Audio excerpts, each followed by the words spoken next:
This is an era where mutated flora and fauna and humans coexist. When humans are no longer the masters of Earth, when the spatial gates connecting to other worlds are opened, everyday peaceful life will become extremely dangerous. Fortunately, during this crisis, a portion of humanity awakened abilities to control mutated creatures. And those people are called fantasy pet masters, while the mutated creatures they possess are called fantasy pet beasts. This young man was originally an incredibly talented fantasy pet master, a shining star in the fantasy pet master world. However, in an unwitting moment, he was betrayed by the person he trusted most, Shaoli. This scoundrel intended to assassinate both Yin Yang and his fantasy pet beast. But he arranged the situation to look like an accident, so that everyone would believe Yin Yang had died in a calamity-level fantasy beast frenzy.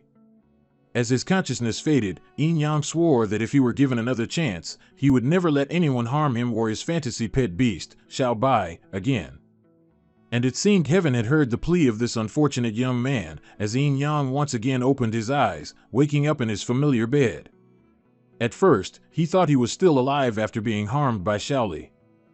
However, at that moment, the TV was broadcasting news about the third Fantasy Pet Beast Selection Competition.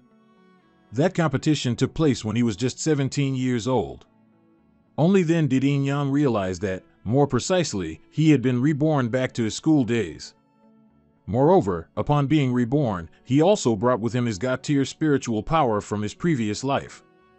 This was too unscientific, but given that fantasy pets could appear in this world, his rebirth wasn't impossible either. As soon as he thought of this, Yin Yang heard a rustling sound right beside him. He grabbed the duvet and pulled it back. And the sight before him stunned Yin Yang speechless, as a beautiful white-haired girl, with nothing on, was lying right in front of him. After comprehending the situation, Yin Yang realized that the beautiful white-haired girl was Xiao Bai, his fantasy pet beast. She had also been reborn, but reborn is reborn. Why did she turn into such a nosebleed-inducing beauty? Normally, fantasy pet beasts have two forms, a combat form and a normal form, but Yin Yang had never heard of them having a human form. Even Xiao Bai couldn't explain this. She only knew that after the explosion caused by Shaoli, when she woke up, she had transformed into this state. The strange thing was, Xiao Bai clearly felt full of power, but no matter what she did, she couldn't transform back into her original dragon form. However, after transforming into a human, she gained two soft, squishy parts that felt so good to touch. Xiao Bai wasn't aware that what she called. "Get your hands off me," he yelled loudly. It's unclear what happened next, but the two struggled and ended up wrestling on the sofa. Just then, Yin Yang's younger sister, Yin Cheng, came home from school. When she burst through the door, she saw her brother pinning an unfamiliar girl onto the sofa. Moreover, the girl had a very provocative look on her face as she asked him why he wasn't going further. As a result, Yin Yang got beaten up by his sister for bringing a girl home to commit lewd acts, to the point where his face was swollen. Having no other choice, Yin Yang had to invent a more palatable story. "It's like this. Bai Xiaolong is my friend, and her house had some issues recently, so she's temporarily staying with us for a few days." Yin Cheng didn't seem too happy, but at least this story was more believable than the rebirth story Yin Yang had experienced. But at this moment, Yin Yang's face suddenly turned pale. Because he heard terrifying sounds of shouting and killing, filled with murderous intent, inside his head. That's right, this was the sound of a fantasy beast frenzy. Yin Yang thought he was hallucinating. It turned out the sound was coming from the TV, because the news was broadcasting breaking news. At 4 p.m. this afternoon, a D-level fantasy beast frenzy appeared on Long Bin Commercial Street. Following that was a recommendation for nearby residents to evaluate immediately. And that Long Bin Commercial Street happened to be near Yin Yang's house, which was now in utter chaos. The leader of this fantasy beast frenzy was Tan Ba Tich, an extremely ferocious D-level mutated creature. Despite the army firing madly, it showed no signs of being harmed. Not to mention, Tan Ba Tich also received support from many other beasts, making the suppression increasingly difficult, and many soldiers were sent flying by it. Both Tan Ba Tich's attack and defense power far exceeded the army's expectations, leading to insufficient firepower to control this fantasy beast frenzy. Perhaps it's a hybrid lizard. Such high defense is rare for a D-level fantasy beast frenzy leader. A female voice echoed amidst the chaos. It was Luke Tin Hong, a Grandmaster-level fantasy beast master, captain of Squad 3 of City D's Kung Lan Defense Force, whose fantasy pet beast was Dark Panther. After finishing a cigarette, Luke Tin Hong and her beast charged to the front lines, while other soldiers retreated to distract Tan Ba Tich. Luke Tin Hong, despite being a woman, fought with incredible bravery. The sword in her hand swung out, stabbing Tan Ba Tich directly in the throat, causing it to let out a pained roar. Luke Tin Hong was flung away by the beast, but quickly returned to continue fighting. However, after a few rounds fighting this fantasy beast, Luke Tin Hong finally understood why it was so terrifying. It's because this Tan Ba Tich is a mutated fantasy beast. And Jung, based on his past life's experience, also guessed that this tidal surge leader was a mutated type, which is why the defense squad took so long to deal with it. And indeed, if Tan Ba Tich reached their home, that wouldn't be good at all. So, he had to stop this, for the safety of himself and his loved ones. Thinking this, Jung went to the balcony to observe the situation. The neighborhood was now engulfed in smoke and flames. He thought to himself that maybe if he just suppressed the pressure of his spiritual power a bit, no one would discover his location. Damned humans, I'll finish all of you off. Tan Ba Tich roared continuously in its rage. The fact that it kept repeating these two sentences made Jung extremely anxious. He then released his spiritual power. Even though the distance was quite far, with his God-tier strength, Jung was still able to make Tan Ba Tich freeze. Luke Tin Hong was also very observant then, immediately noticing that the mutated fantasy beast had stopped. This was a good opportunity, and she quickly ordered her squad members to attack the beast's jaw and throat with firepower. The defense forces thus regained the advantage. A moment ago, Luke Tin Hong had felt the pressure of God-tier spiritual power, albeit very briefly. Now, thinking calmly, Luke Tin Hong truly wasn't sure if it was an illusion. Meanwhile, at Jung's house, the one who had directly influenced the situation a moment ago. After seeing that the area was much quieter, he felt a bit more at ease, guessing that the defense squad could handle the rest. So, he went back inside to reassure his sister and Bak Tu Lung. The tidal surge fantasy beasts will be dealt with very soon, everyone just stay calm inside the house. That fast? And Trum was still worried, but seeing her brother's firm affirmation, she felt somewhat relieved. After that, Jung began to assign sleeping arrangements because Tu Bak was staying tonight. You'll sleep in the living room tonight, okay? No, Bak Tu Lung protested, I want to sleep with Master. Don't dream about it. And Trum didn't know Bak Tu Lung's true identity. Therefore, in this situation, she became even more suspicious of their relationship. The tidal surge fantasy beast incident was completely brought under control not long after, restoring peace to Long Bin neighborhood in City D. That night, at the fantasy beast park in this area, two responsible staff members began their patrol. Hey, how much do you think we can make from tomorrow's inspection? One person spoke first. We'll have to see what the higher-ups decide. They'll feast, and we'll just get a bit of soup, the other replied. They say they're responsible for protecting the safety of students, but actually those examiners are only responsible for bringing students into the examination hall. I could do that too. The man was in the middle of saying this when he suddenly heard a very loud splash. He startled and turned around, discovering that his colleague had disappeared, only a uniform hat was still visible on the swamp, not yet fully submerged. Afterward, he himself couldn't ensure his own safety against the beast that had dragged his colleague into the lake. That incident did not affect the inspection the next day at the Fantasy Beast Park. Jung and Bak Tu Lung arrived here very early. The atmosphere here was extremely lively, seemingly not much different from his past life. The number of students coming here for the inspection was indeed very high. The student examination, to put it nicely, is the first threshold for students awakening spiritual power to enter the world of fantasy beast masters, but in reality, it's to assess the strength of new students from different schools, serving as a basis for allocating educational resources. This means that this examination is not only a competition for new students but also a fierce battle among universities. New students will be randomly sent to different fantasy beast areas.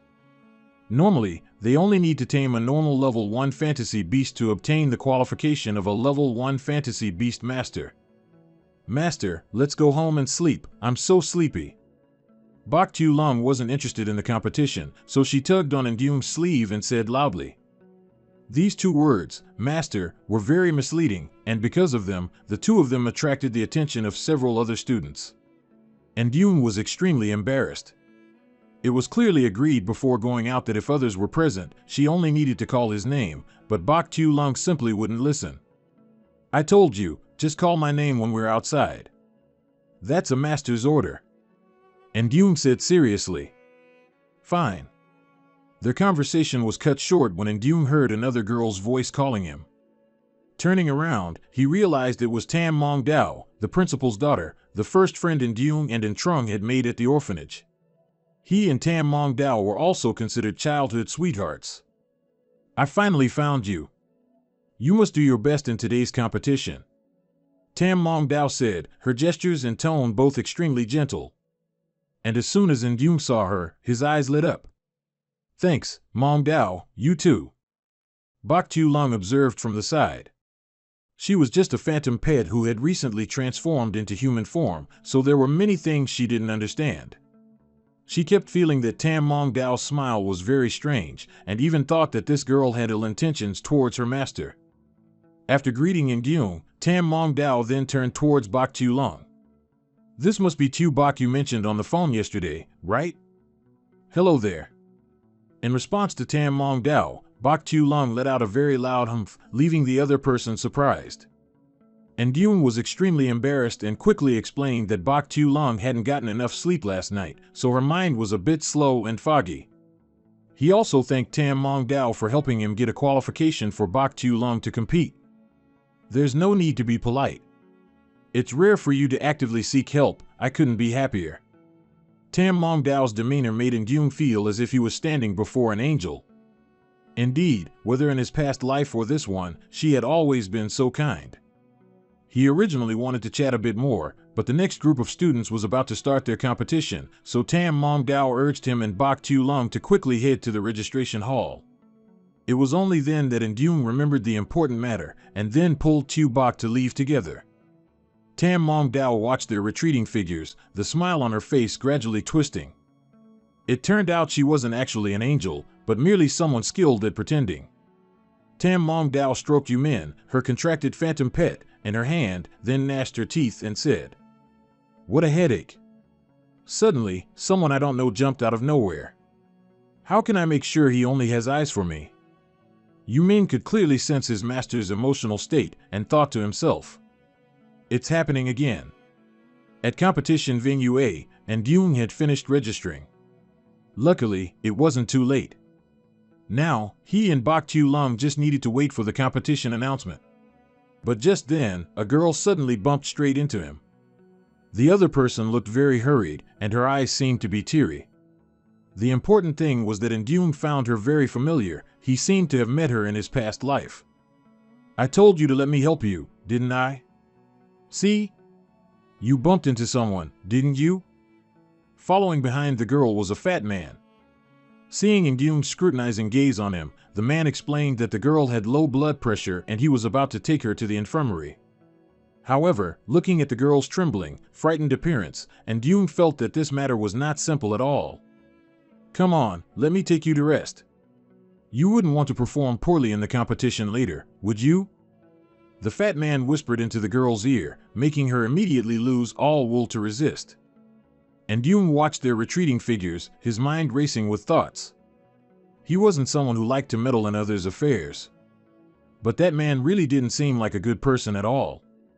And everyone else who saw the scene simply turned a blind eye. If he didn't intervene, that girl's life might suffer a great trauma. So, without thinking any further, Indung lunged forward, pushed the fat man away, and then pretended to know the girl, striking up a conversation with her. Oh my, isn't this the niece of fourth uncle's next-door aunt's husband's classmate? I was careless and didn't recognize you just now. I apologize. If she's an acquaintance, there's no need to trouble you, sir. I'll take her to the infirmary. Tu Bok, let's go. As he spoke, Indung pulled the other person away. The fat man was furious, but Indung told the girl to keep walking straight ahead and not look back. However, the other party had no intention of letting the two of them retreat safely. The old man stood up straight, then pointed at Indyung and said loudly, "Stop right there. You two don't even know each other. I saw you deliberately bump into the judge. Oh, do you have any evidence for saying that?" Indyung suddenly turned around, looking full of confidence, clearly unfazed by the previous words. And the fat man was suddenly questioned back by him, unable to react in time, leaving him speechless. Just then, Lai Fa, the chief judge of the Long Bin area this time, appeared. This was also a master-level beast tamer, who seemed to have been drawn by the commotion here just now. As soon as Lai Fa arrived, the fat man immediately showed a fawning expression, rushing over to report Indyung, saying he deliberately caused trouble and negatively affected the examination venue. After Lai Fa heard this, the beast tamer beside him whispered a few more words into his ear. So this person turned towards Indyung and interrogated him in a questioning tone. "So you know this girl?" "Of course, I don't just know Luke Dida, I also know her preferences very well," Indyung replied confidently. The girl, however, was startled when she realized he knew her name. Then, Indyung continued. "Luke Dida likes durian-flavored chocolate, enjoys reading fierce man fanfiction written by VWE, likes sniffing her own foot odor, and also likes farting on people while they're sleeping." He and Bak Tu-lung listed a series of Luke Dida's preferences, but none of them seemed normal, making the girl blush with embarrassment.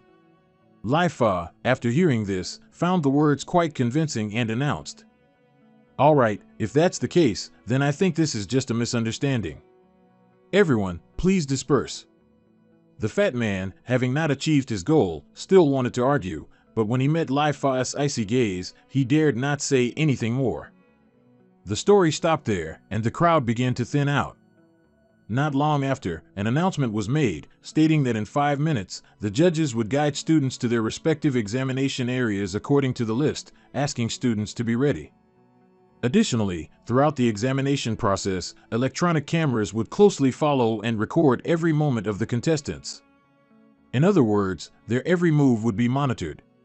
Therefore, actions such as using banned drugs to tame mystical beasts would be strictly prohibited. If discovered, their qualification to participate would be immediately revoked. Indyung, Bak Tu-lung, and Luke Dida were all assigned to the swamp area. In his previous life, he and Tu Bak fought almost their entire lives, so they were extremely familiar with each other. Indyung instructed her that when the mystical beasts appeared later, she just needed to pin them down and beat them into submission, as before. When Bak Tu-lung heard this, her eyes lit up. "Can I eat them?"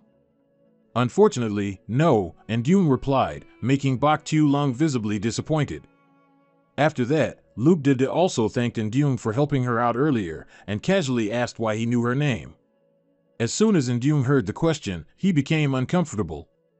He couldn't say that he had been reborn and carried memories from his previous life, so he could only make up a reason. "Well, earlier, in the hall, I heard someone call your name, so I remembered it. But I didn't see anyone calling me, did I?" Luke Dida continued to wonder.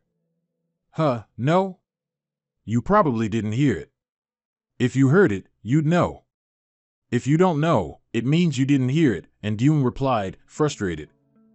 He also couldn't say that in his previous life, she was the team leader of Team 3 in D-City's defense squad, having stopped many beast tides, and he had even presented her with the Outstanding Female Employee Award. He never expected that the famous stoic team leader Luke Dida from his previous life would have such an adorable and vulnerable side when she was young. As Indyung spoke, Luke Dida still wanted to ask more questions, but another boy interrupted them. "Did you three also offend the judge, which is why you were assigned here?" "Are you talking about Judge No?" The three of them replied in unison. "No, I mean the chief judge." At the same time, in the monitoring room, Lai Fa was sitting in front of a screen. His secretary had just entered the office to report that all 131 students had entered the examination venue and the exam would officially begin in about 1 minute, then hesitated for a moment. Seeing this, Lai Fa replied impatiently, "If you have something to say, just say it directly. Chief Judge, are we really opening the swamp area for students to take the exam? Something just happened there yesterday." "It's fine," Lai Fa replied nonchalantly. After all, it's a random assignment, and someone has to end up in a difficult examination venue, right? Back to Indung. At this moment, the male student wearing glasses was sighing, believing that they were assigned to this super difficult examination venue because they had angered the judge. Even if they managed to tame a mystical beast and pass the exam, they would still be targeted in the subsequent promotion competition. Luke Dede was very puzzled after hearing that, because Lai Fa had clearly concluded earlier that everything was just a misunderstanding. He just didn't let us expose that judge in front of the crowd. You didn't really think that fat guy was going to take you to the infirmary to rest, did you? And Jung said bluntly, making Luke Dede feel both embarrassed and scared recalling that moment. As the other person was stuttering an apology, and Jung suddenly approached, patted her head, and then gently reassured her. You're not the one who should apologize, don't worry. Luke Dede felt even more embarrassed by the situation, her cheeks involuntarily flushed, and she then took a step back. Okay, thank you. In fact, Jung wasn't surprised to be assigned to this tough swamp area. That fat judge was so used to harassing female students, it proved this wasn't the first time he'd done something like this. Yet, he could still remain unscathed to this day, which inevitably linked back to his connections higher up, specifically Lai Fa. Compared to arguing in the examination hall, which could lead to Indung's group exposing him, Lai Fa chose to feign reconciliation to make them lower their guard first. After hearing him analyze for a while, the male student indignantly yelled, "What kind of joke is this? I just accidentally stained the head judge's clothes. Why am I also brought here with you guys?" It wasn't hard to see that the male student was also just a weak person who didn't want to be targeted. But in reality, he was now also targeted like in Jung's group, and could only accept the fact that he would have to take the exam in this swamp area. Seeing the other person so disheartened, Luke Dede spoke up to reassure him. Maybe the competition isn't as difficult as we imagine. This swamp area is so large, there are definitely low-level mystical beasts that are easy to tame. No sooner had she finished speaking than there was a stir on the surface of the swamp. Then, something glided across the water like it was flying. And Jung was the first to react, hastily telling everyone to retreat. Luke Dede wasn't fast enough to run away, and was even carried in a princess carry by Bak Tu-long, successfully retreating. At this moment, all four of them finally saw clearly what had caused the commotion. It was one of the most difficult mystical beasts to tame in the Long Bin examination area, the black gold hook serpent, a one-star legendary, a water element hybrid creature. The male student wearing glasses panicked so much when he saw it that he burst out laughing. Meeting a legendary black gold hook serpent right at the start, he no longer had any hope. Meanwhile, Indung was extremely troubled. Behind them, to their left, and to their right, there were cameras everywhere. Clearly, those watching behind the cameras wanted them to be tormented to the brink of death before sending someone to rescue them. With the divine Beastmaster power Indung carried after his rebirth, dealing with that snake wouldn't be difficult, but doing so would expose his and Bak Tu-long's mysterious identities. Because on his record, Indung was only a beginner awakened one. By then, he wouldn't just have to explain his superhuman mental power.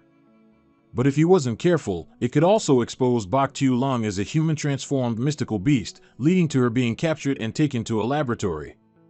At the same time, at the headquarters of the Raging Wave defense team in D-City, Luke Tin Hong was reporting to her superior, Trong Tam Vong, the captain of the Raging Wave defense team and a Royal Venerable Beastmaster, about yesterday's mystical beast tide incident.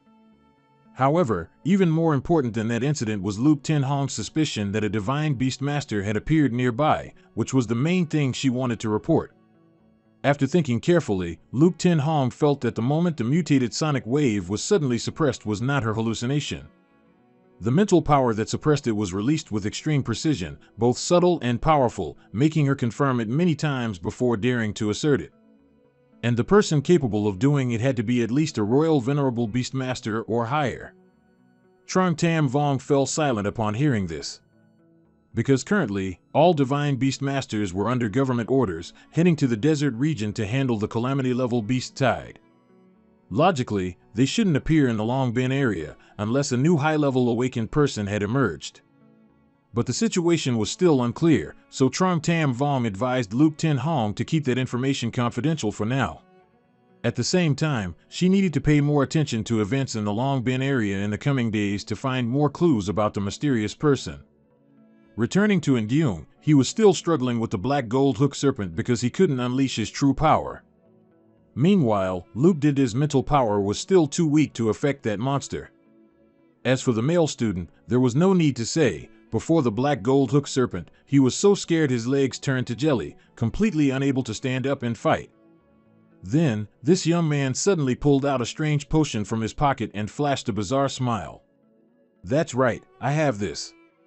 As long as I use it, even a legendary mystical beast, I can try." However, just as he said this, he was knocked out by Indyung. I knew that guy was hiding something strange on him. Based on the contents, it's certain that after using this, the black gold hook serpent will go berserk. In that case, it's better to use it on Tu Bok instead. Thinking this, Indyung threw it to Bok Tu Long. Unfortunately, she missed catching it, and that strange potion still flew straight into the throat of that beast, which immediately swallowed it. Indyung was instantly frozen stiff, and then, as expected, the black gold hook serpent went crazy. The cameras at the scene were immediately destroyed by it. Lifa started breaking out in a cold sweat at this moment. If something really happened to Indyung and his group, then he would be the one responsible. Lifa immediately requested increased protection in other competition areas and simultaneously took a group of illusion pet masters with him to the scene. However, the broken camera might not necessarily be a bad thing for Indyung, because now he and Bok Tu Long could freely unleash their power. Luke Dida was extremely frightened when she saw the black gold hook serpent fall into a frenzied state. Tears welled up, and she kept muttering, "Why is it like this?" Most of the potions said to be able to tame high-level illusion beasts are just scams for fools. Indyung explained, it goes without saying who he was referring to as the fool. Coincidentally, Indyung told Luke Dida to take that young man away quickly. After all, he was already scared stiff, and staying would only cause more trouble. Luke Dida was very worried, afraid that he and Bok Tu Long wouldn't be able to handle the black gold hook serpent. But Indyung was completely calm. After all, the camera was broken, making things much easier to handle. Bok Tu Long had been holding back for a while, already itching for a fight. Therefore, Indyung entrusted her with full authority to deal with the situation. Bok Tu Long was incredibly excited, as this was her first chance to test her strength after being reborn in human form. The black gold hook serpent paused for a second to gather momentum, then opened its mouth and spat out a large fireball. Bok Tu Long was not afraid. On the contrary, she was extremely excited. She concentrated her power in her palm, then delivered a punch to the opponent's head, immediately knocking it down. Seeing this astonishing scene, Indyung was very satisfied. It seems Bok Tu Long's power was not affected in her human form. After knocking down the black gold hook serpent, Bok Tu Long added a few more punches, making the beast cry out in pain. But Indyung secretly calculated the time, guessing that the judges were probably about to arrive. To avoid unnecessary trouble, he told Bok Tu Long to finish it quickly and completely. She hadn't had enough fun yet, so she was a bit disappointed, but how could she defy her master's words? So immediately after, as Luke Dida was helping the male student run away, a massive explosion occurred behind them, with destructive power akin to a nuclear bomb. Luke Dida worriedly turned her head back, fearing that something might have happened to Indyung and the others. At the same time, Lai Fa and the other judges had also arrived. As soon as she saw him, Luke Dida breathed a sigh of relief, knowing she was saved. She quickly said, "There are still 2 contestants inside the area. Please hurry and rescue them, teachers." Lai Fa nodded, then handed Luke Dida and the male student over to his secretary, while everyone else followed him into the area. However, as a Grandmaster-level illusion petmaster himself, he knew very well that the power of a legendary-level illusion beast when it goes berserk was not something ordinary people could contend with. Therefore, Lai Fa believed that the 2 remaining contestants were likely in grave danger. If that were the case, he would certainly be in a lot of trouble. However, reality proved otherwise. In the center of the recent explosion, a large crater had been created. In the middle of the crater, the defeated black gold hook serpent lay in a heap. Meanwhile, Bok Tu Long was still haggling with Indyung, asking for permission to eat its flesh. "I advise you to drop that idea immediately." And Yoon said, secretly thinking that this girl was truly troublesome after turning into a human. Fortunately, Lai Fa arrived right then, otherwise, Bak Tu-lung would probably still be pestering him. When Lai Fa arrived and saw the black gold hook serpent defeated, and the two youngsters completely unharmed, he couldn't hide his astonishment. The other judges also exchanged glances, looking full of doubt. What? Didn't they say there was a riot and a slim chance of survival? The two kids weren't hurt at all. It took a few seconds for Lai Fa to calm down and tell the other judges to check on the black gold hook serpent's condition. After that, he scanned Yoon and Bak Tu-lung with a suspicious gaze. As for you two, I'm very curious how you managed to overcome this calamity and remain completely unharmed. And Yoon was hit where it hurt and couldn't help but feel tense, even though the camera had been destroyed earlier. He wasn't good at making up stories, so after racking his brain, he could only come up with a very absurd reason. Actually, when the black gold hook serpent was chasing us, it accidentally tripped, hit its head, and passed out. Right, Tu-bak? And Yoon said, nudging Bak Tu-lung's arm. And she played along very well, nodding her head rapidly without stopping. That's right, meaning we couldn't eat it. Oh no, I mean, luckily we ran fast, otherwise, it would have eaten us. Looking at the flippant behavior of these two kids, Lai Fa was furious. He clearly felt that things weren't that simple, but with the camera broken, there was no way to clarify the situation at the time. Perhaps Yoon also sensed the other party's suspicion, so he began to put on an act with his crocodile tears. When that black gold hook serpent went crazy, it was so scary, I might be haunted for the rest of my life. Wah, wah, wah. It's all over, everything will be fine. Bak Tu-lung patted his shoulder a few times to comfort him. These two were truly a professional double act. Not long after, the other judges finished checking the black gold hook serpent's condition and confirmed that it had indeed been hit on the head, leading to its coma. It's just that the mark was a bit strange, as if someone had directly punched it. And Yoon and Bak Tu-lung became very tense upon hearing this. Indeed, the giant snake had been punched directly in the head by Bak Tu-lung. However, Lai Fa didn't seem to want to pursue the matter further here, so he told the other judges to quickly inform the logistics department to come and handle it while the black gold hook serpent was still unconscious. As for Yoon and Bak Tu-lung, he told them to return first and await the results. However, just as he turned away, Lai Fa told his subordinate to revoke the qualification of the swamp area contestants team, barring them from participating for the next 3 years due to illegal use of tranquilizer. As his finger was about to touch the disqualify button on the iPad, it was suddenly grabbed by an arm. And Yoon had stopped this action very promptly before allowing himself to fall into the same trap as in his previous life. Head judge, don't be so hasty. The surveillance camera should be able to capture whose potion that was. I feel like I'm the victim in this incident, yet not only do I not get compensation, but my qualification is also revoked. That doesn't seem very reasonable, does it? Who knows if you two are accomplices? This is hard to say. Lai Fa remained resolutely focused on Yoon, but the boy's attitude was equally firm. If it's hard to say, then investigate whose potion it was first before drawing conclusions, right, head judge? As he spoke, Yoon increased the force in the hand grabbing Lai Fa's wrist, causing the man to cry out in pain. My hand, let go of my hand. Seeing that the situation was not good, the other judges rushed over, wanting to separate Yoon from Lai Fa, but his strength was immense, and even all of them together couldn't help the head judge break free. Seeing him flustered like that, Yoon was immensely pleased and continued to speak. You don't want to investigate, or are you afraid that a thorough investigation will reveal your involvement with this potion? Lai Fa's face paled, and taking advantage of Yoon loosening his grip, he violently shook the boy's hand off. Slandering a judge is a serious crime. I guess you don't want to have a phantasmal petmaster license for the rest of your life, do you? Despite being threatened, Yoon showed no fear. Instead, he advised the other party to know when to stop if he didn't want to be charged with another crime in court. Lai Fa was trembling with anger. He had originally intended to chase after Yoon and give him a beating, but at this moment, stomping footsteps suddenly approached. It was people from the Raging Waves defense team, fully armed, surrounding Lai Fa, and then forcibly tying him up, which left him utterly confused.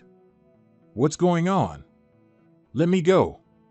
Immediately after, Luke Tin Hong also appeared, bringing a notice that the Raging Waves defense team had received a report suspecting the black gold hook serpent here had devoured a person, and therefore, Lai Fa had to be taken in to assist with the investigation. Lai Fa, with his hands tightly bound, grew even angrier, and he cursed incessantly. Since when do you defense team people have the authority to manage people from the Survey Bureau? I'm the head judge, a Grandmaster-level phantasmal pet master. Unfortunately for Lai Fa, Luke Tin Hong was not someone to be trifled with. For her, no matter what rank the other party held, as long as it threatened the safety of D City, it would be handled by her people. She then ordered her subordinates to take him away. Having dealt with Lai Fa, Luke Tin Hong turned back to Ndyung and said, "You two have been through a lot. Your friend is waiting outside. After that, we'll also contact you to take your statement." The two left the examination site when it was already getting late. But Luke Dede was still patiently waiting here. This girl looked weak at first glance, but luckily, she promptly informed the Fierce Orchid Defense Squad earlier. The reason was that while still at the examination site, when Luke Dede helped that male student prepare to leave, and Dune gave a warning, "There's a smell of human blood in the black golden hook serpent's mouth. After you go out, contact the city's defense squad, so they can quickly come here to investigate." So, after escaping, Luke Dede urgently followed Ndyung's instructions, which is why Luke Tin Hong and her squad members quickly arrived at the scene. Ndyung secretly felt lucky that he still had memories from his previous life. At that time, the story of the black golden hook serpent also caused a media sensation. Almost no one was unaware of it. Everything was considered resolved. Luke Dede politely bowed deeply, then thanked Ndyung for saving her life today. Initially, he didn't even dare to accept this thank you. But since Luke Dede would eventually become a defense squad leader in the future, he had to use this opportunity to leave a good impression on her, so he might be able to rely on her later. The two exchanged polite pleasantries for a while. Bok Tu-long, watching from outside, was getting very impatient. She had struggled at the examination site all day, now she just wanted to go home and eat.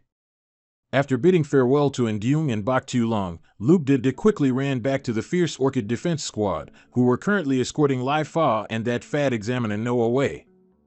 But perhaps Ndyung never guessed that squad leader Luke Tin Hong was actually Luke Dede's paternal aunt. Just moments ago, her expression was serious, but as soon as she saw her niece, Luke Tin Hong put on a completely different face. "Oh, my darling Dede is here. This time you scared me half to death. Why didn't you inform me earlier?" It seemed Luke Dede had told Luke Tin Hong about what Examiner No had done to her. Therefore, this woman had already given him a good beating and promised that after returning to headquarters, she would personally interrogate him thoroughly again. As for Luke Dede, Luke Tin Hong wasn't at all at ease about her niece.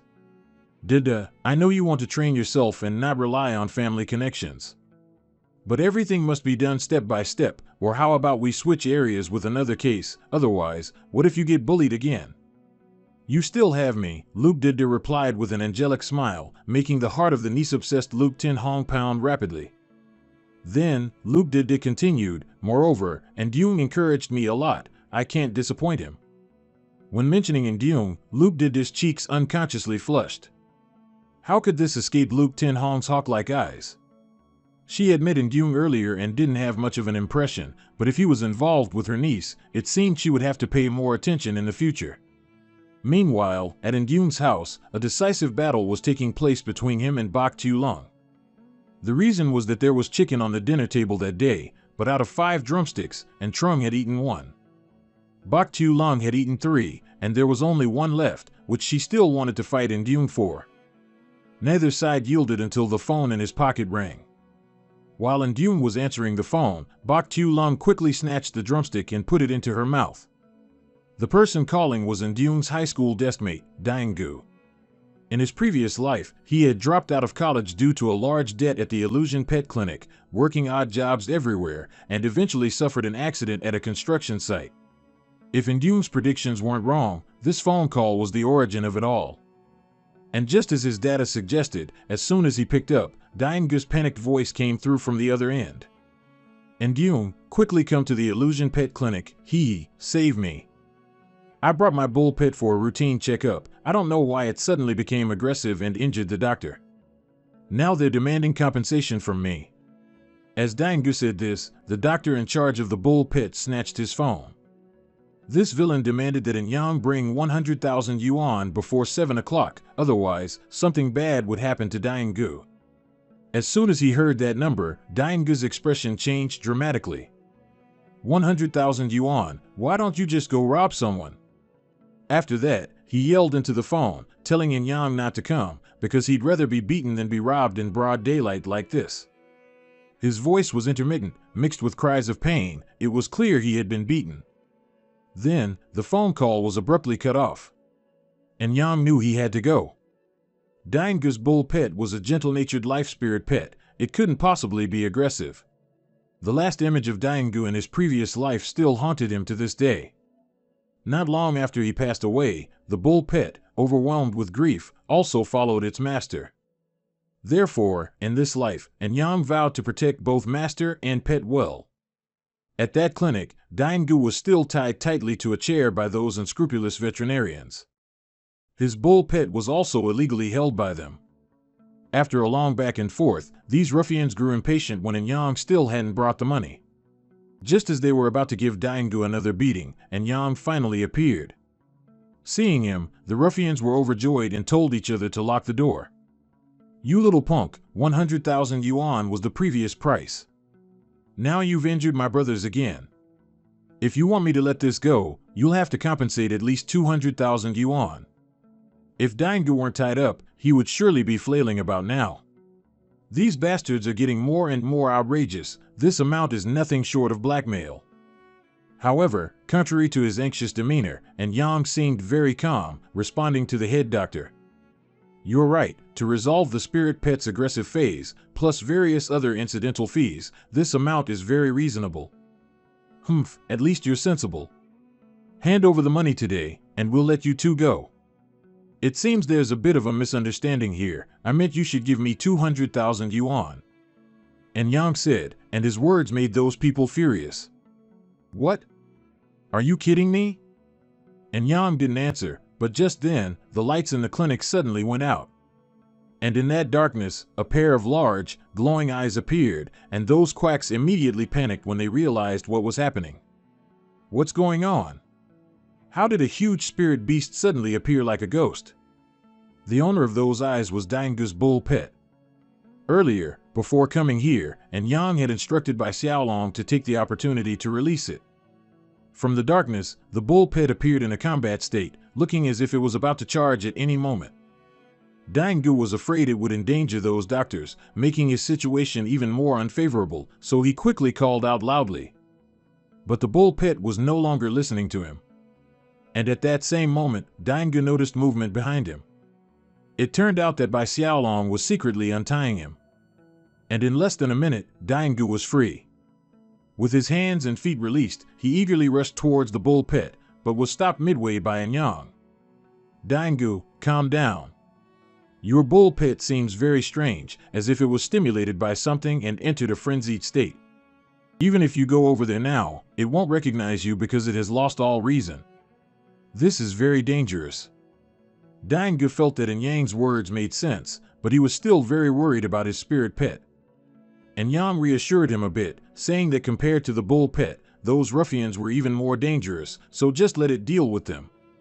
Seeing the bull pet charging wildly, and with terrifying strength, those ruffians immediately knew they were no match for it in this situation, then they scattered and ran. The bull pet charged forward, and with a crash, its first headbutt knocked down a wall of the clinic. Daingu was extremely bewildered by the sight. But after the shock passed, he found that his spirit pet was still safe and sound, and was continuing to chase those ruffians. Knowing they couldn't fight, these guys could only run, even climbing a large pillar together to escape. They couldn't understand why the normally harmless bull pet became so powerful when it entered its combat form. That pillar couldn't support them for long either. Because the bull pet only needed one charge to make that pillar collapse, sending those ruffians tumbling down like falling fruit. Seeing the bull pet continuing to charge towards them, they quickly knelt down before Yang, begging him for forgiveness. "This is your spirit pet, right? Please tell it to stop. We know we were wrong. Tell us to do anything. 200,000 yuan. Yin Yang coldly repeated his earlier words. The leader's face went pale after hearing that, so he haggled. 200,000 yuan is too much. I've been a bit short on cash lately. Can you reduce it by 50%? How about this? I cannot take a single penny, but you have to agree to one condition of mine. That is, I need you to share all internal information with me, and you must assist me at any time. This offer tormented them more than demanding 200,000 yuan. Because what Yin Yang wanted was information that couldn't be made public. He had already guessed that the other party wouldn't agree immediately, so he turned away. If you don't agree, then I won't withdraw it either. See ya. Behind him, the bull pit had charged very close. If it hit them with this charge, there would probably only be corpses left. In that urgent situation, the leader of the ruffians made a difficult decision. He shouted loudly, "All right, I agree to share the information, no problem at all. We'll all listen to you, we'll do anything you want, please tell it to stop." As soon as he finished speaking these words, the bull pit suddenly stopped. No, to be more precise, it was floating in the air, controlled by Yin Yang. If you've agreed, then remember this well. You wouldn't want to know the outcome of breaking your word, would you? He threatened, and the other party nodded with their lives on the line. Afterward, Yin Yang forcibly deactivated the bull pet's combat form, turning it back into an adorable little bull. However, he noticed a strange incision on its belly. Moreover, the bull pit was still angry because the violent aura within its body had not yet been expelled. Dengu was worried sick. But Yin Yang advised him to calm down because he already had a solution, which was to convert spiritual power. The rage of a common spirit pet or mythical beast usually requires high-grade materials to soothe. The higher the grade of the spirit pet, the harder it is to treat its rage. This is also one of the causes of the mythical beast frenzy tides. Yet, Yin Yang was able to effortlessly subdue all the violent aura within the bull pet, completely transforming it back into a harmless and adorable spirit pet. After the master and pet finished their joyful reunion, Yin Yang asked those quacks about the incision on the bull pet's belly. He immediately turned pale, then confessed everything. He admitted that he had evil intentions towards the spirit pet. Therefore, when Dengu brought the bull pet here for a regular checkup, he injected it with anesthetic to make it fall asleep, then took some important organs to sell on the black market. Dengu was furious after hearing this, directly grabbing his collar and scolding him. "You scoundrels, no wonder the bull pet chased after you after falling into a rage, so you were the ones who did such a heartless thing. Did you consider my feelings as its owner?" At the same time, Bai Xiaolong whispered to Yin Yang that while searching for the bull pet earlier, she saw several other mythical beasts locked up in the backyard and basement of this clinic. Upon hearing this, Yin Yang immediately felt that an opportunity to get rich had arrived. He then told Dengu to calm down and first thoroughly examine the bull pet because its enraged state would greatly deplete its physical strength. He would handle those scoundrels. Dengu wished he could beat them black and blue, but he still obediently listened to Yin Yang. Now it was just him and the head of the crooked clinic. Yin Yang went straight to the main point. "All right, now let's clarify our agreement. You've been pulling these tricks for a long time, so you must have hidden a lot of stolen spirit pets, right? Take me to see them, how about it?" That scoundrel was naturally unwilling, but since he was in a passive situation, he led Yin Yang to inspect the pet confinement room. As soon as he scanned the room filled with mythical beasts, Yin Yang immediately spotted an elite-grade mutated lightning leopard. The veterinarian quickly explained that he had accidentally found this mythical beast on the road. He originally intended to cure its illness and sell it, but it was too aggressive and wouldn't let anyone near, so it couldn't be treated. After that, he even tempted Yin Yang to dissect the lightning leopard today and take its organs to sell for a good price, because it is a rare spirit pet, and it would be a real pity if it just dies like that. Yin Yang heard that, but before he could react, Dengu rushed forward, intending to punch him. "Do you even deserve to be a mythical beast doctor?" "No, don't hit me, I was wrong, but my abilities are limited, there's really nothing I can do." He quickly raised his hands to cover his face, blocking Dengu's punch, then turned back to Yin Yang, fawning over him. "I'm just afraid this lightning leopard won't survive the night. If you want to find a mythical beast, I can help you find a better one. No need. Yin Yang replied, then approached the cage holding the lightning leopard. The closer he got, the more he felt the power the mythical beast was releasing. That doctor wasn't lying, this creature is indeed very aggressive. When he was only about 2 meters from the cage, the lightning leopard suddenly launched a very powerful attack. The people behind were terrified at the sight, but Yin Yang only needed to lightly wave his hand to easily neutralize the attack. Not bad, the core energy is still there. He muttered, then reached out and opened the beast's cage. Immediately, the lightning leopard trapped inside leaped out. It jumped very high, then in the center of the room, began to unleash extremely powerful lightning. The doctor was scared witless, dodging from one side to the other. "Run!" he yelled loudly. "Last time, we accidentally touched its lightning and were bedridden for a whole week."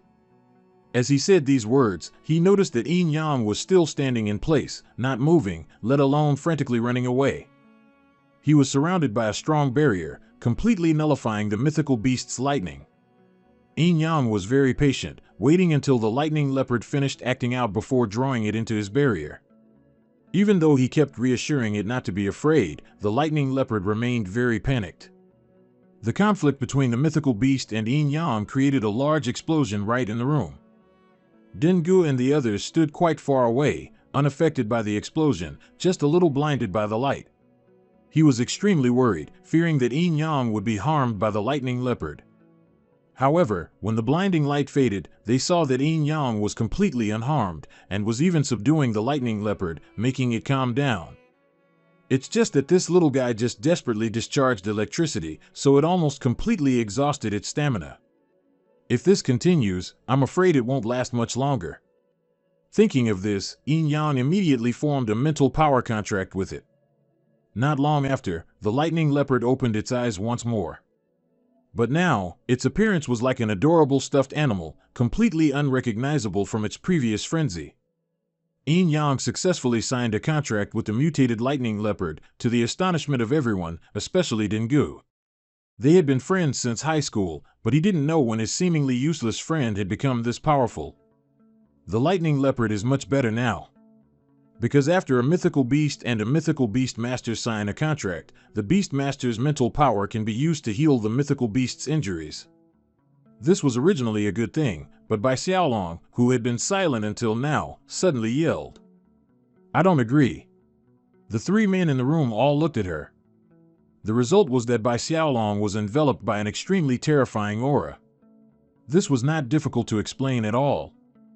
Bai Xiaolong was simply jealous, seeing her master openly sign a contract with another mythical beast right in front of her. "You'd better explain clearly, otherwise, I'll ignore you."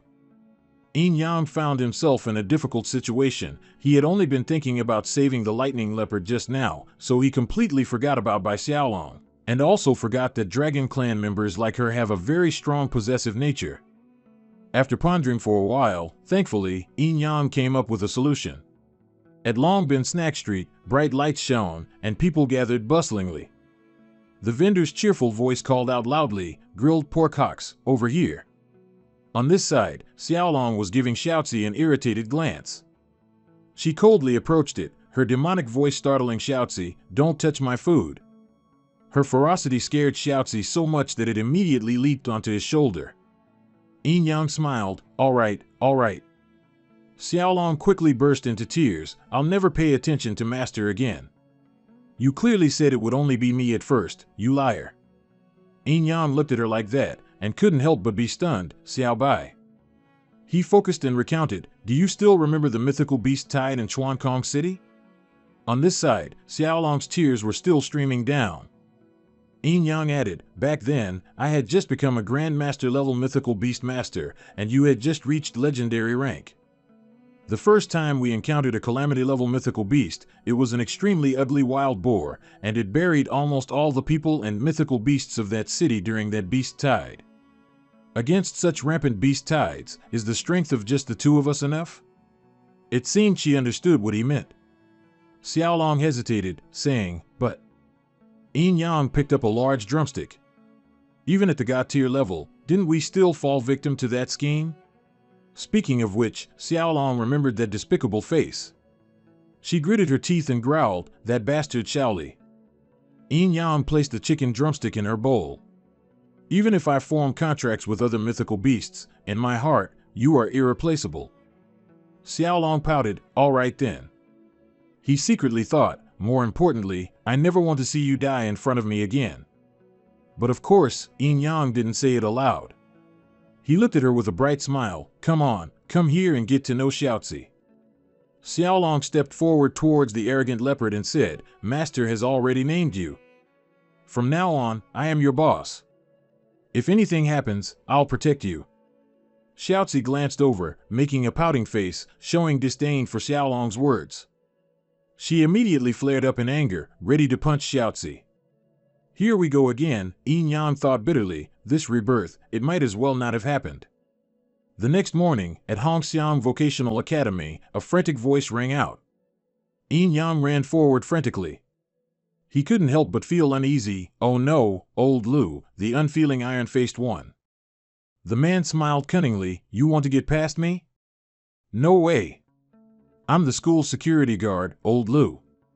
Yin Yang turned to look at her. "Damn it, Xiao Bai, execute plan A." Xiaolong immediately understood. "Here I come." Immediately, she launched herself, carrying both Yin Yang and Xiaozi into the air. Immediately after, Xiaolong threw him hard into the sky. Xiaolong's strength was undeniable.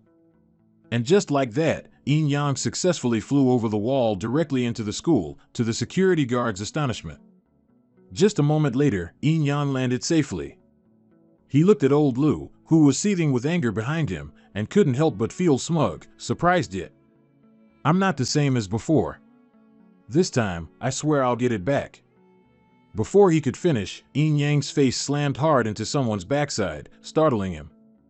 Hearing the cry, Yin Yang painfully rubbed his nose and stammered, sorry, Meng Yao." Meng Yao shyly turned around. "It's okay, Yin Yang." "Good morning."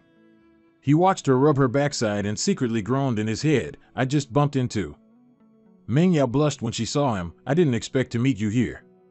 Let's all go to the academy to register." Yin Yang quickly agreed, Okay. As he watched them happily leave, Xiaolong secretly felt jealous. This girl, she's definitely doing it on purpose. In class, the teacher was engrossed in his lecture. Common mythical beasts usually have common, elite, and transcendent ranks. Mythical beasts above transcendent rank are very rare. You must also be familiar with mythical beast stats, such as attributes and skills. Only then can you achieve long-term, stable cultivation. While listening intently, Dengu whispered, "Everyone saw you enter class with the school's beauty today. Quite the blessing, eh?" Yin Yang turned his face and smiled wryly. "You can have this blessing if you want it." Behind him, Xiaolong was seething with murderous intent. Yin Yang, of course, quickly noticed. He pouted at the girl sitting next to him. "Why is Xiao Bai angry again?" The teacher then said, "Next month, the Mythical Beast Challenge competition will begin. The school will host friendly matches and inter-school battles.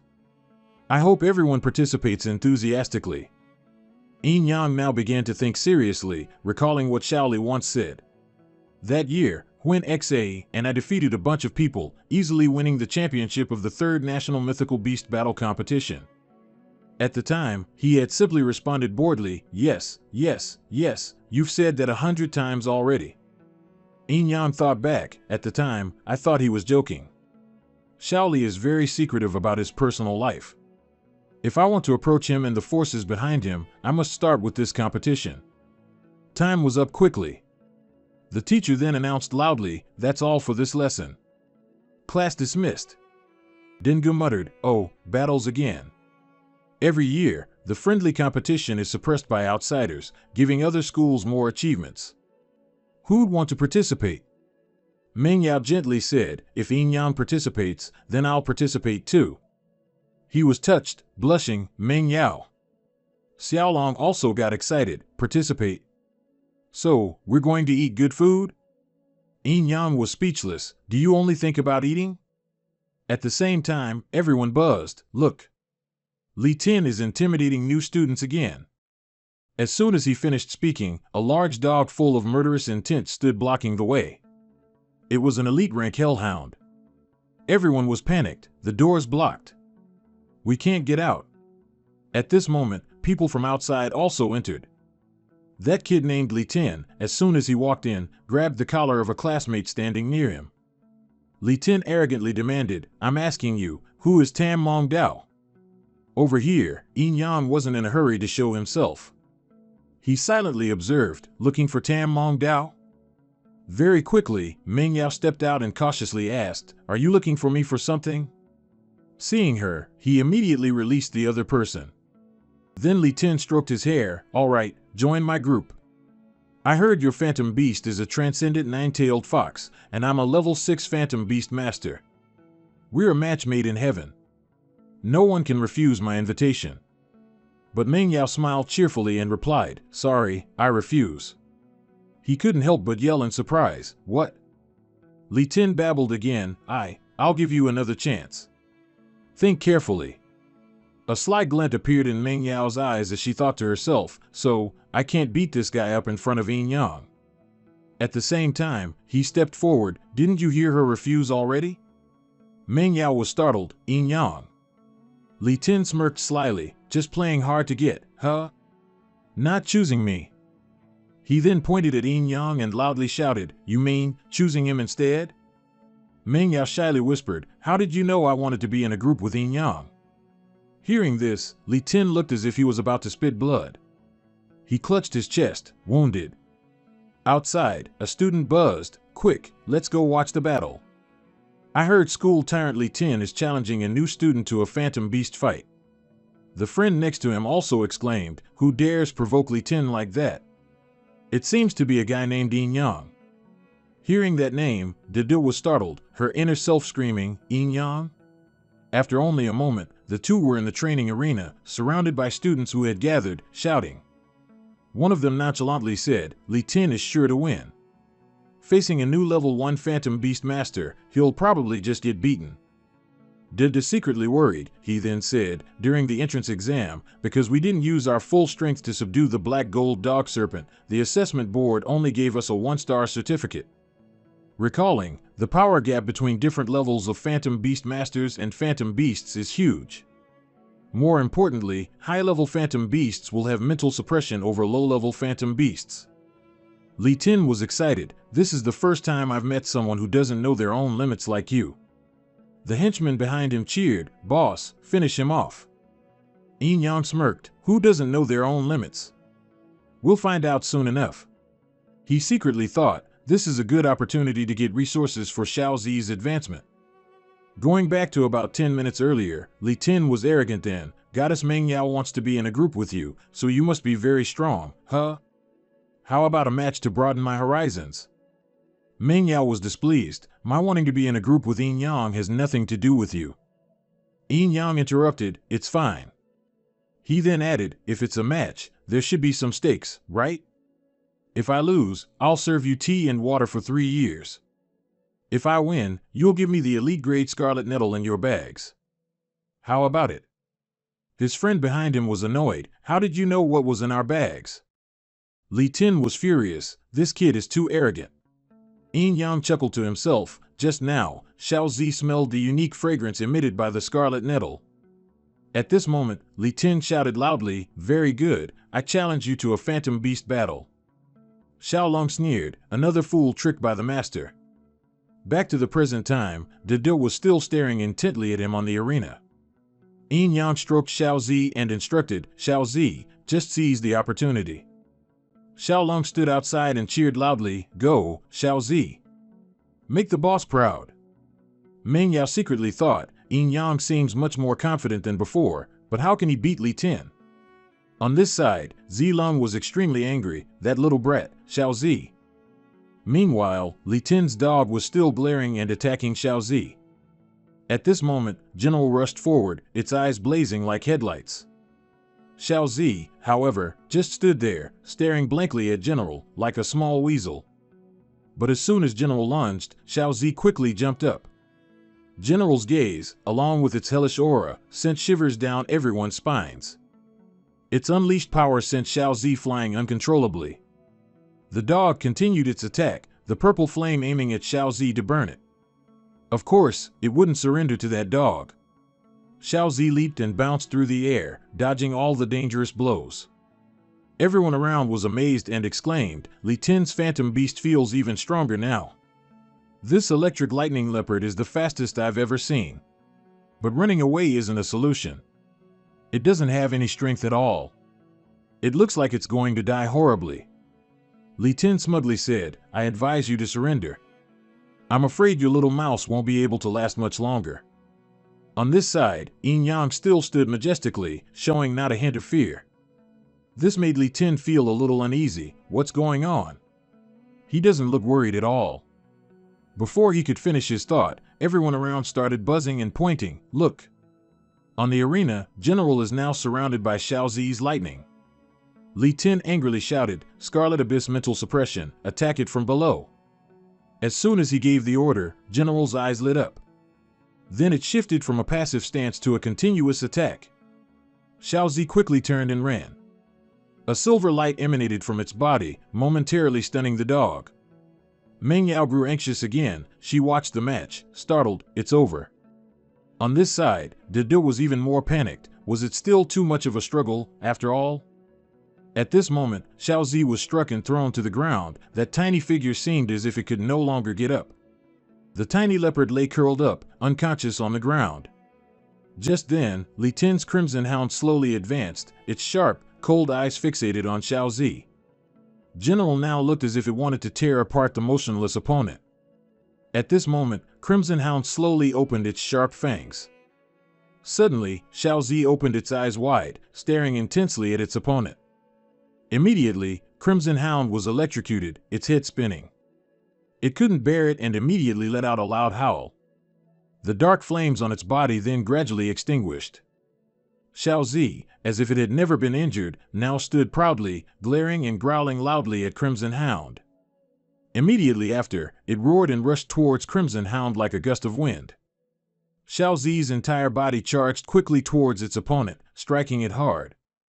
Crimson Hound was in agony at this moment, its face contorted. It was struck and violently flung to the ground. Seeing his dog defeated, Li Tin exclaimed in surprise, "No way!" And then, Crimson Hound reverted to its original form. Everyone was pale. That scrawny little chicken actually managed to defeat the elite-level Crimson Hound. At this moment, Xiaozi ran over happily. And Duong caressed it, praising, "Well done." He explained that Xiaozi's auxiliary skill has a paralyzing effect. Although it needs to make contact with the opponent to activate, as long as it finds an opportunity to strike, it can compensate for the insufficient mental suppression. At the same time, Crimson Hound's mournful cries echoed, accompanied by Li Tin's curses, "Useless." Li Tin gritted his teeth and roared in anger, "Useless. You messed up at the crucial moment." Crimson Hound's eyes welled up with tears. It hung its head sadly, while he continued to scold, "What do I need you for?" And Duong looked at the scene before him and suddenly understood, "So that's how it is." Tam Mong wondered, "What do you mean?" At the same time, Crimson Hound suddenly whimpered in pain, then collapsed. Li Tin was startled. "General, what's wrong with you?" He stalked over to Duong, belligerently saying, "It's you. You definitely told that rotten rat to attack General." Li Tin gritted his teeth, intending to beat Duong up to vent his frustration. Mong Jiao immediately guessed the next situation. She became anxious, and Duong, "You men, quickly." But what happened next surprised Mong Jiao, and she watched silently. On this side, and Duong quickly caught Li Tin's hand. He calmly said, "Don't be so hot-headed." Li Tin was surprised. How is this guy so strong? Despite having the upper hand, and Duong didn't bother arguing with Li Tin. He directly sidestepped and walked towards Crimson Hound. He gently stroked Crimson Hound's head. The dog remained motionless. At the same time, Duong quickly took out a golden pill from his pocket. Duong picked it up and carefully fed the pill to General. Li Tin exclaimed in surprise, "What are you giving it to drink?" Duong replied, "Just a candy to help it recover." He scowled, gripping Duong's collar, and yelled, "I'll believe your head." At the same time, Mong Jiao exclaimed in surprise, "Crimson Hound isn't shaking anymore." Hearing her, Li Ting couldn't help but be surprised. He turned around, bewildered. What? At this moment, it had fully recovered. Crimson Hound gratefully rubbed its head against Duong's leg, as if to thank him. Li Tin was stunned watching this scene. "General, you've changed. How can you be so close to a stranger?" Duong paid no attention to Li Tin. He happily petted Crimson Hound, no need to be polite. Unable to contain his jealousy, Li Tin yelled, "General, what are you doing? I'm your owner." Crimson Hound was a little startled. Duong then said, "Don't you want to know why Crimson Hound lost? It's thanks to you that Xiao Zi had the opportunity to exploit Crimson Hound's weakness and win the match." Li Tin remained stubborn. He yelled irritably, "What does that have to do with me?"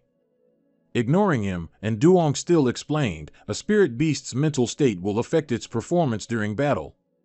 Clearly, Crimson Hound carries the burden of wanting to win and fearing loss. Surely, every time it fights, if it wins, you reward it, and if it loses, you scold it. Over time, even a mental-type spirit beast cannot withstand such immense pressure." And speaking of which, he secretly thought, besides, thanks to Xiao Zi's mutated paralysis skill, it's no surprise Crimson Hound lost. These words were indeed too true. It seemed Li Tin was too eager to fight and didn't pay attention to it. Hearing Duong say these words, Li Tin felt like he had been woken up. He stammered, "I." Then Li Tin began to recount, "At first, I wasn't like that. The contract. To be able to contract with the general, I was already very satisfied, but they said, an elite rank must act like an elite rank." After every loss, he would vent his anger on Crimson Hound with harsh words, "You worthless thing, you made me lose face again." Recalling the sad face and injuries after each battle, Li Tin asked himself, "But is this really what I want?" At this moment, he bent down to caress it. "General, I'm sorry. I was too eager and overlooked your feelings." Seeing that he finally understood, Duong smiled faintly, satisfied. He said to everyone, "Let's go." But immediately after, Li Ting quickly looked at Duong and yelled, "Stop." The people following him immediately surrounded Duong. "You think you can just clap your hands and leave?" Tulung was alert. "What do you guys want?" He then immediately took out an item. "You play, you pay. Don't forget." Li Tin handed it to Duong and said, "Crimson Scythe is yours now."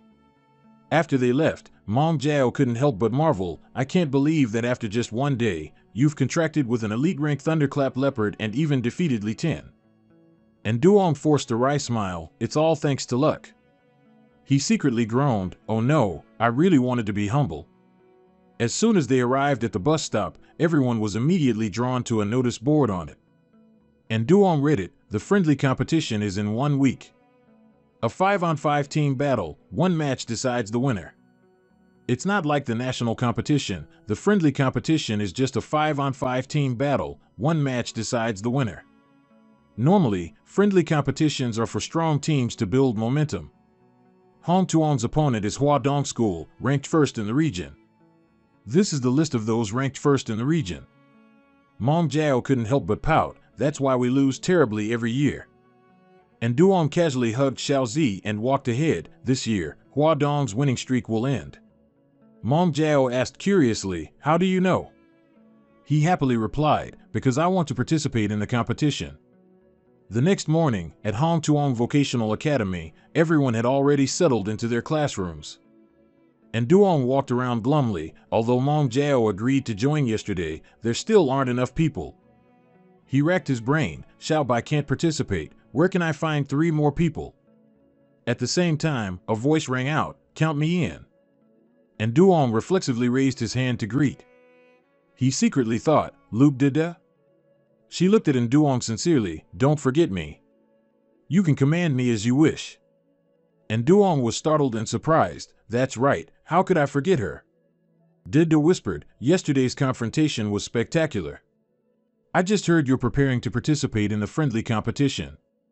I wonder if a boy and I can help." Duong recalled, "Luke Dida's a boy has maximum luck value. In the previous life, it helped her avoid several dangers, so it's definitely useful in the competition." Their conversation, however, was overheard by a third person, none other than Mong Jiao. She stared at Dida, her eyes showing a trace of annoyance. At the same time, another student yelled, "Brother Tin, he's over there."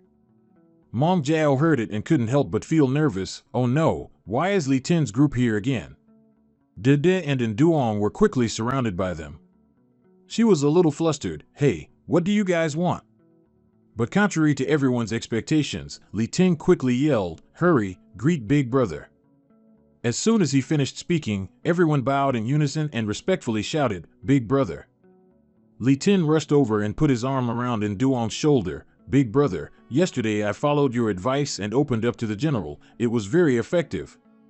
Nduong was bewildered. "Huh? When did I advise you? And don't just call me that." Li Tin was so overjoyed his voice became urgent. "The general is about to level up. I want Big Brother to help me. Just name your price." As soon as Nduong heard that, his eyes lit up. "If that's the case, then join my competition team." Li Tin was surprised. "Huh?" Nduong glared at him. "If you're not willing, then forget it. I just don't have time to help the general level up." Li Tin quickly replied, No, I'm willing," but he secretly felt uneasy, as if he was being tricked. Afterwards, the two started to get acquainted and chatted happily. Hiding behind a bush, Mong Jiao saw this scene and couldn't help but bite her lip in anger. "Only I am worthy of you." At the same time, Nduong suddenly sneezed loudly. He felt a little curious. Why do I suddenly feel cold behind my back? I wonder what Mong Jiao is doing. Now is not the time to think about this. Although Hoa Dong was unreasonable and unruly, his strength was very powerful. Nduong calculated seriously, now there's still one person missing, I need to search diligently. Cut to the training ground. Everyone had already gathered here. After Nduong finished speaking, Dainga couldn't help but be surprised. "Me? I'm participating too?" Li Tin said dismissively, "Look at how scared he is. Not dragging everyone down is already the most he can do." Dainga replied, "What did you say?" "My Yubo has gotten much better after Nduong helped it." Dida looked at Mong Jiao a little timidly. This is a teammate." Nduong happily introduced, "Of course. Mong Jiao's underworld, you men, strength is top 1 or top 2. What's wrong?" Dida was a little hesitant. "No, I also heard that friend Mong Jiao is very good." She was secretly delighted by the praise. "It's time to show my true strength." Nduong quickly had them settle down. "Alright, now that everyone's acquainted, next I'll explain the rules of this competition." He clearly drew on the board. This competition is a 5-on-5 team match, with victory determined by the number of people still inside the circle within the allotted time. Li Tin raised his hand to speak. "Does that mean it's testing teamwork, ensuring we don't get knocked out of the circle?" Nduong quickly replied, "Exactly." Dida then said, "For years, Dong Hoa has been best at team competitions. Their coordination is impeccable." She then paled. "Moreover, I heard that any Phantom Beasts and Phantom Beast Masters who compete against them are psychologically traumatized." Dainga listened in fear. "Nduong, is it still not too late to withdraw now?" Li Tin glared. "Who just said their abilities had improved?" At this moment, Nduong held up a golden bone. "Don't worry, I'll help everyone." Nduong handed it to Li Tin. "This is a gold-grade bone, an ingredient for Red Hound to level up. If Red Hound bites and absorbs it, don't even mention the Phantom Beast's flesh, even the strongest armor won't be a problem." He replied, "No problem, I'll prepare it for the general." Nduong punched this foolish guy hard on the head. "I think you want Red Hound's teeth to all break." Li Tin was still confused. "Huh?" Nduong happily said, "Training must start from the beginning. First, train with white bones." Immediately after, he demonstrated to Li Tin by throwing the white bone towards Red Hound. "Catch it."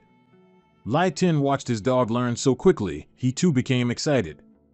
First up is Underworld's Red Lotus Purgatory Fire. This is its combat form. Nduong said loudly, "Everyone show off your skills." Looking at Underworld, Dainga couldn't help but exclaim, he actually has this level of strength.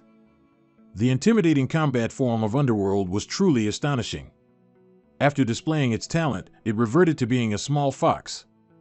And Duong couldn't help but rejoice. Mong Jiao, your power has increased again. She shyly demurred, not at all. In reality, she was ecstatic, and Duong praised me. He then excitedly announced, next is a boy, Dada's bird. As soon as he finished speaking, a boy transformed into a large bird and soared into the sky.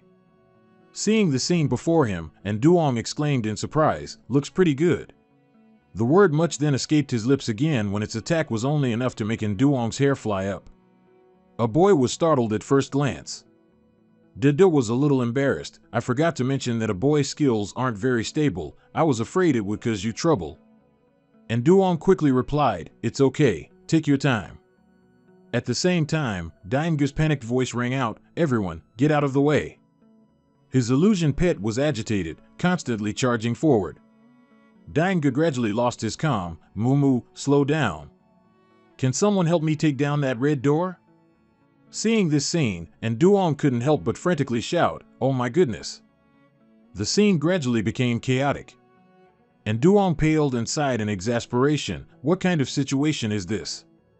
On this side, Dainge was still helplessly shouting, Moo. Just then, a strange voice rang out, making Duong confused. Student, can you help? Our male lead just turned his face to look and was immediately startled. The other person then asked, you are Duong. The reason he had such a petrified expression was because the other person was too tall. He felt like he was talking to a house pillar. And Duong's mood also instantly became gloomy. Excuse me, is there something wrong? The young man then said, I saw you give Li Tin some pointers. You don't mind helping my mighty illusion pet, do you? And Duong stammered, of course not. He secretly groaned, if I say I mind, I'm afraid you'll wring my neck right off. He happily gripped his shoulder, that's great. Come to the school infirmary with me quickly. If we're late, I'm afraid my mighty one won't be able to hold on much longer. So immediately after, they both went to the infirmary, where a distinctive medicinal smell hit their noses as soon as they stepped in. As soon as he saw the illusion pet, and Duong awkwardly broke into a sweat, This is the mighty one you were talking about? The rabbit named Mighty seemed like a toy doll. Its sparkling eyes looked at Duong, appearing incredibly pitiful. He seemed to be an illusion pet fanatic. Isn't my Mighty so adorable? Every time I see it, I feel like I'm about to get a nosebleed because it's too cute. And Duong's mind suddenly flashed with an image of Xiaolong. Master, he thought, you're suffering. As for being cute enough to cause a nosebleed, that's quite enough. Seeing Duong acting strangely, he asked in surprise, what's wrong with you? Realizing he was a bit distracted, and Duong waved his hand, I'm fine. Please continue. The young man recounted, I don't know what's been wrong with Mighty for the past 2 days. All his limbs are stiff, and his whole body is convulsing. The school doctor didn't even check him and just said Mighty had normal muscle spasms. He tightly clasped Duong's hand. I just want to see if you can figure out what's wrong with Mighty. At the same time, the doctor walked in. Why are you here again? Didn't I tell you it's just simple muscle spasms? He dejectedly said, but I massaged him the way you said, and it had no effect at all. The doctor replied, then massage him more. If there's nothing else, don't come back. I'm very busy. And Duong disdainfully exposed him, busy indeed. Is playing cards on the computer fun? He jumped, what are you talking about? Ashamed and angered, the doctor tried to find fault. Hey, you.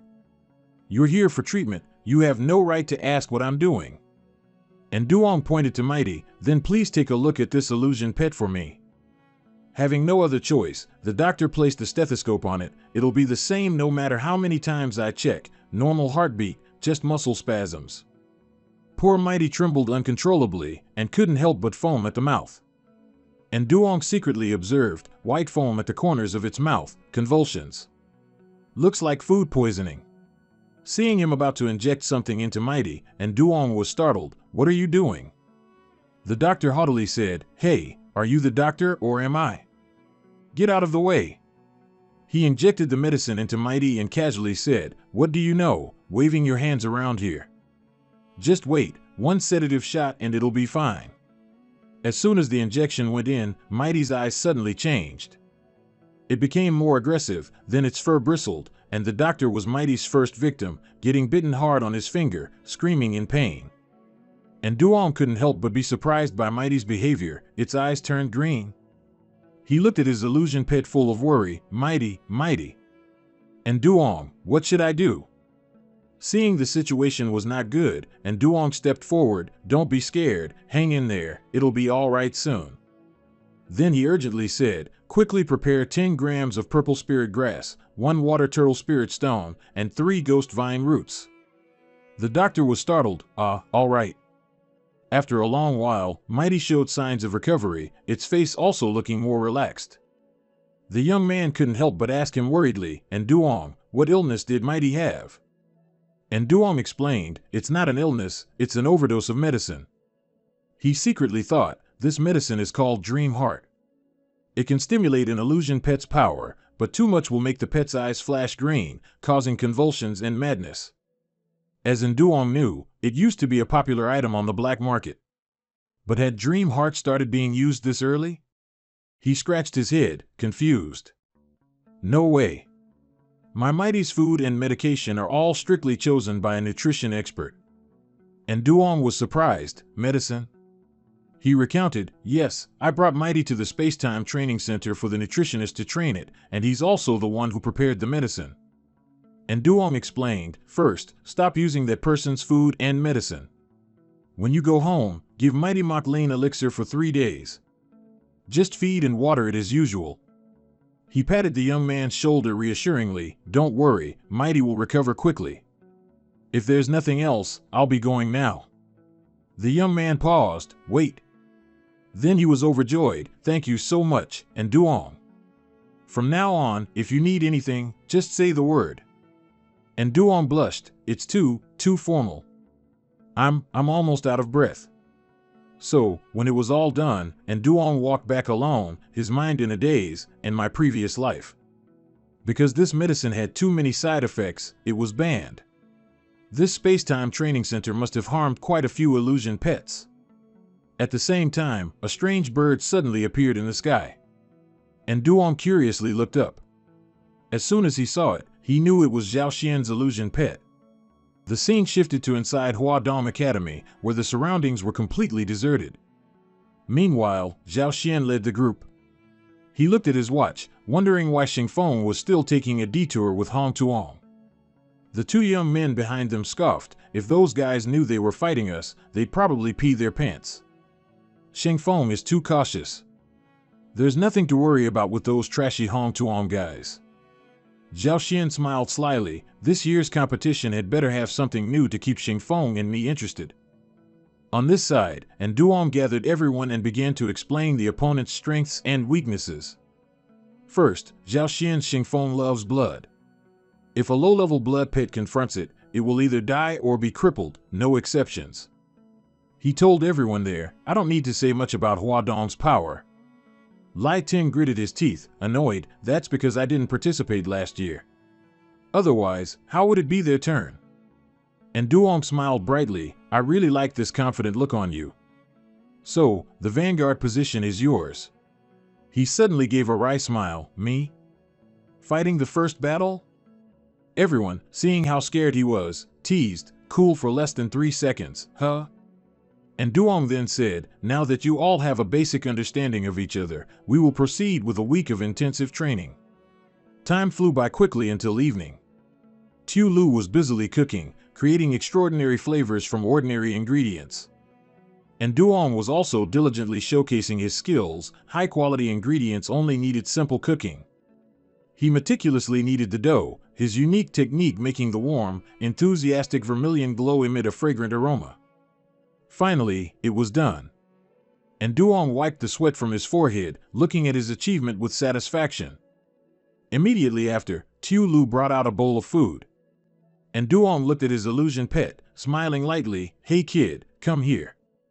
The leopard seemed very frightened, its smooth fur now standing on end. And Duong offered the bowl of food, introducing it, a high-class dish brimming with love. Isn't it touching? He stared at the little guy like a devil, though it looks a bit ugly, its effects are great. Tu Bok, quickly help it. Tu Long proudly replied, yes. It looked at the bowl of soup and cautiously backed away.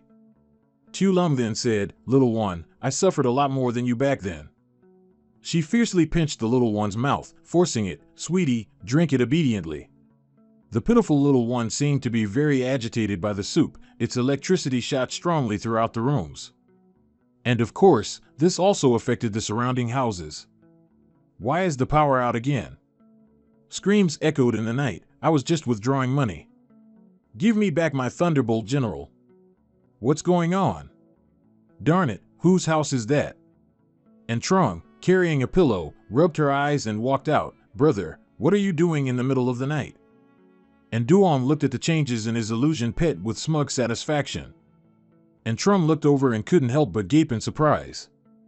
On this side, the little leopard had transformed into its battle form, and its level had also risen to Elite 3-star.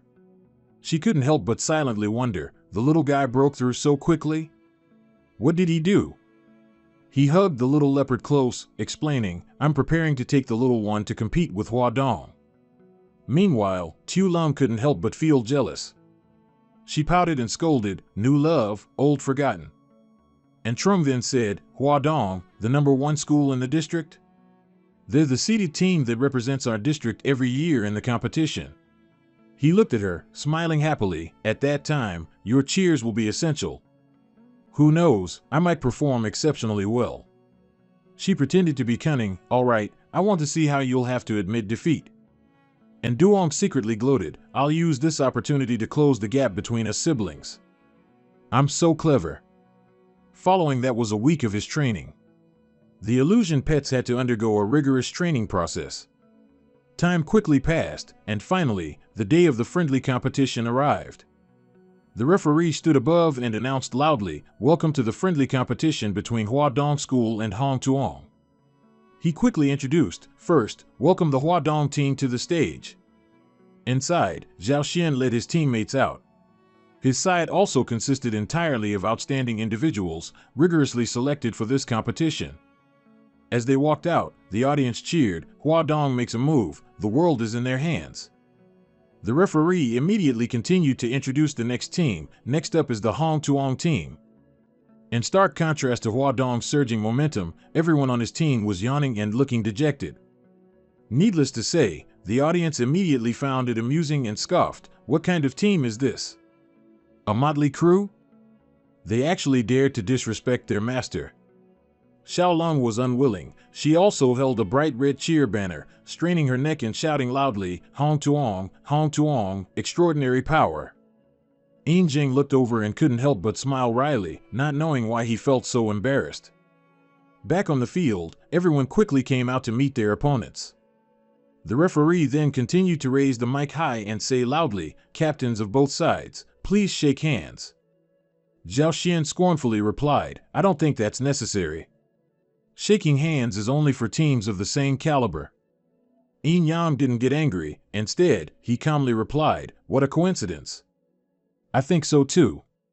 And just like that, murderous intent continuously radiated from both sides. After a while, the referee then said, both teams, please proceed to your designated combat preparation areas. He began to introduce, this is the person who led the Hua Dong team to achieve a record of 12 consecutive wins, known as the Hunter Zhao Xian. Down below, the female audience cheered joyfully, Captain Zhao Xian, I love you. Yin Yang looked at this name and silently thought, Hua Dong's strategy prioritizes victory, as for everyone else. Following that was a series of introductions for the other members of the Hua Dong team. Xiaolong watched, growing impatient. Why haven't they introduced Master's group yet? Yin Jing replied, look, I think it's coming. But instead of a grand introduction like Zhao Xian's side, everyone's name was just displayed. Xiaolong was bewildered, what is this? Yin Jing replied, they don't even have pictures. The referee then said, the information Hong Tuong provided is only this, along with a record of 6 losses and 2 draws, including 4 devastating defeats and 2 forfeits. On this side, your illusionary pets seem no different from children's toys. The audience couldn't help but get angry. Why did they find an opponent like this? There's no excitement at all. What a waste of money on tickets. It's not even as good as watching at home. The rules began. This competition uses an unrestricted combat rule with a duration of 20 minutes. The team with more illusionary pets remaining in the combat zone and still possessing combat ability will win. Zhao Xian stepped forward and instructed, "Everyone remember, we don't want them out of the ring, we want them to die in the ring."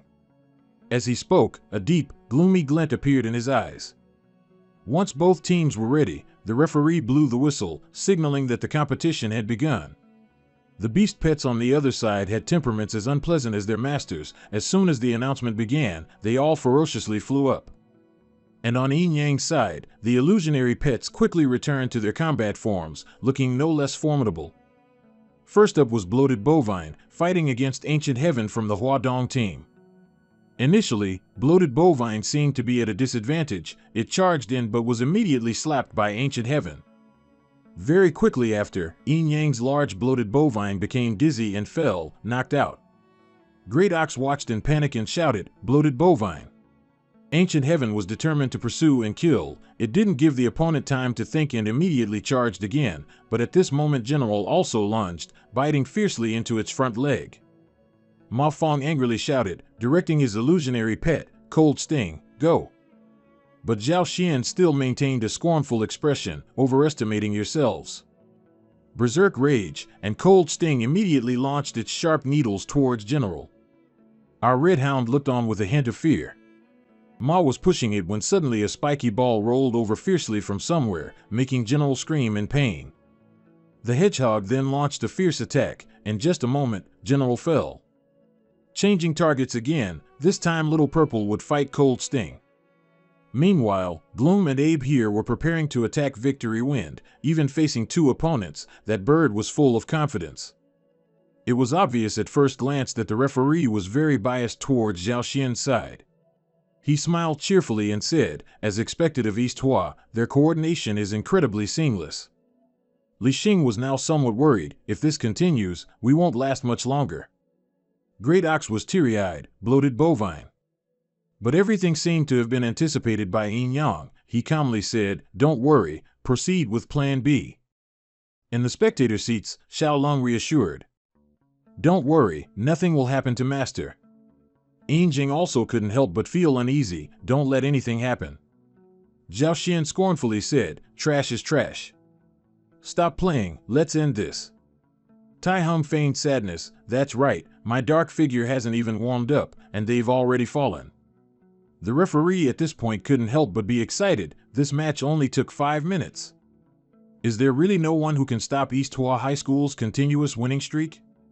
Bloated Bovine and General, despite being injured, still struggled to stand up. The referee then said, "They're up. Hong Tuong is up again." Immediately after, General, carrying little CI on its back, frantically charged towards the opponent. Seeing General running towards Jia Tian, the referee excitedly commented, "They're still charging forward. Will they be knocked down again, or will they risk their lives this time?" Seeing this situation, Hua Shu also shouted loudly at the same time, "Jia Tian, quickly roar."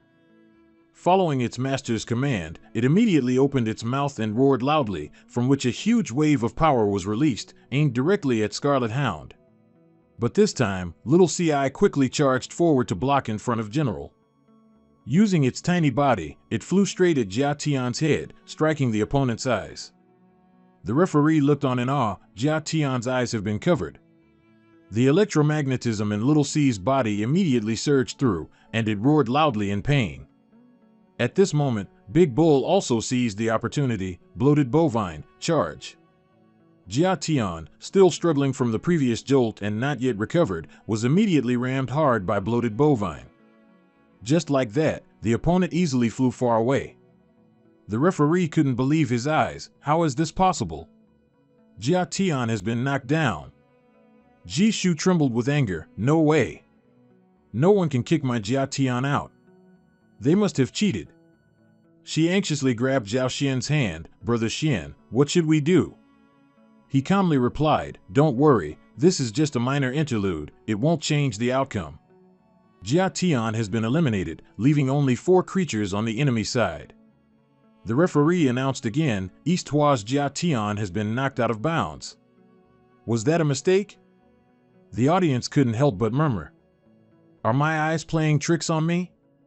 Jia Tian was knocked away by a bovine? Is it fake? A special effect? What kind of skill is that, anyway? Meanwhile, Yin Yang remained calm. He secretly chuckled, thinking, playing hard to get. Recalling the friendly match a few days ago, he had told everyone in advance, the opponent's contempt is our best tool. After we attack, they'll immediately counterattack and quickly end the match, so our first strike will prioritize breaking their defense. After that, the poor bloated bovine had to endure a training session so painful it brought tears to its eyes. Big Bull was distressed at the time, Yin Yang. Bloated bovine is about to smash its head in.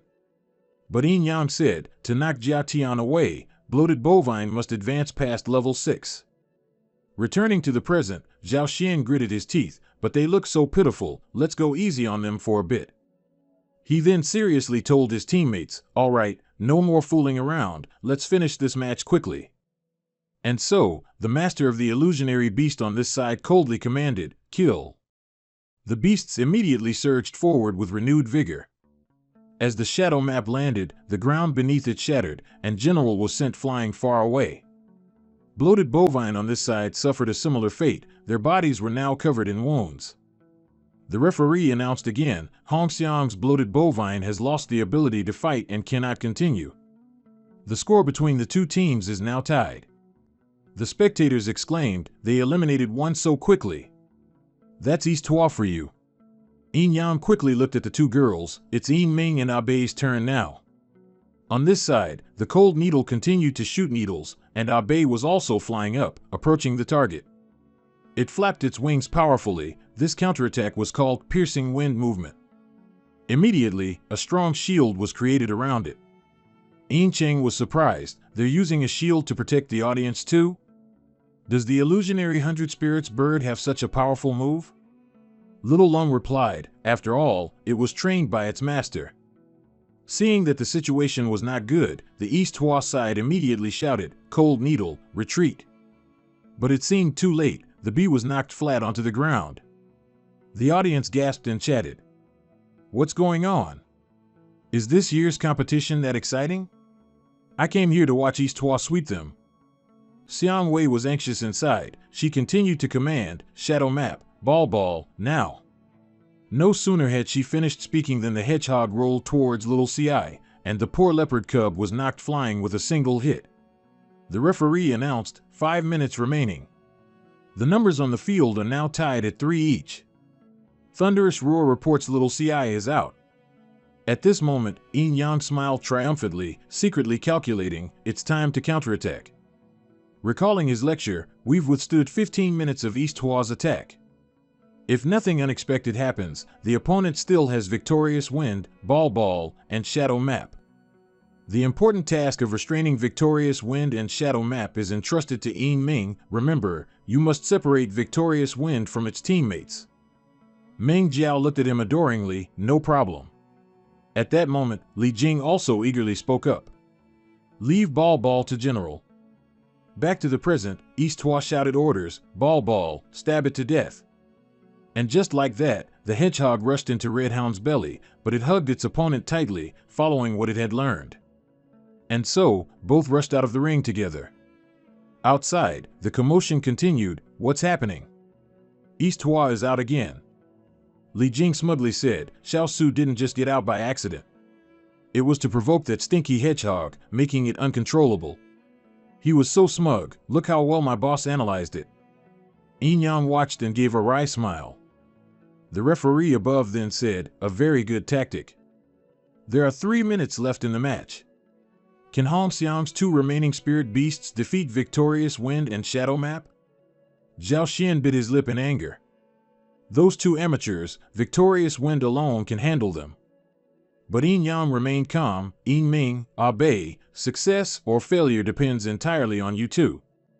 On this side, Victorious Wind flew up frantically to attack the opponent, fiercely striking with its red wind feather blade. Hong Xiang seemed to have regained its momentum. Meng Jiao shouted, Yin Ming, well done. Roast that rat. The little fox obeyed its master's command, quickly cornering the rat. Shadow Map instinctively flinched in surprise.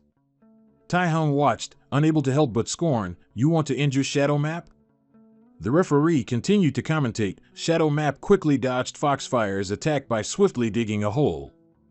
On this side, Duo nervously gave orders to her spirit beast. "Obey." The bird immediately understood its master's intent, wildly unleashing its power at the opponent.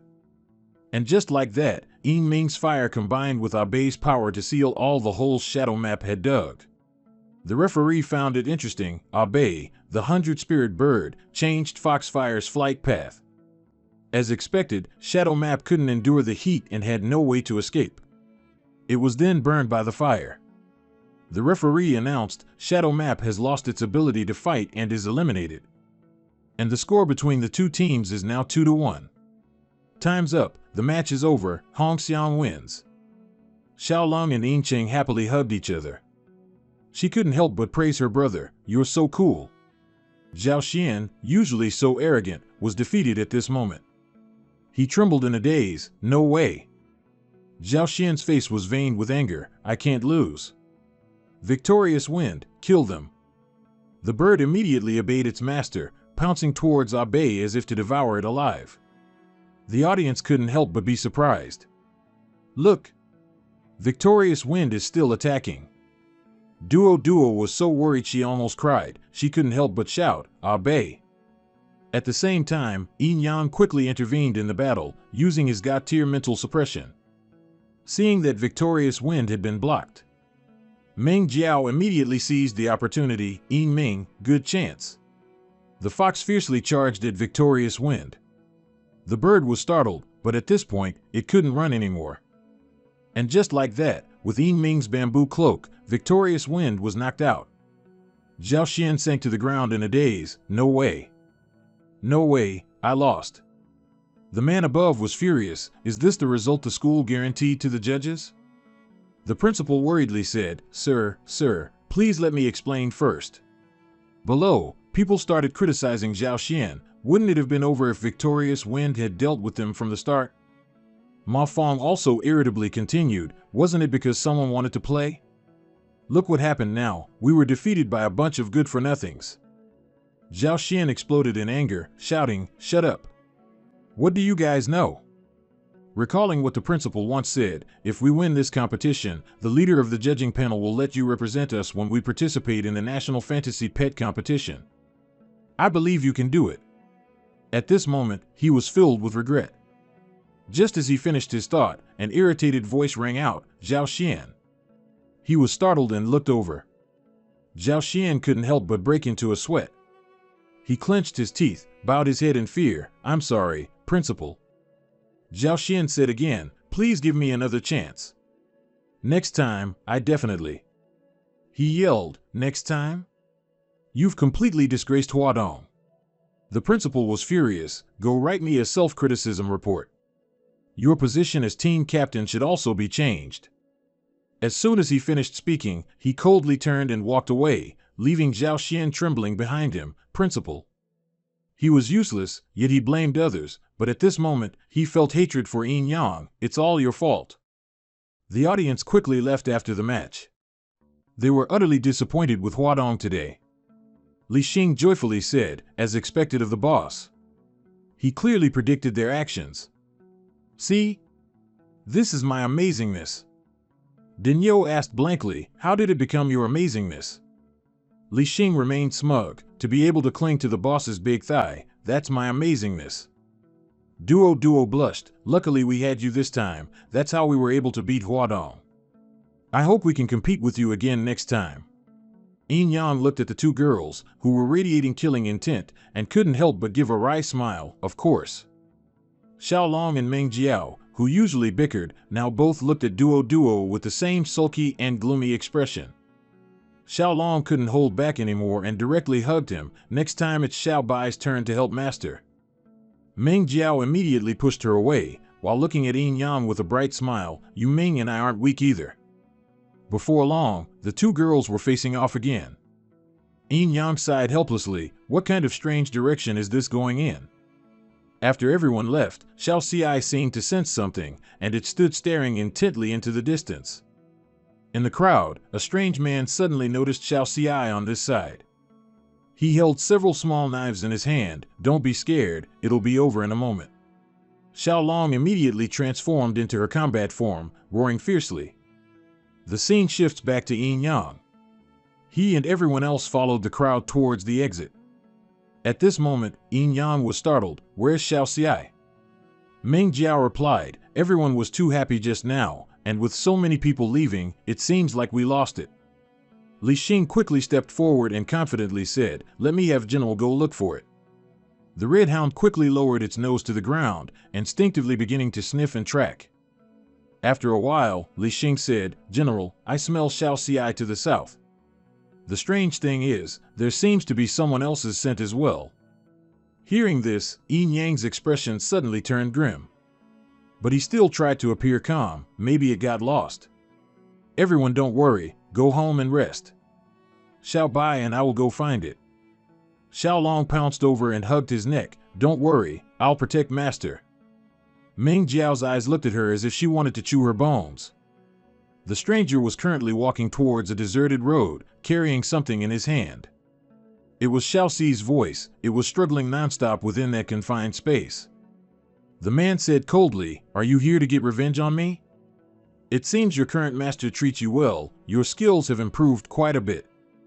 I was just worrying about not having money to gamble. Who knew you'd come knocking on my door? Hey, too engrossed in his smugness, he didn't realize Yin Yang had already arrived. Excellent. Before he could finish his sentence, Yin Yang fiercely delivered a thunderous slap, startling the stranger. Yin Yang's strength actually sent the man flying. He slammed hard into the trash can behind him. At the same time, Xiao Xi seized the opportunity to escape, flashing out from inside like lightning. Yin Yang gently reminded it, next time, don't run around recklessly, okay? The other man could tell with one look, you're its new master? I was careless just now, that's why you ambushed me. Leave it here immediately, then get lost. Xiao Xi, now held in its master's arms, glared fiercely and barked. Yin Yang, surprisingly, let out a casual chuckle. Looks like there's no need to worry about finding the wrong person. Seeing your aura, he was a bit startled and cautious. What do you want to do? Without another word, Xiao Long immediately flew up and punched the kidnapper straight in the stomach. She gritted her teeth and said fiercely, this punch is from my little brother, to thank you for your care earlier. The force of the blow made him unable to endure, and he helplessly collapsed to the ground, clutching his stomach in pain. The guy immediately threatened, this is the territory of the Blood Abyss organization. If you treat me like this, the organization won't let you off. At this moment, Yin Yang's eyes flashed with a frightening darkness. Then let them try. The scene shifts to a high-rise building, which is Shen Meng Yao's home. Inside the house, clothes were scattered on the floor, and she was comfortably soaking in a hot tub with her little fox. This made Meng Yao feel incredibly relaxed. Meng Yao leaned her head back, looking at the ceiling. I can't believe it, Yu Ming. We actually won against Huadong. She reached for a small duck toy and added, it's also thanks to Yin Yang. The match went exactly according to his plan. Looking at the toy in her hand, Meng Yao murmured absent-mindedly, Yin Yang. Meng Yao asked herself, just how many more surprises do you have for me? After bathing, she quickly sat down at her desk to write something. Meng Yao then said, even though we won today, our opponents will only get stronger and stronger. She resolved that she must use this time to improve her strength. At this moment, Meng Yao pulled open her drawer, inside which was a fox mask. The scene shifts to Yin Yang, who had long since beaten the kidnapper senseless, leaving him sprawled on the ground. Then Yin Yang rummaged through the guy's clothes, not without a hint of satisfaction.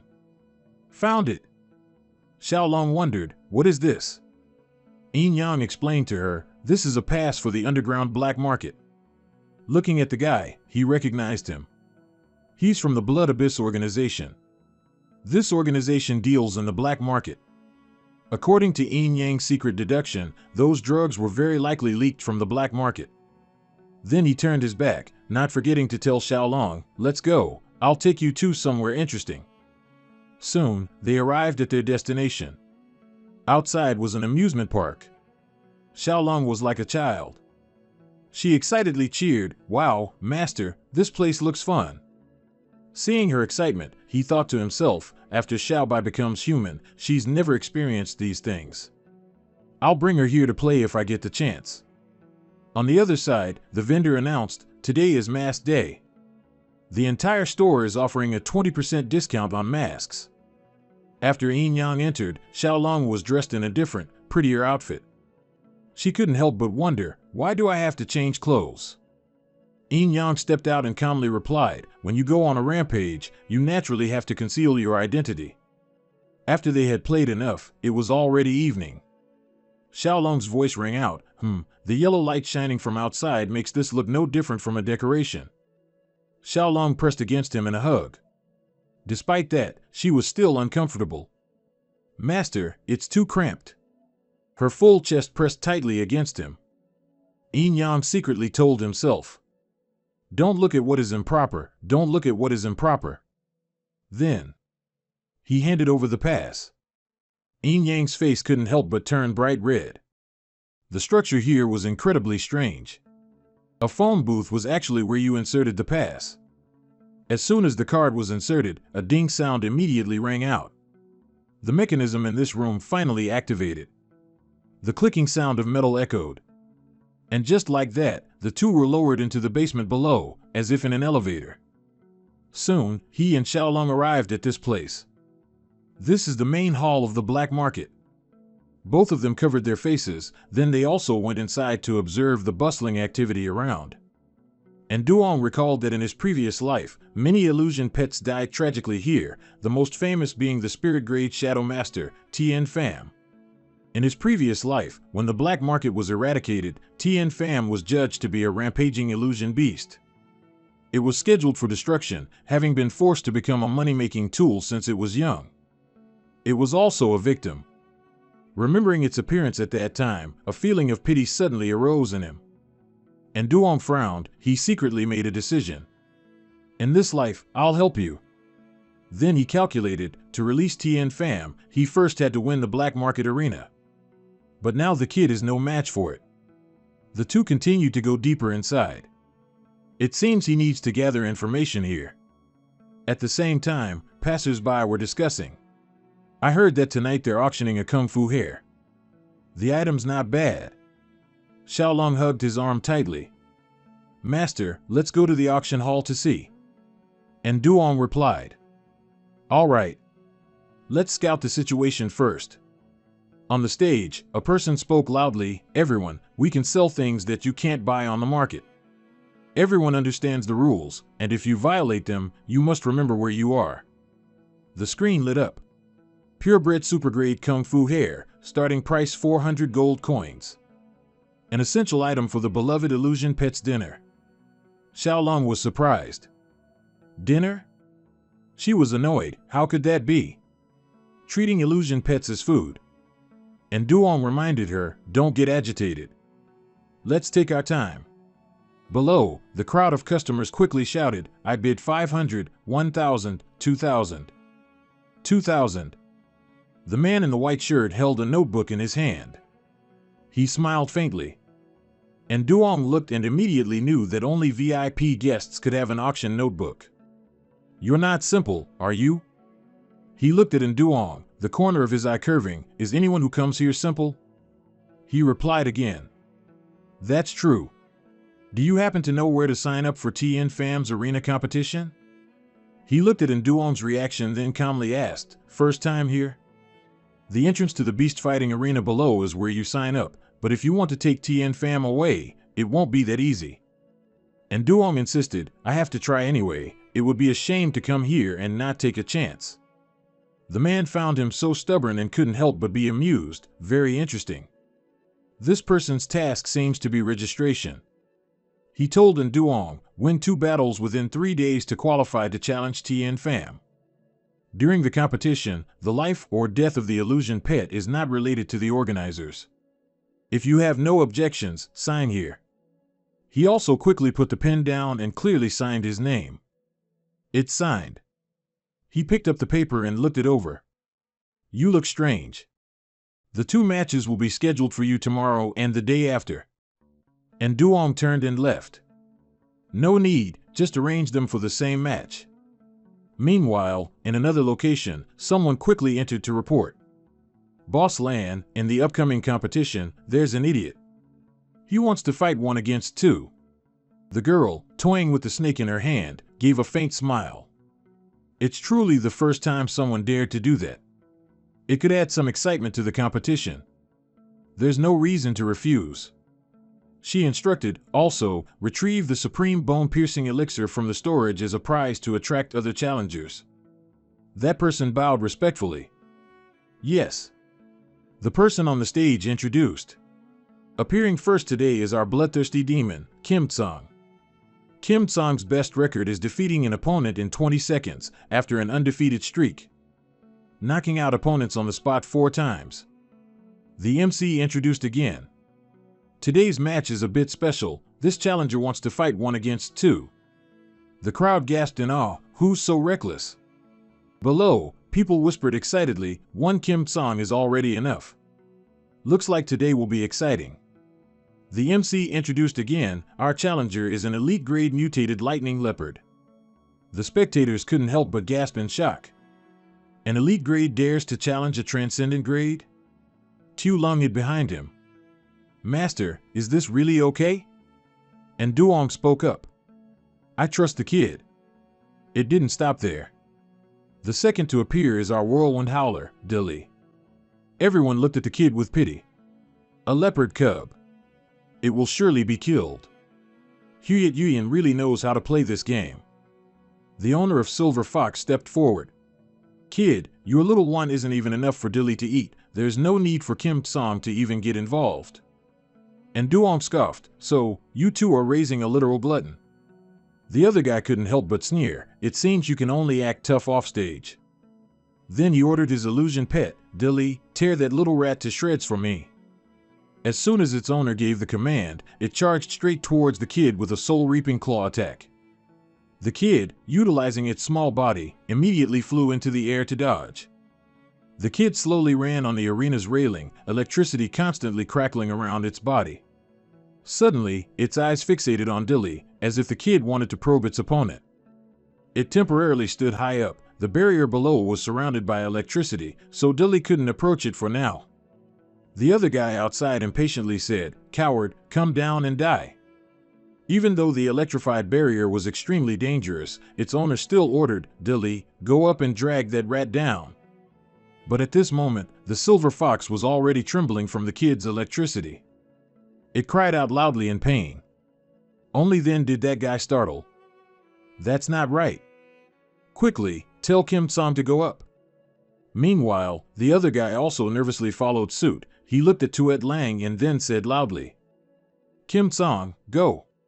Everyone saw the light coming from its mouth. The crowd buzzed. What's going on? Kim Song has made his move. Those streams of power seemed like sharp thorns. Those ice arrows continuously shot towards the little leopard. But at this moment, the kid still looked very calm. After seeing those things, it immediately froze them. The guy with the green mask looked at the kid and said viciously, Trash wants to fight me too. His silver fox now continued to charge forward again. It roared crazily as if wanting to devour the kid whole. Of course, the little leopard was no less. It channeled its inner power, and a protective sphere enveloped it. From its body, a fierce surge of power immediately shot out. Dilly then opened its mouth wide again, condensing its power there. The barrier was quickly covered in ice. The kid, carrying the protective sphere, flew directly upward. He couldn't help but feel a burst of triumph. Ice element, that stupid wolf is just shooting randomly.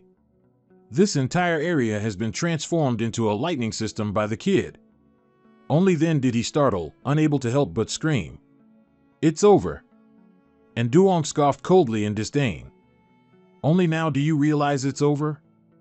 It's too late. Anticipating the events, Tu Lung took out his glasses and put them on. At the same time, a dazzling burst of power erupted. The people below couldn't bear to look and covered their faces with their hands. My eyes. What happened? Inside the fighting cage, the light showed no sign of fading. Dilly and Kim Song lay motionless on the ground, their tongues hanging out, their fur singed and curled by the kid. The two guys and the MC were dumbfounded. He stammered into the mic, announcing, The competition is over. The Lightning Leopard wins." As soon as the match ended, someone quickly ran over to announce. She couldn't help but be surprised. What? This person was General Manager Lan. She couldn't believe it and asked again, "Tik Kat was won and taken away?" The other guy bowed his head dejectedly. "That's right. We didn't expect him to be that good. It seems he wants to challenge Tien Pham." Hearing this, General Manager Lan couldn't help but ask curiously, "What's that person's name?" The file was handed over. She felt a bit uneasy. Could it be someone from the three great families? The employee added, "This is the signature on his challenge letter." Looking at the name on it, General Manager Lan was surprised. Dao. Meanwhile, after the match ended, he and Tu Lung left. She held the trophy in her hands. Tu Lung excitedly exclaimed, "Master, this thing is pure gold." And Duong couldn't help but be surprised. This black market is really generous. Even a top-tier Tik Kat can be a prize. At the same time, an aggressive voice called out to him from behind, "Hey!" And Duong instinctively turned around. They aggressively threatened, "If you know what's good for you, leave what you have in your hand behind." The leader brazenly said, "If you want to continue operating here, then obediently hand over the Tik Kat." But of course, he wasn't afraid of them. And Duong calmly replied, "Is that so?" That guy disdainfully continued, "Don't think winning the competition makes you great. I'll knock your teeth out." Just then, before he finished speaking, Xiaolong couldn't help but punch him. Seeing him tumble into a heap, his subordinates cried out in surprise, "Boss!" Xiaolong glared fiercely at them. "I think you're the one who'll be looking for your teeth on the ground." As soon as she finished speaking, she immediately swung her arm and attacked the gang. Those people trembled, standing still and taking the blows. At the same time, a loud voice rang out, "Stop!" The girl stood there radiating power, followed by dozens of bodyguards surrounding her. The robbers were startled and exclaimed, "Director Lan." She looked at Indune with admiration. "Mr. Dao was much younger than I imagined." Director Lan took off her mask and introduced herself. "Nice to meet you. I am the manager of this place. My subordinates just now were clueless. I apologize for offending you. Would you and the young lady care to come upstairs to talk?" As soon as they entered the room, she spoke frankly, "To be honest, I greatly admire your abilities, sir. I wonder if we could have an opportunity to cooperate." And Yoon didn't hesitate to expose her. "Is it cooperation, or do you want me to help you control the bets?" Director Lan smirked. "Both are true. This is an opportunity many desire but can't get, Mr. Dao. Please consider it." He calmly replied, very dark-hearted. "No wonder people say this is a den for wasting money." Suddenly, Director Lan put her foot on the table, an action that slightly startled him. Director Lan then said, "Mr. Dao, you've misunderstood. It's just a small trick. If there's an opportunity, we can understand each other more deeply." Xiaolong, standing nearby, felt uncomfortable seeing this. She secretly wondered, more deeply? Of course, and Yoon wasn't interested in novelties. He stood up abruptly. "Sorry, I'm not interested in this. You should look for someone else." Director Lan was surprised. "You?" At this point, she changed her approach. "I heard you want to fight a match with Tien Pham." And Yoon didn't hesitate to answer, "That's right." Director Lan proudly told him, "I'll arrange the match for tomorrow night." Knowing she couldn't entice him, she could only say politely, "Then I wish you good luck, Mr. Dao." Back in the room, and Yoon said, "Kid, this time I'll use Thorn Bone to enhance your backstabbing skill."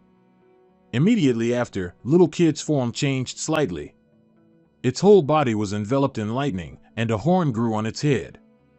Seeing thorns grow on its back, he couldn't help but be satisfied. In its normal state, Thorn Bone could shrink. Not only could it enhance the lightning effect, but it could also quickly condense lightning spheres to create explosions. Looking at little kid, he pondered, hoping this time he could save Tien Pham. At the same time, in another part of the underground black market, a familiar figure appeared.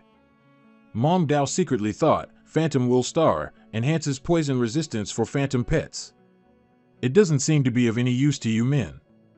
She coincidentally overheard the customers chatting. Did you hear? Yesterday, a mutated lightning leopard challenged Kim Song and Dilly and won. This time, it wants to challenge the Infam. Is it that powerful? I definitely can't miss it. Mom Dao was surprised. A mutated lightning leopard? Mom Dao couldn't help but be curious. What's going on? The stall owner immediately explained. Over at the arena, an unknown master appeared out of nowhere and easily defeated our people, becoming famous in one battle. He handed over the advertisement. Just by looking at it, Mom Dao felt uneasy. She asked herself, little kid, why are you here?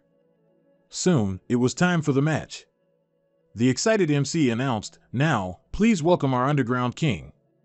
Always holding a record of 38 consecutive wins, 30 times killing opponents on the spot. It is the Infam.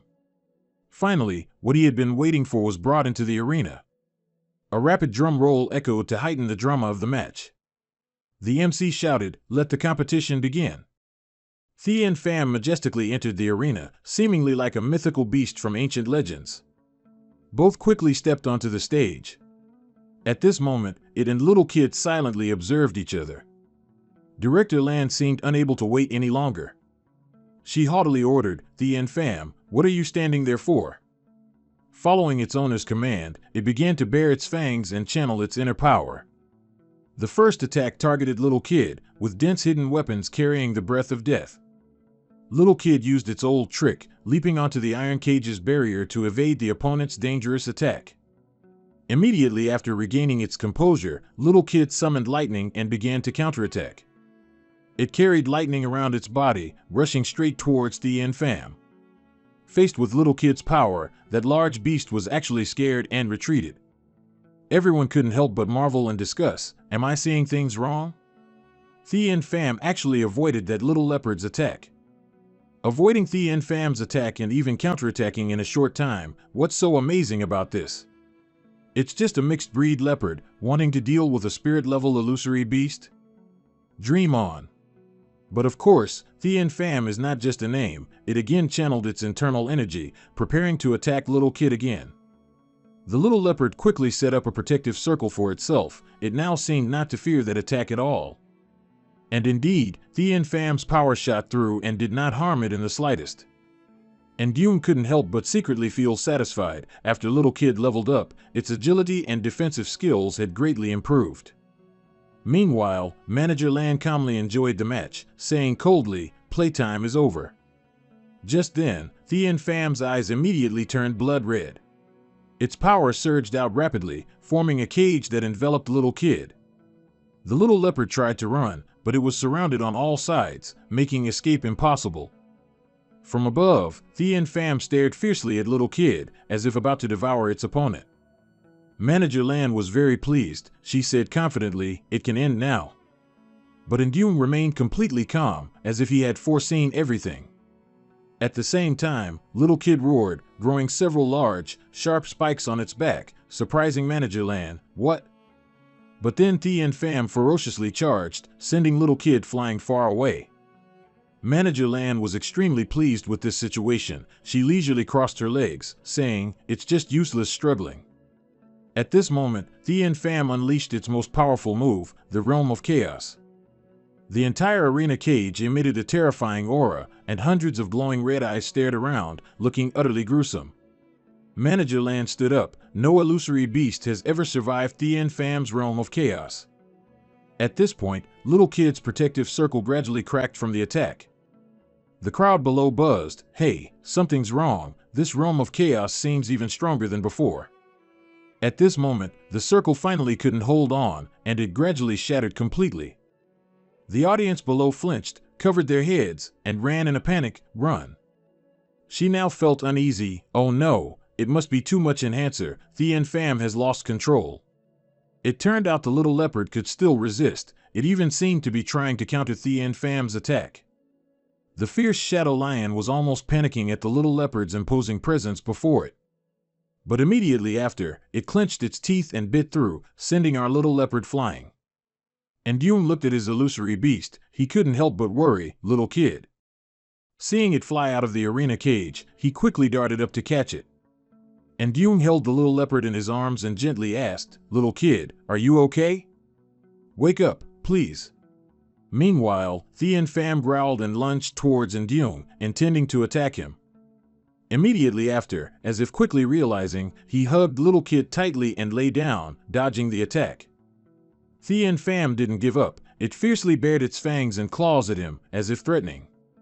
Noticing his illusory beast trembling, although his back was scratched, he gently comforted it, I'm here, don't be afraid. Seeing the situation look tense, Tu Long also quickly followed over, Master. His voice trembled, seemingly from pain, I'm fine. I still have to save Thien Pham, its nature isn't bad.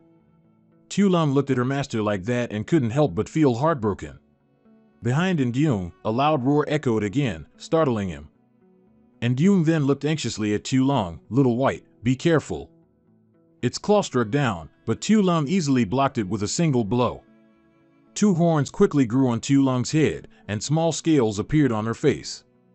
Tu Long glared at Thien Pham, little lion. I'll be your opponent. With that, Tu Long immediately flew up and directly attacked it. Seeing her imposing aura, Thien Pham was a little scared. Just then, Tu Long also immediately transformed into a dragon. Master, the battle isn't over yet. The spectators were still running for their lives. They simply couldn't withstand this aura. The guards were somewhat frightened. Manager Lan, let's go. Thien Pham has gone mad. Manager Lan was annoyed. Useless thing, wasted so many of my evolution materials. She regretfully looked back and thought, fine, I'll just have to spend time cultivating another one. But at this moment, what happened before her eyes left Manager Lan almost speechless. The audience below also couldn't help but exclaim, that is. Tu Long was now a majestic dragon. And Yoon commanded, Tu Bok, use dragon suppression cannon to suppress Thien Pham. Hearing her master's command, Tu Long immediately opened her mouth and channeled her inner power. Then, she opened her mouth wide and blew forcefully, successfully suppressing Thien Pham. Before Tu Long's aura, Thien Pham's rage gradually dissipated. Not stopping there, Tu Long coiled her body, preparing to attack again, and of course, Thien Pham wouldn't give up. Even knowing it was at a disadvantage, it still charged forward. Tu Long's eyes widened, and the gem on her forehead suddenly emitted light. Both were now fighting intensely, and their auras were extremely vibrant. Manager Lan laughed sinisterly, a wicked scheme appearing on her face. It's actually the legendary Phantom White Dragon. It's still in its growth period. If I offer it to that lord, I can definitely return to the imperial capital. In the sky, Tu Long continued to condense her power. She was preparing a full-scale attack on Thien Pham. The shadow lion was temporarily restrained. It growled angrily. Tu Long anxiously said, Master, the dragon judgment cannot hold Thien Pham for too long.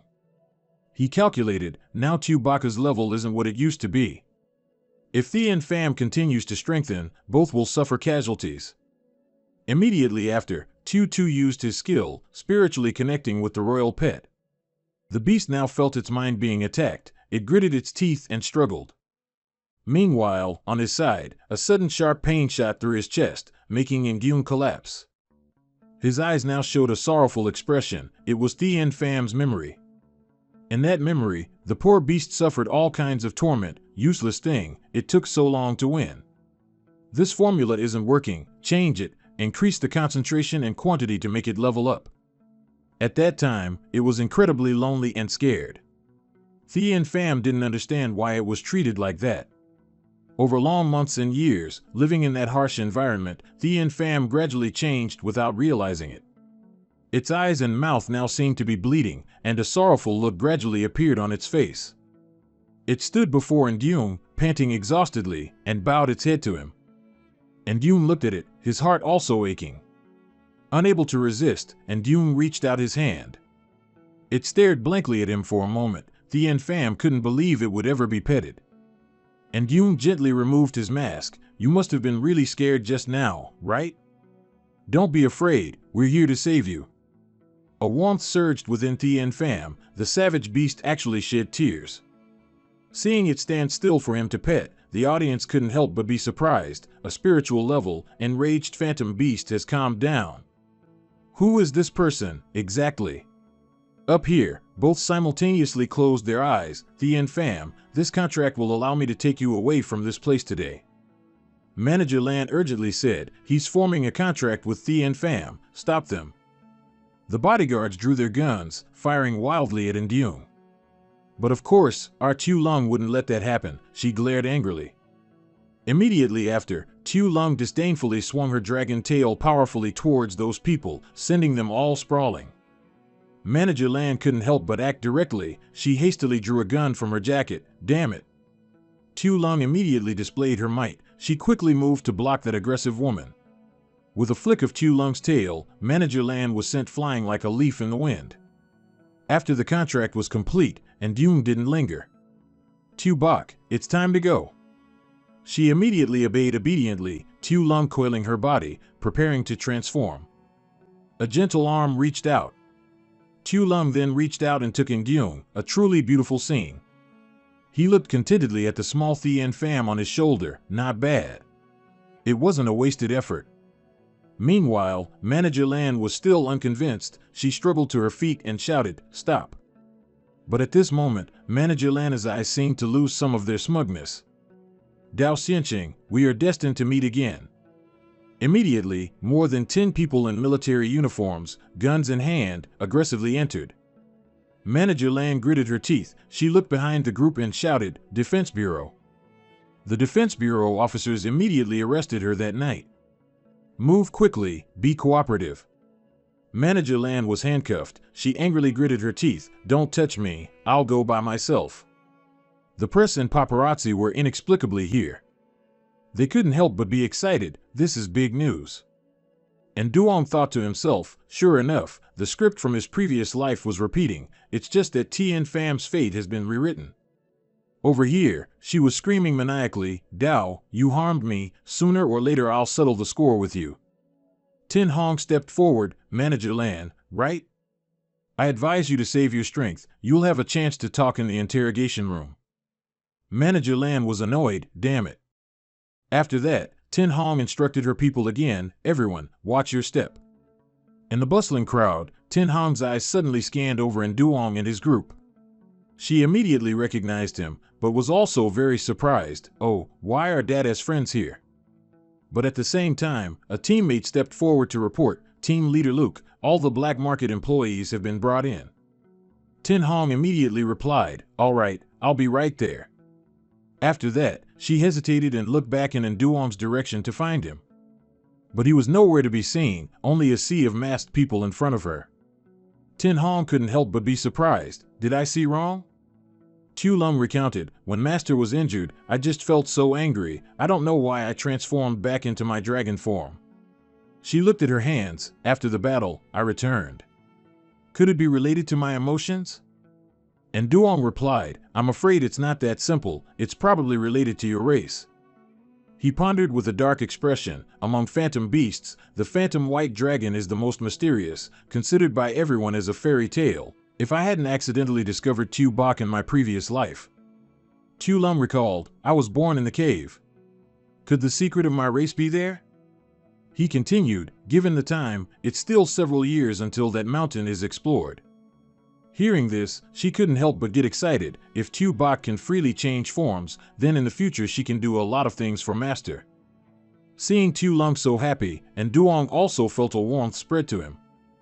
He turned to leave, then your chicken drumstick tonight will be mine.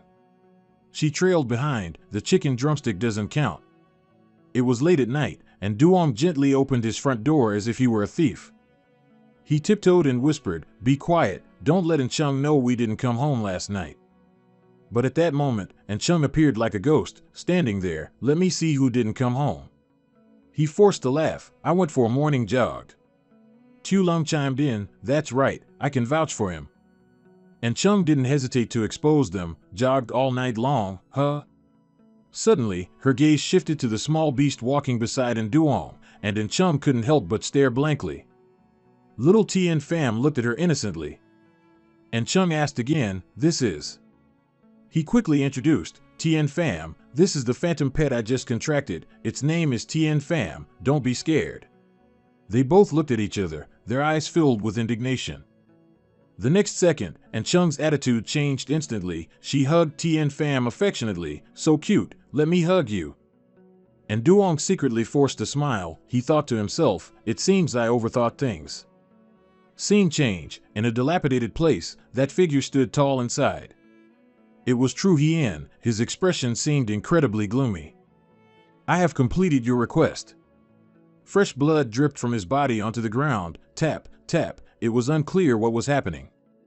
The head of Tru Hien's phantom pet fell off, and it lay lifelessly sprawled on the ground. Tru Hien declared loudly, "I personally killed Tang Fong."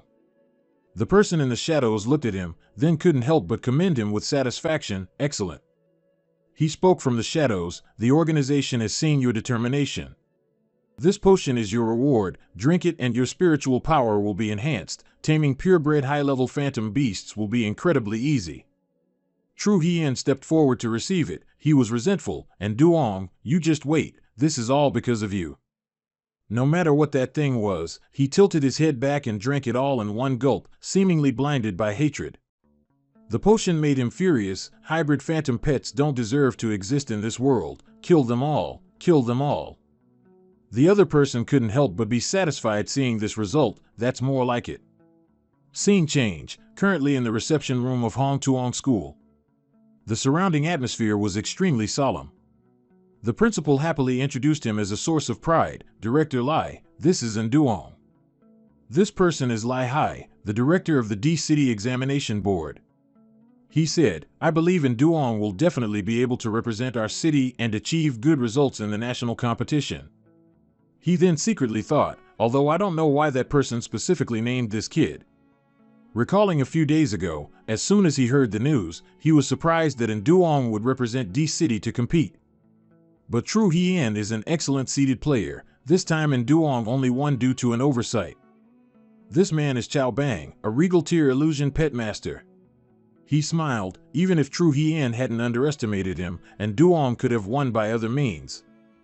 According to Chao Bang, he's more interesting than we imagined.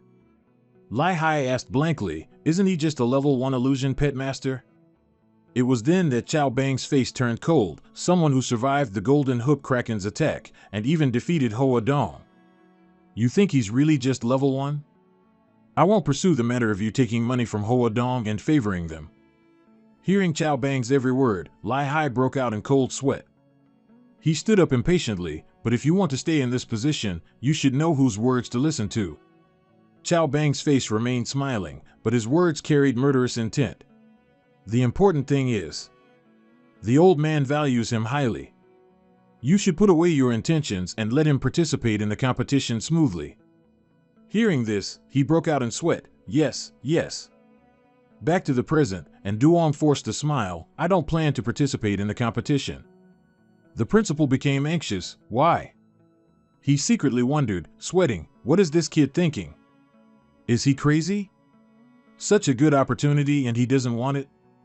And Duong continued, "I'm sure the leaders know I've never seen such a grand spectacle. What if I embarrass our city?" He heard this and felt a chill in his heart. Was the scene of the Golden Hook Kraken going berserk not grand enough? Koi Tien happily said, "That's true.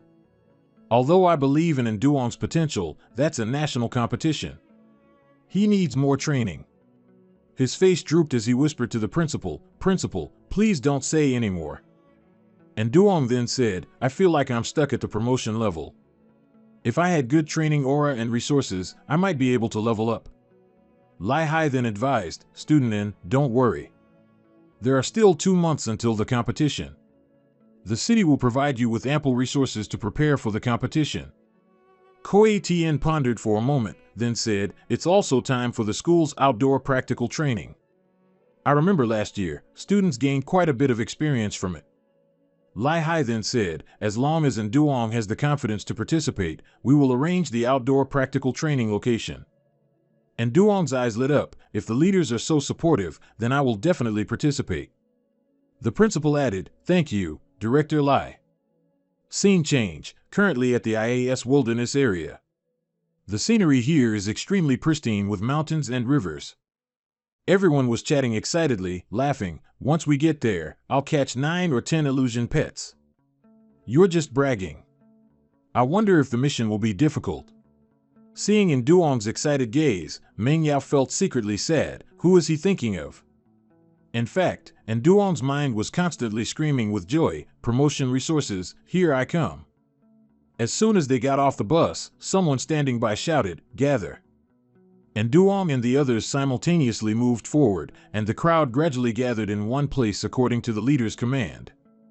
I am the instructor responsible for assigning outdoor practical training tasks and ensuring student safety for 5 days.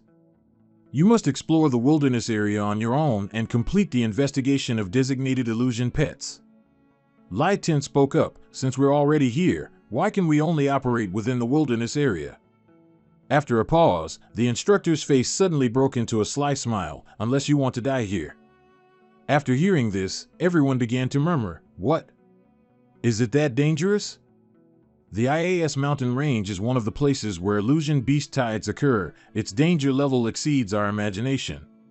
At that moment, a strange vortex suddenly appeared in the sky, shooting out crimson streams of power. In the long, protracted battles of primeval times, humans evolved spiritual power and learned to utilize illusion beasts. They obtained energy and resources for making weapons and daily necessities from them, tamed docile illusion beasts, and made them their companions. Illusion beasts within the area have been dealt with, but 100% safety cannot be guaranteed. If you encounter danger, you can call for help from the base using signal flares and positioning equipment. Each person has a designated illusion beast card. Those with the same card are in one group. Dinyo was curious. They only gave us one card and didn't even tell us the location. Li Tin added, this is too difficult. I also have this illusion beast. And Yan looked at them. Everyone observed the environment in the photo. The habitat of the floral bee is near large grasslands, so you all should search in open areas. Li Tin spoke up, thank you for the guidance, boss. He secretly thought, although I could tell them the location directly, that wouldn't be effective for training. However, the habitat of the red crane immortal beast seems far from the entrance. At the same time, another person also handed him a red crane card. What a coincidence. It turned out to be Meng Yao. She smiled happily and said, we're investigating the same type. No need to say how smug Meng Yao was. She secretly rejoiced, my two-person world within Yang is finally. But before she could finish her thought, her joy was short-lived. Dada excitedly held out her card, great, mine is also the red crane immortal beast. Before Meng Yao's heart could heal, Xiaolong excitedly raised her card and chimed in, Xiao Bai's is too.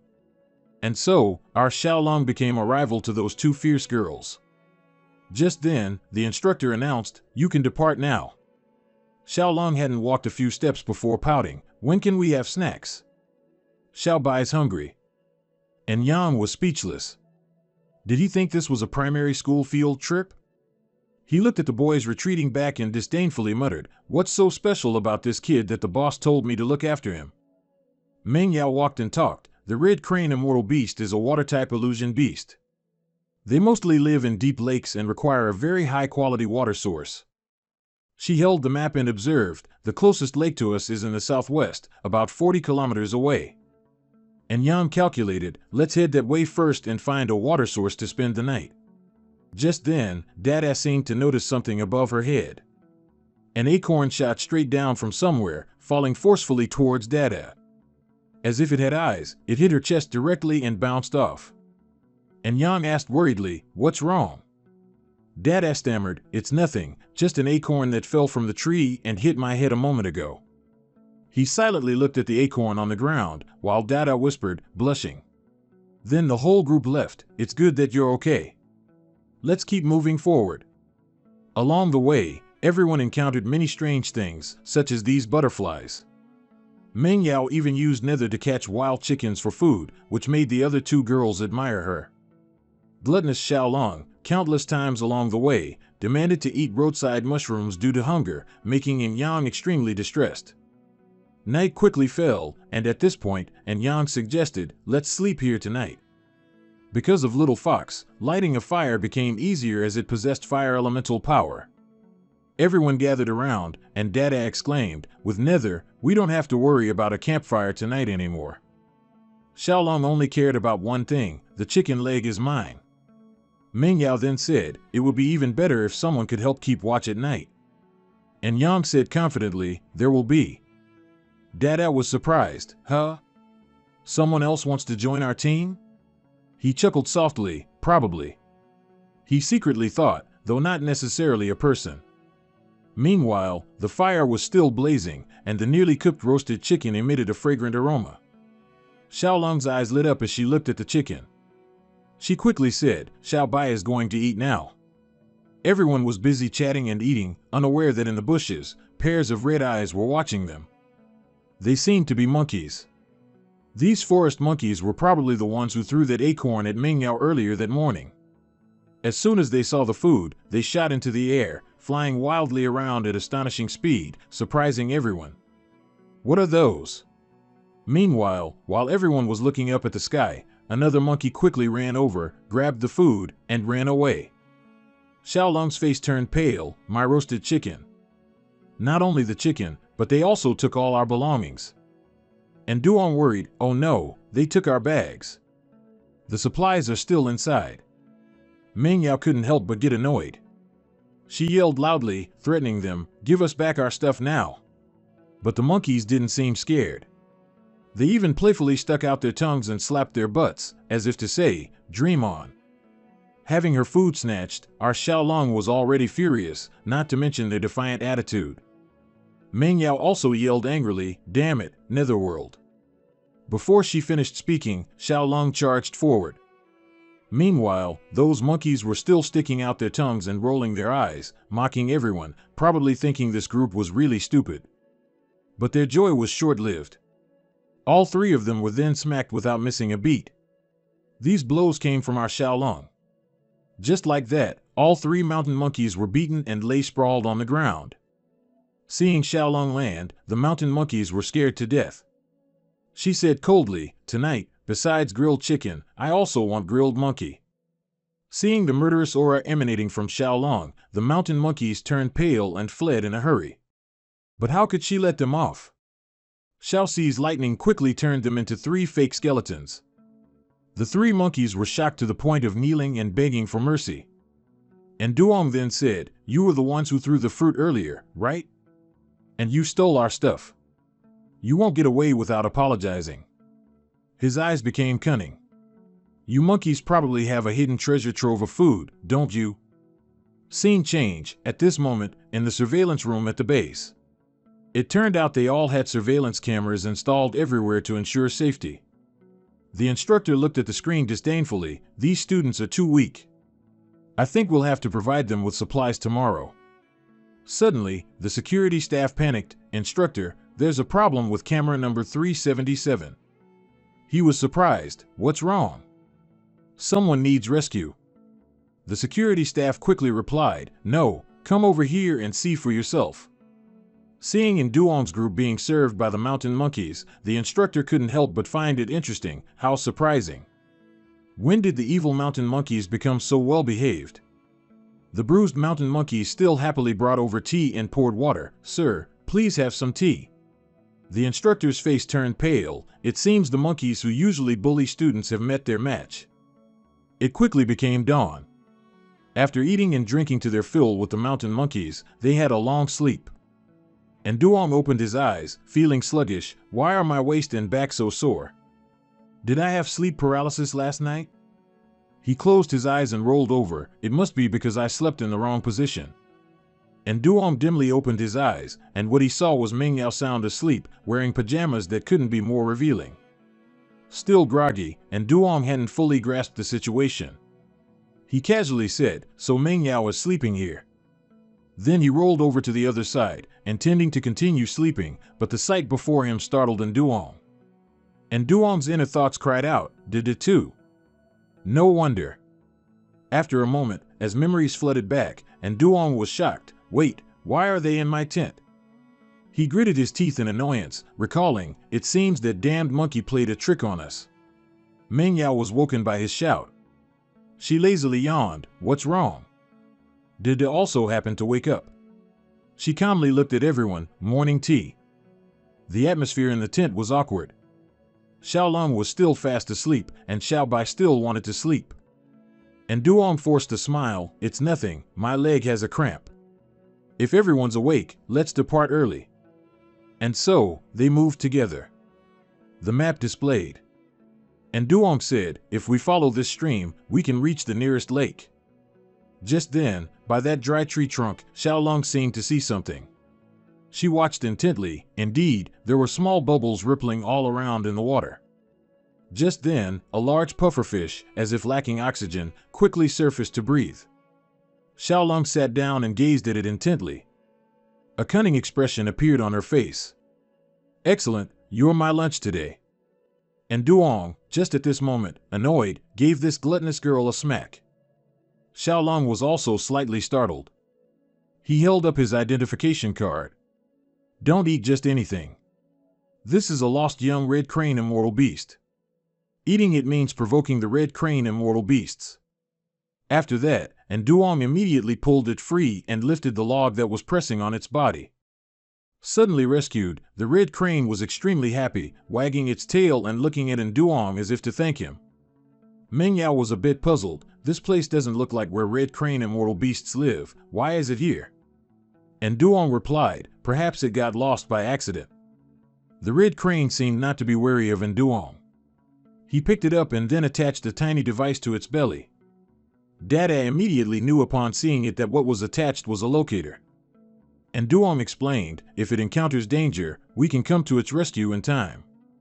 This way, we can also quickly find where they live.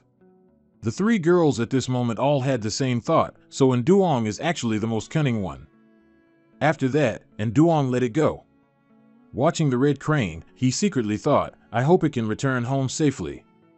They continued on for a while. Dada happily exclaimed, the lake is up ahead. This beach was a perfect place for photo shoots, with clear blue water, gentle lapping waves, and shimmering golden seashells. Xiaolong was so captivated he drooled, it's beautiful.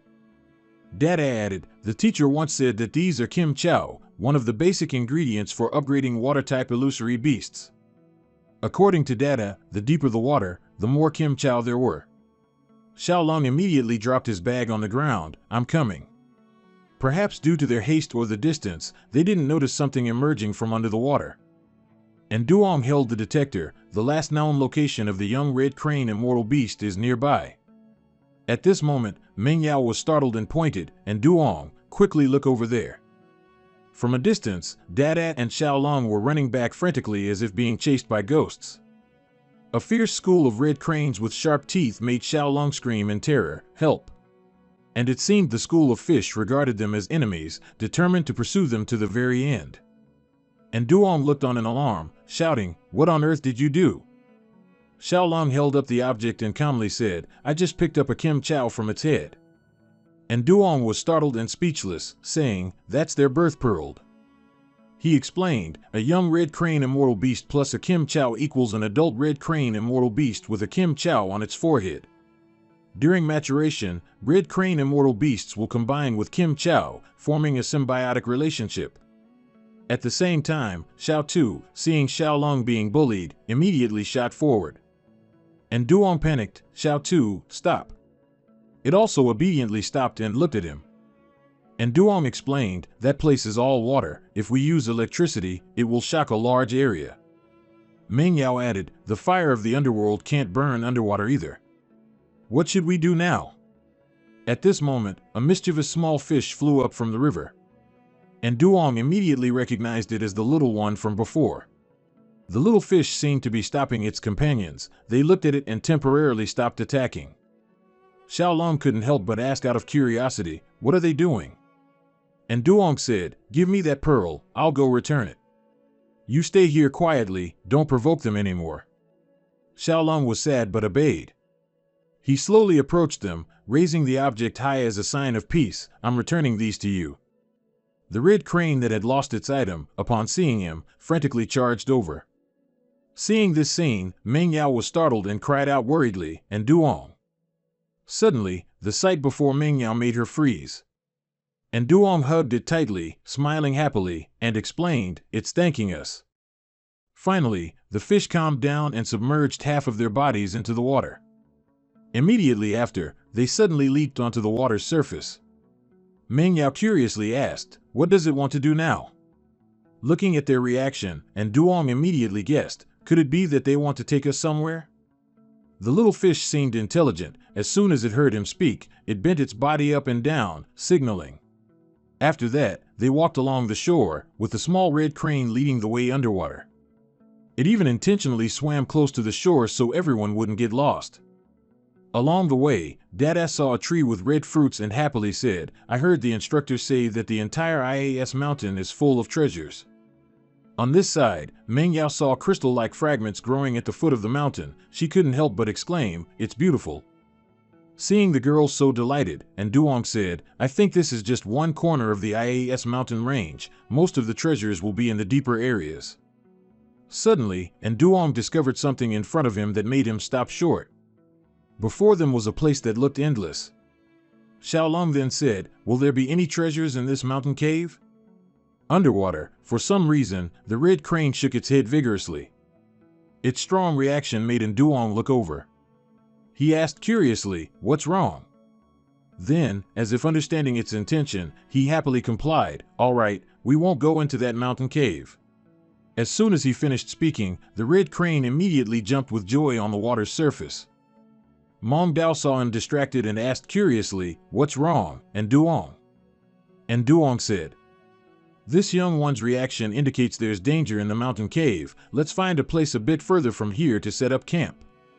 As dusk settled, the red crane had brought them to a safe place. It bid farewell to its benefactors and then left.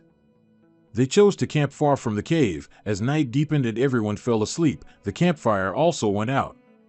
And Duong was in a deep sleep after a tiring day. It seemed that traveling all day made everyone sleep better.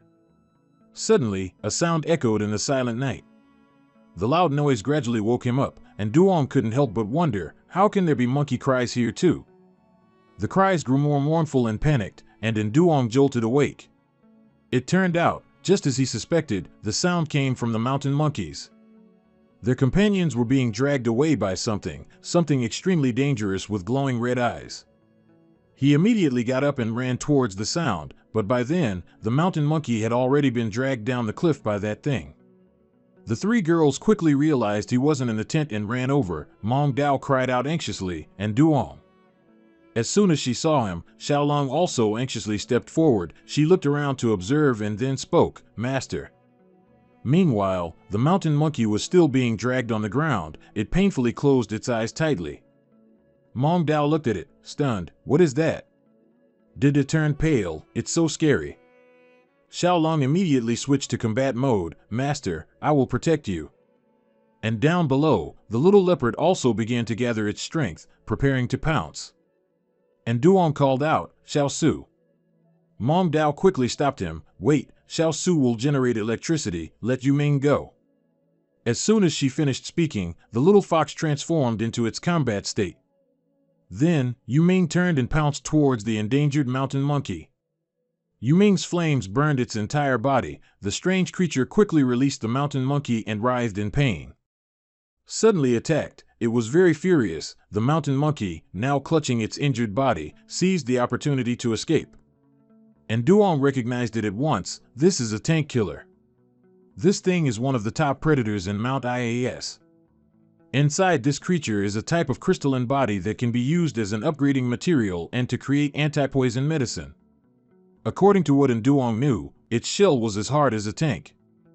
He suddenly thought of the lion cub at home. If Tian Fan were here, he could probably deal with it easily. Just having his name called, our little Tian Fan sneezed. Seeing it looking glum with a runny nose, and Chung couldn't help but worry, "Are you catching a cold?" Meanwhile, Mong Dao quickly gave an order, "Yu Ming, attack the brain of this tank killer." Immediately, the fox obeyed its master, charging towards the opponent. And Duong then said, "The monkey has already run away anyway. Xiao Su, go help Yu Ming." As soon as Xiao Su pounced, it fiercely bit the tank killer, and the electricity within its body continuously discharged. On this side, Dede also wanted to help, so she released her bird, a bay. The killer was a bit confused at this moment. It seemed it didn't expect to be surrounded by so many enemies at once. Perhaps out of fear, the killer quickly darted into the bushes to hide. And Duong couldn't help but be surprised. That's strange, why did it suddenly run away? Suddenly, at this moment, Tutu started barking wildly. From behind in Duong, dozens of eyes were watching him. It seemed like he himself could feel his face turn pale. Small giant creatures crawled out in groups from somewhere, heading towards them to attack.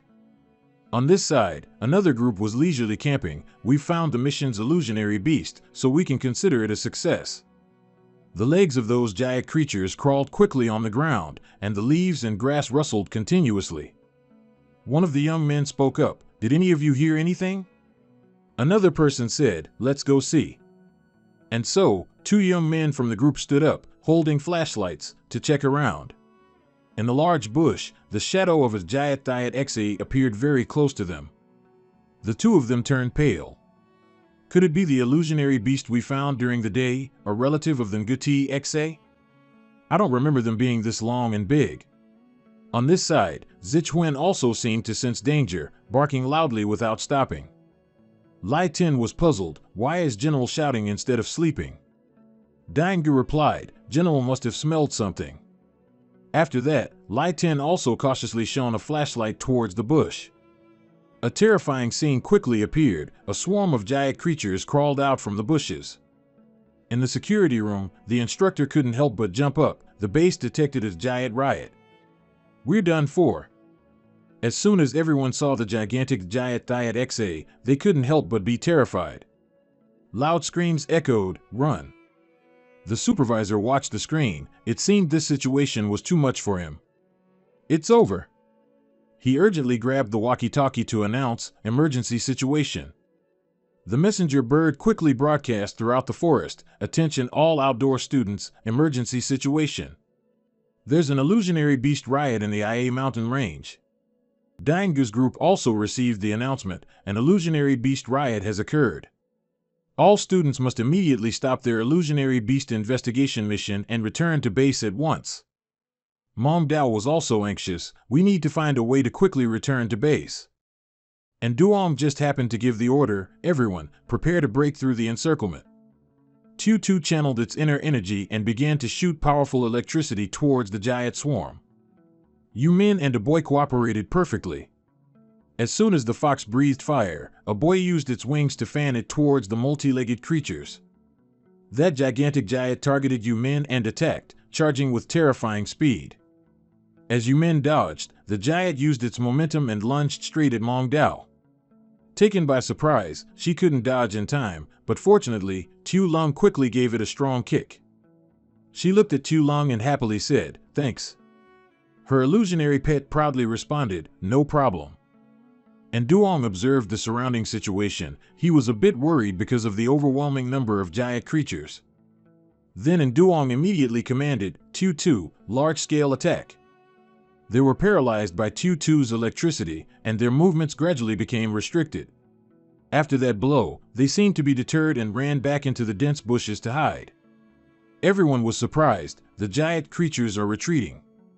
And Duong worriedly asked Mong Dao, were you injured just now? She remembered and looked again, then replied, my arm got a little scratched. It should be fine. He tenderly held her hand. The giant creatures are venomous. We can't be careless. We must quickly return to base to treat the wound. A wave of warmth spread, making Mong Dao blush. And Duong then said, a little later, Tu and I will clear the way. You go behind, Mong Dao shyly hummed. Just then, a loud noise echoed, shaking the ground, making both of them secretly vigilant. It turned out the sound was from Yubo. Daingu and Lai Tin had quickly found them. As soon as they arrived, Lai Tin eagerly shouted, this is great. Boss, help us. It turned out they hadn't intentionally found him, but had fortunately met while fleeing. Daingu panted, there are giant creatures biting people and chasing us. Before he could finish his sentence, the swarm of giant creatures continued to crawl over. It seemed they were determined to attack to the very end.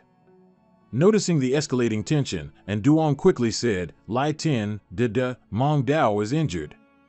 Take her back to base first. Tu Bok and I will cover the rear. As the giant creatures crawled past, Tu, like a small cat, growled threateningly at them. Of course, it wasn't just showing off for fun. Tu immediately channeled its inner power, unleashing an electric attack on the opponent. Seeing it act so swiftly, and Duong reminded Tu Bok, keep one alive. The reason he did that was because, in this season, the giant creatures are usually dormant. 1 or 2 coming out is normal, but how could there be a mass uprising? Afterwards, and Duong decided to read its memory. He broke out in a sweat when he saw that memory. The giant creature was enormous, it must be their leader. And Duong didn't expect it to be a familiar face. In his hand, he held something, seemingly an ultrasonic device stimulating them. Seeing this image, he couldn't help but be surprised. The BSU organization, True Hien. He even heard him madly screaming orders to the swarm of giant creatures, wake up, all of you, wake up. Go wreak havoc on Ia Mountain. And Duong told Chulong, it's True Hien who caused the uprising. She was surprised. Who?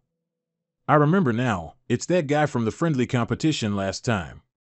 Recalling the letters on True Hien's collar, and Duong was secretly surprised. I didn't expect him to be connected to the BSU organization. Chulong added, BSU, isn't that the organization that worships pure-blood ultimate illusionary beasts from urban legends? He continued, I don't know why True Hien knows them. Chulong was a bit suspicious. Pure-blood ultimate, is it related to Chulu? Because I remember what he said before. Admit it, pure-blood illusionary beasts are the focus of evolution. It's time to cleanse everything. And Duong's face darkened. Forget it, the urgent task now is to deal with this illusionary beast riot. The weakness of these communal arthropod illusionary beasts is that once their leader is defeated, the others will immediately become a disorganized mess. Now, following the memory of this giant creature, let's go find its leader. Chulong quickly followed behind. On the instructor's side, everyone was safe thanks to the announcement speaker, so their lives were temporarily out of danger. He secretly breathed a sigh of relief. It's a good thing these students were quick on their feet, at least they're still alive. Mong Dao worried, Instructor, please send someone to look for Nduong. He was separated because he saved us. The instructor's heart suddenly jolted. Oh no, he's the key observation target that the higher-ups specifically named. At this point, Mong Dao felt dizzy. She sadly said, please, you must save him. Then, for some unknown reason, Mong Dao fainted. Dada was startled and screamed, Mong Dao. The instructor also tensed up. Quick, call a doctor. Meanwhile, he and Chulong had returned to the original entrance, standing before that cave. And Duong frowned. This is the cave the celestial beast wouldn't let us enter. No wonder. Inside, everything was still silent. Fireflies on the rocks looked incredibly beautiful. But the next second, a pair of glowing eyes stared intently at him. It was the Queen Giant Thiet Xa, awakened by True Hien, now roaring ferociously. This long, large, and rough creature was the Giant Thiet Xa Queen. Its scales looked no different from hideous dinosaur scales. Chulong looked at it with admiration. She curiously asked him, is this the one? Like a long-starved prisoner, it immediately lunged to attack upon seeing him. But of course, and Duong's illusionary beast wasn't just for show. Tu immediately leaped onto it. Zapped by a powerful electric current, the Queen Giant couldn't help but let out a piercing shriek. Not stopping there, the electromagnetic discharge grew stronger, making the giant creature writhe incessantly. Seeing it now like a dazed earthworm on the ground, Chulong couldn't help but praise. Indeed, no matter how big a giant creature is, it still fears our Tuesday. Just then, suddenly from a distance, the cave mouth was blocked by a large rock, making the ground shake. Seeing this scene, and Duong quickly realized, we've fallen into a trap, but it seems a little too late. True Hien finally revealed himself, surrounded by a thick, murderous aura. In his hand, he held a large red stone, from which a murderous aura emanated. True Hien smugly scoffed, this is a treasure given to me by a BSU senior. Wild illusionary beasts that smell it will have their nerves paralyzed in agony, stimulating adrenaline for battle, enough to end Nduong's life. On this side, Chulong and Nduong tried to push the large rock away, but it seemed too heavy. The scent of that stone quickly permeated, and the giant creature began to smell it, exactly as True Hien intended. What happened next was just as he said. The queen giant, as if injected with a stimulant, immediately sat up. Tu Lung was incredibly sharp. She immediately turned around and shouted, "Master, be careful." The queen giant immediately spat out a blue liquid. It seemed to be its venom. Both of them dodged in time. That thing shot directly into the large rock beside them. Tu Lung's eyes and face began to change. Scales also appeared on her face. She angrily charged, gritting her teeth, "Ambush me, let's see how I deal with you." And Yoon knew she had more than enough power to kill the queen giant, but for some reason, he spoke up to stop her. "Tu Bok, don't." Tu Lung was surprised. "Master, at a time like this, you're still protecting it." And Yoon then said, "If we fight too fiercely, the cave will collapse, and we're done for. Be careful." Just then, the queen giant continued its attack, pouncing on Tu Lung. She quickly dodged aside, and the queen giant's body slammed hard into the rock, causing the cave to shake violently. The rocks gradually cracked open, and from the crevices, something like fireflies flew out in swarms. The cave seemed to be gradually unable to withstand the force of the attack. Seeing rocks falling, Tu Lung gasped and shouted. That scent was still spreading. Around them, they were now surrounded by a swarm of blazing fire bugs. They kept flying out from the cracks, as if they were born from within them. Meanwhile, True Hien couldn't help but feel pleased. Now, even if they're not eaten by the leader giant, they'll be crushed by the falling rocks.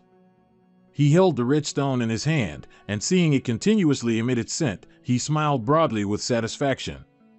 Turning back to Indune, he saw the glowing fireflies flying away and suddenly got an idea. "I've got a plan." After that, Indune quickly turned and said, "Tu Bok, stand on the rock at the cave entrance and listen for my command." Tu Lung immediately complied. "Okay." A second later, Tu Lung stood on the high rock face, seriously awaiting her master's command. As the queen giant prepared to attack again, Indune began to count, 2. The direction Tu Lung was standing was where the cave entrance was blocked. When he saw it was about to attack, he counted the final number, 1. Immediately, when he saw the distance was sufficient, Indune yelled out, "Tu Bok, move aside." At that moment, Tu Lung immediately obeyed. She dodged to the side, causing the entire body of the queen giant to slam directly into the blocked pathway. True Hien couldn't help but feel pleased when he heard the loud noise inside the cave. He happily turned and left. Time to go home. No sooner had he finished speaking than a loud, deafening explosion rang out. True Hien reflexively bent down. He fell to the ground, his face pale with shock. True Hien couldn't believe his eyes. He gaped and asked himself, "What?" The queen giant had been defeated. It lay beneath the rubble. Standing on its corpse were none other than Indune and Tu Lung. He looked at True Hien, his face still unchanging. "True Hien, why did you do this?" He angrily gritted his teeth. "What do you think?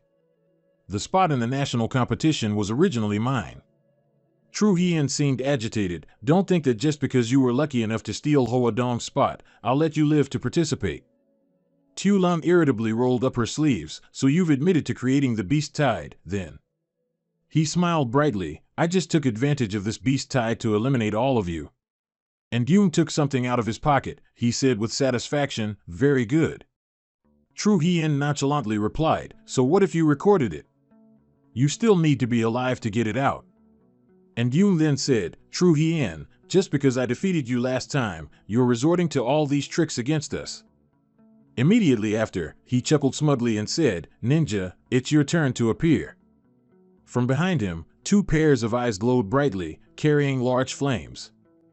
Behind him appeared a large snake. It was the red flame giant python. He didn't know how he had acquired it, but at this moment, True Hien coldly ordered, "Ninja, eliminate them." Tu also quickly condensed lightning. It cautiously moved slowly to approach the opponent. It hissed fire towards the electric leopard. Tu shouted loudly, "Don't be afraid, Tu, hide up in the tree." True Hien's face darkened with a sinister smile. "You can only run." The red flame followed Tu, biting through the tree branch. Tu frowned. It calmly dealt with the powerful enemy. The entire body of the red flame was now tightly coiled around the tree. It looked like an enormous, terrifying cloud python. True Hien was extremely pleased. Now, get down on your knees and beg me. Perhaps I'll give you a way out. Otherwise, I'll roast that little rat first, and then I'll burn you to ashes. And Jung ignored him. He shouted loudly, "Tu, go back the way you came." After that, it continued to breathe fire. Tu, following its master's command, leaped towards its head.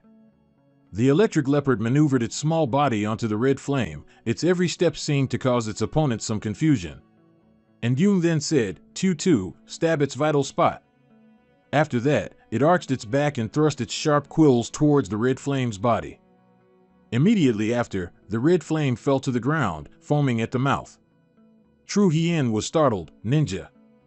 He angrily looked back, and Jung, you're not done with me yet. Before he could finish speaking, Tu Lung had already appeared in front of him. Not letting him say more, the kid behind him gave him a taste of electric shock, leaving him disoriented. Seeing him slump to the ground, and Duong then said, "We must bring the mastermind behind this phantom beast tied to justice." The scene changed to the instructor's side. A startled voice rang out, "What?" Mong Dao is still recovering. As soon as Nduong returned, he heard the bad news and couldn't help but worry. What's Shen Mong Dao's condition now? The instructor was also restlessly worried. He looked at Nduong. "I'll take you to the infirmary." When Nduong arrived, the instructor explained, "The doctor said it's poisoning, and detoxification needs to be done at the city hospital." He touched his shoulder. "The school has arranged for us to return. This decision is for everyone's safety." He looked at Mong Dao lying motionless on the bed and blamed himself. "It's because I didn't protect my team member well." The instructor then said, "This is a large-scale phantom beast riot. Don't blame yourself." And Duong heard this. He pondered for a moment. "IAS Mountains, the kill?" The instructor replied, "That's right. The crystals from the kill monsters can be used to create an antidote. More importantly, the leader's crystal can even save the dead." Hearing this, and Duong happily said, "I might have a way to save Mong Dao."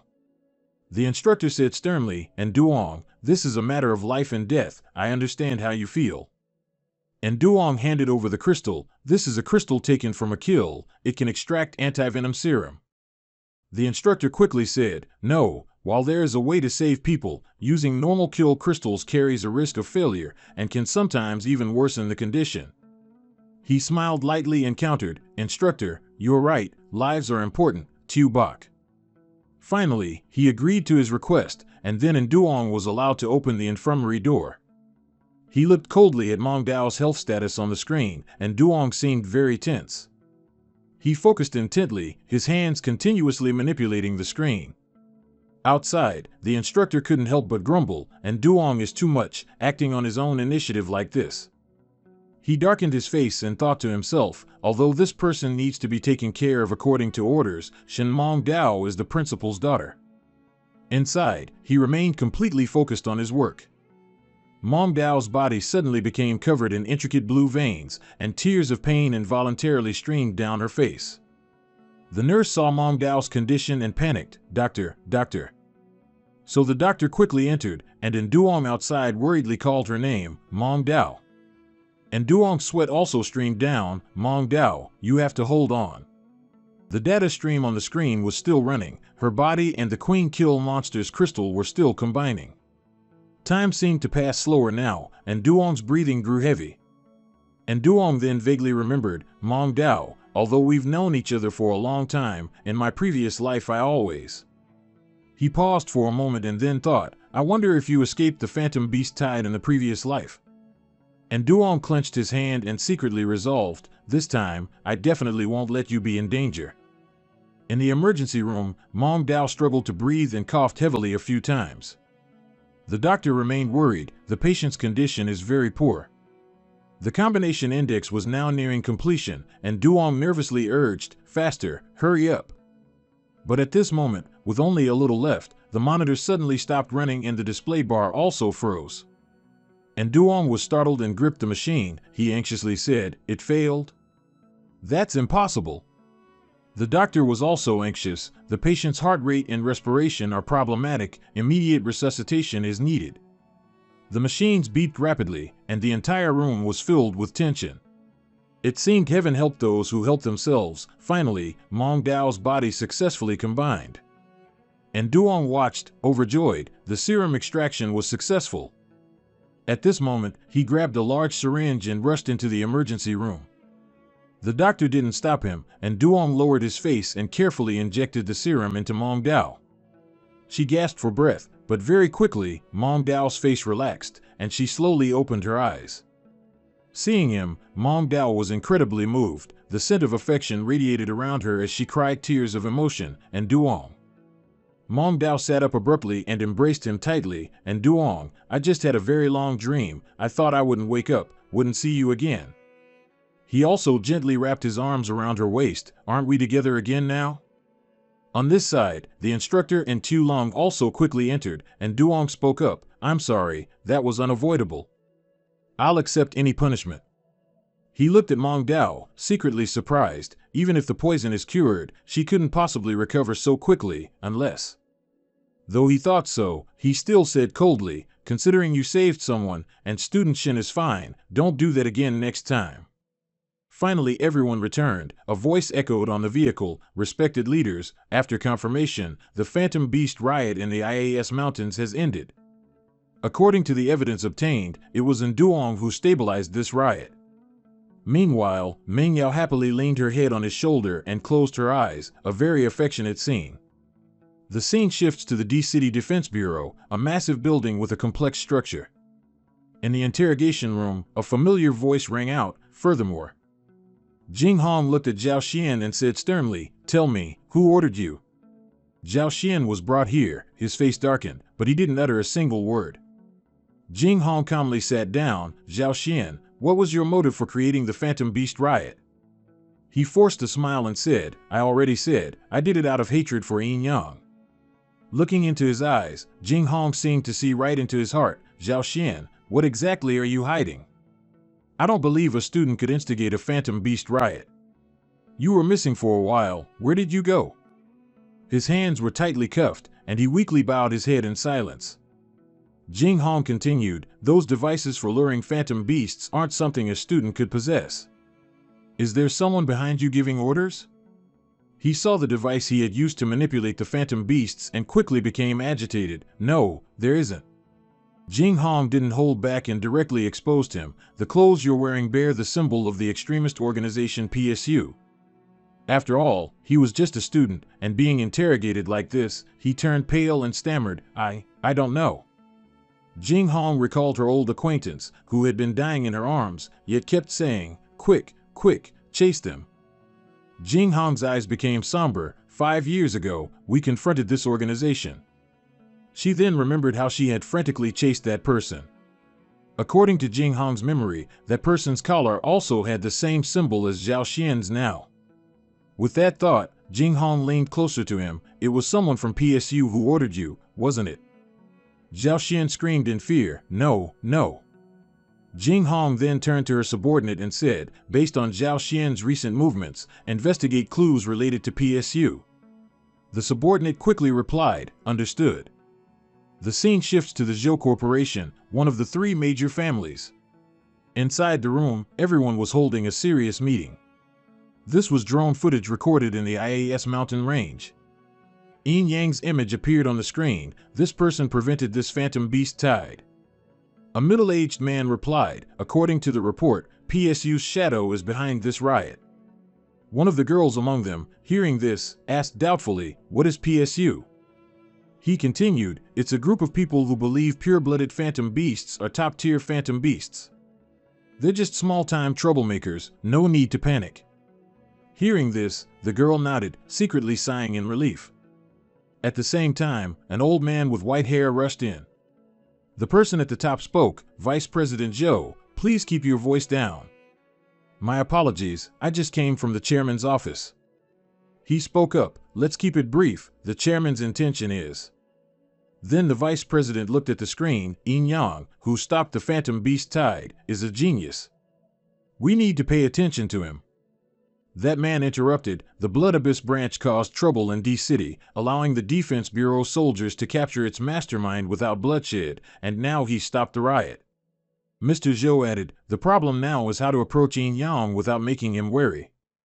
One person spoke up again, we could consider sending someone undercover to approach him. This isn't a bad idea. Vice President Zhou continued, furthermore, PSU has often resorted to desperate acts before. We also need to secretly protect him from their retaliation. The old man worried, and the Blood Abyss too, if their leader finds out Yin Yang was responsible, with their despicable nature. The young man smiled lightly, you can rest assured with the person I recommend. The scene shifts to the school, where the teacher announced, before class, I'd like to introduce a new student.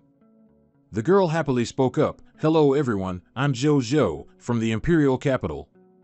Then she looked at the teacher, teacher, I'm new here and not familiar with the school. Can I find someone to show me around? The teacher happily said, of course, would you like to find someone yourself or should I find someone for you? Immediately after, Zhou smiled brightly and replied, no need to trouble you, teacher. After saying that, she slowly walked down the aisle, looking around. The boys in the class stared in amazement, mouths agape. Suddenly, her skirt stopped in front of Yin Yang, startling him. She quickly introduced herself, hello, I'm Zhou, could you show me around this new environment? He calmly replied, sure, just call me Yin Yang. Xiaolong behind him grumbled, another suspicious person. The clock ticked, and the quiet time in the classroom quickly passed. During break time, Zhou followed closely behind Yin Yang. The two of them walked around the school together, so she could get acquainted. Yin Yang turned to his classmate and said, Zhou, this is the school library. At that moment, a loud cry came from behind him, Yin Yang. He was startled and turned around, is that Meng Dao? She seemed displeased, like a jealous wife. Zhou quickly glanced at Meng Dao, and she casually said, hi. Meng Dao didn't answer Zhou. Instead, she said, I need to talk to you. The principal told you to go to his office. Yin Yang happily replied, okay, thanks, Meng Dao. Then Yin Yang said, Zhou, you go get acquainted first. I have to go to the principal's office for a bit, I'll find you later. She happily replied, okay. Only the two girls were left here, the space was eerily silent. Suddenly, their eyes met, and Meng Dao looked at Zhou with little warmth. At this moment, Meng Dao spoke, hello, I heard you transferred here from Huanjiang Imperial Academy. Zhou casually replied, that's right. Meng Dao then said, but I investigated, and your information doesn't match the records at Huanjiang Academy. Zhou's feigned expression gradually appeared, is that so? Maybe they deleted my information after I transferred here. Meng Dao frowned, to use fake records to pass through layers of checks and deliberately approach Yin Yang, who has the ability and motive for this. Then Meng Dao shouted, you're a remnant of the underground black market, aren't you? A punch flew towards Zhou, but she quickly and easily dodged it. Conversely, right after, Zhou kicked towards Meng Dao, startling her. Her arm was locked, and her body was pressed against the wall. Zhou lowered her voice and said, classmate, next time, just talk things through slowly. Meng Dao gritted her teeth and growled, using the army's restraint technique, who are you? Zhou gave a faint smile, a student who knows quite a bit, don't you? Meng Dao then got straight to the point, what was her purpose in approaching Yin Yang? Zhou replied, I can't say much, but I guarantee this will benefit Yin Yang. Suddenly, quick footsteps approached, which Zhou quickly recognized. From a distance, Yin Yang had returned, walking closer to the two girls. Both seemed to want to hide it from him. Meng Dao stood casually as if nothing had happened. Yin Yang then said, the principal informed me that the national competition will take place in 2 months, and he told me to prepare well.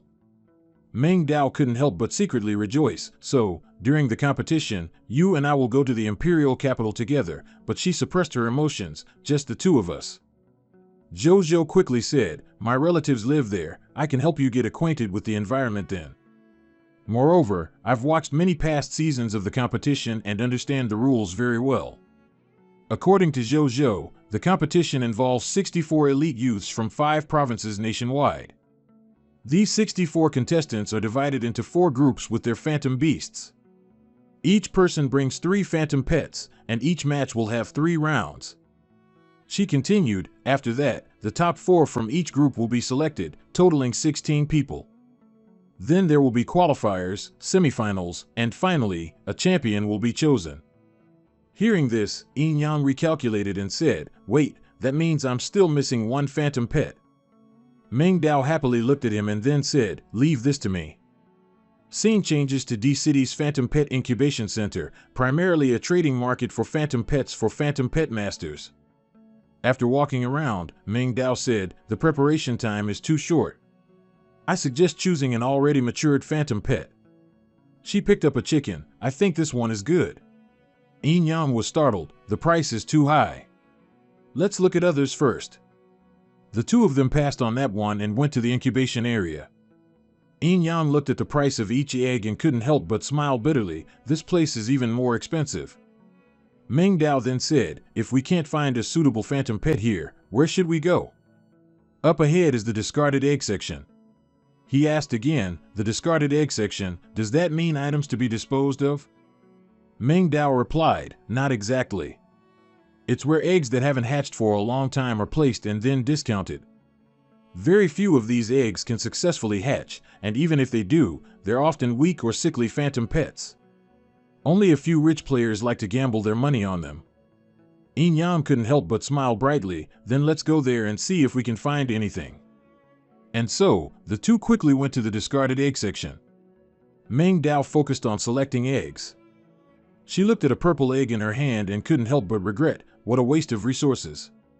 Suddenly, it seemed Yin Yang saw something. From a distance, he saw a large cardboard box and couldn't help but be curious. Right after that, Yin Yang immediately went forward and rummaged inside the box. Seeing him carry the egg out, Meng Dao then said, "The patterns on the eggshell are so beautiful, even if it doesn't hatch, it wouldn't be bad to take it home as a collectible." At the same time, the staff member explained, "Sir, this egg is an egg that fell to Earth after the portal to the otherworld opened at the Tai Long mountain range during the Fantasy Beast Tide." Yin Yang held the egg and then immediately asked the salesperson, "How much is it?" He explained, "Although this egg comes from the otherworld, it's not as expensive as the high-end items in the hatching area. It's only 8,000, very cheap." Meng Dao said again, "It's quite cheap indeed. It could even be bought as a decorative handicraft." Yin Yang then said, "Wait a minute. It says here that it's been here for a year, which proves it's almost impossible for it to hatch. Yet you want to sell it for 8,000? The staff member stammered, "Well, this. But you did say it's beautiful, didn't you? How about 5,000? Yin Yang calmly said, "I can pay 3,000, a price that startled Meng Dao. But at this moment, the salesperson slumped and said, "All right, deal." After they left, Meng Dao spoke up, "I think this place isn't very reliable. How about we go back and buy that CUC bird?" "Money isn't an issue," he replied. "If I dare to buy this egg, of course I have faith." At the same time, a voice rang out, "So it's you guys." Yin Yang and Meng Dao both jumped in surprise simultaneously. An arrogant-looking young man walked by.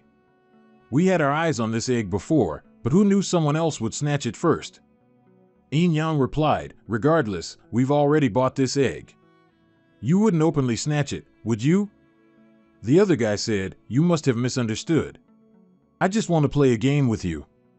One of them spoke up, "We want to compete with you to see who can hatch this egg.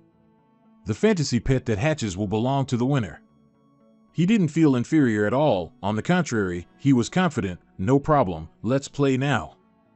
Then they took turns placing their hands on the egg. No one knew what they intended to do. But after a while, it still showed no signs of movement, which secretly surprised the group. They both had the same thought. Could it be that this egg really can't hatch, because 2 hours had already passed? Meng Dao secretly thought, "How many more days or months do we have to wait?" Then she spoke up, "I'm going to the restroom." As Meng Dao turned away, Yin Yang continued to ponder, with these people's spiritual power, even if they had another 4 or 5 years, nothing would hatch. At this moment, Yin Yang began to use his own spiritual illusion ability. Immediately after, that person happily watched the egg gradually crack and joyfully cheered, "It's a success." From inside the egg, something red quickly pounced out. The group looked at this scene, and everyone covered their faces in panic. Green hair turned pale. Why isn't the spiritual taming power working? When Meng Dao returned, she only saw the group rushing out, yelling, "It hatched a crazy one. We don't want it." She curiously stepped in. "What happened?" Yin didn't know why they ran. Yin Yang calmly said, "Maybe their hands cramped from holding them too long." He thought seriously, "The spiritual power I released has reached the Grandmaster level, yet there was no reaction." Then Yin Yang closed his eyes, felt, and continued to enhance his spiritual power. At this moment, the egg did indeed show movement. It gradually cracked open. From within, a cool-looking red dinosaur stood before him. Meng Dao couldn't help but be excited for him. She couldn't help but exclaim, "It hatched." Looking at the tiny fantasy beast in front of them, Meng Dao told him, "Give it a name." Yin Yang mused, "I plan to call it Shao Kan." Meng Dao speculated, 1, 2, 3, right? She looked at it and couldn't help but say, "But this name sounds too much like the extinct Tyrannosaurus Rex." Yin Yang then said, "There are many fantasy beasts and pets with 3 heads and 6 arms. It's not strange for them to resemble ancient creatures." Suddenly, an idea struck him. If it resembles a Tyrannosaurus Rex, then let's just call it Jun Huang. Then Yin Yang quickly placed his hand on its head. "Today, we sign a contract." Very quickly, a beam of light appeared. His contract with the dinosaur was successfully signed. Suddenly, Yin Yang was transported to an unfamiliar place, surrounded by lush trees, which surprised him. "What's going on?" At the same time, a large dinosaur appeared, making Yin Yang stunned. It looked at him, growling loudly, its inner power seemingly on the verge of exploding. Yin Yang forced a smile. Only ancient exotic beasts with such bloodlines could have a spiritual space like this. "I've found a treasure." At the same time, in reality, Meng Yao anxiously called out, "Xiao Bai." Yin Yang fainted when he signed the contract with the phantom pet. Xiao Long was startled. "Good heavens, where are they now?" Inside, that towering large dinosaur gradually stepped towards Yin Yang. Its gaze suddenly looked down at him. At this moment, it seemed to have seen Yin Yang. Suddenly, it extended its leg, intending to step on Yin Yang, which startled him a little. Yin Yang immediately dodged, realizing inwardly, "It wants to intimidate me in this spiritual space." He began to assess its abilities, spiritual power at the Imperial God level, attempting to seize control of the spiritual space. Then he proudly jumped up. "Now, this spiritual space is mine to command." Yin Yang coldly threw a kick, his face impassive. "That kick is for you." The dinosaur didn't expect the person in front of it to act so decisively. It painfully squeezed its eyes shut.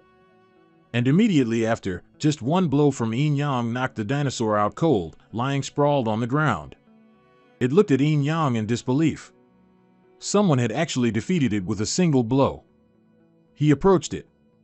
Logically speaking, a spiritual space shouldn't be much different from a dream, so it shouldn't hurt, right? Seeing him approach, the dinosaur tightly shut its eyes, as if afraid of being hit again. At that moment, he placed his hand on it, and a stream of golden light appeared. His eyes slowly opened. He vaguely heard a familiar voice, "Yin Yang, wake up." "Master, that's great." Meng Yao anxiously said, "You scared me just now, that's why I called Xiao Bai." Yin Yang kindly replied, "Don't worry, I'm fine." Then Yin Yang sat up and looked at his sleeping phantom pet. It seems the contract was successfully signed. The 3 of them then carried Jun Huang away. It had already gotten used to its new master. Seeing its smug expression as its master carried it, Xiao Long glared at it, fuming, and asked, "Is this the little rascal who made master faint?" Yin Yang interjected, "It's not that serious. For me, it was just like dreaming." He remembered the kick from earlier. If anything, it's the one that got hurt. They continued on, unaware that a strange figure was watching Yin Yang from behind. That person couldn't help but say smugly, "No mistake, it's the scent from the world opposite the gate of the other realm." On this side, another person walked over. "Is it necessary? Aren't the purebred phantom pets supplied by the organization enough for your experiments?" The other person replied, those degenerates from the farm and that guy from the cloning experiment. What I do is none of a dirty worker's business. The scene shifted to the training ground, where the atmosphere was incredibly quiet. Yin Cheng held Tian Fan anxiously. So, after this happened, you didn't rest at all, and you told me to bring Tian Fan and Xiao Ci to the training ground. Yin Yang replied, there isn't much time left before the national competition. We need to make sure Jun Huang gets familiar with its skills, and besides, I'm fine. She wondered, then why call Tian Fan and the others here? Yin Yang looked at Jun Huang. If it's training, there must be teachers. Tell them to learn each other's attack methods. The dinosaur quickly grew large, its imposing aura no less than the others. Yin Yang explained, Jun Huang hatched not long ago. In its combat form, its body isn't as large as it was in the spiritual space. He looked at Xiao Ci and Tian Fan, asking, who among you wants to be a teacher? It seemed our little leopard was the first to volunteer. It grew its body large, ready to fight. Jun Huang, now like a warrior, opened its large mouth and advanced. But the little leopard's speed was too agile. In an instant, it sprang onto Jun Huang's snout. Xiao Ci's claws struck out. That large dinosaur couldn't react in time. Jun Huang was unprepared and a bit overconfident, immediately getting stunned by the electric shock. When Xiao Ci jumped up, Jun Huang tumbled to the ground, dizzy and disoriented. Yin Yang encouraged, Jun Huang, don't just use brute force. Think about what skills you have. Seeing it gradually understand, he added, the skills passed down from your ancestors in your bloodline. At this moment, Jun Huang channeled its inner power. It opened its large mouth, condensing its strength. Immediately after, a massive surge of energy shot straight towards Xiao Ci. Under Jun Huang's pressure, Xiao Ci couldn't help but frown. Both of them seemed to be truly fighting now, neither willing to yield to the other for a moment. Yin Cheng covered her face, anxiously shouting, this power. Are they going to be okay? But contrary to her worry, her brother and Xiaolong calmly put on their glasses and watched the show. A strong gust of wind formed from the aura blew past. Looking at his new illusion pet, Yin Yang couldn't help but feel happy. Jun Huang has already awakened its skill. The little leopard, acting spoiled, leaped into his arms. Yin Yang affectionately encouraged it, Xiao Ci, not bad. He looked over at the dinosaur again. After returning from IAS Mountain, Xiao Ci had ascended to the legendary rank. For Jun Huang, being newly born, to achieve this much is already not bad.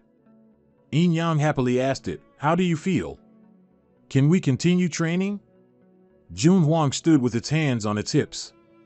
It raised its face, acting as if it was too easy for it. But then, Jun Huang quickly turned pale when standing before that new opponent. It considered itself already large, but the shadow lion in front was truly astonishing. Yin Yang loudly instructed, Tian Fan, this is training, remember to stop when you reach the point. But for some reason, Tian Fan's eyes seemed a little hazy at this moment. It fell directly to the ground before it could react. Our Quan Hong was once again scared pale. A black smoke suddenly covered the room, Quan Hong quickly realized. Tu Lum on this side also felt dizzy, she vaguely said, this isn't good, master. Seeing her also fall, and Dune couldn't help but worry, everyone. At this moment, a figure emerged from the smoke, don't worry, it's just a low concentration anesthetic. And Dune vigilantly asked, who's there? The other side coldly said, after all, I need living subjects for research. He looked at the opponent, you are. The other person replied dismissively, it's none of your business. At this moment, the anesthetic seemed to have taken effect. And Chung felt a slight urgency, too dizzy, this is bad. He looked at his phantom pet lying on the ground, a mutated individual, huh? Not bad. It's just that I have too many specimens of this kind already. Then he looked at Tien Pham, a phantom beast that was forced to evolve from a young age, probably obtained from those blood abyss idiots. Suddenly, he saw something that made his face turn serious, and his eyes stopped. Looking at Quan Hong lying on the ground, the person was delighted, this physique, there's no mistake. He then slowly knelt down and reached out to touch it, it's a phantom beast with primal genes. Suddenly, Quan Hong's eyes quickly opened wide. Immediately, it opened its mouth and let out a loud growl, scaring the unfamiliar person stiff. Seeing Quan Hong so fierce, he couldn't help but wonder, is the normal anesthetic not enough? After that, he took another bottle from his pocket, then try this. Of course, Quan Hong didn't wait for him to carry out his intention. It vigorously flicked its tail towards him. And Yoon said, it seems Quan Hong has a certain resistance to anesthetics and can still exert its fighting power. Quan Hong's tail struck, and Yoon calculated, although its attack now can even be avoided by humans. The tail struck down, and the ground cracked and broke into small pieces. He looked at the crack and couldn't help but be startled and vigilant. I didn't expect it to be so troublesome.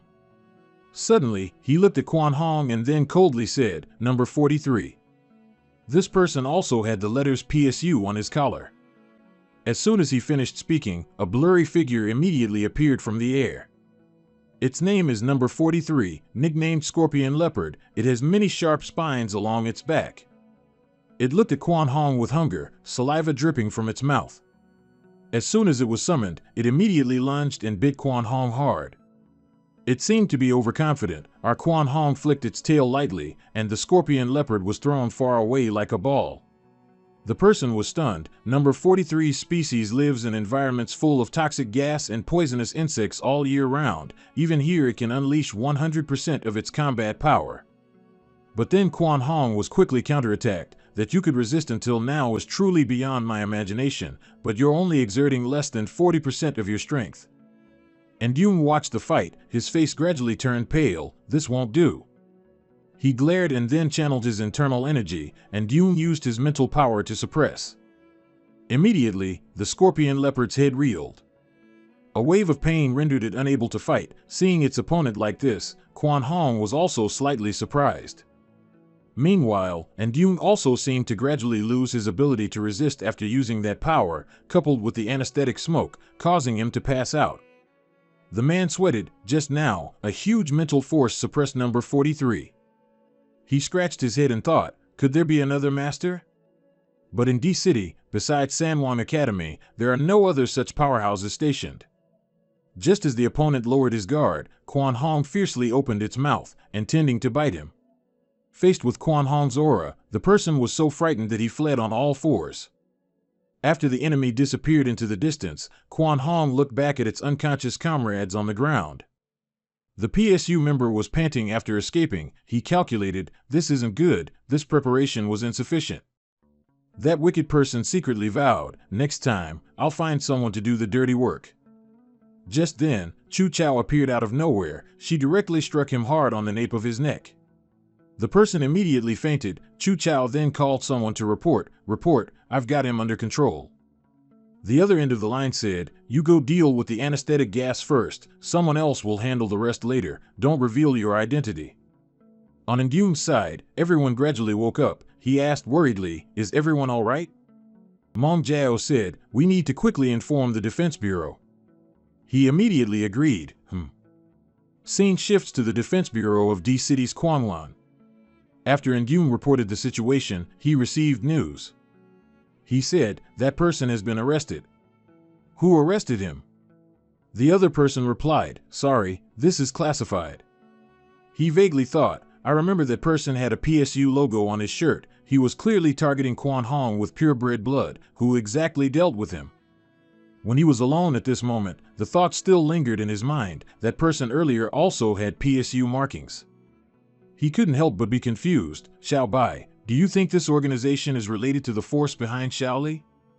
She quickly replied, there are indeed many similarities, but in my impression, no matter how powerful they are, they still. And Yoon added, can't go as far as to summon a phantom beast of disaster level. Now I have three hypotheses.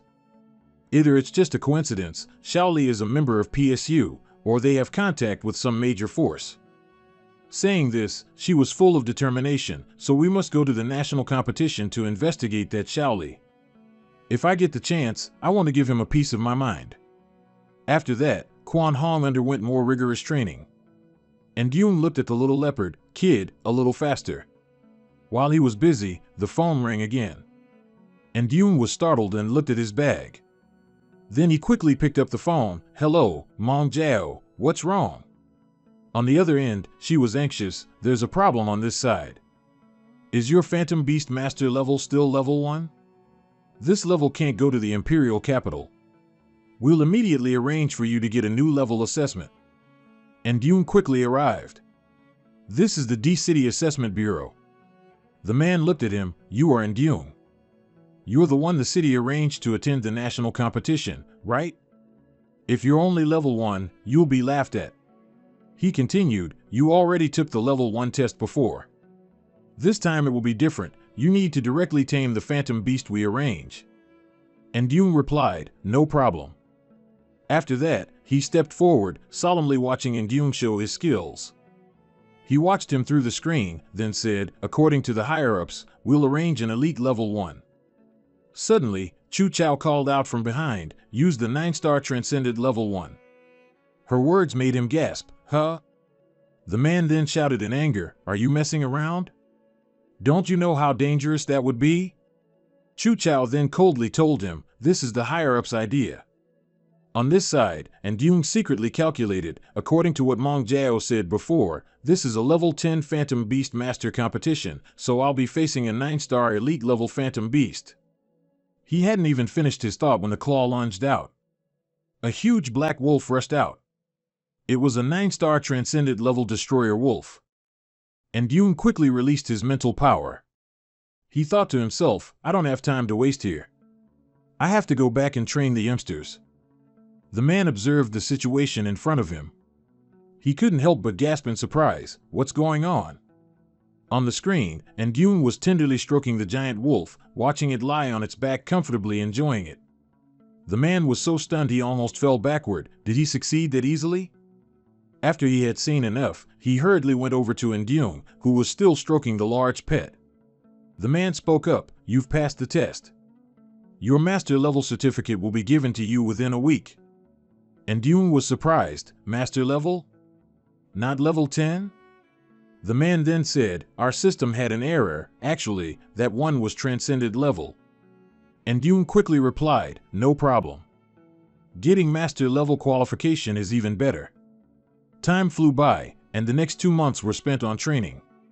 Quan Hong didn't get enough sleep every day. Dune also had the other members fight each other to gain experience. Suddenly, the competition day arrived. Airplanes soared and took off in the sky. Then they landed at the Imperial Capital Airport. Airplanes truly are a great invention of mankind. Dune looked down from above, smiling lightly and saying to himself, Imperial Capital, I've finally arrived. Everyone then disembarked. Dainga marveled at his surroundings, this is my first time here. Although Lai Tin joined the team last, with his innate talkative nature, he quickly blended in with everyone. Seeing Dune and his group happily together, a Chao family member was annoyed, they looked like country bumpkins. He didn't sense anyone looking at him. Dune was busy chasing the little weasel, shouting loudly, don't get lost.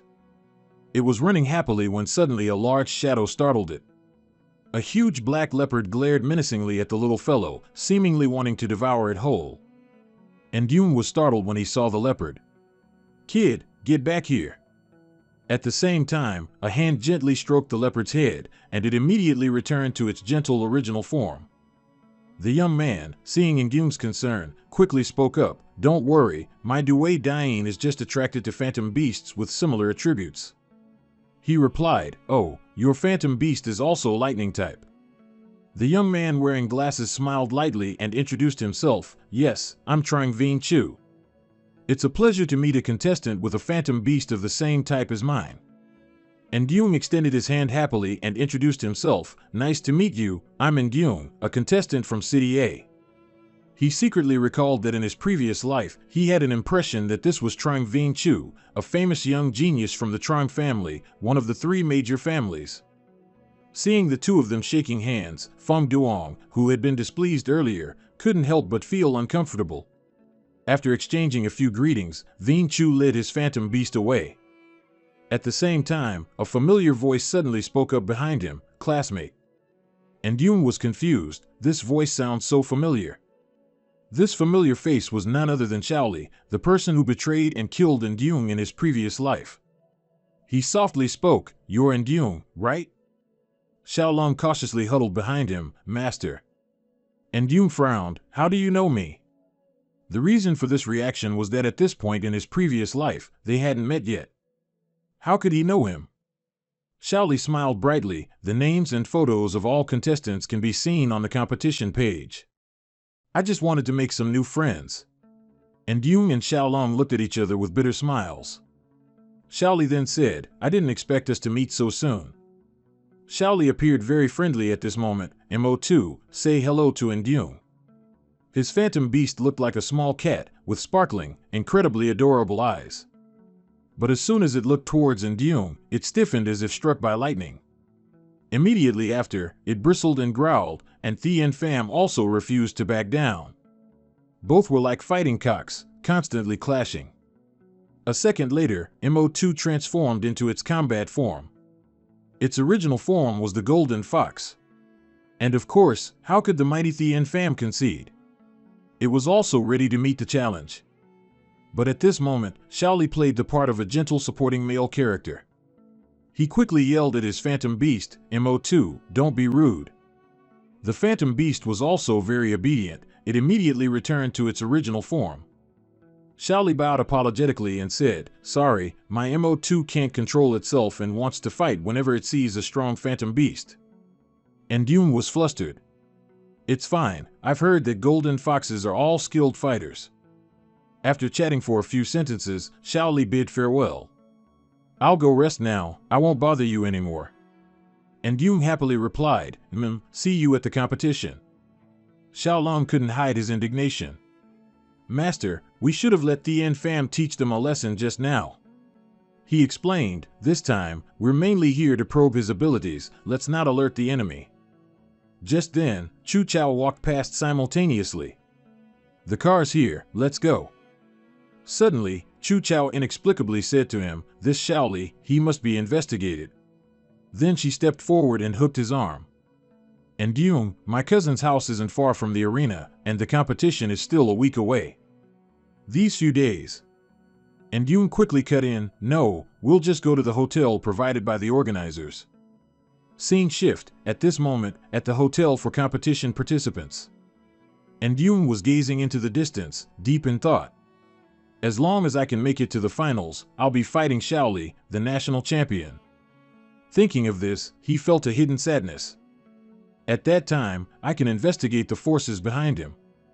Time flies, it passes quickly and waits for no one. Soon, it arrived. A week later, the National Phantom Beast competition of Huaxia officially commenced. And Yun sat, holding Xiao Tu, watching. The MC announced, all representatives have entered the arena. He held a paper in his hand and read the rules, now we will draw lots to form teams for the competition. As soon as he finished speaking, 2 frames appeared on the screen, symbolizing 2 competing participants. Immediately, without keeping the audience waiting, the images of the 2 opponents appeared, and Yun and another person. The MC introduced, the results are in. Tonight's first round contestants are Cheng Liang from Zhejiang Province against Ndyun from Daitong Province. Seeing the little one in his arms looking a bit worried, Ndyun stroked it to reassure it. Relax, just do what we do in practice. The MC gave a brief introduction. Cheng Liang, a master-level Phantom Beast trainer. His talent isn't high, but through hard work, he achieved first place in the entire province, earning the qualification to participate in the national competition. The audience felt a little worried for Xiao Tu, that little leopard looks malnourished, it'll definitely lose. This crab is really big. Xiaolong calmly looked at the crab. Xiao Tu has faced much stronger opponents than this. The MC then introduced him, and Yun is also a master-level Phantom Beast trainer, who earned his spot in the national competition through a friendly match. Seeing the 2 standings together made the audience feel a disparity. Although both are master-level, first place in the province is still better than first place in a friendly match, right? When the clock struck 12 o'clock sharp, the MC loudly announced, let the competition begin. As soon as he finished speaking, the golden armored crab rushed forward, using its pincers to clamp the opponent. But of course, how could our little leopard let it have its way? Xiao Tu dodged to evade. Cheng Liang then commanded, armored crab, use seaweed defense.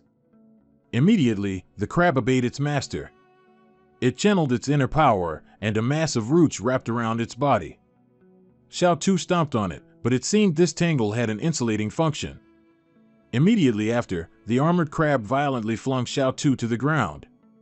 Cheng Liang was pleased. The armored crab's seaweed defense can resist even high-voltage electricity. And Yung nervously said, "Xiao Tu, for now, keep attacking and retreating, look for a weak spot in its defense." The electric leopard followed his command.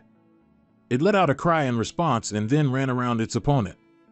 Seeing that Xiao Tu couldn't do anything to it, the armored crab pressed its advantage, blowing a stream of power towards Xiao Tu.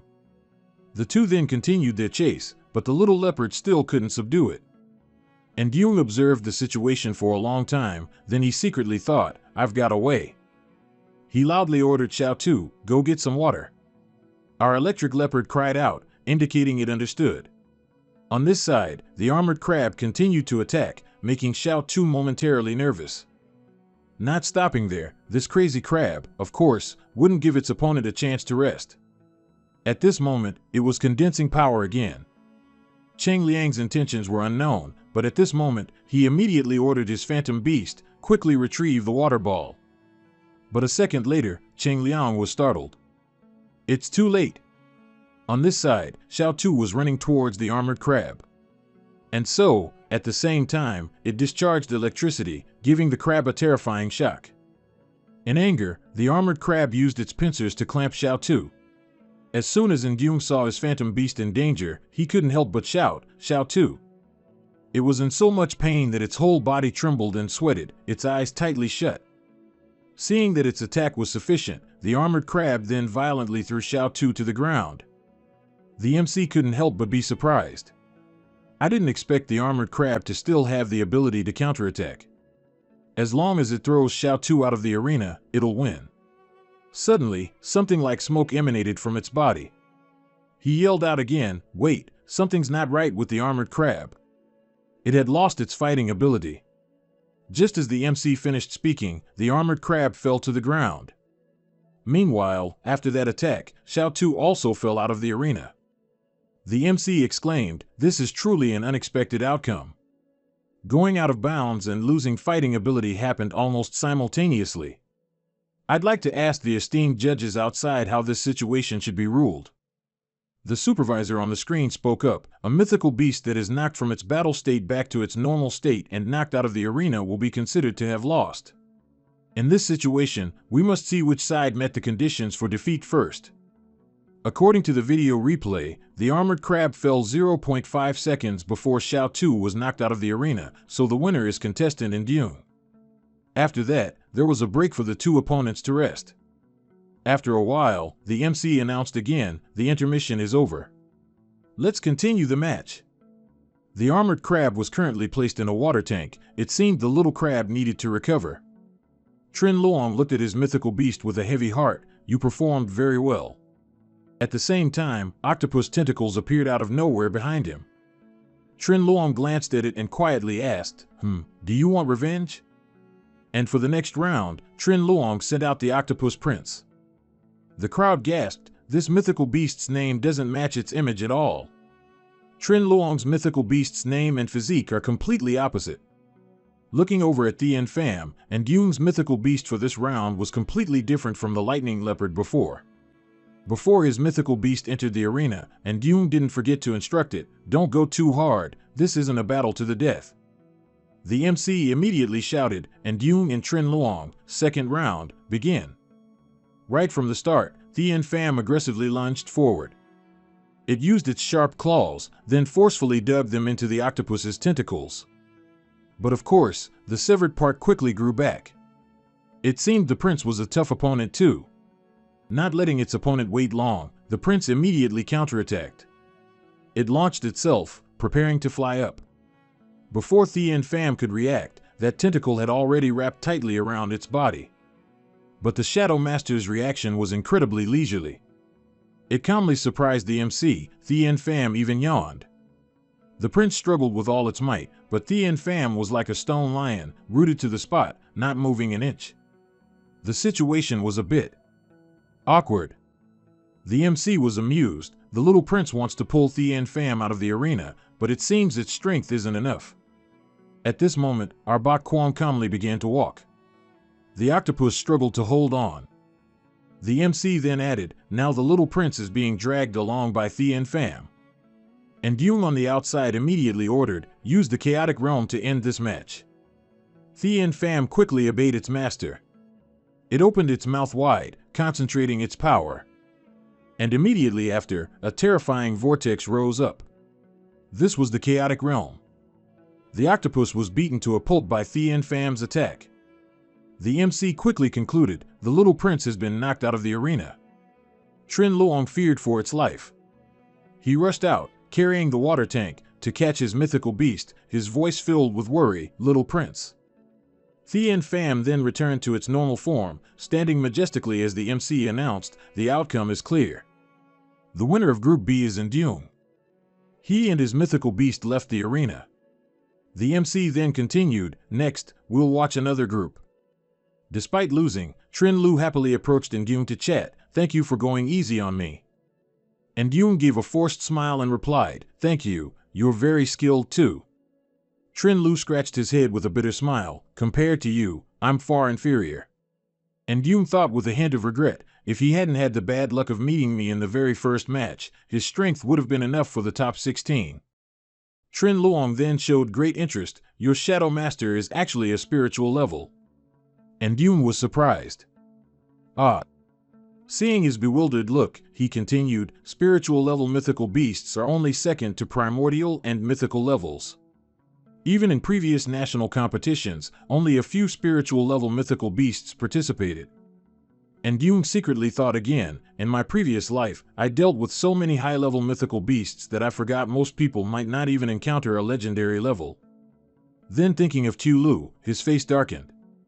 At that time, why Tu Lu and Trung Vien Chao looked for me, the reason is now clear.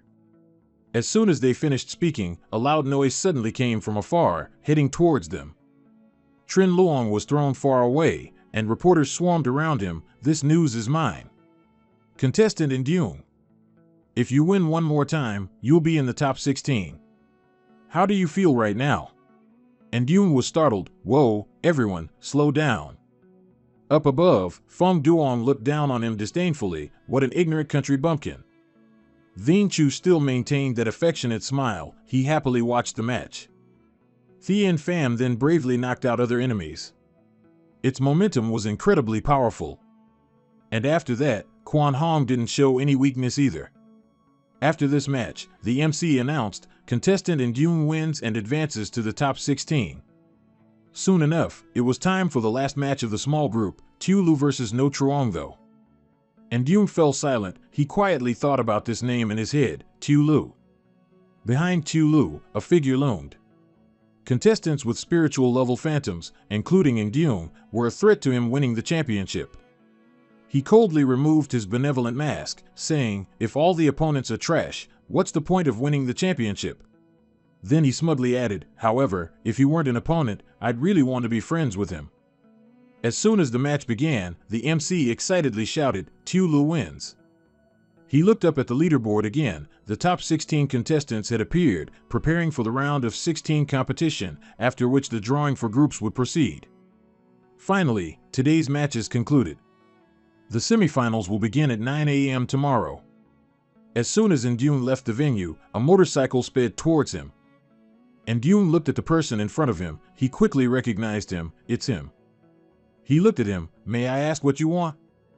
Feng Duong scoffed, nothing, just wanted to see tomorrow's opponent. Dung was wary of him, he didn't hesitate to expose him, don't think I don't know who sent you. He recalled the masked person's words, the Chao family gave a competition slot to someone named Dung, pay a little attention to him then. Now the Chao family is growing strong, we can't let them have more helpers. If you meet him during the competition, take care of him.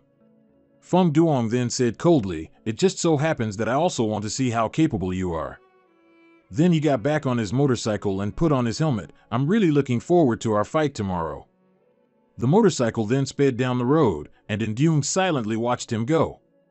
Tu Lung stood behind him, annoyed, is this person crazy? Coming here just to provoke. Mong Dao followed up. He's the contestant representing the Feng family, one of the three great families. According to what she knew, the three great families were the Chao, Feng, and Trang families, who controlled Hoa Quoc's industry, commerce, science and technology, and economy.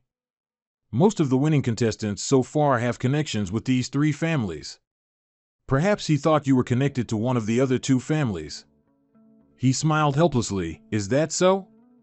He thought to himself, in my previous life, I also had an impression of the famous people from these three great families, but I never heard of Feng Duong. He's probably just a lackey of the Feng family. Then Nguyen sighed, in my previous life, after I became a divine guardian, I disciplined many evil people from the three great families, perhaps he was among them. Scene shifts to Feng Duong's office. His secretary stood beside him. Young Master Feng, the documents are ready. He held the stack of papers in his hand. If Nguyen's spot was given by the Chao family, then my defeating Nguyen is equivalent to defeating the Chao family. She continued, if you win, the old man will definitely see you differently.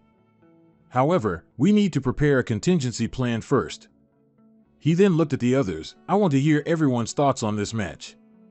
That person continued, even if the opponent's Phantom Beast level has an advantage, with your strength, your chances of winning are not low. He opened the briefcase. Furthermore, we have a guaranteed method that won't be investigated.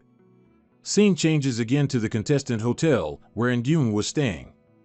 He watched the news. This afternoon, Vango's Phantom Beast in the top 16 was poisoned and was forced to withdraw from the competition.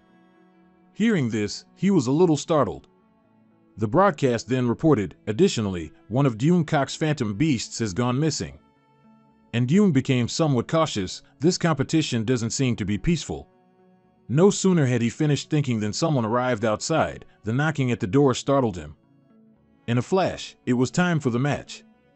The audience was now filling the stands. The MC joyfully announced, after several days of intense preparation, we finally get to watch the quarterfinal match. I now declare the competition open. Contestants from both sides, please take your positions. Before entering the arena, Feng Duong said to his Phantom Beast, Bao Mi, leave no one alive. And Nguyen, on his side, also instructed his Phantom Beast, just do as we did in training. As soon as it entered the arena, Quan Hong opened its mouth and roared loudly to show its might. But Bao Mi quickly disappeared in front of it, startling and surprising Quan Hong. In an instant, that Phantom Beast was at its feet, and not only that, it fiercely bit its foot. Quan Hong was in pain. It couldn't see its opponent, but its tail reflexively thrashed wildly at the spot. He recalled Chao Dan saying, I'm here to deliver information. And Nguyen secretly marveled. Indeed, Chao Dan's intelligence was correct. She had said, Feng Duong's seven-colored lizard phantom can conceal itself by changing color, and the toxins on its body can release poisonous gas or contract on its body surface. And Nguyen then encouraged Quan Hong, don't worry. After that, he then used his spiritual power to resonate his senses. Quan Hong suddenly felt its body was a bit strange, and it couldn't help but be startled. But immediately after, with Nguyen's help, it found the location of the Bao Mi. After that, it fiercely rammed into the opponent, sending the lizard flying. On this side, Feng Duong also reassured his Phantom Beast, don't be afraid, concentrate the toxins on your epidermis. Immediately, the lizard glared and growled, seemingly accumulating poison. And Quan Hong, unprepared, bit it hard. Suddenly, Quan Hong's entire jaw felt a sharp pain. A blue liquid flowed from the Bao Mi's body. It was startled and flung its opponent away, then involuntarily thrashed around for a long time. Quan Hong started to feel dizzy, its face darkened, and it slammed its head into the rocks.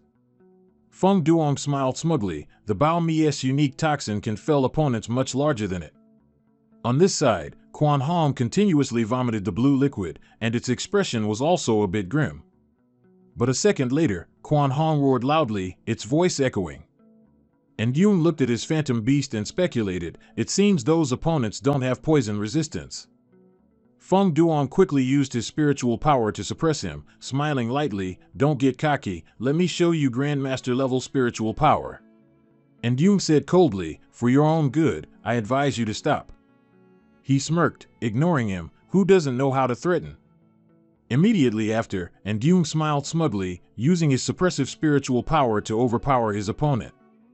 Feng Duong clutched his head in pain, unable to believe it. How can master-level spiritual power be stronger than mine? Seeing its master like that, the phantom beast couldn't help but be startled. Meanwhile, Quan Hong quickly channeled its inner power, preparing for a finishing blow. Immediately after, Quan Hong coldly struck its opponent's face with a powerful aura. Of course, the lizard couldn't withstand that attack. It lay flattened on the ground just as the MC shouted, "Ndung wins." Feng Duong was not resigned. He yelled loudly, "This brat cheated. I'll report you." Ndung calmly replied, "Go ahead. Quan Hong and I were checked. We wouldn't have been allowed in if there were any issues." The MC concluded, the quarterfinals were indeed spectacular. We'll take a short break before the next match. Soon after a few matches, our summoner became famous, and his introductions grew louder and more imposing. Up next is the next match, and Ndung has sent out Thien Pham. The crowd loudly cheered throughout the arena, "It's Thien Pham." The little phoenix pouted, "Does this guy have fans too?" Just then, a gigantic foot stomped heavily on the ground, shaking the entire grandstand. As soon as he saw the elephant, the MC loudly announced, "Feng Duong has sent out his strongest phantom beast." Compared to the Iron Cavalry, Thien Pham was still incredibly small, but as soon as it saw the enemy, it charged forward. The Iron Cavalry trumpeted loudly, then raised its two sharp tusks high. But surrounding the Iron Cavalry was a thick screen of dark energy. Thien Pham had immediately launched its attack first. The Iron Cavalry raised its trunk, trying with all its might to blow away the screen of purple smoke, but it couldn't budge it. This massive mammoth began to get agitated. It was so scared it became completely flustered. Seeing his phantom beast like this, Feng Duong immediately reassured it, "Don't be afraid, this is just Thien Pham's harassment attack. Charge in and fight it in close combat." Obeying its master's command, the Iron Cavalry immediately charged towards Thien Pham to attack. It used its large ears, continuously fanning the air to utilize the wind's power. Its entire body was now surrounded by a storm-like gust of wind. It seemed the Iron Cavalry wanted to block Thien Pham from the outside. But with its overwhelming presence, our summoner immediately charged forward and pounced towards the opponent. The Iron Cavalry kept raising its trunk, continuously creating gales, hoping to scare its opponent. Suddenly, a sharp pain struck, startling the Iron Cavalry. It remembered what its master had said before the match, "This will give you transcendent spiritual phantom beast power." It felt its heart rate accelerating, which somewhat frightened the Iron Cavalry. But very quickly after, it immediately roared as if going mad. The next second, the Iron Cavalry fiercely stomped its hind foot on the ground. The ground, unable to withstand its might, cracked open. The MC shouted, "The Iron Cavalry breaks the chaos." Wait, it seems the Iron Cavalry has gotten bigger. Feng Duong felt a twinge of guilt. This is just a new skill of the Iron Cavalry. But clearly, anyone who looked closely would see that the mammoth's eyes had now turned red. Not only that, it seemed to have gone mad, moving its heavy body towards Thien Pham. And at this moment, a huge surge of power condensed from its trunk shot straight towards Thien Pham. Suddenly, the enemy was so terrified. What to do now? Of the 36 stratagems, running away is the best. And Ndung was also surprised to see this. The Iron Cavalry's strength and speed suddenly doubled. Only a forbidden drug could have such an effect. Feng Duong's voice echoed in the Iron Cavalry's ears again. From now on, focus on harassing and completely depleting the opponent's stamina. Its trunk immediately extended, wrapping tightly around Thien Pham's waist. Two surges of power clashed against each other. The atmosphere was hotter than ever. The Shadow Master began to pant. The MC, seeing this at the same time, commented, "Thien Pham's stamina ran out first." Feng Duong was immensely pleased. "Iron Cavalry, finish it off now." Following its master's command, the elephant ferociously prepared to charge, and the ground trembled once again with its movement. But suddenly, the Iron Cavalry felt as if something had pierced its body. The sensation of pain quickly spread, causing the Iron Cavalry to freeze. It fell shortly after. The MC exclaimed in surprise, "What's happening?"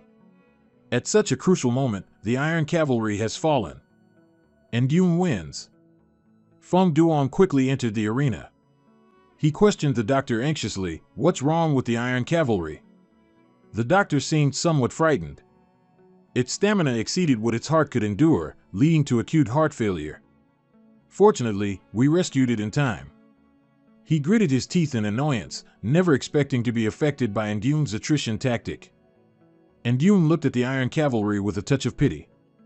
Although this drug quickly increases stamina, its side effects are no different from burning away one's life. Is this what the Feng family did? After the match ended, Vin Chu left the arena as usual, but this time, it seemed he was being watched. Quickly realizing this, he stopped, frowned, and said, "You've been following me for so long, it's time to stop." The person behind him spoke. This must be the Zhang family's new genius, Vin Chu. Vin Chu smiled brightly. "I wouldn't call myself a genius." "And you are?" The man didn't reveal his identity but calmly said, "Just a passerby who wants to get acquainted with you." The scene shifted to Ndung and his group. Tu Long couldn't help but exclaim, "The night view of the imperial capital is so beautiful." Chao Dan happily introduced, "This is the most bustling commercial street in the imperial capital. All the influential figures in the imperial capital gather here." Just then, a car sped towards them with a blaring horn. Ndung was quick. He immediately lunged forward and pushed Mong Dao away, saving her life just in time. Tu Long, in her auntie-like nagging tone, shouted, "Hey! How are you driving? There's a young couple having a romantic moment here." Chao Dan silently jotted down the license plate number, 56188. "It's young O'Dung, a minor rich kid in the imperial capital. When I have time, I'll have to warn them a bit." Then she said to everyone, "Let's not let this ruin the atmosphere. I'll take you all somewhere." The place had a very spacious atmosphere. This was the imperial capital's pet spa and wellness center. Our Tu Long immediately showed her delight upon arrival. The imperial capital truly can't be compared to a small city. Chao Dan was also happy to see them so excited. "There are other things too, follow me." Afterward, Chao Dan took the girls to a relaxation area. Mong Dao lay stretched out on a soft pillow, looking very content. Chao Dan happily said, "Miss Tam, today you'll experience a full head-to-toe pet spa. First, a flying squirrel for head massage." No sooner had she spoken than an adorable little squirrel appeared. At first, Mong Dao was a bit startled, but the technique of this little employee left her utterly satisfied. Next, for the back, a quick-witted little duck stepped out. "Hello, master, I'm employee number 16. Remember to call me next time." After many tiring days fighting alongside Ndung, today Mong Dao felt her body had been healed. The last employee, a small dragon, breathed fire to warm the room. After that, the little dragon gently massaged Mong Dao's leg joints and stretched her muscles. Meanwhile, Chao Dan and him were strolling in the courtyard. She spoke up, "Friend Ndung, would you like to take this opportunity to do some recovery training, just to experience it?"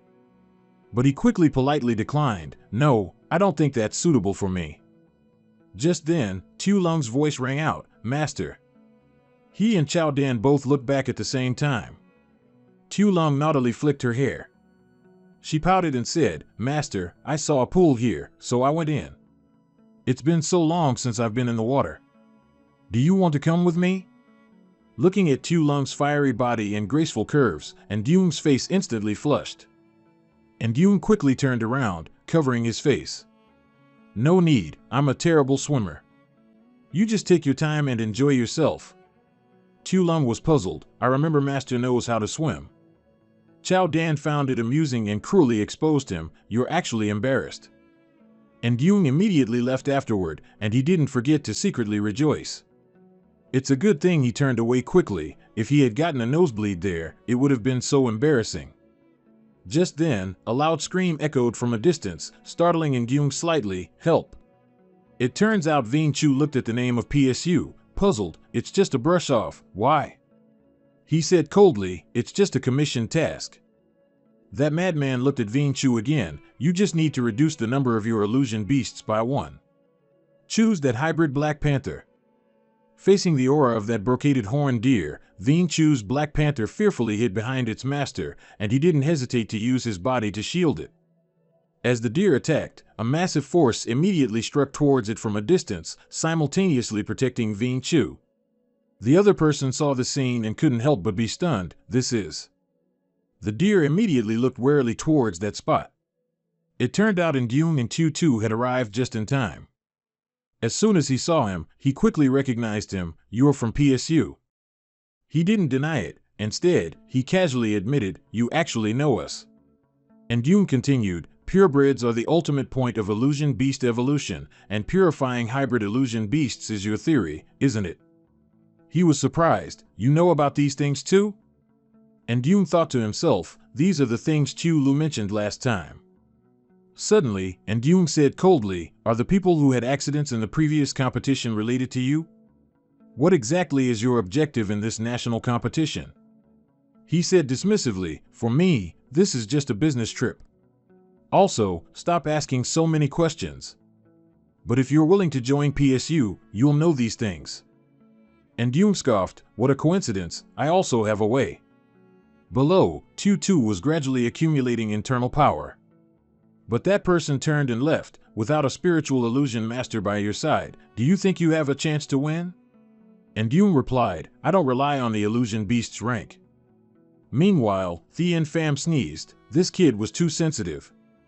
Back to Ndyung, that person immediately ran away, very formidable, worthy of being someone noticed by the three great families.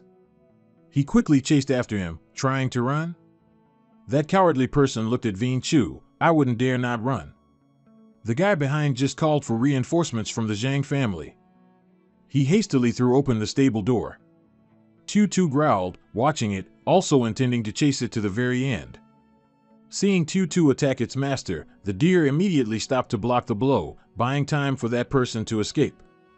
And Yang clearly saw the trash around him. Where did it run off to? Yuan Chu was annoyed. How annoying. A moment later, an ambulance was quickly called, but it seemed the Black Panther's condition wasn't optimistic. And Yang also waited with Yuan Chu. Inside the operating room, the doctor was still performing surgery. Yuan Chu looked at Yang gratefully. "If it weren't for you, I'm afraid." And Yang continued, "It's good that you're okay. We still have plenty of time to catch that guy." Yuan Chu was a bit sad. It's a pity that one of the illusory pets participating in the competition is missing. And Yang suddenly remembered, "Oh right, that mysterious person said I'm the one chosen by the three great families. Do you have any clues?" Yuan Chu then said, "I can confirm that the Zhang family isn't interested in you, but I don't know about the other two families." And Yang couldn't help but speculate. Feng Tang among the three great families had a strange reaction to me, and the Zhou family. Yuan Chu patted his shoulder and said boldly, "What are you afraid of? You saved my illusory pet. If those two families have intentions towards you, I'll help you." And Yang suddenly thought for a moment, then said, "I remember your old rival was." Yuan Chu cut him off. Shaoli. As if mentioning this name, his face also turned a bit cold. At this moment, and Yang bowed his head, calculating. Yuan Chu lost one illusory pet participating in the competition, affecting his strength. This would benefit Shaoli's advancement to the next round. Could this be how he won the championship in his previous life? Just then, a loud voice rang out, "You scared me to death. Are you all okay?" And Yang was surprised. "Zhou, why are you here?" Zhou Dan cut him off. "Don't even mention it. Not long after you left, we heard ambulances and police cars heading towards the training hall. Using some connections, we found out you two were here." She suggested, "The hotel provided by the competition organizers isn't safe anymore. How about you stay at my place tonight?" Meng Yao pouted. "That's quite a calculation, isn't it? But there's no other way." So they all went to Zhou Dan's house. As soon as they entered the door, everyone's eyes landed on a small owl standing outside. It seemed like a doorman. All three couldn't help but gaze at it in surprise for a while. Xiaolong secretly wary, the level of this owl is no lower than that brat Jun Huang. Zhou Dan introduced, "This is a retired special agent illusory pet adopted by my family." As she spoke, she held out her hand for it to perch on. "Retired, tonight's guard duty is yours." And Yang exclaimed, "I remember the conditions for families adopting military illusory pets are very strict." I didn't expect your family to be so secretive. Watching the retired owl fly off, Zhou Dan modestly said, "It's nothing, just a few connections in the family. Come on in." Xiaolong was wary. "Master, are we still going in?" And Yang exchanged glances. "He's from the Zhou family. Although I don't know what he wants to do, given the current situation, he probably won't harm us." In a deserted alley, that mysterious person is on the phone announcing that, except for in Duong, everyone who could prevent Tu Lu from winning the championship has lost their eligibility to compete. Next, we need to casually create some unexpected incidents. As he spoke, he suddenly sensed a strange aura. Immediately, the velvet-antlered deer returned to its combat form. The group that just arrived held guns and brought high-level illusory pets, looking at him warily. The man said calmly, "I knew the people from the three great families wouldn't give up. I didn't expect the Zhou family to find me first." On this side, Zhou Dan happily said, "You must all be hungry. I'll go prepare some supper." And Yang felt awkward. "You don't need to trouble yourself." Afterward, she secretly went into her private room. A phone call came in simultaneously. Zhou Dan answered the phone and immediately said, "Bronze team, report on the situation of apprehending the mysterious person." The last conscious person spoke up, "Big sis, that guy escaped and injured several of our guys." Zhou Dan said coldly, "If we can't apprehend the mysterious person in a short time, then strengthen the defenses around the arena. Don't let them have a chance to cause trouble." Outside the door, a rather large bat was circling outside. It hung itself on the tree right outside Zhou Dan's window. Everyone inside was preparing dinner together. She happily prepared many dishes for everyone. Of course, no one was aware of the strange bat's appearance. Its image was recorded by surveillance cameras. It seemed like it had been sent here by someone with ill intentions. The hidden figure immediately ordered the bat, "Attack in a suicide manner. No one can avoid it. This is a shuriken bat, and what's more, it's a legendary class. It seems these people are connected to Shaoli." Thinking that, the man then reached out and pressed the red button. After hearing the order, the shuriken bat actually opened its large mouth and fiercely lunged inside. Inside the house, and Yang spoke apologetically, "Zhou, I've troubled you again this time." Xiaolong's eyes lit up when she saw the food, and she quickly picked up some for Yang. Suddenly, the flickering shadow of the bat startled her. "Is something outside trying to get in?" Zhou Dan wasn't anxious. On the contrary, she was very calm. "It's just a small matter." The bat outside continued to fly at an extremely high speed straight towards everyone, preparing to blow up the house as ordered by that person. But there was one thing it hadn't expected, which Zhou Dan had anticipated, and just like that, after a moment, Kai Wu appeared above its head. In just a flash, its piercing scream rang out, startling Yang as well. That sound was... Zhou Dan didn't want to alarm everyone, so she casually said, "It must be a stray cat or dog passing by, chased away by Kai Wu." Just then, the TV introduced that our city has opened the Imperial Capital Amusement Park for contestants, so they can relax before the match. Zhou Dan said at the same time, "And Yang just finished competing yesterday, and the semifinals are still a few days away. How about we go out and play for 2 days?" After dinner, everyone closed their eyes, and it was morning again.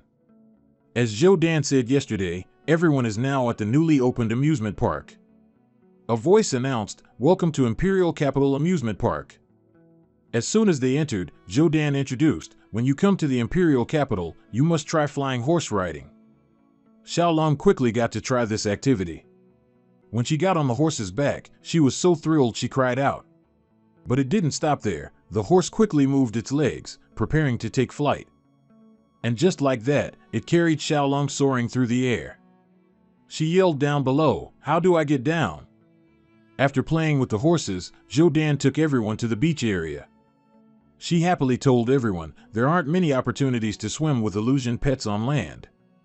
It seemed everyone really enjoyed this activity. They all took the time to immerse themselves in nature. Meng Yao submerged herself deep, reaching out to touch the coral reefs that were vying to show off their colors. And Yang swam over, startled, "How are you guys swimming faster than me? Who's wearing a diving suit?" Xiaolong smiled brightly, "Master's equipment is too heavy." At the same time, a fish with a large horn swam by casually, startling everyone. The giant whale carried In Yang like that, then it shot up into the sky. Zhou Dan swam along at the same time, surfacing happily and saying, "It seems to really like you." After enjoying the view, they had dinner under the ocean. Zhou Dan spoke first. "We've been playing for so long, everyone must be very hungry, right?" As soon as she finished speaking, a small bear brought out a whole plate of grilled skewers. Xiaolong watched it expertly grill, marveling with her mouth agape like a child.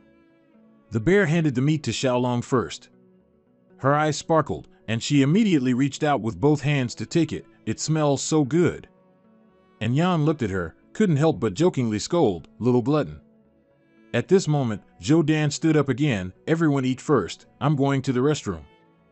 And Yan was still suspicious of her. She looked at Xiaolong and whispered, "Xiao Bai, go follow her and see." After entering the toilet, Zhou Dan immediately took out her phone to call. She worriedly asked, "What's the situation?" The other end of the line quickly informed, "We can use the empty room as bait to catch PSU's henchmen." She replied, "Okay, everyone be careful, contact me if anything happens." After ending the call, Zhou Dan peeked around and then walked out. At the same time, she was startled when Xiaolong stood right in front of the door. Zhou Dan jumped back. "You." Xiaolong mischievously hugged her stomach and ran in. "I ate too much just now." As soon as she entered, Xiaolong stood by the wall adjacent to the men's restroom. "Master, they are also dealing with PSU and the mysterious person." And Yan felt a bit relieved. At least they're on our side now." But he suddenly darkened his expression and thought to himself, "But in this life, I've never had contact with the Zhou family. What happened to make me notice now?" Then Yan clicked his tongue. "Well, I'm going to fight until the finals for Tulu anyway, sooner or later." At the same time, Zhou Dan walked out and saw him. "Why are you standing there?" And Yan was startled. "I came to watch the match." Sweat had unknowingly appeared on his forehead from lying. On the screen, the female MC announced again, "The second quarterfinal match has ended, Tulu wins." This made In Yang's expression darken. His opponent now was an enemy from 2 lifetimes. On the screen at this moment, Tulu was surrounded by all the female reporters for an interview. And Yan looked up. He then offered a slight smile. "It won't be long." Zhou Dan secretly observed him. And Yang and Tu Bok reacted with unconscious anger several times when Tulu was mentioned. This couldn't be hidden. Suddenly her expression darkened again, but according to the investigation, they had never met Tulu. Hearing Zhou Dan speak, consider Tulu lucky.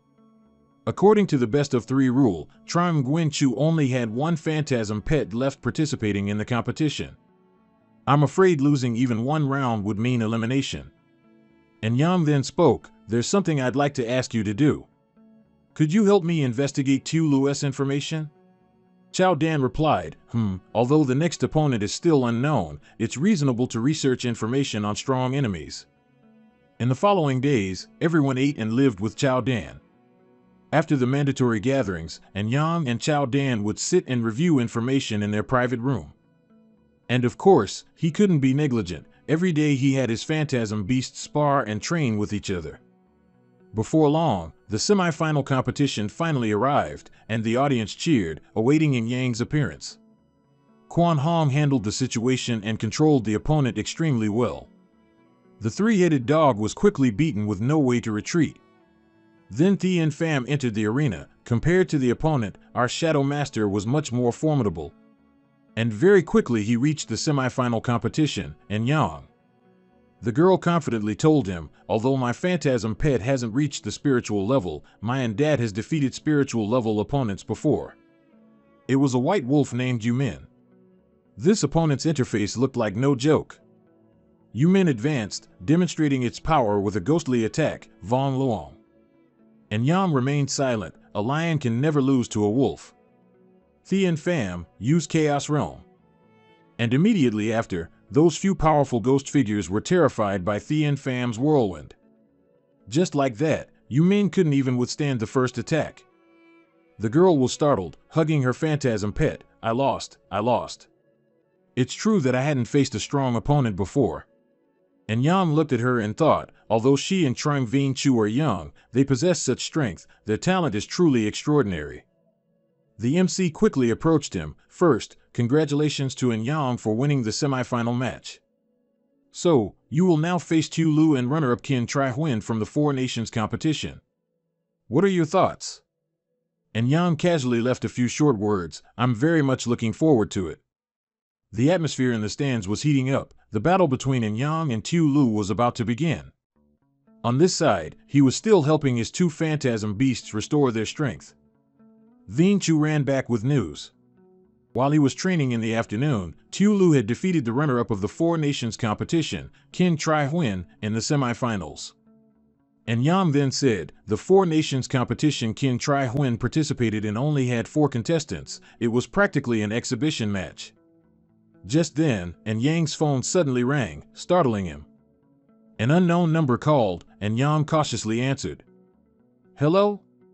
The voice on the other end spoke. Is this contestant Yang? This is Tu Lu. As soon as he heard the name, and Yang's face paled, Tu Lu? He didn't beat around the bush. Congratulations on making it to the finals. I've watched your matches. I greatly admire your talent. I want to meet you alone to make friends, regardless of who wins the championship. Friendship first, match second. He looked at his watch and then agreed. All right, tell me the time and place. Tu Lu immediately replied, all right, 8 p.m. tomorrow at Van Don Hotel. Mong Jiao couldn't help but worry. And Yang? Don't go. Vinh Chu replied at the same time. That's right. He said in a low voice, I want to see what he's really up to. Meanwhile, that person said to Tu Lu, as long as he appears, leave everything to us. He immediately stopped them. Wait, don't mess around. You finally arrived at the meeting point. Tu Lu stepped out, feigning innocence. And Yang? Long time no see. He raised his glass. And Yang, the first time I met you, I felt a strong connection. Come, for our friendship, the first match, cheers. Both looked at each other with dark faces, secretly emitting killing intent. Tu Lu spoke again. I see that among your 3 generals, it seems only the king tier is a purebred. And Yang replied, I don't care much about bloodlines. Each one has its own strengths. He then said, it's not the same, just like this beef. Wild purebred prairie beef tastes different from farmed beef. This is the hotel where Tu Lu arranged to meet him. The surroundings were strangely quiet. Outside in Yang's room, 2 men were secretly watching. Indeed, appearance reflects one's heart. One of them had a very cunning face, but he didn't know he was already targeted. Chao Dan, with a sniper rifle in hand, lay stretched out on the grass, saying to herself with satisfaction, easy. Inside. And Yang held a bowl of food in his hand. Then it depends on what ingredients you want to put in the soup, so the chef's skill is very important. A bowl of golden noodles was placed on the table. Tu Lu then said, and Yang, you should know that if the ingredients aren't good, you can't make a delicious soup. There's a saying that no matter how good a cook a woman is, she can't make rice without rice. And Yang didn't back down. Tu Lu, good food is often made with the simplest cooking methods. Outside. The 2 men became even more impatient. Why hasn't Tu Lu given the signal yet? Inside, he said again. And Yang, to be frank, I know all your achievements and your fantasy pets like the back of my hand. And Yang calmly said, that's nothing, it's not like I haven't done that before. He replied again. Know yourself, know your enemy, and you will never be defeated. To be frank, I'm here to invite you to join us. Upon hearing this, and Yang's face turned as black as a pot. I was planning to set a trap for you, but who knew you'd reveal it yourself? Afterward, and Yang feigned indifference, no, your way of thinking doesn't suit my conditions. Tu Lu's face also darkened. He looked at him with a cold smile. Oh, it seems you know about us. And Yang didn't hesitate to expose them. I was fortunate enough to meet some of your colleagues. They're not good people at all. Tu Lu continued. I understand, the members of my organization sometimes act very impulsively. Everywhere has both good and bad people, right? Outside, those 2 guys were already incredibly agitated. Extremely nervous. Why hasn't Tu Lu made a move yet? Inside. He kept rambling. Do you know why we always pursue purebreds?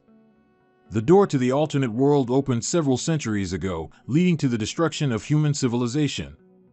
After that, humanity evolved spiritual power. They deified phantom beasts into phantom pets, counterattacking the beast tide, and thus turned defeat into victory. To this day, the purebred phantom pet descendants of the first generation of phantom pets have always been the top choice to resist the beast tide. And Jung then said, these are just phantom pets that serve as guards in the military. Everyone has their own job. Finally, Tulu stood up. And Jung, I've observed your entire process of cutting through the ranks. You are a talent, so don't choose the wrong path. He walked over and patted his shoulder. For the great cause of the purebred faction, we should stand together. Recalling old memories, Tulu still held on to this statement. Of course it's for the great cause of the purebred faction. And Jung quickly asked, in your opinion, are there no other valuable phantom pets besides purebred ones? Tulu replied without hesitation, that's right.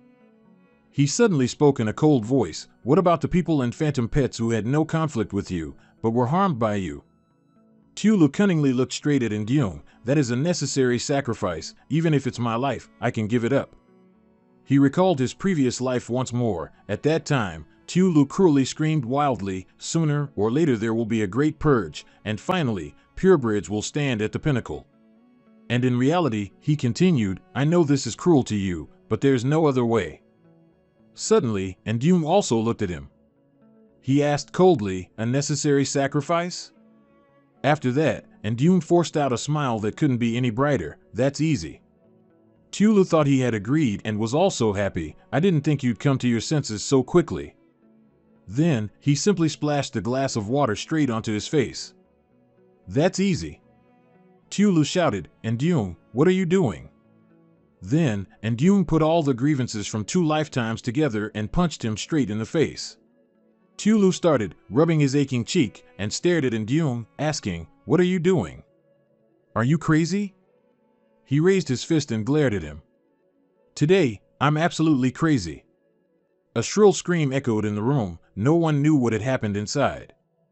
After a while, Jung burst out of the room. His face was cold, like that of a dead person. But as soon as the 2 guys from before saw him come out, they smirked and charged forward.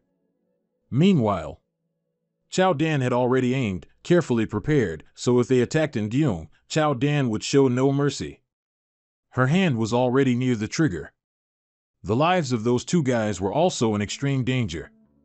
At the same time, Tulu suddenly came out of the inner room, shouting loudly, stop. His face was bruised from being hit by him, but he still calmly said, it's just a small disagreement, let my friend go. And Jung's figure disappeared into the distance.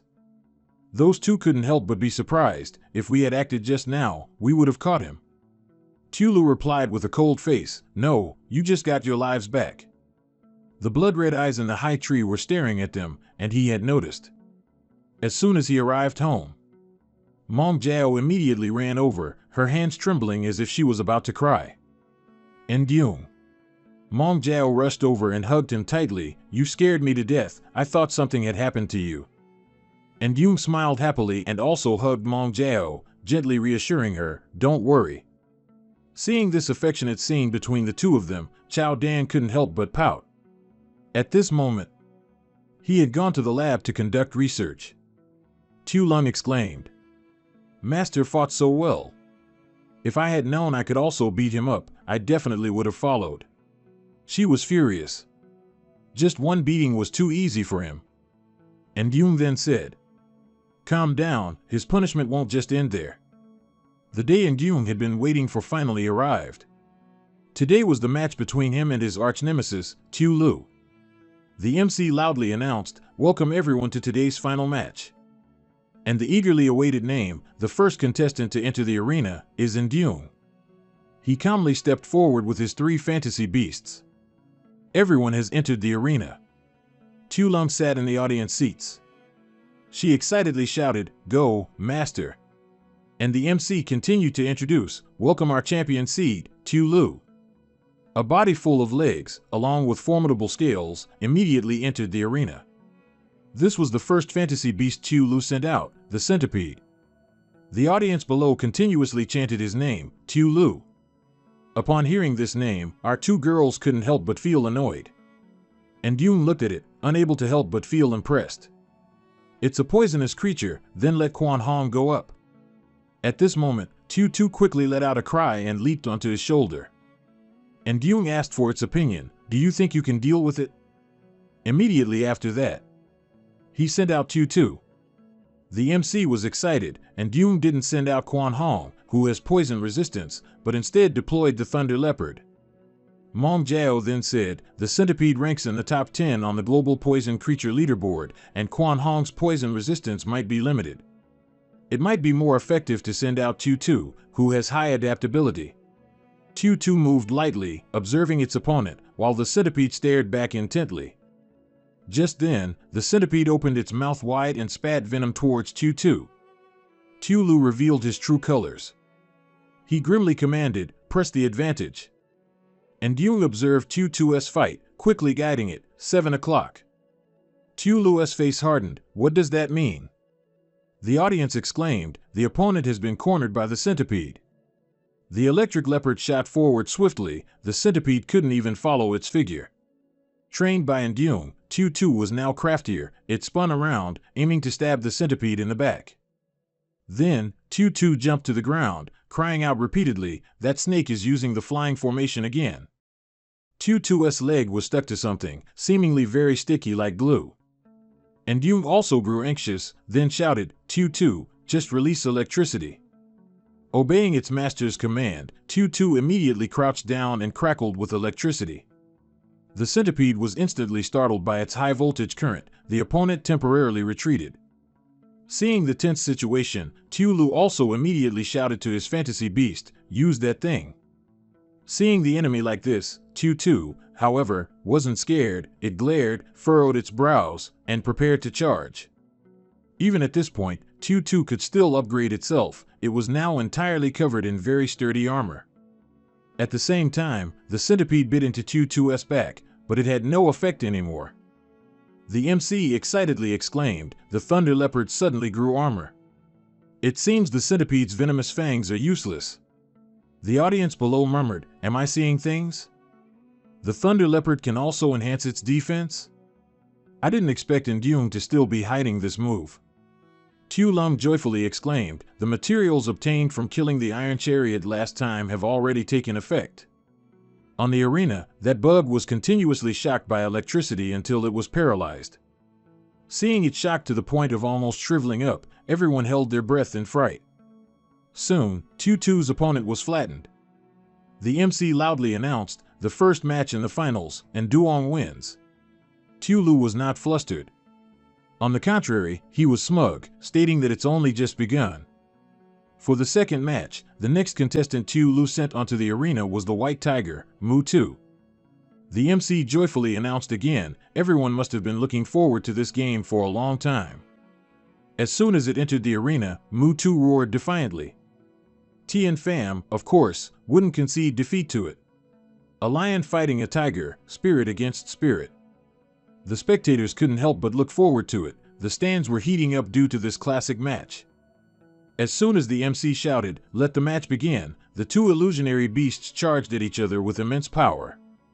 Mu Tu leaped onto Tien Pham's back, fiercely biting down with its jaw. Then, with one blow, Mu Tu pushed its opponent a distance away, and Tien Pham angrily roared. Seeing that Tien Pham didn't react strongly, Mu Tu cautiously prepared to charge again. It used its sharp claws to deliver a powerful swipe, but Tien Pham quickly dodged. Tien Pham then quickly stood up, not willing to lose, and repeatedly swiped at Mu Tu a few times with its claws. That person realized that earlier, both sides were testing each other. The Shadow Lion began to show signs of underestimating its opponent, but its battle experience made it quickly counterattack. The fierce battle made the MC hold his breath as well, he silently continued to observe. On this side, and Duong's face darkened, your opponent is at the same spiritual level as you, don't underestimate them. Mu Tu's feet began to channel internal energy, and shards of ice immediately accumulated. Immediately after, it charged towards Tien Pham again with a shield in front of it. Its front paw struck powerfully, and Tien Pham immediately crouched to dodge. And whether accidentally or intentionally, the sharp horn on its head simultaneously stabbed forcefully into Mutu's belly. The two illusionary beasts now stood up, taking stances as if they wanted to wrestle each other. And Duong's face darkened as he ordered, Tien Pham, use the realm of chaos. Hearing its master's command, a thick purple wind screen immediately wrapped around its body, startling Mutu. Tulu thought to himself, Tien Pham isn't the only one with field-type skills. Mutu then also channeled its internal energy. It seemed these two beasts were evenly matched. From within that whirlwind, another white tiger emerged, and Tulu smugly said, and there are two of them. And immediately after, two windstorms violently collided. The audience couldn't help but hug themselves, trembling. Doesn't everyone feel the temperature here getting colder? The MC spoke up, increased the protective barrier of the competition to the wild temperature level. The arena has already dropped to -50 degrees, and it's still falling. Everyone watched, unable to help but exclaim, "Oh my God!" According to the readings, the temperature has dropped to an absolute temperature of -100 degrees. Now, the situation inside cannot be seen from the outside. Let's look at the internal camera. There was no other way. The organizing committee had to add an observation screen. The match was now incredibly intense. Mutu ferociously opened its mouth and roared, then used its sharp claws to swipe towards Tien Pham. Immediately after the attack, the TV screen lost its signal connection. And Duong was also somewhat worried about his illusionary beast. His face darkened as he watched, his breathing gradually quickening. Below, the audience held their breath, waiting for the results. A loud voice rang out, shattering the silent atmosphere among the people below, Yadawuching. The element arose again. Mutu, with white wings, stood majestically in the whirlwind, like an envoy of death. The tiger slowly stepped out, and the MC spoke again. Mutu is still standing there, but where is Tien Pham? Tulu was extremely smug. It seems I'm quite lucky in this match. But suddenly, Mutu collapsed to the ground, its eyes closed in pain. Mutu's entire body felt powerless. Its breath was accompanied by thick, swirling smoke. Tien Pham stepped out from within. The MC's voice rang out again. The situation has been reversed. The winner is in Duong's Tien Pham. Everyone couldn't help but rush over at the same time. Master! Mong Jiao also cried out, and Duong.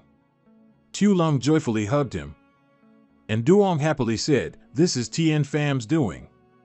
Meanwhile, everyone was happily celebrating the victory, because for them, Tu Lu was a formidable opponent.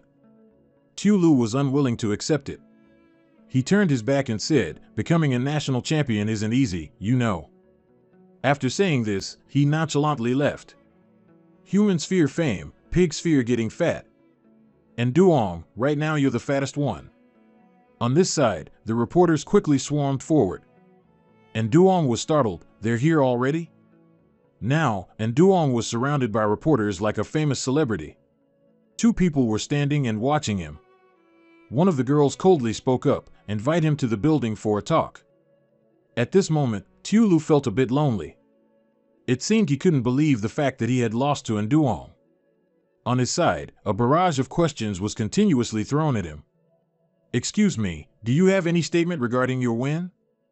Tien Pham's final move was a new skill. He struggled, just how many people are there, anyway? Later. But his gaze was fixed solely on his rival, Tu Lu, who was walking away leisurely. Suddenly, Tu Lung quickly noticed too. She said to Nduong that Tu Lu wants to run away. Nduong's face darkened as he secretly thought, no, I can't let him off the hook. Reporters were still swarming around him. Excuse me, and Nduong immediately cut them off. Everyone, I apologize, I have something I need to go out for. Without waiting for anyone to react, he slipped through and ran off. Behind him, the reporters continued to shout, Player Nduong. Tu Lung was puzzled, what's Master doing? Mong Jiao replied, probably social anxiety. Nduong chased Tu Lu for a while but lost sight of him. He secretly observed, he went this way just now. Suddenly, he saw something on the ground. That thing piqued Nduong's curiosity a little. Without letting himself wonder for long, and Duong immediately bent down and picked up the piece of paper. He speculated, this is something from a finalist's competition card. He definitely came through here. Following the path, he soon arrived at a large villa. As soon as Duong arrived, he coincidentally overheard, what a pity, if I were the boss, I would definitely deal with him. He secretly thought, there's a good show to watch tonight. What are they up to? At the same time, a large car drove up. Coincidentally, Duong had not yet left. The man stepped out of the car. As soon as he got out, he looked at Duong. Player Duong, our leader wants to speak with you. And then, he got into that car, and the two sped along the highway, crossing a long mountain road. The man took him to a seemingly antique place. The bridge spanned a large, incredibly picturesque lake. Duong glanced around. If I remember correctly, this is the Fong family's home, one of the three major families. He calculated, they stand firm thanks to pharmaceuticals and electronic products, and have had a long-standing rivalry with the Zhou family. The other person led him to a lavish dining table inside a very luxurious room. That person quickly spoke up, Mr. Fong, I've brought the person. As soon as Duong arrived, a girl came out to greet him. She said coquettishly, please wait a moment, Mr. N. As soon as Duong arrived, he said, may I ask who invited me here? It certainly wasn't her. I've never heard of anyone like her in the Fong family. Just then, the man walked out from inside. Player Duong, you couldn't wait, could you? Duong coldly asked directly, what does the Fong family want me here for? He secretly thought, finally, I meet someone I'm impressed by. He smiled brightly, then looked at the dining table and invited him, how about we sit down and discuss this slowly? Duong then quickly settled into the chair. I wonder what General Manager Feng's intention is. He cunningly laughed and looked at him. First, I want to tell you something. Do you know where your qualification for the national competition came from? Duong asked in confusion, the competition with East China? General Manager Feng then said, the one who truly gave you the qualification to participate in the competition was actually the Zhou family. Upon hearing this, his face darkened. Since when did the Zhou family target me? General Manager Feng added, seeing your reaction, I know the Zhou family didn't tell you. This is a matter of principle. Furthermore, the Zhou family is notorious for using people and then discarding them. After extracting all your value, they will ruthlessly abandon you. Duong replied, I don't know what the Zhou family is thinking, but what is your objective, General Manager Feng? General Manager Feng then revealed his true intentions. Then I won't waste any more words. This time, I want to invite you to cooperate with our Feng family. He asked in surprise, cooperate? The man calmly replied, that's right. Xiao Qiao then added, Player Duong, as long as you cooperate with us, we won't treat you unfairly. Duong looked disdainfully at the Feng family members and replied, what if I say no? The bodyguard roared aggressively, you brat, don't refuse a toast only to drink a forfeit. Duong was not afraid. Instead, he spoke up, I see you're holding a Hongmen banquet, aren't you? One of them spoke up again, what are you talking about? I've been annoyed by you since you walked in. Be careful, or I'll hit you. Director Feng's face darkened as he suppressed his anger, gritting his teeth, impudent. We invited Duong here, and you dare to be so rude? He smirked, cooperation is fundamentally established on the basis of mutual willingness. Or perhaps, Duong, would you do us the honor of visiting the Fong family's premises first? Immediately after, Duong was taken to the Fong family's production factory, where the inside was managed extremely strictly. Duong silently looked around. This area is the workshop. Duong quickly assessed, looking at everything around him once. He said nothing, just observed and silently evaluated. The security here is extremely tight. To enter, one must use fingerprints. Director Fong then handed him a small card that looked like a memory card. Duong immediately reached out to take it. The card seemed to contain something extremely important. He quietly recalled that in his previous life, when his old computer's components were replaced, this stuff was already 4 or 5 generations out of date. Director Fong then said to him, Player Duong, please follow me. He briefly introduced, look, The cars on this road are about to be fitted with intelligent control components, all thanks to our chip technology. And Duong recalled that although many scientific and technological products were manufactured by the Fong family in his previous life, at least before he was assassinated, the Fong family had not achieved anything beyond the three major families. Director Fong said again, this is a matter for the future and decided by the higher-ups. Player and Duong, please follow me. The two then went outside together. A familiar figure was already waiting outside. Tu Lung silently looked at him. As soon as she saw Duong, she smiled. Seeing her, Duong was very surprised and immediately asked, Tu Bok, why are you here? Tu Lung looked behind her and then said, I'm not the only one who came here. Mong Jiao then happily stepped forward. She looked at him and whispered, Duong. Duong then secretly speculated, why do I feel so uneasy? This is like the uncanny valley phenomenon. Afterward, he also secretly sensed a powerful aura. Duong understood, mental probe, so that's it. Even in my previous life, I only knew about this robot technology from small roadside newspapers. I never expected it to exist in this era. Immediately after, he simultaneously touched the shoulders of the two girls and smiled brightly, come on, come closer. He raised his hand close to Mong Jiao's ear. She instinctively blushed but didn't know what he was going to do. Duong's hand quickly touched Mong Jiao's ear. He immediately pressed it. On this side, Tu Lung had a similar operation. When Duong pressed it, she was like a doll with her eyes tightly shut, and her movements stopped. Director Feng's face turned pale. No one had ever discovered a flaw in the Fong family's electronic robot products. Duong explained, the flaw is that these two are the people I'm most familiar with. Plus, haven't you heard of the uncanny valley phenomenon? The Fong family's robot technology should be used in future wars instead. He looked at him with a different gaze. If robots could replace humans and mythical beasts in beast tides, it would naturally reduce countless sacrifices. Suddenly, he remembered, oh right, there's another technology that I'm sure you'll find interesting. This place is inside the biological laboratory. Director Fong introduced, here, we make no distinction between purebreds and others. He also introduced, whether they are hybrids or purebreds, we treat them all. Duong looked around the machine room.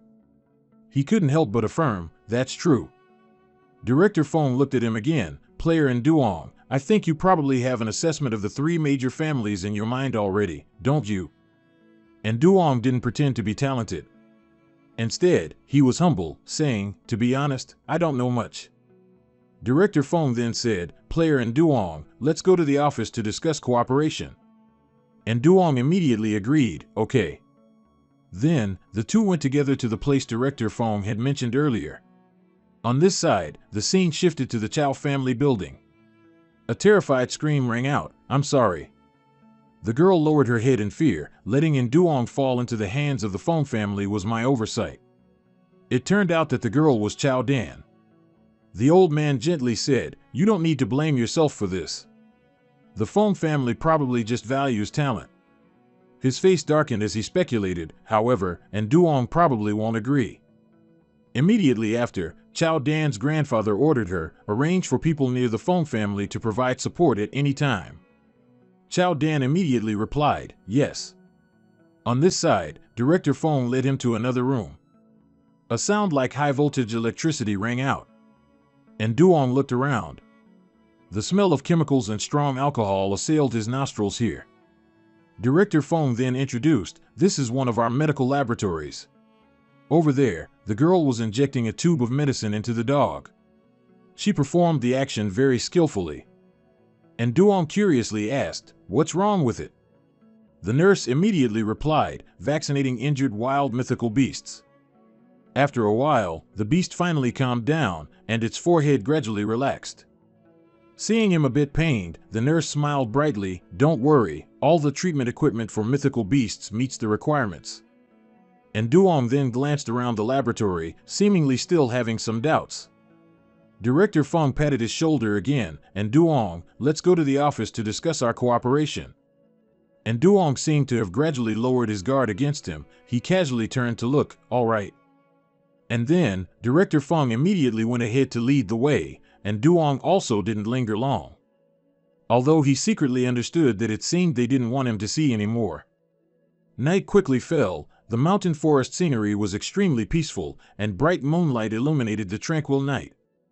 On the street at this time, everything was still bustling and lively as usual. A car had been parked by the road for a very long time. Inside were Chow Dan and her people. Her subordinates couldn't help but feel anxious. "Boss, it's already dark. Do we need to find an opportunity to enter the Fung family's house?" Chow Dan observed through binoculars. "Don't alert them. Our mission is to support Duong." And Duong was still sitting there. Director Fung asked him in surprise, "Haven't you finished reading the contract yet?" He held the stack of papers in his hand. "The problem is there are a lot of documents. How about we reschedule for another day?" After that, he stood up. Seeing this, Director Fung became anxious. He quickly lowered his voice, "And Duong, I tend to be a bit impatient. Please take your time to review it. I'll arrange accommodation for you tonight, and we can discuss the cooperation tomorrow as well." And Duong didn't hesitate to refuse. "Then I'll trouble you, Director Fung." Director Fung quickly replied, "No problem." After that, he then took Duong away to think, and the two of them left that area together. While General Director Fung wasn't paying attention, and Duong began to stealthily practice his thieving skills, he pulled out that golden magnetic card. In the dead of night, and Duong quickly snuck out. He swiped the golden card he had stolen earlier. It seemed that his purpose in taking that card was to escape. In the brightly lit room, General Director Fung was on the phone, full of confidence. "Right, yes, please rest assured, leader." He smiled slyly. "Even if we don't get it, we can't let the Chow family have it." At this moment, reaching into his pocket, General Director Fung was startled and felt around. Where's the room card?" It turned out Duong had no intention of escaping. Instead, he was cautiously probing around. His footsteps led him to an unfamiliar room. This was where waste was processed. Unable to suppress his curiosity, Duong opened the door to that room to take a look. Inside, the corpses of mythical beasts lay scattered, all of them contorted in agony. Seeing this scene, Duong was secretly terrified. He said to himself, "How can this be?" Venturing a bit deeper inside, Duong looked at several notebooks hung on the wall. As he opened one, the large, clear black text immediately caught his eye. "Pathology experiment, low success rate, awaiting further research." The problem was that as he flipped through other pages, the content was exactly the same. "Pathology experiment, low success rate, awaiting further research."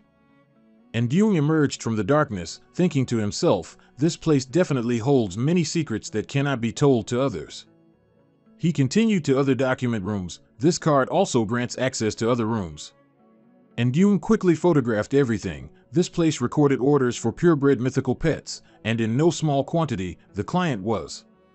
He asked himself, "Aren't those 20 gigantic deer mythical pets belonging to the mysterious person?" Duong secretly photographed everything. He was determined to investigate to the very end. But Duong didn't notice that behind him, a surveillance camera had recorded everything. At the same time, the phone suddenly rang. Its sound echoed throughout the quiet room in the night.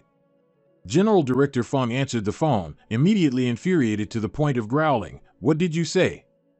On Duong's side, someone immediately shone a light in. The bodyguard coldly looked at him. "Stop, who are you?" Duong calmly said, "Don't worry, I didn't take anything." The bodyguard told him, "Behave yourself." Upon hearing that, General Director Fung came over. For some reason, he intervened on Duong's behalf, even snarling at his own men. "Stop it." The old fox pretended not to know. "Duong, what are you doing running around here in the middle of the night?" He smiled brightly. "Mr. Fung, I was just looking for the restroom. I didn't realize I'd gotten lost here." General Director Fung showed concern. "Let's go back to the office to continue our discussion, Mr. Duong." He watched Duong's retreating back, his face revealing a complicated expression. Once Duong had left, he turned to whisper to the two bodyguards, "You two get ready." Duong walked ahead, followed by the 3 Fung family members. It seemed today would see another brawl here. A bodyguard waited for Duong in front of an already open door. This was some kind of storage room that looked very mysterious. As Indune stepped inside, his face darkened. It seemed Indune was well aware that this trip would not be simple. The spider hidden on the chandelier, seeing its target, let out a savage hiss. General Director Fong calmly sat down, and Indune, I don't know what you saw in the laboratory, but don't spread it outside. After all, every family has its own business secrets, right? And Indune calmly replied, I don't understand much about science and technology, nor am I interested in stealing business secrets. Seeing him being reasonable, General Director Fong expressed satisfaction. That's good. And Indune then said, however, I've discovered that your family is involved with illegal organizations. He looked at Indune and said, we cooperate with PSU only for profit. If you join us. And Indune immediately cut him off. If it were another organization, even someone from Blood Abyss, I'd consider it, but not PSU. The old fox then began to show his true colors. General Director Fong coldly said, then that makes things difficult. At this moment, the spider on the ceiling also revealed itself, making Indune flinch slightly. It was enormous with terrifying red eyes, and it continuously emitted a hissing sound from its mouth. Indune, however, quickly regained his composure. It's Nguchu. Its venom can fell mythical beasts weighing over a ton. He assessed, its skill is firing spear-like webs, capable of cutting through steel. General Director Fong then said, Indune, I'm giving you one last chance. Will you cooperate? He maintained his stance. No. General Director Fong's face darkened as he looked at him. He'd never seen such a stubborn young person in his life. Very well. With that, the spider's venom immediately shot down towards where Indune was standing. Reflexively, Indune quickly dodged aside just in time. Luckily, he was unharmed. But the two bodyguards, in their fear, immediately ran away when faced with the poisonous spider. Indune concentrated intensely. He looked directly at Nguchu, then used his mental power to soothe it. General Director Fong looked at him smugly. The old fox smugly muttered to himself, he wants to use mental power. Up above, the spider continued to shoot venom from its tail. Indune easily dodged. It seemed that after that attack, Nguchu was gradually losing its bearings. And when he dodged, the poisonous webs veered off course, striking a bodyguard and sending him into a panic. He felt a little sad. It seemed its brain had been damaged during the experiment. Using normal mental power was impossible. I'm sorry for harming an innocent person. The spider attacked again, now many times more aggressive than before. The two bodyguards were also attacked by Nguchu. For some reason, it couldn't distinguish between friend and foe anymore.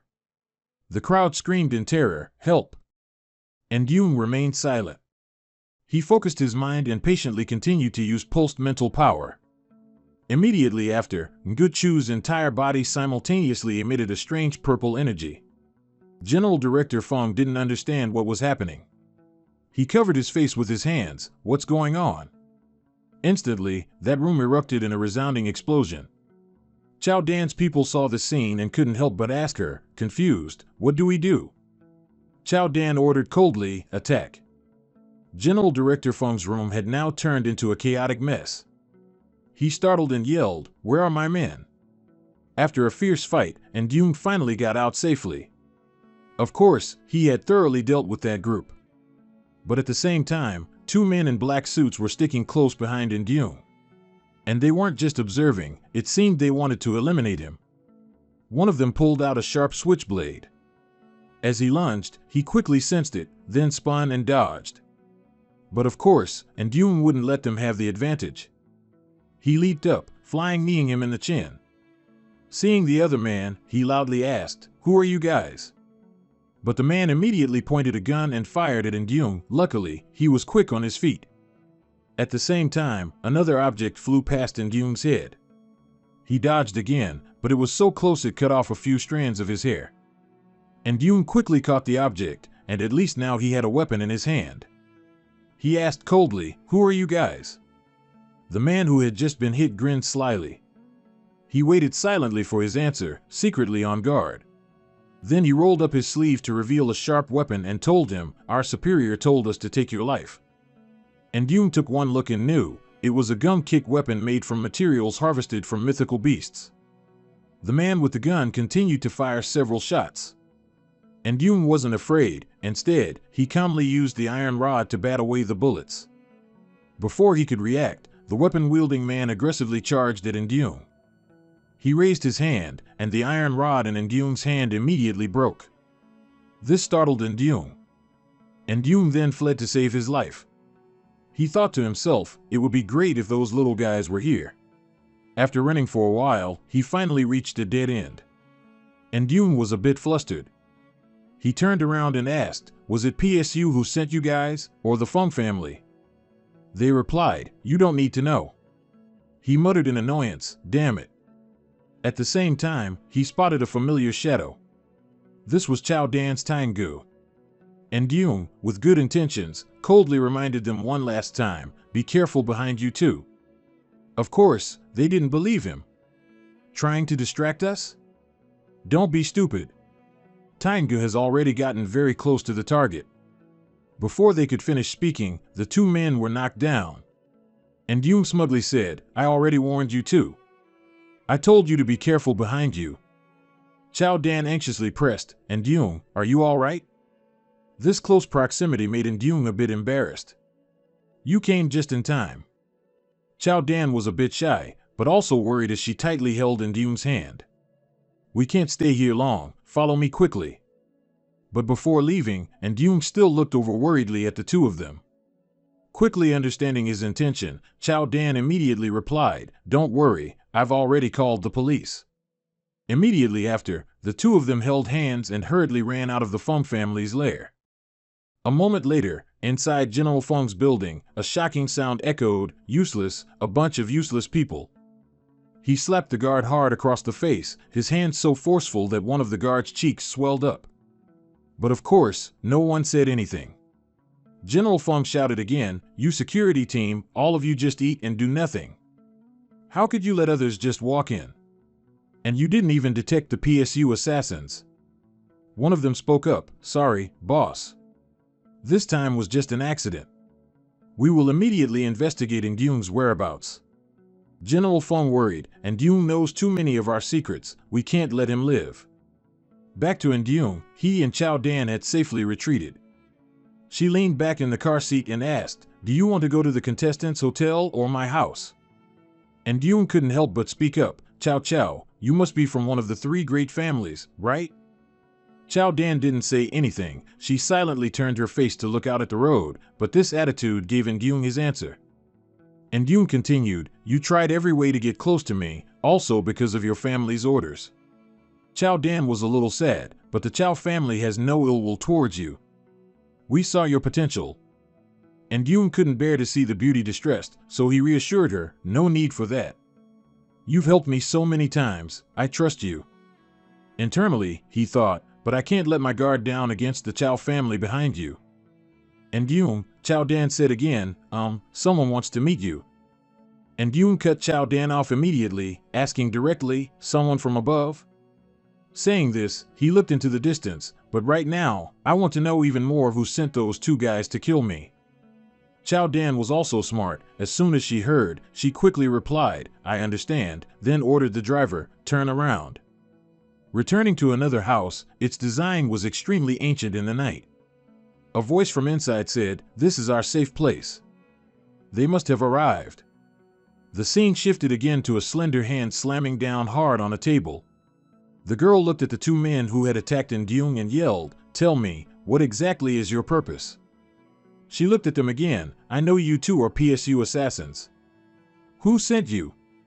But ultimately, criminals all spoke the same way, what are you talking about?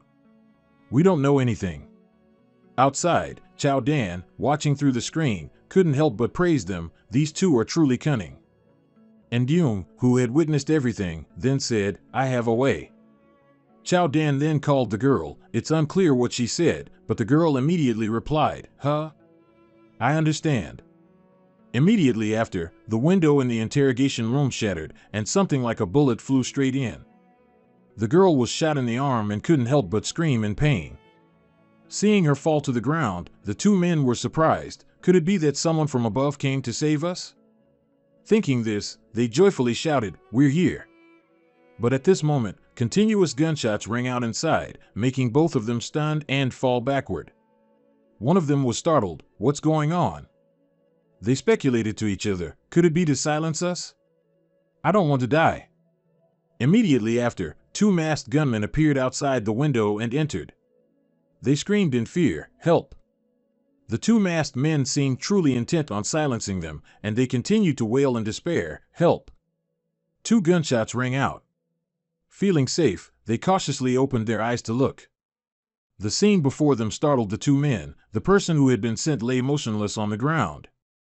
And the one who took down these two was none other than Chow Dan. With a cold expression, she said, "PSU is truly a cold-blooded organization. They don't even spare their own people." One of them blubbered, "That damn PSU actually wants to kill us. Please protect me. I'll tell you everything I know, whatever you want to know." Immediately after, both were taken to another room. Water was served on the table, treating them no differently from guests. They then confessed, "Actually, this mission was very simple. Because Ndung ruined our plan, the higher-ups wanted to eliminate him. Moreover, he probably discovered the organization's secrets." As soon as Chow Dan heard this, she couldn't help but ask him curiously, "What are the plan and the secret?" The man continued, "To make Tulu the national champion, and seize the opportunity to recruit a group of people into the organization." Who knew an Ndung would appear halfway through? With that, they honestly lowered their eyes. As for the secret, we don't know. Outside, Ndung spoke to her via radio. Chow Dan asked them who their leader is. Hearing this, she then asked further, "Which leaders of PSU do you know?" They honestly replied, "We don't know much about the higher-ups, but from what I remember, there was a foreigner making a payment at the transaction site." Just then, his phone suddenly rang. Ndung took it out of his pocket and saw Mong Dao calling. He quickly answered, "Hello, Mong Dao?" On the other end, a panicked voice said, "Ndung, where are you? Something's happened." Scene change, on a deserted road, and Trum affectionately hugged on Su. This time, Thien Pham made a great contribution. "What do you want to eat? I'll treat you." It cried out happily. But right after that, Thien Pham suddenly froze, as if something was wrong with it. And it quickly jumped down from Trung. She panicked and cried out, "What's wrong?" Thien Pham seemed to sense danger, and quickly transformed into its combat form. And Trum worriedly asked, "What's there? Is it a ghost?" Under the moonlight, a group of people wearing strange clothes and masks glared aggressively at Trung. A dart was shot directly into Thien Pham, and it immediately fell into a deep sleep. And Trum worriedly looked at Thien Pham, while not forgetting to turn and ask, "Who are you?" Right after that, she remembered and hurriedly tried to escape. "I have to go tell my brother." But of course, those people wouldn't let her go so easily. The sight before her startled Trung. The masked man then said, "Sorry, but this time we only wanted to find an opportunity to retrieve Thien Pham. Now, please come with us, Missin." Back to the present, Mong Dao recounted, "We only found Trung's phone. Inside there was a voice recording saying they wanted to invite Mr. Dao to discuss something." And Ndung, flustered, put a hand to his forehead. Whoever captured Thien Pham must have used dart-like weapons. Chow Dan continued, "Huyet Yuyan's brutality far surpasses PSU. Every year they organize illegal drug transactions in the black market. They only care about profit." Hearing this, Mong Dao's face showed a hint of displeasure. It was unclear what she was thinking. After that, Mong Dao secretly walked out. She pulled a card from her pocket. Mong Dao entered the imperial capital's underground black market. She spoke up, "I want to find a big shot to discuss a business deal." The doorman quickly said, "A VIP member of Huyet Yuyan. Please come in." As soon as the girl saw Mong Dao arrive, she eagerly said, "Madam, this is our person in charge, on Dike." The man, upon seeing her, respectfully said, "A VIP member from above, Miss Min Ho, isn't it? Welcome." He happily added, "May I ask if Miss Min Ho needs any assistance during her visit to the imperial capital?" Mong Dao didn't beat around the bush. "Mr. On Dike, I heard your organization recently captured a spiritual-level heroic phantom beast, is that right?" He hesitated, "You mean?" Mong Dao feigned weakness and said, "Lately, I've really needed a spiritual level phantom beast. And I heard a girl was also captured along with it, so I hope." Dike cut her off. "What a pity. This phantom beast is of great use to us." He feigned regret. "I'm afraid Miss Tam Mong Dao's wish cannot be granted." Mong Dao didn't expect her real name to be known like that. She scoffed and stood up. "I can't believe Huyet Yuyan, an organization of your stature, would invade a member's privacy." She immediately walked away. "If that's the case, we don't need to discuss this business deal further." But the two guards at the door immediately blocked her path, which surprised Mong Dao a little. Dike then said, "Even if the transaction isn't successful, the goodwill remains." Mong Dao turned around. "What do you mean?" He stood up. "It's rare for Miss Manhwa to visit the imperial capital. It would be a pity to leave like this. Why not stay and play in the imperial capital for a few days? You can return with Mr. Dao when he arrives." Knowing she couldn't leave safely, Mong Dao didn't intend to resist. But at this moment, she was wearing a fox-shaped keychain on her hand. Its purpose was unknown.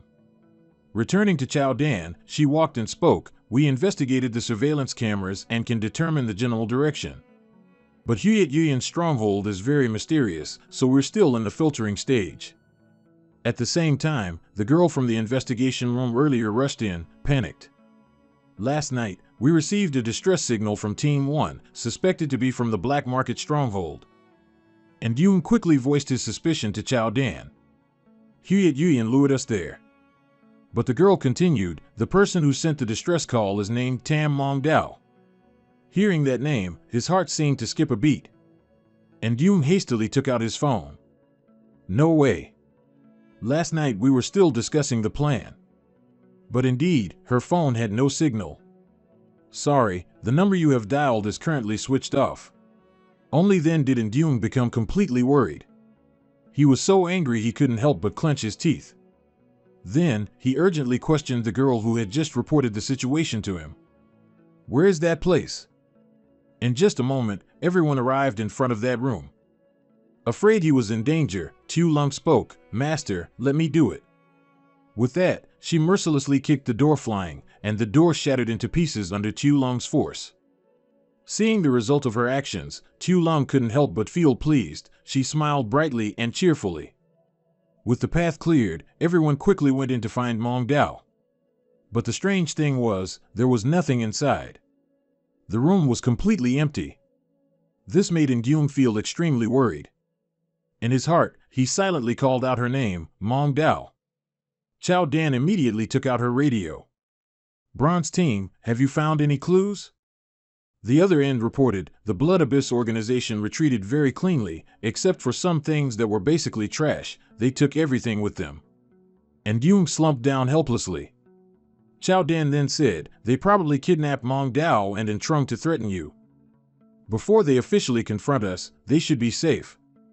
At this moment, something was on the ground in front of Yoon, and Yoon quickly took a closer look at the item. It was the small keychain Mong Dao left behind before she was taken.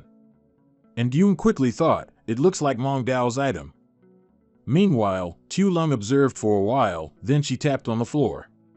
The stranger thing was that it was completely hollow underneath. Feeling that something was wrong, she immediately raised her hand and struck the floor hard. Under the power of a high-level illusion pet, the floor couldn't withstand it and a large hole broke open. And Yoon and Chao Dan walked over at the same time, both a little surprised to see that beneath it was a basement. Chao Dan, of course, didn't dare to go down. She held her gun, hesitant, fearing danger, waiting for reinforcements. At this moment, Quan Hong suddenly took a deep breath. Seeing it do that, Chao Dan couldn't help but be surprised. Immediately after, Quan Hong slammed its head into the floor again, leaving everyone stunned. And this time, unlike Tu Lung, everyone just fell freely from above.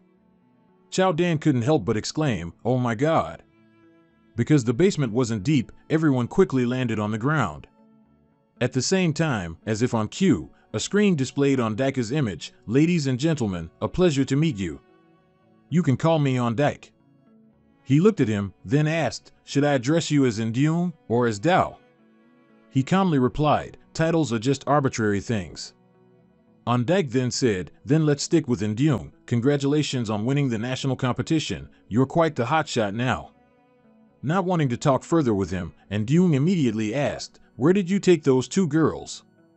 Meanwhile, Chow Dan was secretly tapping on her phone. It turned out she was sharing her location with her teammates, immediately trying to pinpoint the video call's location. Meanwhile, Indyung looked at Ondek, his face darkened. What are your intentions? Ondek calmly said to Indyung, I'll give you the location, and then we'll talk. He held up a map, then pointed at it and briefly said, Sun Tui Din. Indyung secretly recalled that in his previous life, he'd seen on the news that 3 days after the national competition ended, the western district of the imperial capital experienced a C+ level illusion beast surge. And Sun Tui Din was located in Sector C. Indyung asked him, can we change the location? Ondek replied, you're not in a position to bargain. I know the 3 major families are all targeting you. He paused. This madman played another intimidation tactic, even saying coldly, otherwise. Then, the TV screen abruptly went blank, leaving Indyung to frantically shout, hello? Chow Dan held her phone with regret. The conversation was too short, I couldn't find the exact location. Indyung then said, you don't need to get involved in this. I'll go talk to them myself. Thinking it through, during the beast surge, with his mental power and Thien Pham's group, he could get Mong Dao and his sister out of the encirclement. Both girls immediately yelled in unison when they heard him say this, that's too dangerous. Indyung calmly said, don't worry, I have my ways. The scene shifts to Ondeka's side. He brought Mong Dao to a place where a group of people were using illusion beasts for entertainment, cheering enthusiastically, go on, take it down. Ondek approached, he raised his hand and lifted Mong Dao's chin, Miss Min Ho, aren't you going to place a bet? She coldly turned her face away and at the same time left him a cold word, no. Mong Dao's attitude annoyed him. Feisty, aren't we? Second brother, take her away. At the same time, another guy stepped forward. He smiled cunningly and ordered his subordinates, take her down. Before leaving, Mong Dao didn't forget to leave a few words, you guys won't succeed. Ondek looked at the guy and informed him, second brother, I'll call Indyung later. We'll talk to him at Sun Tui Din. As soon as second brother heard this, he put on a disdainful expression and said to Ondek, all right. He then turned away, but his words carried a hint of regret, no matter what, that kid is still a talent. This guy, however, was jealous. He frowned and thought to himself, I remember the last time I heard you praise someone was when. Suddenly, at this moment, your name was a thorn in his side. Second brother smirked and silently noted, Indyung, huh? They brought Mong Dao back to her room. It seemed she wasn't being ill-treated here. Mong Dao was worried and couldn't help but stand up and look through the tiny safety hole in the door. Outside, it was strictly guarded by 2 bodyguards and 2 fierce illusion beasts. She was also a bit nervous, thinking to herself, I have to find a way to inform Indyung about this situation. Night fell quickly. At this time, second brother entered another room. He looked at the man and then spoke, Mr. Tong, lend me something. The old man was enthusiastically typing on his computer. Hearing this, he said coldly, has Ondek permitted it? Second brother threw a thick wad of cash onto the table and then asked disdainfully, can this replace a written document? The greedy man gripped the stack of banknotes in his hand, of course. What do you want to borrow? Second brother's eyes revealed a cruel intent, the most ferocious illusion beast, one that can kill a person in a short time. Mr. Tong was startled by this and couldn't help but turn to him, who offended you? Second brother didn't answer. Instead, he angrily slammed his hand on the table, that's not the problem. If you take the money, you have to do the job. Mr. Tong led second brother into a room he guarded. The latter asked, why did you bring me here? Where's what I need? Mr. Tong pointed to the beast confined in the small box, look, it's here. Looking at the small, harmless praying mantis, second brother asked disdainfully, are you going to use this to scratch Indyung's itch? Mr. Tong quickly took out a tube of medicine and told him, it's not what you think. Then, he dripped a little of the medicine onto the mantis's head, which startled it slightly. The next second, hundreds of squirming creatures seemed to crawl out of it, and the mantis's eyes changed. Seeing it transform after being infused with the man's medicine, second brother couldn't help but feel scared. Mr. Tong. Meanwhile, Ndune walked while listening to the phone. The voice on the other end instructed him, turn left into the alley. A car is waiting for you there. Ndune said nothing, just silently followed, while a car watched his figure from the side. It turned out to be two girls. Tu Lum looked on worriedly. Master. Chao Dan instructed her, don't be reckless, avoid alerting the enemy. I've secretly placed a tracker on Ndune, don't worry. At the end of the alley, as Ndune approached, another man stepped out to greet him. Ndune told the person on the phone, I see the car. The two men looked at him with cunning faces. Needless to say, such faces were only made for thieves and robbers. The voice on the other end spoke again, sorry, kid, but these are the rules. Please cooperate. Ndune was calm, all right. They blindfolded him and tied his hands, but Ndune remained strangely calm. He said indifferently, let's go. The car sped through the night. This was the lair of Blood Abyss, the western branch of the imperial capital. Dark winds whistled as you men sped alone down the great road. Inside the room where Mong Dao was, a strange sound suddenly echoed at the same time. Curious, she looked up to observe the situation, but the sound didn't stop. Then, the vent above opened, but its speed was a bit slow and clumsy, which startled Mong Dao slightly. But she was even more surprised when, right after, a small fox happily jumped down to its owner. Needless to say, Mong Dao was overjoyed. She immediately reached out to catch it, and the intelligent little beast quickly leaped into her arms. As soon as Mong Dao saw it, she said, all right, you men, Ndune is in danger. You must find him immediately. They exchanged glances, and you men understood its owner's intention. Although they hadn't met long ago, Mong Dao released you men again. She worriedly instructed, be quick. The scene shifts back to Ndune. Wherever the car carrying him went, Chao Dan's car followed behind. The driver looked in the rearview mirror and immediately reported, Big brother, someone's tailing us. As soon as Ndune heard it, he secretly guessed it must be Chow Chow and Tu Bak. They really shouldn't have followed. The red-haired guy in the car coldly ordered, lose them. After a while, the other car finally managed to lose Chao Dan, and both were heading in different directions. Tu Lum was surprised. Chow Chow, what are you doing? It turned out Chao Dan also quickly realized, they've spotted us. Following them would be disadvantageous for Ndune. The driver thought he had succeeded. He smugly said, Big brother, we lost them. At the same time, the one-eyed man's phone rang. He quickly took it out of his pocket. He didn't know what the other end of the line said, but his face looked so cunning, or perhaps it was just his natural expression. He then replied, yes, understood, I know. Suddenly at this moment, the group shouted simultaneously, stop the car, stop the car. My stomach, oh my God, I need to go handle it now, wait up. Immediately after, in the middle of nowhere, they abandoned Ndune and quickly sped off. At this moment, a strange sound echoed in Ndune's ears, something like an electrical short circuit. After sitting for a while, he heard a hissing sound like a snake. He secretly wondered, what trick are they playing? Who would have thought, right in front of the car was that praying mantis with glowing red eyes.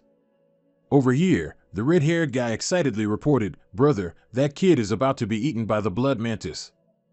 Upon hearing this, the second elder brother couldn't help but let out a satisfied grunt. Even though his eyes were covered, Ndune could still hear their conversation.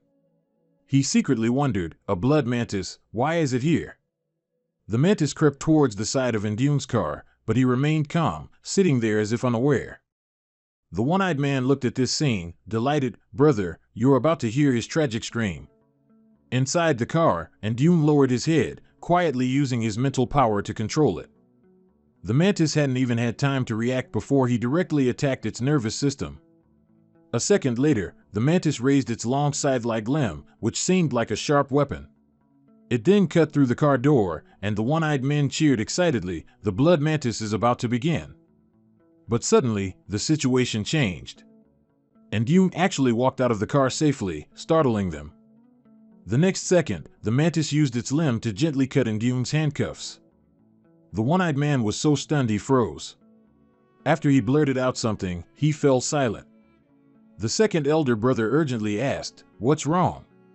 What happened?" He reported back, "Brother, it seems the blood mantis is helping Indung untie himself." The leader angrily slammed his hand on the table. "What? How can that be?" Before he could finish, the group turned pale and screamed in unison. The second elder brother irritably asked, "What's wrong now?" Indung and the blood mantis had arrived.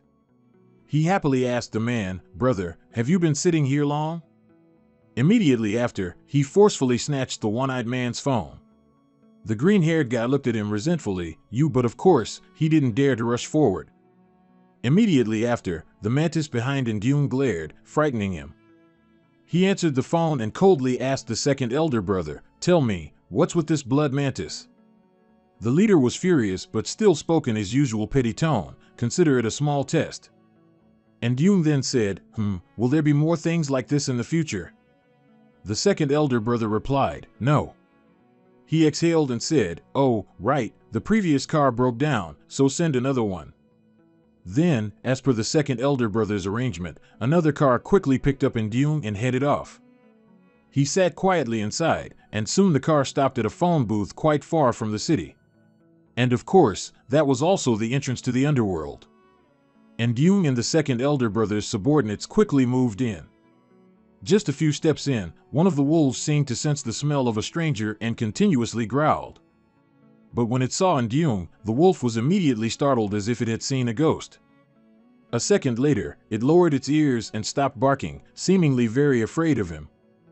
Indung's face darkened, and he secretly thought to himself, exactly the same. Just like some animals will give warnings when facing natural disasters like earthquakes or tsunamis. And according to Indung's understanding, illusory pets will also react to the approaching illusory beast tide.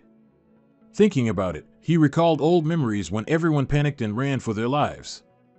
In his previous life, when he became a god-tier thief, the Earth constantly experienced illusory beast tides of catastrophic levels. At that time, humans observed the reactions of illusory beasts to predict the illusory beast tides. Indung closed his eyes tightly, focusing his mind. He thought to himself, but this method isn't widespread yet. At the same time, a girl walked out of the room. This must be Ms. Dao. She handed over some items and said, "Next, I'll take you to meet Mr. On Dyke, but Mr. On Dyke requires you to wear this outfit before we go." Indung picked up the clothes and couldn't help but praise, "Huyet Yuyan is truly thoughtful. That girl brought someone over after a moment. The person the sir wanted to meet is here." On Dyke stepped forward, "Indung, is that right? This appearance truly makes people feel familiar." He then said, "No wonder your esteemed organization prepared this for me." On Dyke replied nonchalantly, "It's nothing. You're quite the hot topic right now." Indung anxiously asked, "Where are my friends?" He placed a hand on his shoulder to reassure him, "No need to rush. Sit down and we can talk slowly." On Dyke directly poured tea into a cup. "This time, I want to discuss cooperation with you." Then, he handed the teacup to Indung. All this time, he had been observing On Dyke's every move. Indung thought to himself, the illusory beast tide is about to occur. I need to keep him occupied right now, seize the opportunity to rescue Mong Jiao and my sister, and then go stop this calamity. But he quickly composed himself, holding the teacup and saying cheerfully, "How does Mr. On Dyke wish to cooperate?" At the same time, a loud explosion suddenly echoed from outside. Indung also secretly marveled, "So fast?" On Dyke worriedly asked the one-eyed man, "What happened?" He glanced at his subordinate, who immediately understood and said, "I'll go check." Indung immediately warned, "I advise you to take a few more people with you." On Dyke quickly heeded his advice, "All right, call a few more people to go with you, and bring 2 strong illusory insects too." The one-eyed man quickly replied, "Understood." The group of people arrived a few minutes later, and one of them said, "Is this where the commotion came from?" Seeing the panther growl, the group was a little scared. "Everyone, be careful. Even an elite level 9 illusory insect is acting like this." Before them was a large hole. The whole group was bewildered. "Look. What is this?" Seeing what was inside, the panther couldn't help but growl, while the bodyguards turned pale and shouted, "Retreat!" However, for some reason, the panther charged into the hole. A second later, it didn't come out. Instead, only terrifying roars were heard. The bodyguards secretly broke into a sweat and whispered to each other, "There's definitely something in here. Let's call for reinforcements quickly." From within, a pair of red, demonic eyes stared intently at them. The aura scared the bodyguards. They shouted loudly to each other while raising their guns, "Shoot!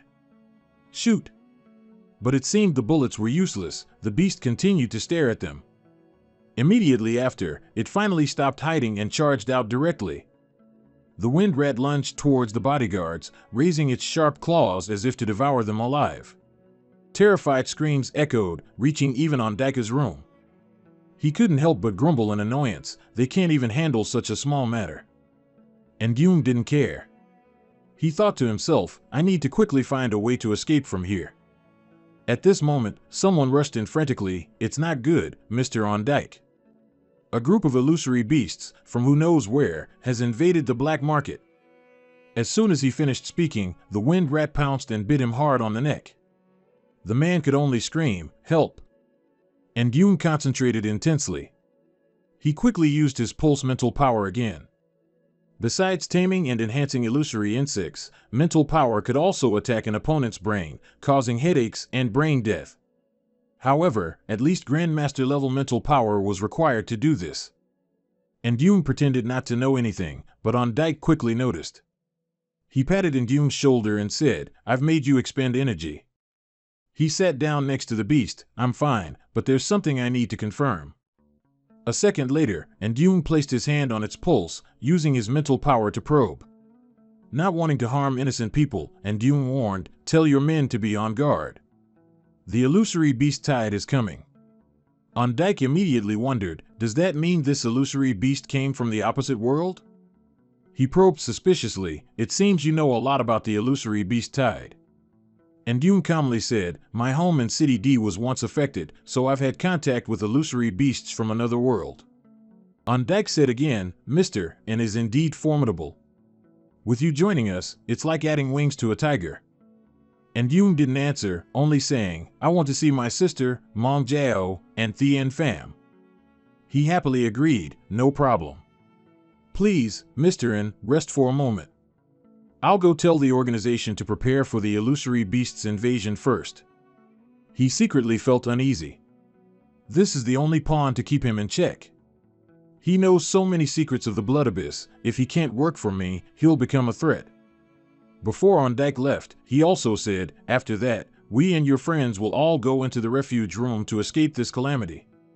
Watching his retreating figure disappear, and Duong remained silent and didn't react. At this moment, you men finally found him, standing obediently behind him. The little fox's face suddenly turned sly. It had done exactly as Mong Jao instructed. Outside, Chao Dan reassured, "The specific location has been pinpointed. Tu Bok, don't worry, and Duong will be fine." Tu Lum replied, "I trust my master, but I have a bad feeling." Chao Dan still didn't understand. "What do you mean?" Tu Lum placed both hands on her head. She secretly felt uneasy. It was like a premonition, feeling that something big was about to happen. At this moment, Chao Jiao quickly stepped outside to observe the situation. She was slightly surprised. "What's that sound?" It turned out to be the sound of birds. Outside, it seemed as if a bad omen was approaching. Chao Dan spoke up, "Ironbone divine beasts? Haven't these types of illusory beasts gone extinct? Why are there so many?" Tu Long also secretly felt alert. There's only one possibility. No wonder I've been having that feeling lately. At this moment, a bird flew, soaring with its wings, attacking towards them. Chao Dan shouted, "Careful." With her quick reflexes, she quickly picked up the gun and shot at that bird. But what was even more surprising was that it seemed to be able to dodge attacks quickly, which left Chao Dan astonished. Huh? The giant white bird actually changed its attack direction and lunged at Chao Dan. Just then, a fair hand fiercely gripped the bird's neck, as if grabbing a chicken by the neck. It's our Tu Lung again. After all, her original form is a dragon, so how could these mere poultry possibly trouble her? Seeing Tu Lung, who was usually so adorable, acting so fierce, Chao Dan was a bit speechless. You. On this side, Tu Lung was still fiercely fighting. Chao Dan was secretly alarmed. Western 8 phantom beasts. Am I seeing things? After a while of being beaten ragged, the bird finally couldn't take it anymore, and its cries turned into whimpers. Meanwhile, there were many more birds in the sky, slowly creeping up to attack them. When they saw Tu Lung knock out their friend, the other birds also wanted revenge. Chao Dan couldn't help but feel nervous. Tu Bok, get in the car quickly, there are too many of them. Tu Lung's face suddenly looked like a demoness.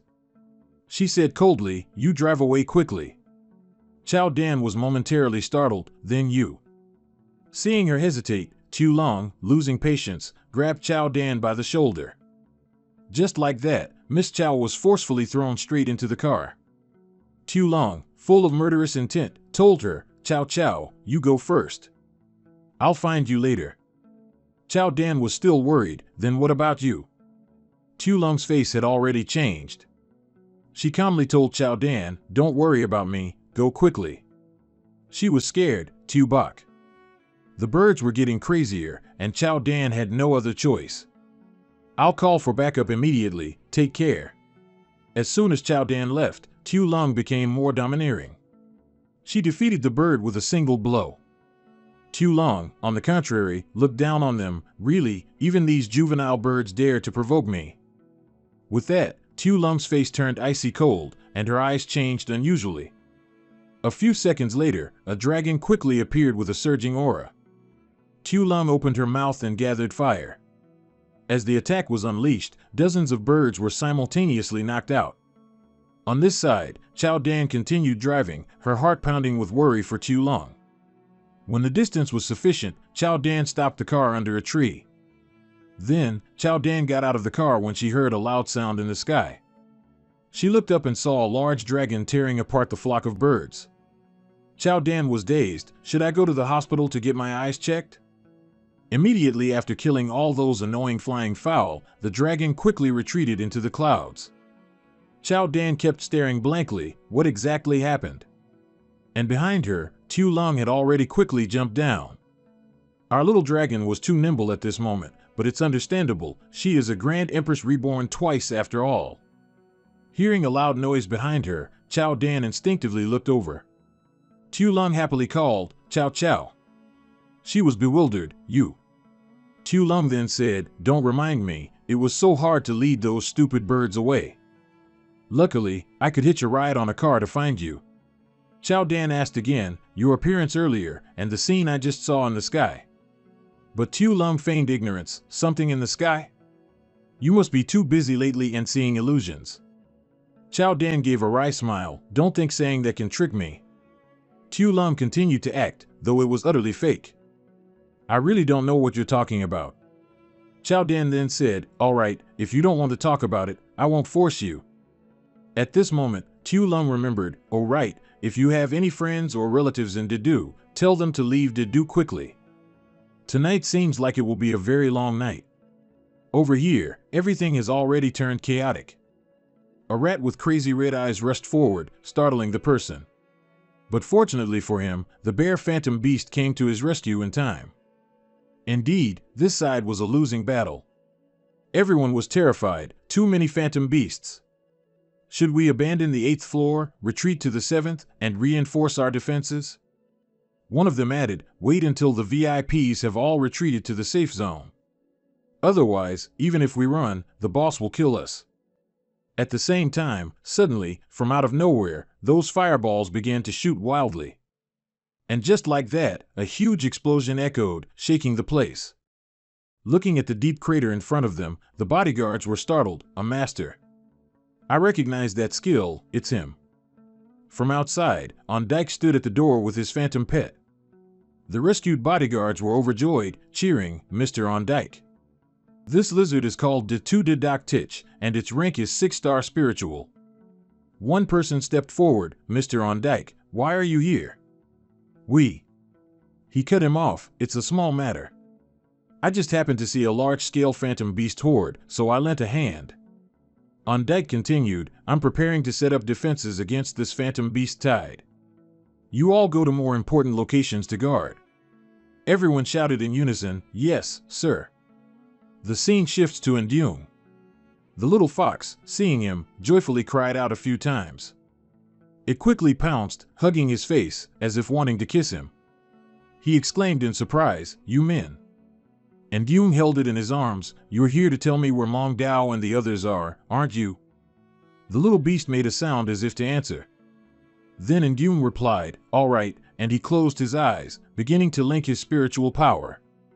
Yu Min's memories appeared in Indung's mind. He saw her location. Indung exclaimed in surprise, it's Mong Dao. The scene shifts again to the prison area. Indung was astonished, this is. And you even found Tien Pham. You men, you're amazing. Then he looked at the little fox again, so, did you find my sister? Yu Min immediately shook its head rapidly. Indung comforted it, it's okay. Tien Pham is very familiar with Ntrung's aura. If we find Tien Pham, we can find her. Indung then continued to rapidly activate his inner power. Next, I need to figure out a way to deceive the guards. At this moment, a loud noise suddenly rang out. Indung was curious, there's a fight outside. He quickly kicked the door open. Outside, it was silent all around. Not only that, but people lay scattered on the ground for an unknown reason. Indung felt a little relieved, good thing I bought plane tickets for Dainga's group and Lai Tin beforehand. This disaster probably won't involve them. In front of him, the group of mice stood in a line and didn't dare to attack. Of course, not giving them a chance to act, Yu Min immediately fired several shots, paralyzing the mice. Beside him was a proud fox. Indung said to it, let's go find Mong Dao. Just like that, one person and one fox kept walking, passing through countless hallways. But he looked everywhere, and all was silent. Indung couldn't help but sigh, there's no one. They ran really fast. Seeing that he wasn't moving anymore, Yu Min lowered its head and pushed Indung's back hard. Indung turned his head to look at it, he gently asked, are we almost there? Yu Min cried out a few times. No sooner had he finished speaking, several guards and phantom beasts approached from afar, surprising Indung. As expected, they've increased security. He quickly turned his face away, rapidly looking down at the ground for camouflage. Fortunately, he found a mask. Indung picked it up and put it on. Then Indung quickly reacted, pretending to ask, hey, buddy, where's the shelter? The guard looked confused, who's there? He frantically pointed his gun at him and yelled, who's that? Indung raised his hands to his head, don't shoot. I'm a customer from the black market. Just now, while looking for shelter, I was attacked by phantom beasts. It was hard to get out. Inside the room, Mong Dao heard his voice and immediately recognized it, it's Indung's voice. Needless to say, being rescued by her Prince Charming, she joyfully peeked through the small hole in the door. Outside, Indung casually said to the guard, thanks, buddy. You guys carry on with your work. A wave of sweetness seeped into Mong Dao's heart. She smiled lightly, it really is him. And yet, our young lady couldn't stop smiling, I knew you'd come. You'll definitely find a way. No sooner had she finished speaking, a loud explosion rang out, causing rocks and debris to fall with a crash. Mong Dao flinched slightly. Outside, the guards frantically asked each other, what was that? Go inside and check. Miss Min Ho, if you're all right, please speak up. Suddenly, one of them paused, looking at Indung, that person. His colleague said, ignore him. The person inside is a high-level VIP member. Inside Mong Dao's room, a large hole had been carved out. It turned out the one who came was Yu Min. At this moment, it was carrying her on its back, taking her away. Then Mong Dao took off her mask and gently asked Yu Min, did Indung arrange to meet me here? Suddenly, she felt a little curious.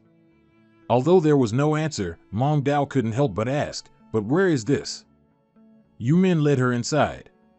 As soon as Mong Dao looked, she knew this was the Phantom Pet Warehouse. Mom Dao looked at them, wondering, why are these phantom pets so quiet here? Before, it used to be louder than a market. Mom Dao and Yumin just stood there looking around. Suddenly, something rushed past, making the phantom pets cry out. In front of them was a cricket of extreme rank. It seemed to be in the middle of eating a deer on the ground. As soon as Mom Dao saw it, shivers ran down her spine. She couldn't help but cry out, "Hateful, hateful! It's a cricket again!" Immediately after, it lunged towards Mom Dao, but what kind of cricket could catch her? She ran, shouting back, "You men, watch out and dodge. Let's split up and run." Mom Dao then gasped and said, "My recent training can finally be put to use." Behind her, the cricket was about to catch up. Although she was prepared, she was still a little panicked. Mom Dao has an advantage, which is her small body, so she moves more agilely. In a flash, Mom Dao leaped onto the table near it. The bewildered golden deer watched her. The cricket aggressively charged through again, its power shattering tables and chairs. Another beast died under its legs. This cricket is truly not to be trifled with. Mom Dao secretly calculated, this place is a spirit beast warehouse. She could try releasing a stronger spirit beast to confront it, but the strongest spirit beast here is. Saying that, she also tried to use her mental power to probe. From a distance, a phantom beast was caged with glowing red eyes, surrounded by an evil aura. Time passed faster than an ex-lover's change of heart. Before they knew it, it was morning. In the car, Tu Lung asked Chao Dan, "Chow Chow, I talked to you about preparing for the phantom beast tide earlier. You must have told your superiors, right?"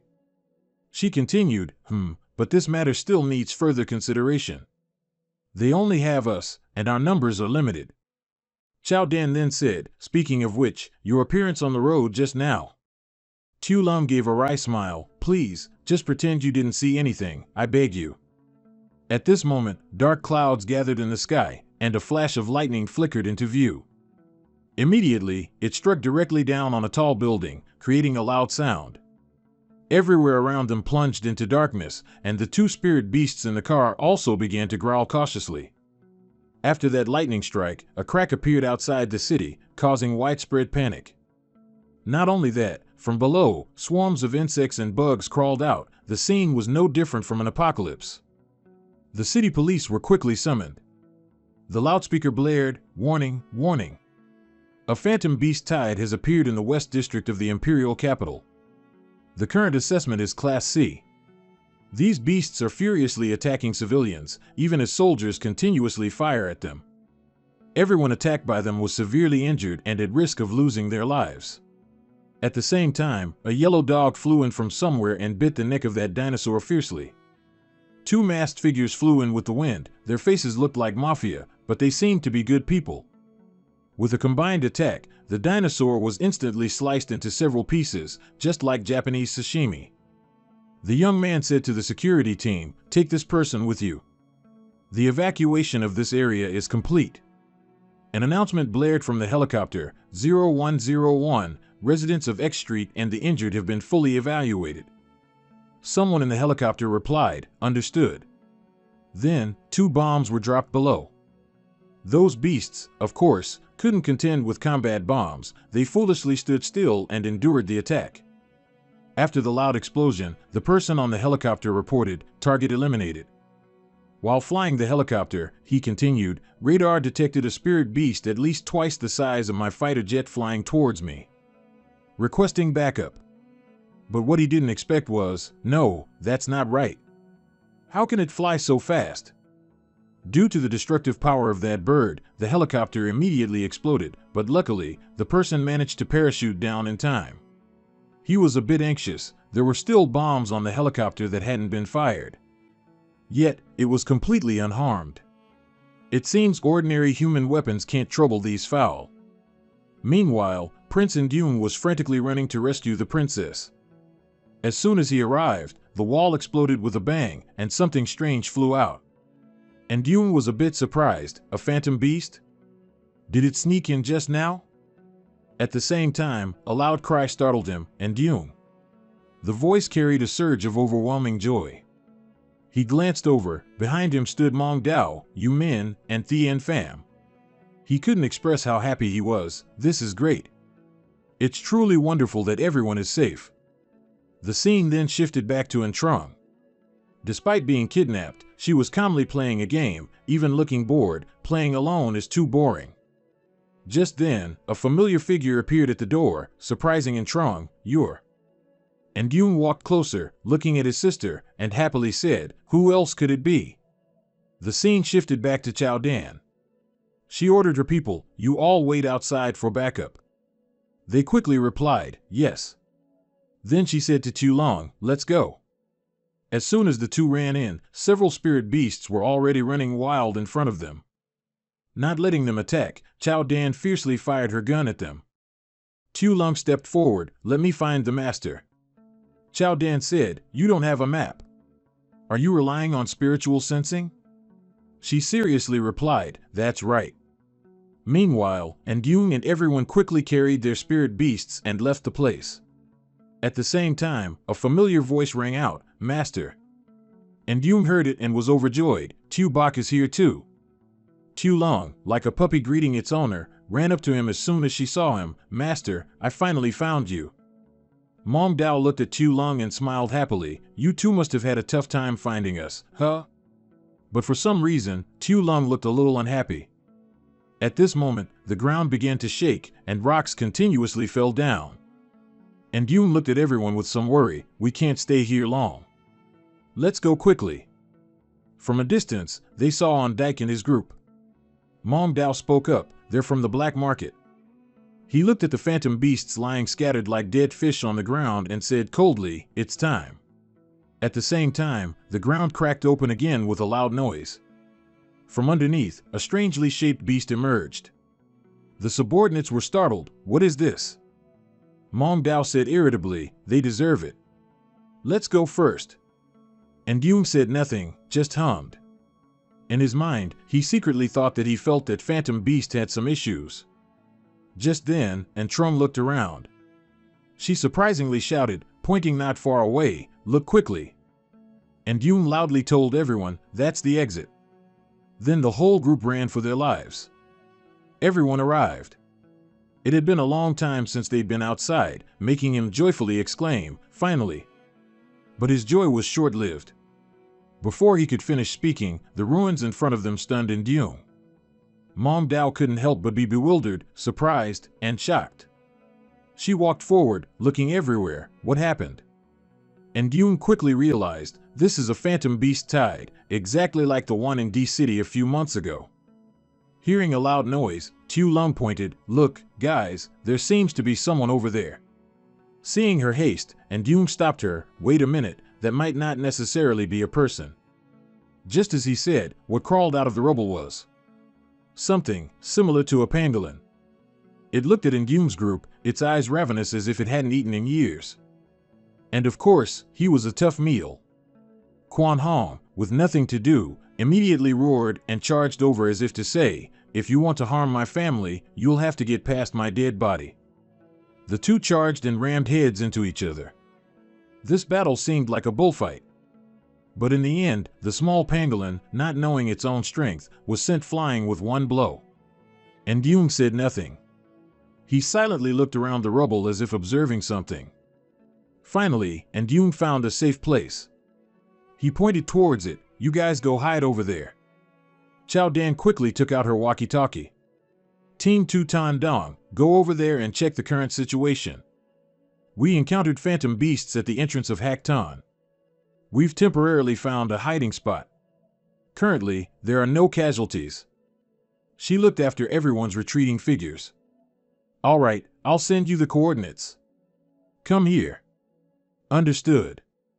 The warehouse over there was closed. It seemed no one was here. Tu Long, acting like a strong woman, forcefully pushed the door open. It was empty inside. As soon as he stepped in, Yoon looked around and then reminded his comrades, "Everyone, be careful." Mong Dao seemed a bit lax in her vigilance. There's no one here at all. But in reality, they were being watched. Seeing her younger sister constantly looking around, Chao Dan reminded her, "Tu Bok, don't run around. Stick to the wall." At the same time, a squad of soldiers immediately entered with guns. And Yoon was a bit wary. You are. The leading woman, holding a gun, stepped forward and instructed her troops, check if they've been marked. Chow Dan quickly stated her identity, Special Action Team. And Yoon and Trung also calmly raised their hands to cooperate. When he heard Chow Dan say that, he secretly knew they could be temporarily trusted. And Yoon looked at them. He happily smiled brightly like a flower, indicating his willingness to cooperate. He maintained a calm demeanor, looking at the girl, who was also a little surprised. She then looked at her own kids, every one of them bristling with caution against them. Very quickly, all 4 of our youngsters used their inner power to transform into their combat forms. One of them exclaimed in surprise, 3 legendary level, and 1 spirit level. And Yoon happily said again, yep, all the phantom beasts targeting us were eliminated on the way here. But right after, another formidable squad of soldiers rushed in. Everyone aimed their guns at each other. The situation between the 2 sides was somewhat tense. The 2 female leaders on this side were also slightly startled, as everyone kept their guns pointed at each other. Chow Dan took out a card from her pocket. They're all our people. Everyone, lower your guns. Then she handed something to the other girl. Hello, comrade, we are from the Chu family. I used to serve in the military and can vouch for them. The other girl also lowered her guard, so you're from the Chu family. Everyone, put your guns down. And Yoon happily stepped forward. So, what's going on in Dedu right now?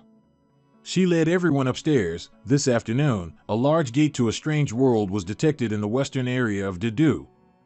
This led to a phantom beast tide. We received orders from above to come here to search for and rescue survivors. But the reinforcements who were supposed to arrive earlier will still take some time to get here. We can only gather the survivors and move them to this building, waiting for backup. And Yoon was startled. Are there only this many survivors? The girl replied, only this many on these 2 floors. There are also people on several floors above. The entire building is almost full. Fortunately, the higher-ups will send supplies in time, so for now, we don't need to worry about food and medicine. Currently, we must protect this place and wait for the troops to rescue us. After that, we will go out to find more survivors over time. The number of injured people here is countless. The tragic scene is no different from wartime. And Yoon frowned with discomfort internally. He secretly made a resolution, this disaster, let me end it. At this point, he secretly thought, to stop the phantom beast tide, one must kill the leader of the beast tide. Then he spoke up again, excuse me for a moment, before everyone departed, did you get any information about the leader of this phantom beast? For example, its species, location, or rank would all be fine. She replied to him, we are just people searching for survivors. The task of finding the beast tide leader is handled by another special squad. And Duong secretly calculated, if it's similar to the time at Mount A2, capturing a phantom beast alive might allow us to identify the beast tide leader. But he didn't give up. Can I call you Captain? I want to take my phantom pet outside for a bit. She was startled. Are you crazy? You just got in here. You know how bad the situation is outside right now. And Duong confidently said, I dare to go out because I understand this phantom beast tide. After that, everyone quickly gathered in one place. And Duong would tell them his plan to capture some demon beast soldiers alive to identify the leader of the beast tide. Meng Dao stepped forward and boldly said, I want to go too. And Cheng also chimed in, Tian Fan and I have been waiting for so long, I can also help brother in command Tian Fan. And Duong said seriously, Meng Dao and Cheng, you two stay here. Many people need you Meng and Tian Fan's protection. And Cheng stubbornly said, but. He patted Xiaolong on the shoulder, no buts. Listen to me. Afterward, and Duong, Xiaolong, Xiao Tu, and Jun Huang quickly departed. The captain worried and was about to chase after them. No, it's too dangerous. You guys. As a hand quickly held her back. Chao Dan reassured her, don't worry, their strength is even greater than you know. The scene shifted to Nduong. His group had quickly moved to the pile of rubble. He looked around and assessed, it seems calm here. Xiaolong chimed in, "These little rascals, when you don't want to see them, they run out one by one, but when you want to find them, there's not a single one." At the same time, as Xiaolong was wandering around, a hand suddenly grabbed her leg, startling her. Xiaolong then looked down. The young man, with tears streaming down his face, pleaded, "Save me, save." And Duong gently knelt beside him. "How are you feeling?" He looked like he had just seen a ghost, pointing at the ceiling and mumbling, "That thing saved me." As soon as he finished speaking, he couldn't hold on any longer and collapsed. Xiaolong looked around and then asked him, "Master, should we go over there and check?" And Duong quickly replied, "Let's go." A moment later, Xiaolong's hair was inexplicably blown back. She couldn't help but be surprised. Why is there suddenly wind? As soon as Xiaolong finished speaking, a strong gust of wind blew in, tearing off glass windows and lifting debris at the same time. Everyone was almost blown away if they hadn't struggled to brace themselves. Xiaolong was a bit confused now. What is this? Finally, both couldn't maintain their balance, and Xiaolong was immediately thrown flying. Jun Huang immediately opened its mouth and let out a loud roar to assert dominance. But even such a large dinosaur was thrown flying, which completely surprised Jun Huang. This wind truly had a problem, because if it were natural wind, its impact inside the building couldn't be this great. Both of them were quickly thrown into a large pit, and finally, the fierce gale stopped. Xiaolong was temporarily unconscious, while Duong lay sprawled on the ground after the strong impact.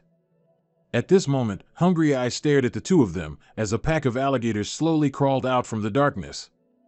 The problem here was that they weren't ordinary alligators. These were called Jade Water Gold Essence, Transcendent Rank. At this moment, one targeted the unconscious Xiaolong, opening its large mouth, intending to swallow her whole. Just as the delicious meal was about to be served, Xiaolong's eyes snapped open. It was the same old trick. Her hand then reached for the neck of that powerful alligator and squeezed tightly. Our little girl simply lifted the large gold essence, leaving it utterly panicked. The big commotion from Xiaolong's side also woke Duong up.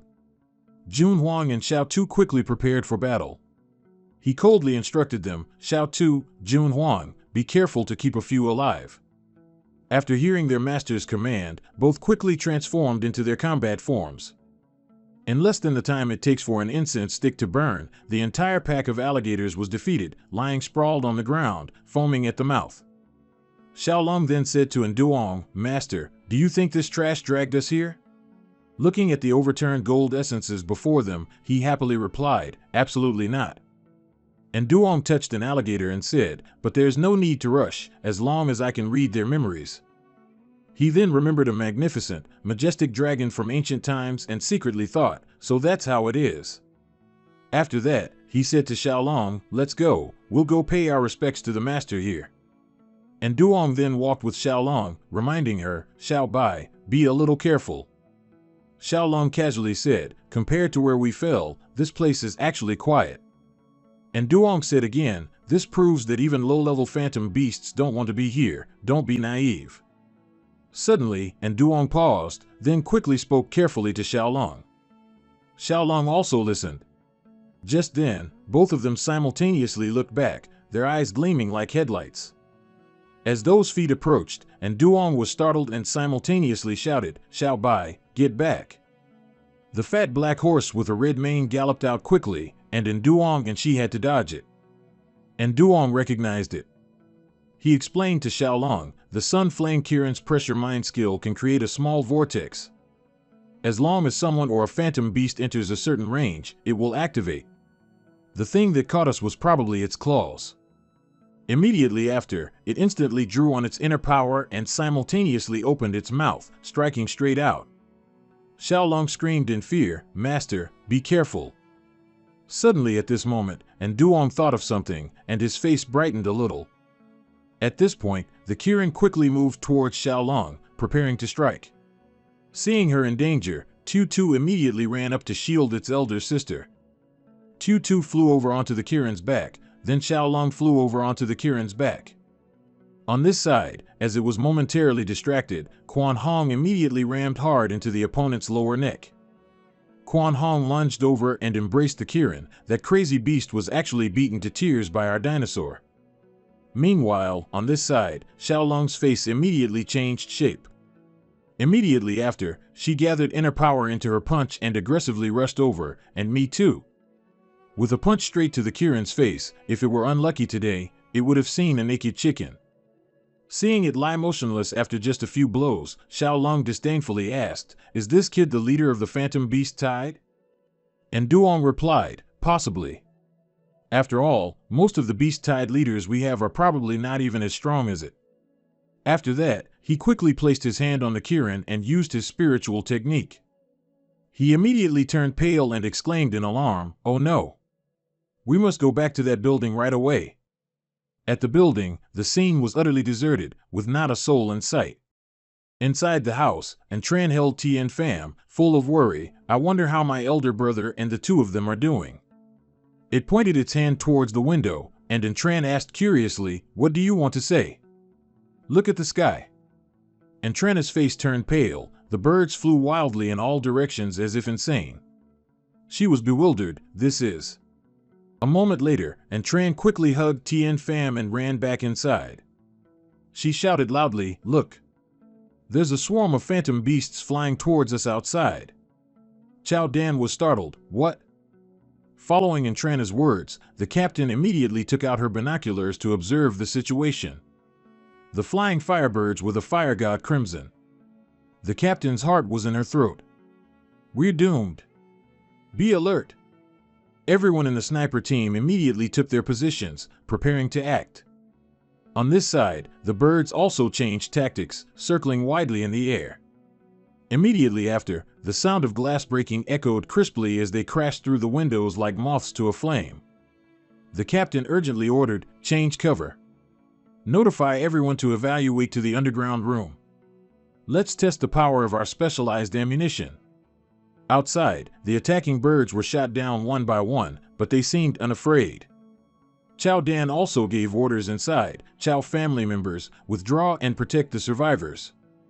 Everyone immediately responded, "Yes."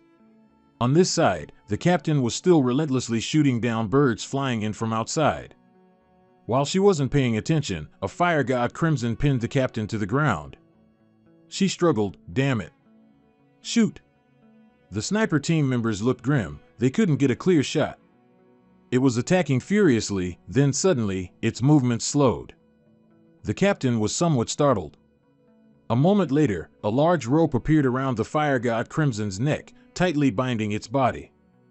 Not only that, the flock of birds on the other side were all simultaneously tied up by a shadow prison. The captain was helped up by her teammates. She stared bewildered at the situation before her. "This is..." It turned out that Tran had skillfully directed Tien Pham to attack. She praised it with satisfaction. "Tien Pham, well done." Seeing this scene, the captain was overjoyed and grabbed Tran's hand. "This is only second to the mythical level. Primeval power level? Thank you for your help." The girl smiled modestly. "It's not that powerful." But the smile faded, and behind her tears, another bird flew towards them. This one was a bit different from the previous ones. With sharp eyes, it looked very much like a pelican. On this side, Duong and Tu Long also quickly ran over, the scene now a pile of ruins. In the sky, the flock of birds still soared high above. Continuous screeching sounds echoed, first the birds, then their red eyes. They could be said to cover almost the entire space. Duong looked at them, then he shouted loudly, "Don't block the way." Immediately, Tu used an electric lightning shield to block their attack. Quan Hong, on this side, was not to be outdone. It opened its mouth and roared loudly to assert its power against its opponent. These bat-like birds saw the electric leopard's aura and were a bit startled.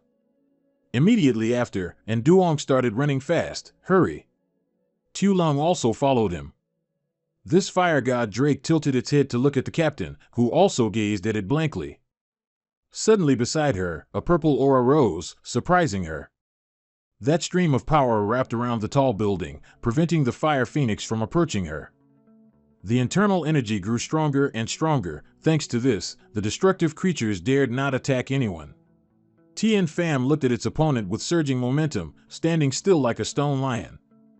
The fire god Drake gathered its internal energy. It looked towards Tien Pham and then began to gather fire in its mouth. Our Shadow Master wouldn't let it be complacent any longer. It immediately lunged forward, pouncing on the bird as if to bite its neck and carry it away. Tien Pham roared, and lightning immediately enveloped the bird. But unlike the other birds, this fire god Drake was faster. It spread its wings and flew to evade almost all of the attack. Its claws lunged towards the Shadow Master, but it was not afraid. Tien Pham still stood there, ready to fight. Suddenly, Tran felt a little uncomfortable. Mong Dao anxiously supported her. "What's wrong with you?" Tran clutched her aching head. "Tien Pham, too strong. My mental power can't keep up anymore." The captain immediately said, "Let's go to the underground room." Tran worried, "But Tien Pham." On this side, Tien Pham, like a lord of the forest, lunged and bit hard onto the fire god Drake's chest. It cried out in a piercing shriek of pain. Tien Pham's bite was very deep, seemingly a fatal blow to take down the opponent.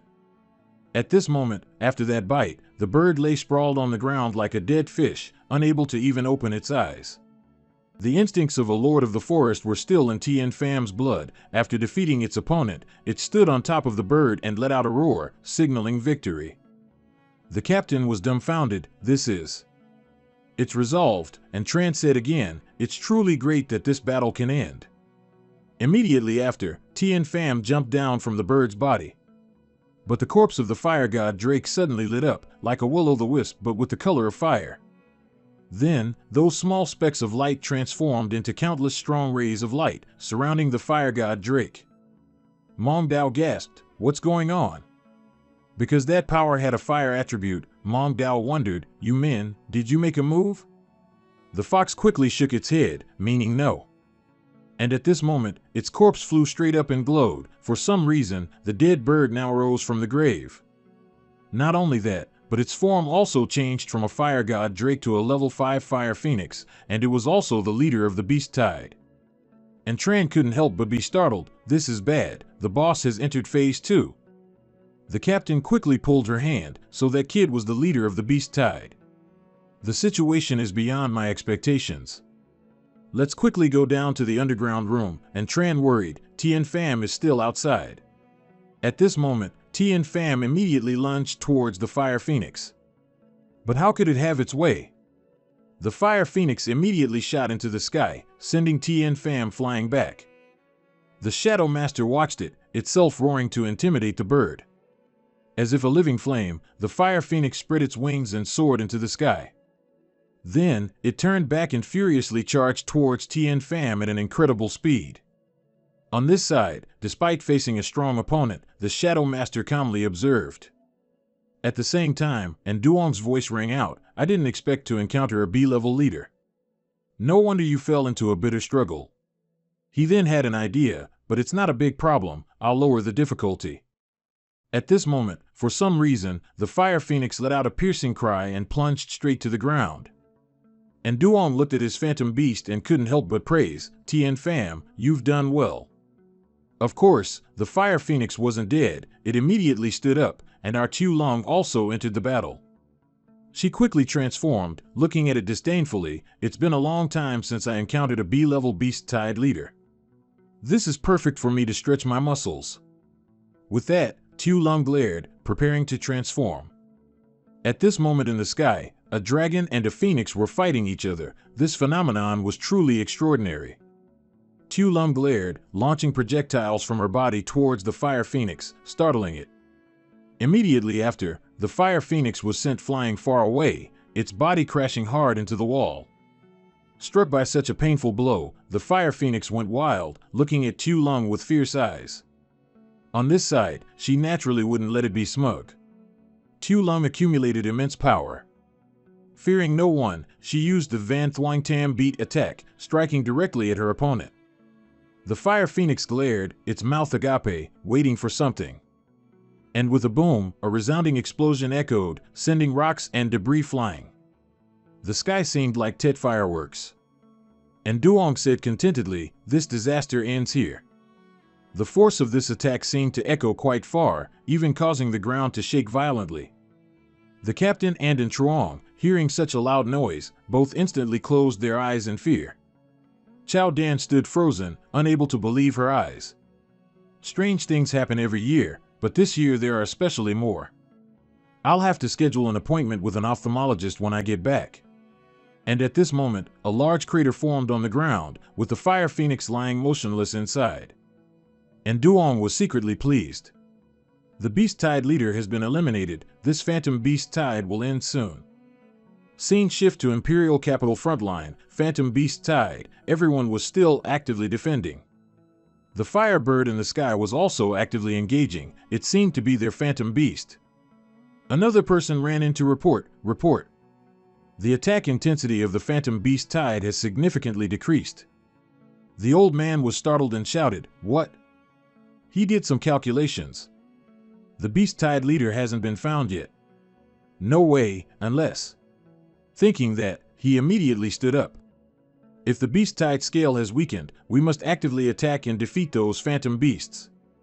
The other person quickly replied, "Yes." On Nduong's side, military helicopters had now been deployed to the sky. As soon as everyone entered, they immediately disembarked and headed towards Nduong. They looked at the Fire Phoenix on the ground. This is the Phantom Beast Tide leader.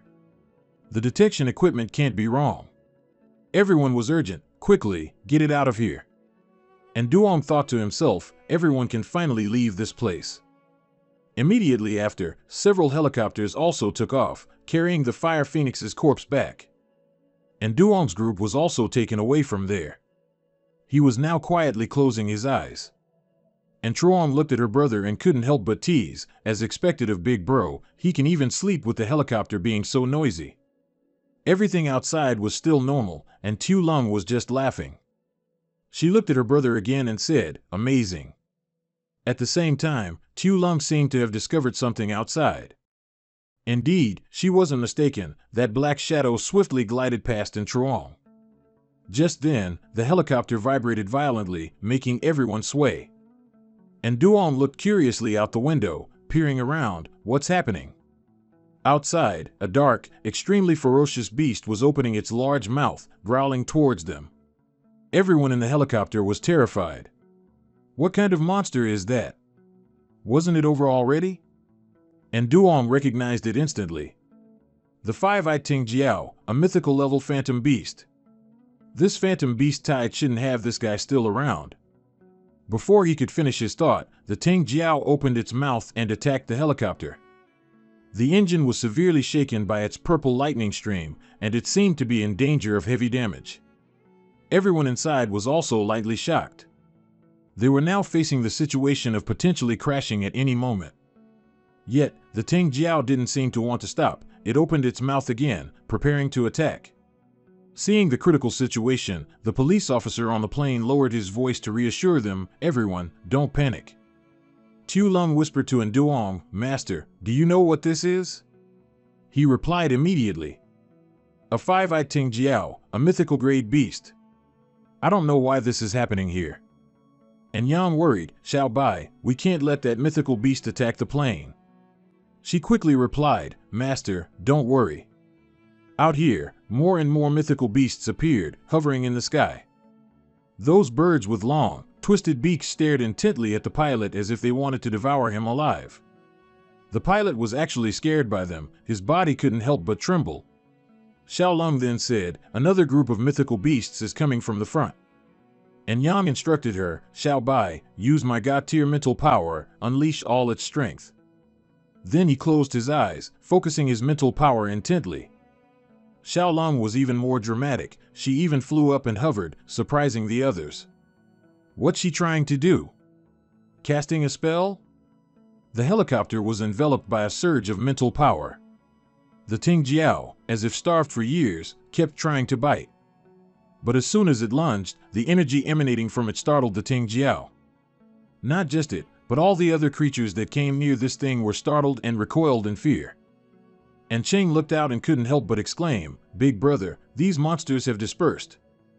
And Yang then said, "Captain, if you can hear me, please find a safe place to land."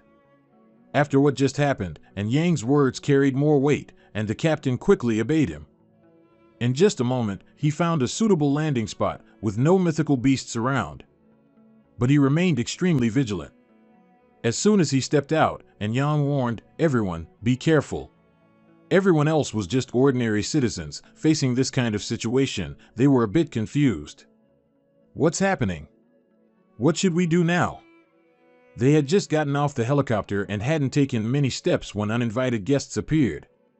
That Black Panther glared at them. It looked much fiercer and more intimidating than the ones at the zoo.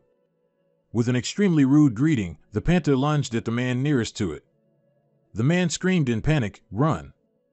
Seeing the crowd scatter like a swarm of bees, Xiaolong was startled. "Hey, don't run around wildly now." The police had raised their guns but couldn't aim properly. No, the mythical beast and people are mixed together. At the same time, a large electric current ran through his body. The man was stunned. What was that? Little C, with its small body, had already rushed towards the large panther and let out a cry. Seeing that the distance was right, and Yang shouted to it, "Little C, electrocute it." Instantly, a huge electric current erupted from the panther, astonishing everyone around. Little C quickly flattened the big panther like a squash. Everyone was overjoyed. "It's okay now. That young man is really powerful." And Yang spoke up at this moment, "Everyone, listen to me. We've temporarily dealt with the danger. Now, what we need to do is find a safe place first, then wait for rescue." At that, one of them happily replied, "All right, we'll all listen to you, brother." The person next to him also had no objections. As night fell, they set up tents and built a fire there. A sigh was heard. "When can we go home? I miss home." And Yang looked at the girl crying with her face in her hands. He lowered his voice to reassure her, "It'll be over soon." Peace didn't last long. A storm brewed in the distance. The chilling sound of something slithering sent shivers down everyone's spines. Everyone quickly became vigilant. What's that sound? Are those mythical beasts coming again? And Yang directed, "Everyone, don't panic. Put out the fire first." The true form finally revealed itself. The beast was neither dragon nor lizard. It slithered and crawled towards everyone, looking utterly terrifying. Seeing its long body and a long tail writhing in front of them, one of the men couldn't help but scream in fear, "Run!" And Yang raised a hand to his mouth and whispered, "Don't be scared. Its target isn't us this time." Indeed, just as he said, the beast then took flight and flew away. And Yang watched its disappearing figure. A mythical grade beast shouldn't have appeared in this afternoon's mythical beast invasion. Xiaolong looked at him. "Master, I think it's more practical to figure out how to defeat it." And Yang seemed thoughtful. "I'll definitely settle the score with it, but not now." Xiaolong wondered, "But on the plane, wasn't it?" He replied, "That's because it didn't consider us enemies then." And Yang immediately began to explain, "Because after I reincarnated, my realm dropped to the spiritual level, only at the spiritual level. Only when reinforced by God-tier mental power can I briefly unleash mythical grade strength. However, if Xiaolong, Tianfan, and Little C can break through to the primordial level in a short time, then perhaps fighting it isn't impossible." Xiaolong quickly brightened up. "That's not difficult at all." Before her smile faded, something else happened. A building in the distance inexplicably exploded. It turned out to be the Imperial soldiers. They rushed forward, guns in hand. "Report, everything is proceeding smoothly. Let's check if any fish slipped through the net." They were accompanied by working dogs, but these dogs were truly incomparable to the mythical beasts. Everyone cautiously warned each other, "Be careful." No sooner had he spoken than their dog reacted violently, snarling and lunging forward. It seemed to want to protect him. The Imperial soldier was startled and reported to his comrades, "Enemy attack." Just then, a Black Panther emerged from nowhere and pounced towards him. At the same time, that person immediately aimed at the Black Panther.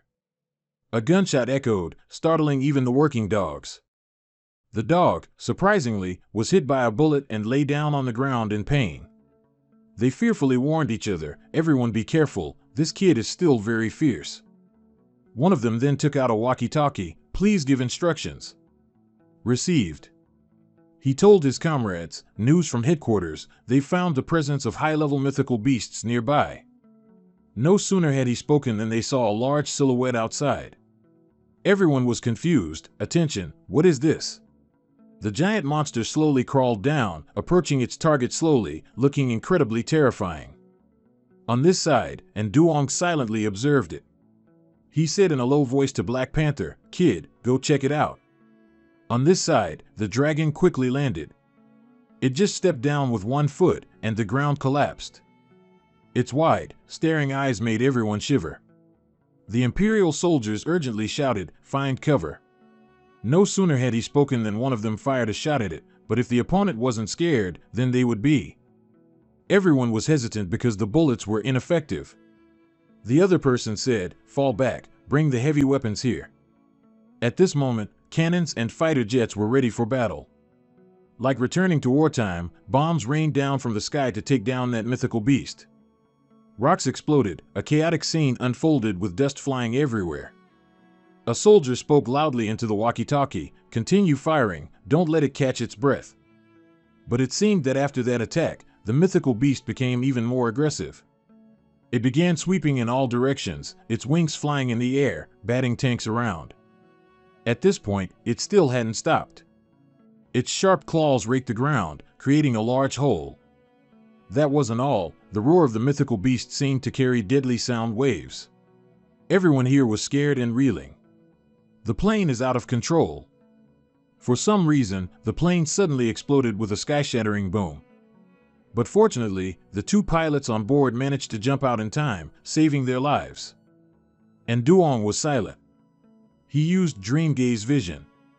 He knew very well that if he didn't intervene, they would definitely be wiped out. The mythical beast, which had been incredibly aggressive, suddenly stopped, surprising the soldier.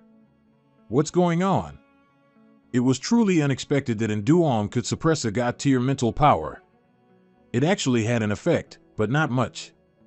The mythical beast still wasn't pierced by the bullets. He was secretly anxious. Indeed, mythical beasts of the divine tier weren't so easy to suppress.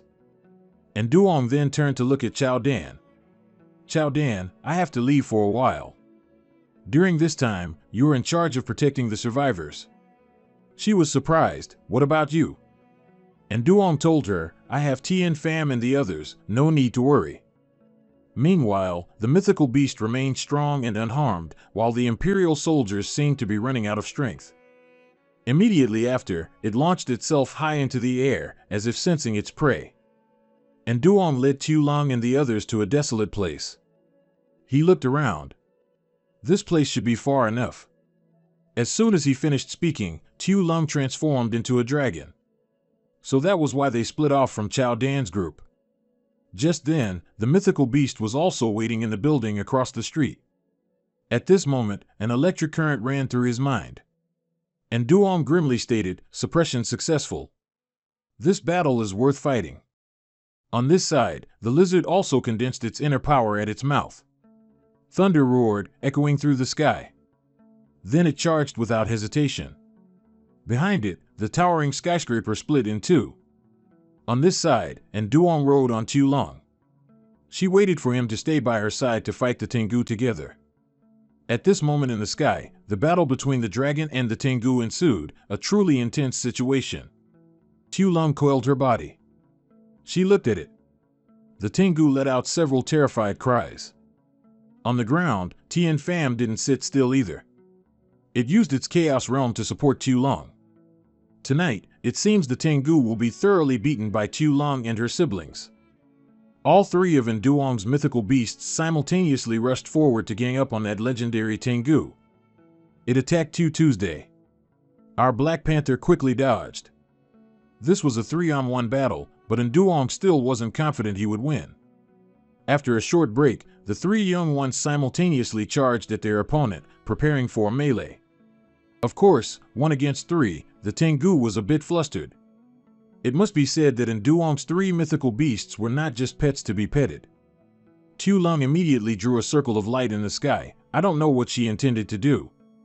And Duong, who had been observing, finally smiled with satisfaction. Now is the time. Tien Pham quickly transformed back into a chibi baby, and Duong reached out to hug it. Then he also ordered Tu Lung to retreat. On this side, the dragon was still struggling to fight back. Thanks to the Chaos Realm, when it struck, Tien Pham immediately vanished into thin air as if it had never existed. And this was beyond its comprehension. Before the dragon's eyes, everything was empty. It didn't understand why its enemy had suddenly disappeared.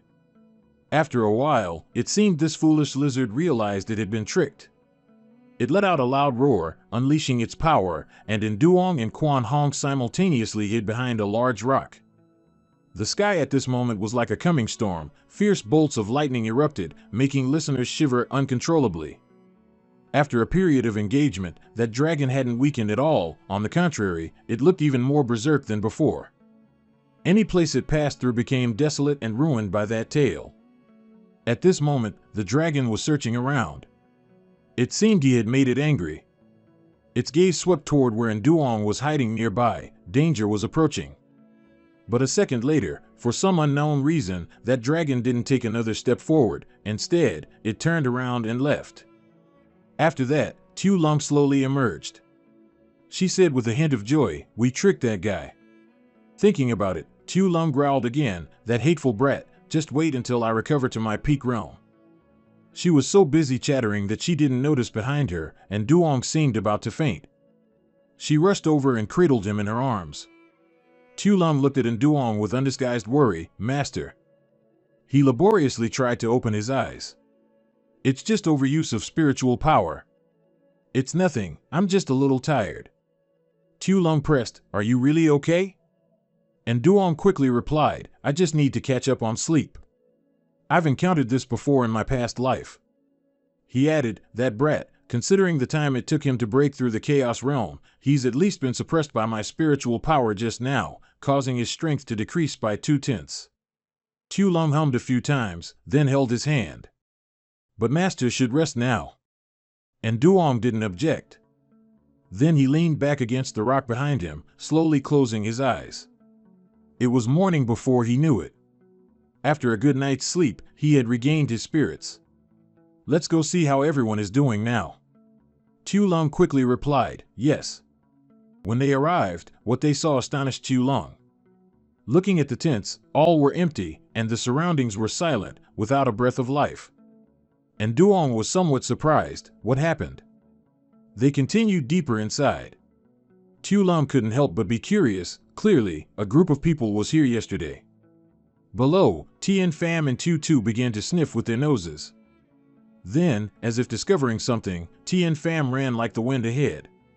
And Duong also quickly scrambled after them, following them. The two mythical beasts led him and Tu Lung to a secluded spot, not far from the tents, and stopped. They continued on until they reached a large hole, where Tien Pham stopped and looked over. And Duong observed the surroundings and speculated, "So, it's here then." Everyone quickly entered. And Duong called out loudly, "Chao Dan, Mong Dao, and Trung, answer if you hear me." But there was no one around. It seemed they had never been here. At the same time, suddenly someone wielding a stick lunged over, intending to ambush Duong, which startled him for a moment. Tu Lung, of course, wouldn't let him succeed. She stepped forward and grabbed the stick. "How dare you attack my master?" Just then, another person with a stick aimed at her rear and struck. Tu Lung's face reddened slightly, but she quickly dodged. "How dare you even focus your attention on me, big sister?" On this side, Tu Tu also stepped forward. It channeled its inner power to generate a huge electrical current, surrounding everyone. Thanks to its electromagnetic field, that group of people temporarily dared not rush in and could only remain still. One of them pointed a gun at Duong and asked coldly, "Tell me, why exactly are you here?" And Duong calmly said, "We just want to find our companions and inadvertently offended you. Besides." As soon as he finished speaking, Tien Pham and Quan Hong quickly transformed into their combat forms. Seeing that person still hesitating, and Duong had no choice but to say, "I swear, if we had any malicious intent, we would have acted long ago." At this moment, Chao Dan's familiar voice rang out, making everyone freeze. "Everyone, stop." After a pause, she and Mong Dao stepped out from inside. They're all our people. Upon seeing his little love, and Duong ran over joyfully.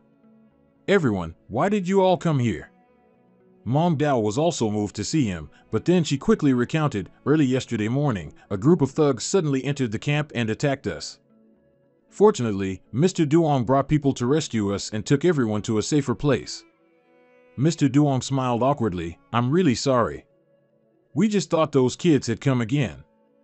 And Duong quickly replied, it's okay, it's okay. I should thank everyone for helping us out last night. Then he turned to Mong Dao and asked, do you remember any characteristics of yesterday's intruders? She vaguely said, not very clear, they might have come to steal supplies. And Duong thought that, with the current situation, some desperate groups would indeed emerge seeking survival resources. One person in Duong's group angrily spoke up, those kids are definitely not survivors. Scene changed to Imperial Border, Combat Zone. That dang Jiao was wreaking havoc again in another location, and the Imperial soldiers were desperately fighting back. All units, prepare for combat. Over here, tanks were continuously firing heavy weapons to repel those beasts. The deafening sound of explosions and the roars of the phantom beasts made the area even more chaotic. And of course, countless people were injured. They urgently told each other, retreat, retreat. The dang Jiao now seemed to be the ruler of the sky, with swarms of phantom beasts below it, waiting for orders to rampage and slaughter countless. Inside the meeting room, everyone was assessing the situation, astonished that a mythical-grade phantom beast had appeared. Moreover, more and more phantom beasts from other worlds are appearing. At this point, we can only rely on nuclear weapons to prevent annihilation. The man in charge looked a bit worried. No, there are still over 10,000 survivors in the imperial capital. We must find another way. The other person continued, just now, there was a proposal. The three great families requested to enter the occupied zone to clear out the magic beasts and rescue civilians. The leader added, furthermore, according to intelligence, the Feng family has already used the chaos to send a group of mercenaries into the imperial capital. If those people can be saved, then let them go. Hearing this, everyone fell silent. Returning to Duong, one of the group said, I saw by the light of the campfire that all their weapons had the Feng family's emblem on them. Chao Dan also chimed in, I also noticed that last night, but their combat skills were too professional, not like ordinary trained combat personnel. Even if that were true, they're just temporary hired help. Mong Dao secretly scoffed, not knowing who almost couldn't defeat those temporary staff. And Duong's face darkened. If those people were indeed sent by the Feng family, then it must be because of clues related to mythical-grade phantom beasts. Chao Dan then said, if it really is the Feng family making a move, then the other two families among the three great families must have also gotten involved. If we encounter people from the Chu family, I can negotiate. And Duong heard this and thought it made sense. I'll have to rely on you then. He then turned apologetically and asked, Brother Duong, with a few more of us, you don't have much in the way of supplies left, do you? Brother Duong happily replied, not at all. There's a supermarket warehouse next to the underground storage. Even if we had a few hundred more people here for half a year, it wouldn't be a problem. The other person happily replied, thank you, brother. And Duong then remembered that in his previous life, when the phantom beast tide erupted, kind-hearted people like Brother Duong would always become sacrifices. Such people were becoming fewer and fewer in his time. He looked at them and secretly made up his mind, if I've encountered it, I definitely can't just ignore it. After that, and Duong said, oh, right, Brother Duong, I have to go out and get something. And Duong and Tu Long went out together. He climbed to a nearby high point to observe the situation. Below, the phantom beasts were still slowly moving in droves. According to his observation and mental power scan, the number of mental-devouring phantom beasts was higher than he had expected. And Duong then said, Tu Bok, starting now, we need these phantom beasts to become elements to strengthen your power. Tu Lung quickly replied, no problem. In the silent night, the two of them stealthily moved through the ruined buildings. Suddenly, from afar, a tiger slowly approached, growling as it looked around for prey. He looked at the beast and immediately recognized it, a mental-grade demonic tiger phantom beast, that was it. Immediately, he channeled his internal energy, focused his mind, and used a mental shockwave. The tiger quickly sensed something was wrong. It froze and looked in his direction. Finally, the demonic tiger spotted its target. It let out a loud roar and charged towards Nduong. At the same time, Tu Lung immediately channeled her internal energy into her fist and charged forward too. Its meaty face was pummeled and deformed by her. The demonic tiger gaped, unable to even react in time. It lay sprawled on the ground, its tongue still not retracted, looking incredibly pathetic. Nduong then picked up a small saw, aiming for its horn. After finishing, Nduong gave it to Tu Lung, instructing her, "This horn is the essence of this guy, we'll process it when we get back." But what happened next made his face darken. Tu Lung directly put it in her mouth and munched on it. She didn't forget to say, "Why go through such trouble? It tastes like carrots." Immediately after eating the horn, Tu Lung suddenly glowed all over. Next, she flew higher. It seemed like that thing was taking effect. And Nduong already knew this. He happily asked, "Tu Bok, how do you feel?" Immediately, Tu Lung roared and transformed into a large dragon. She felt as if her body had been infused with a massive surge of internal power. When they were done, the two returned. On the way, Nduong said, "Tu Bok, your strength must have recovered to a 6 to 8 star mental grade by now." Tu Lung, being greedy, said, "That's only a little, master. Let's go catch a few more phantom beasts." He then said, "This can't be rushed too much. Too much of a sudden power surge will have a backlash." No sooner had he finished speaking than a loud explosion suddenly rang out from the other side, accompanied by desperate screams. At the same time, hurried footsteps ran towards Nduong. The beautiful girl's eyes welled up with tears. She held her injured arm, looked at Nduong, and pleaded, "Help me." Seeing such a lovely girl crying, no man could bear it, and neither could Nduong. He stepped forward to support the girl, asking, "What's wrong?" She panicked and urged, "Run." He let her hide behind him. The girl cowered behind Nduong. Tu Lung cautiously looked at him. "Master, be careful." For figures in the distance, holding guns, pompously looked towards him. "Look, 2 more strangers." The leader assessed them. "Look at his clothes, he seems to be working for Blood Abyss." He then said to him, "So, I wonder if this gentleman knows what we're looking for." Nduong replied, "It just so happens we can share some intelligence." He smiled cunningly. "Quick, aren't you? Black marketeers are more trustworthy than beggars, huh?" Nduong's expression was no gentler. "I'll tell you what I know." Then he kicked the man hard in the crotch, saying, "Here's your information." His companions saw the situation, raised their guns, and yelled, "Kill him." But of course, Tu Lung wouldn't let her master be in danger. She immediately ran to shield Nduong. Our little dragon caught bullets barehanded. She seemed to be playing catch, her movements extremely skillful. Then, Tu Lung spread her hand, and the copper bullets clinked together before falling to the ground. She calmly asked, "Aren't you going to shoot anymore?" Only then did the man turn pale, looking at Tu Lung. What kind of monster are you?" Without answering him, she launched herself forward, her eyes glowing red. Tu Lung lightly punched them in the face, then said, "You tell me." She indignantly dealt with all those bandits. "Who's the monster, huh?" Not long after, they were all flattened on the ground. Tu Lung rolled up her sleeves, looked at him. "Master, these guys are as weak as snails." At this moment, hurried footsteps approached again. People were coming towards him. The girl from earlier was very touched. She looked at Nduong and said, "Thank you both." Nduong wondered, "It's nothing." "But who are you all?" She replied, "We were originally commoners in the imperial capital. After the fox demon outbreak, we ran all the way here to gather supplies." Nduong told her, "I know a place that can provide supplies and shelter. Would you be willing to come with me?" Everyone was delighted to hear this and cheered. "That's wonderful. Finally, we don't have to worry about starving anymore." Everyone quickly returned to the camp. This side was still peaceful, temporarily out of danger.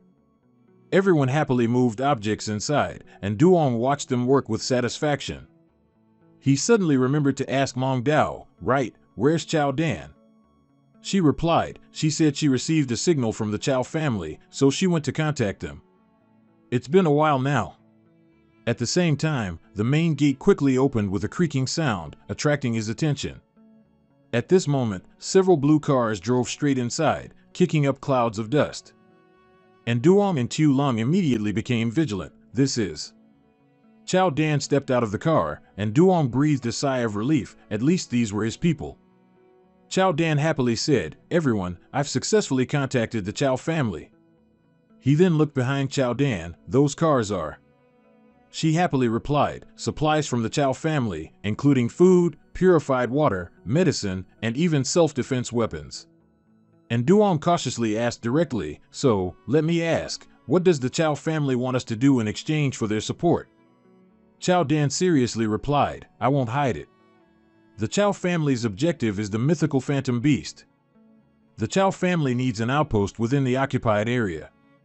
Of course, I guarantee that the Chow family will not interfere with the internal affairs of the shelter, except for providing materials." He said nothing, just glanced at Mong Dao to silently ask for her opinion.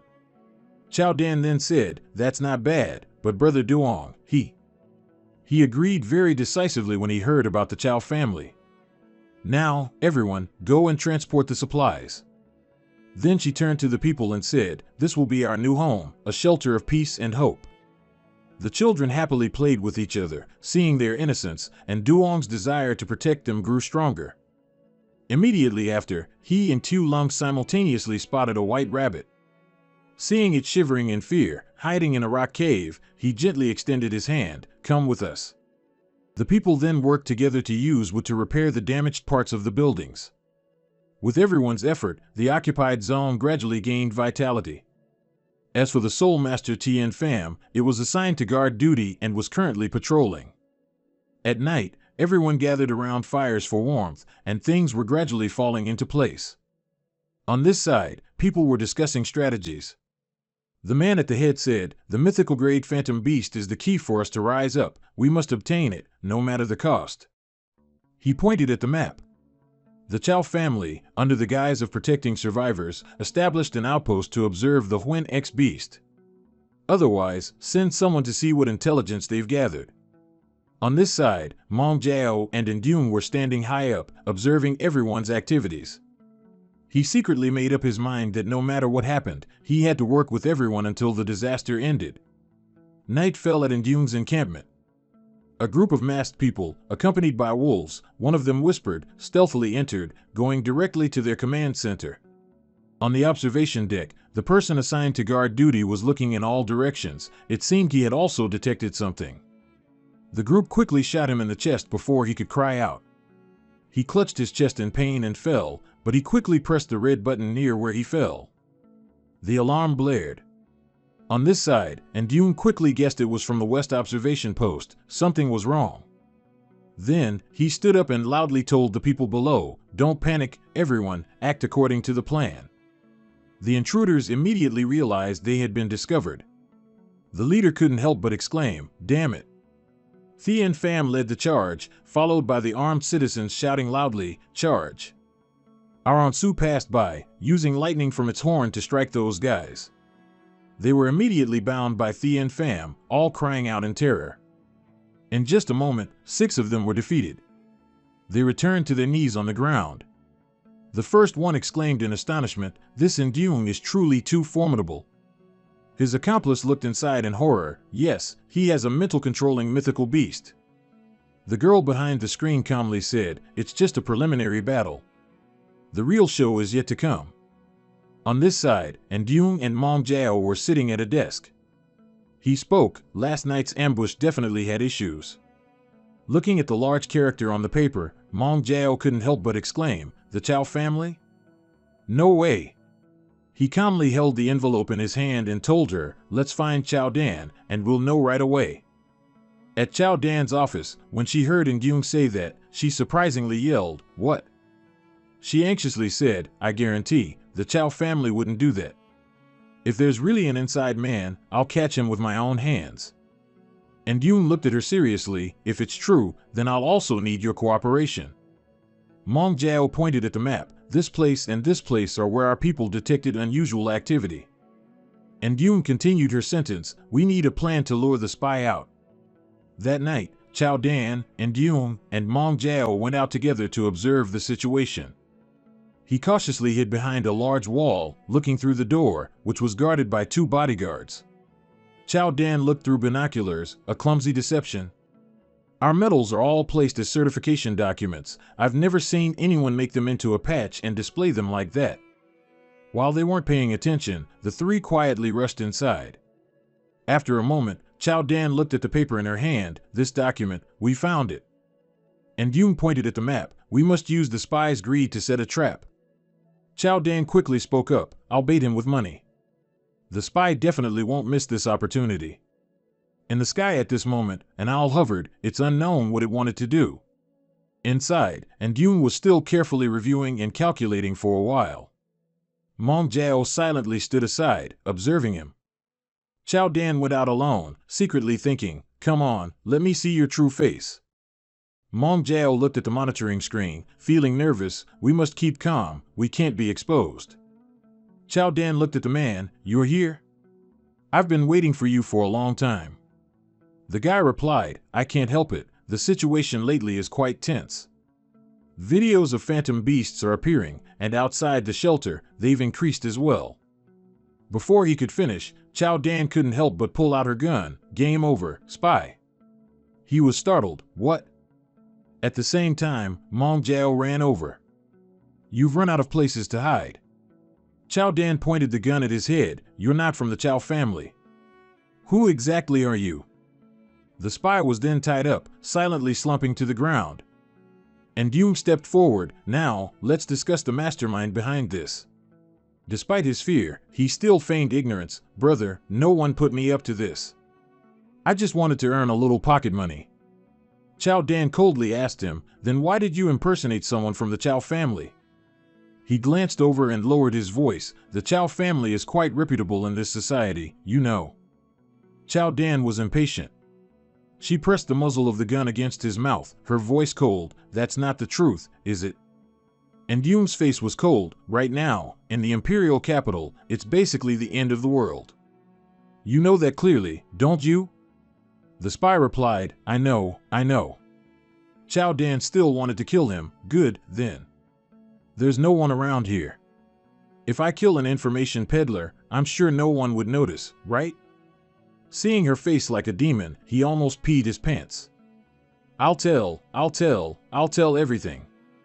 He remembered again, in his previous life during the Phantom Beast era in City X, it was still that desolate pile of rubble. Shaoli supported him on her shoulder, whispering, and Yang, you have to hold on. And Yang's eyes slowly opened. Luckily, this was just his dream.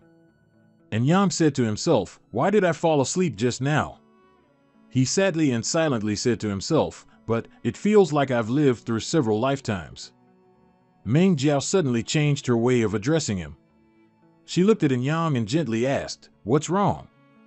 He gave a silly smile, nothing. From the driver's seat, Chow Dan picked up the walkie-talkie to contact her teammates. What's the progress? It wasn't clear what the other side said, but she replied, okay.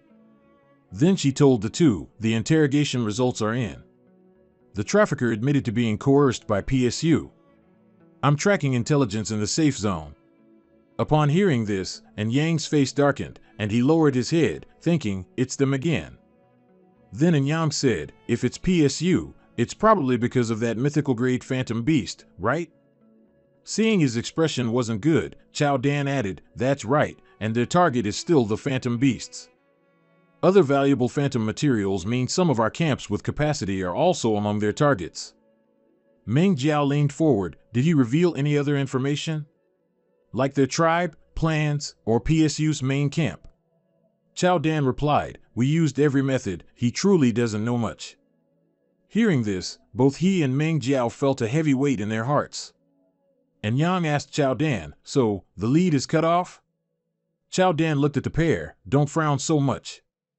Have you 2 forgotten who my superior is? And Yang looked at her seriously and said, in that case, this matter relies entirely on you and the Chow family. At the same time, Ming Jiao's walkie-talkie suddenly rang. And Yang curiously asked, "Who is it?" Ming Jiao quickly replied, "And Chang." He worried incessantly, "My sister?" As soon as she answered, the girl said, "Ming Jiao, brother, did you both hear? The shelter was suddenly attacked just now. Luckily, Sisters Xiaobai and Tian Fan were there, otherwise." And Yang, hearing this, anxiously snatched the walkie-talkie. "Is everyone injured? Do you know who the invaders are?" The girl sadly reported the situation from her side.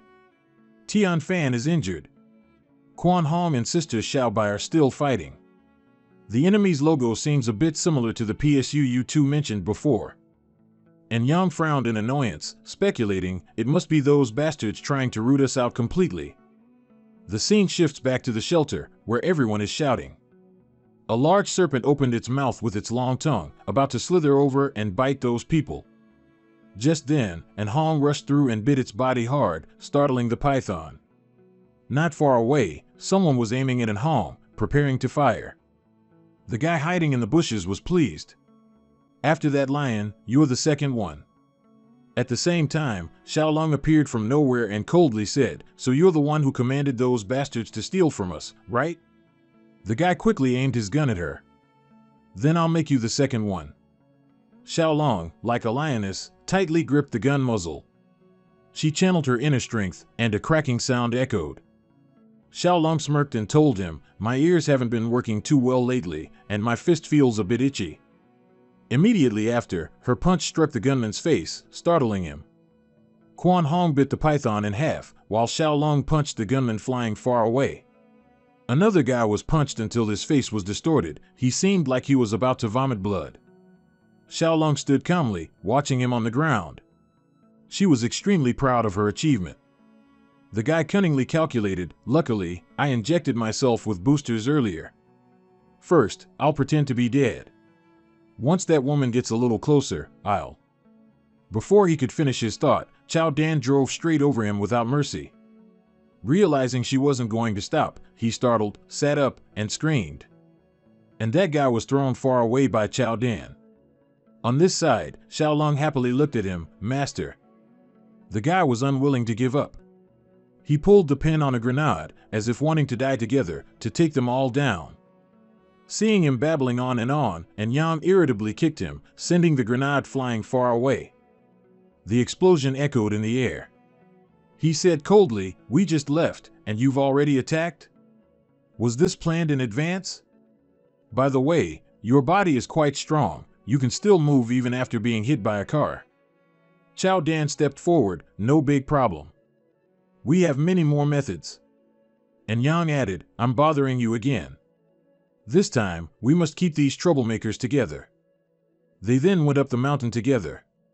The scenery there was still incredibly desolate. Quan Hong went ahead, leading the way. It used its massive body to clear the path for everyone by pushing away large logs. Immediately after, our red dinosaur discovered a piece of wood with the letters PSU on it. And Yang quickly told the little fellow, "Go check it out." It swiftly obeyed its master's command and rushed forward. It turned out to be a massive door. And Yang curiously stood before it, silently observing for a while. Then he said, "Quan Hong, this door is yours." Immediately, it slammed its head into the door. Under the massive dinosaur's power, the door quickly couldn't withstand it. Everyone then went inside. It seemed to be a factory. Xiaolong couldn't help but exclaim, "Damn it." She glanced around, observing Yang, then couldn't help but say coldly, "Could it really be like this?"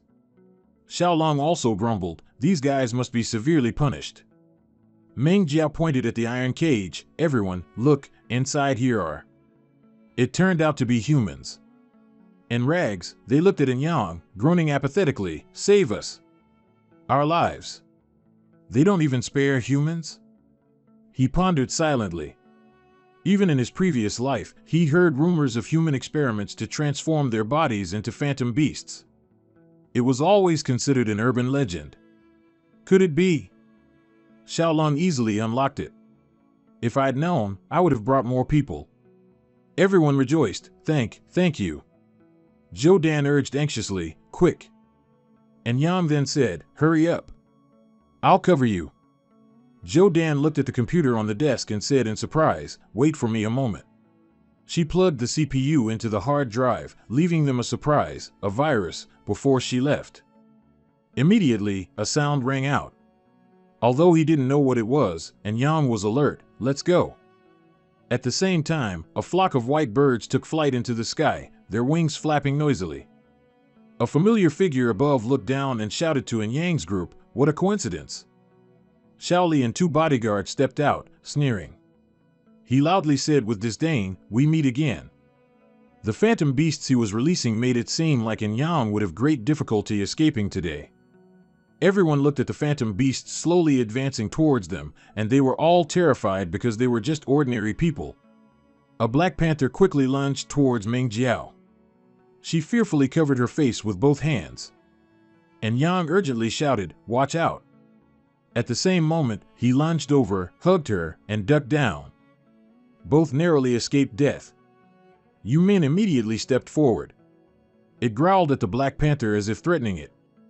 On Zhou Dan's side, 2 phantom beasts also charged forward, blocking their path, not letting anyone escape. Xiaolong and Jun Huang quickly stood in front of her. "You've still got us." He seriously focused his mind to suppress them with his mental power. After he used this mental power, the phantom beasts became intensely agitated. Tulu looked at him and couldn't help but sneer. "And Duong, you're too naive." This sly guy finally revealed his innate cruelty. He pressed the red button nearby. "This time, I want to reclaim victory." Mong Dao thought he had already controlled the phantom beasts, so she was overjoyed. "That's great." Suddenly, a hint of panic flashed in Duong's mind. He was inwardly stunned. This feeling. What's happening? Right after, he turned to speak to the girls and the trapped people. "Everyone run, now." The big bear opened its mouth, full of sharp teeth. And Duong was truly panicked. "My mental power isn't working." He leaped into the air, his hand unconsciously rubbing his head, thinking. This feeling is like. And Duong clutched his head, recalling his previous life. At that time, Tulu smugly told him, "This is a mental power isolation device." "How does it feel?" Tulong saw him spaced out and worriedly yelled, "Master, what's wrong?" Immediately after, she lunged forward and punched the large bear, shouting, "Stay away from my master." He quickly regained his senses and looked back. The other phantom beasts are probably about to recover too. "Chow Chow, Mong Dao, you two take the survivors first." Mong Dao was somewhat worried and hesitated, but... And Duong's face grew serious as he explained, "Sorry, there are some things I need to confirm." Mong Dao asked again, "What about you?" And Duong calmly said, "Don't worry, I'll catch up with you soon." Mong Dao knew that once Duong made up his mind, she couldn't sway him. Though reluctant, Mong Dao swallowed her tears and said, "Okay." She looked at Quan Hong and Tu Tu, "You two go too. Right now, mental power is ineffective, so I can't let you risk it." Only Tu Lung remained. And Duong said seriously, "I suspect the reason mental power is currently suppressed is the same as with Tu Lu last time. Can you still use your transcended power now?" Tu Lung replied, "Master, don't worry, I still have pure physical strength. Dealing with phantom beasts whose realm is inferior to mine is no problem."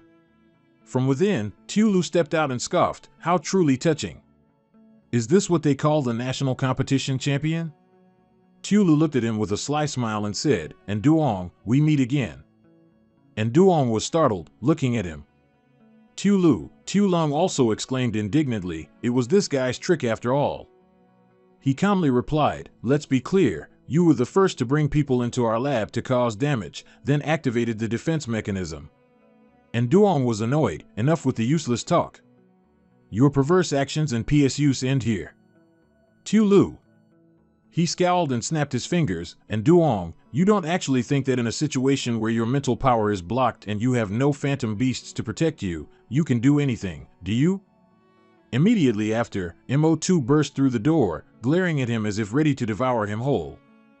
And Duong startled and warned Tu Lung, "Be careful." Looking at the fierce tiger in front of them, Tu Lung rushed forward and said to him, "Leave this one to me." MO2 then unleashed its claws, its sharp talons seemingly capable of tearing through even a bull's neck. Tu Lung looked at it disdainfully, just a defeated opponent of Tien Pham. Both immediately lunged at each other, engaging in close combat. The two immense powers caused the ground to tremble slightly. Tu Li's face turned pale as he looked at Tu Lung. This woman is so formidable, where did Nduong find her?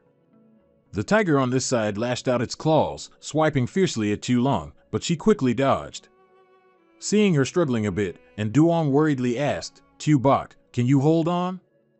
Tu Lung wiped her chin and replied with a dark expression, it'll take some time. Just then, MO2 roared and lunged towards her, its large mouth agape as if waiting to bite off its opponent's head. Tu Lung casually slapped the white tiger hard on the face. She then casually said, but. After a moment, she gathered immense internal energy and struck straight towards it. Actually, it wasn't a big problem for Tu Lung. Nduong instructed her, if anything unexpected happens, just run away. Then, Nduong looked over at Tu Lu, next is our business. He looked at him with a dark expression and a cold voice, Nduong, why are you so stubborn about wanting to die? He coldly walked slowly over, I think I am the retribution the heavens have arranged for your PSU. Tu Lu then said, that Tu Bok gave you strength. Although it's very powerful, humans, no matter how much they're modified or strengthened, cannot wrestle and defeat a spirit-stealing phantom beast, let alone when there's a disparity between bare hands and firearms. After that, he pulled out a gun from his pocket and continuously fired at Nduong. He agilely dodged, while forcefully throwing the plank towards Tu Lu. He fell down in pain, closing his eyes, but still couldn't help cursing, damn it. Without giving him a chance to compose himself, Nduong quickly approached Tu Lu. His eyes were like a hell messenger's, and another punch distorted Tu Li's face. At this point, Tu Lu finally lay sprawled on the ground. He couldn't resist Nduong even for a single blow. But he certainly hadn't given up yet. Tu Lu immediately reached for the gun next to him. But Nduong was faster. He gently bent down and picked up the gun. He sternly aimed the gun at Tu Li's head and disdainfully said, the offense and defense have switched sides. Tu Lu was now terrified. He gasped and yelled loudly, MO2. At the same time, Tu Lung triumphantly spoke up, are you calling it? This made him look over in surprise. Tu Lung triumphantly held the white tiger suspended in her hand. It had been beaten so badly it was dazed, even its form had reverted to a chibi plushie.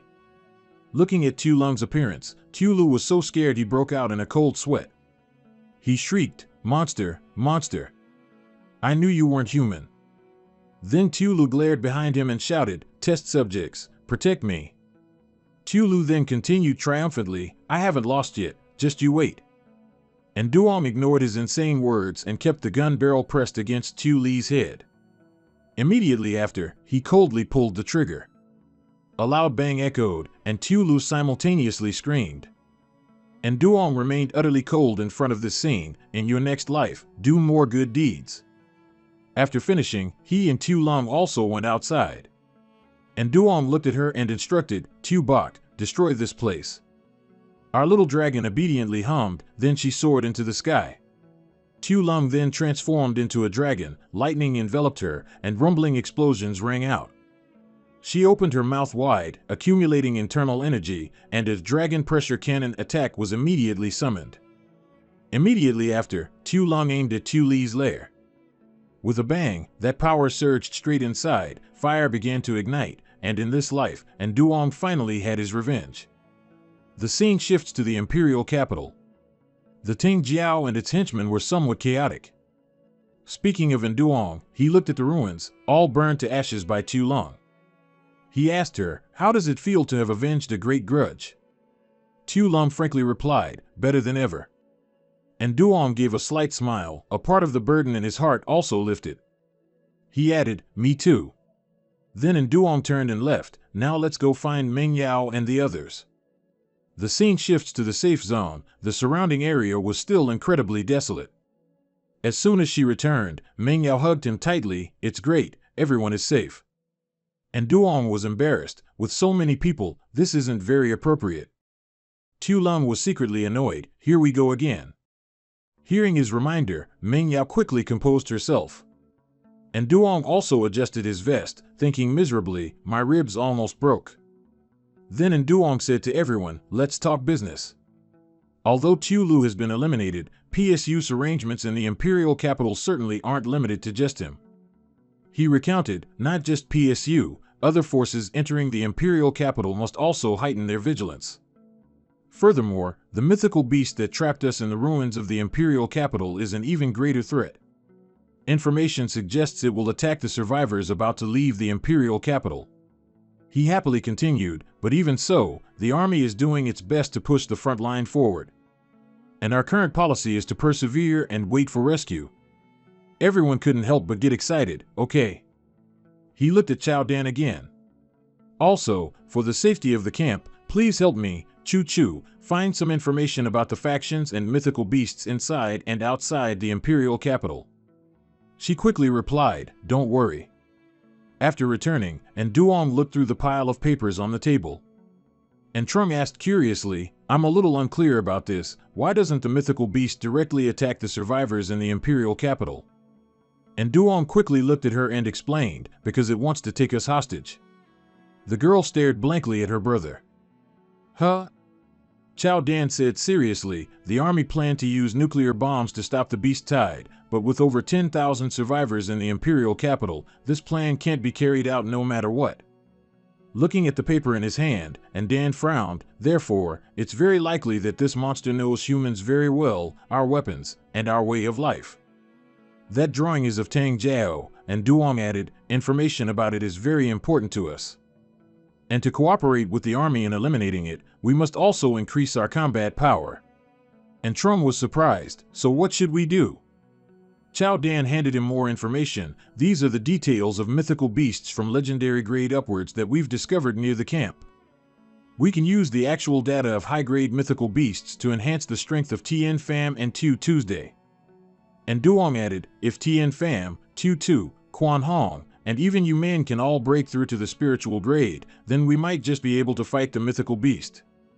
And Trunk secretly sighed, from primordial grade to breakthrough, since when did my brother become so powerful?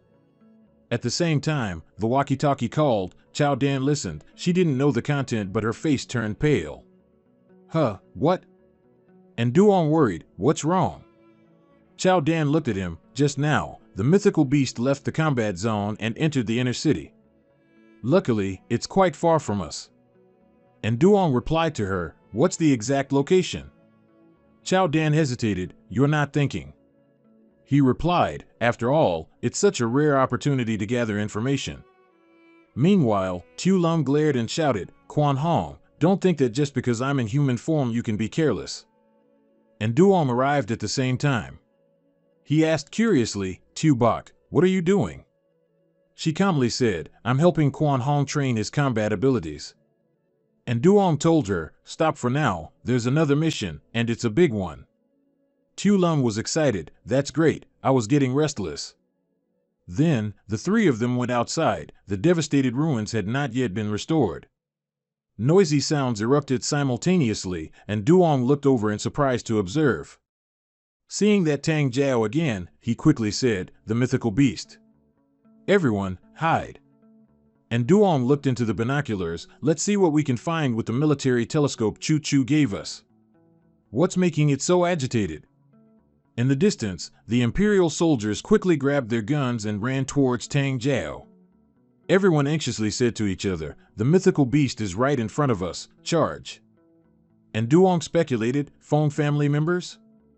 On this side, a chaotic battle erupted as the mythical beasts charged to attack. Tang Jiao howled, but everyone on this side didn't give up and continued to attack it. And Duong added, these things wouldn't have been used for at least another 5 years in my previous life.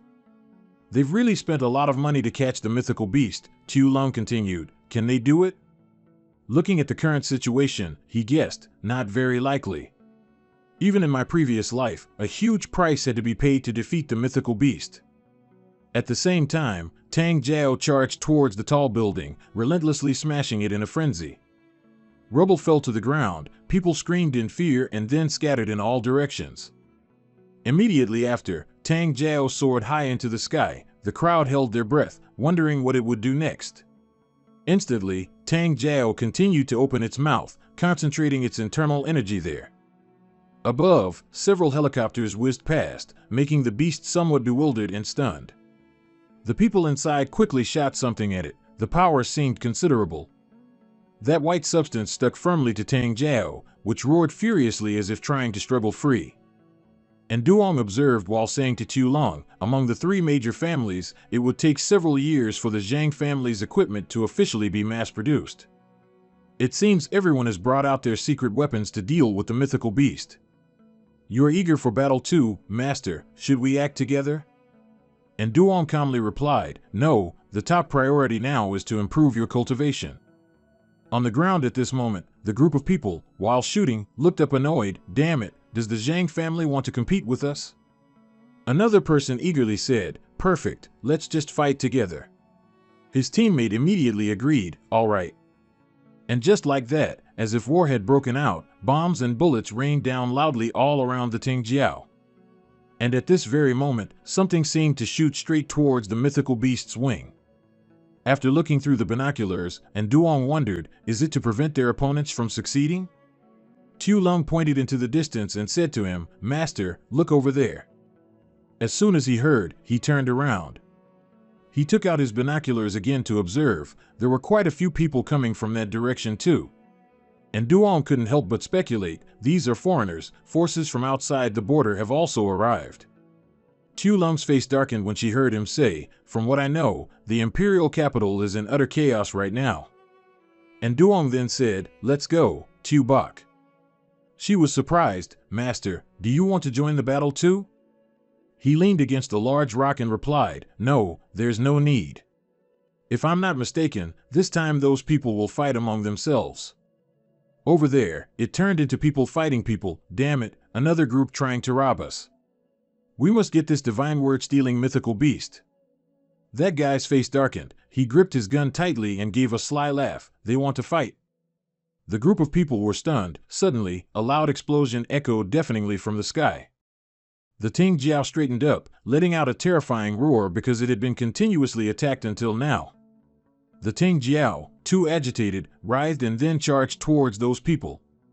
Shouts rang out, run. Tu Lung was attracted by the sound. Master was right, they really are that disorganized mob. And Duong raised his hand to cut Tu Lung off. Wait. Then he instructed her, stay hidden. After that, they both hid under a large rock. The Tang Jiao flew low in the air and didn't notice them below. After watching it move, and Duong said, all right, we can pick up the pace now. Tu Lung was curious, so, where are we going? And Duong said again, we're almost there. He led her to a secluded place. Tu Lung exclaimed, isn't this the battlefield from earlier?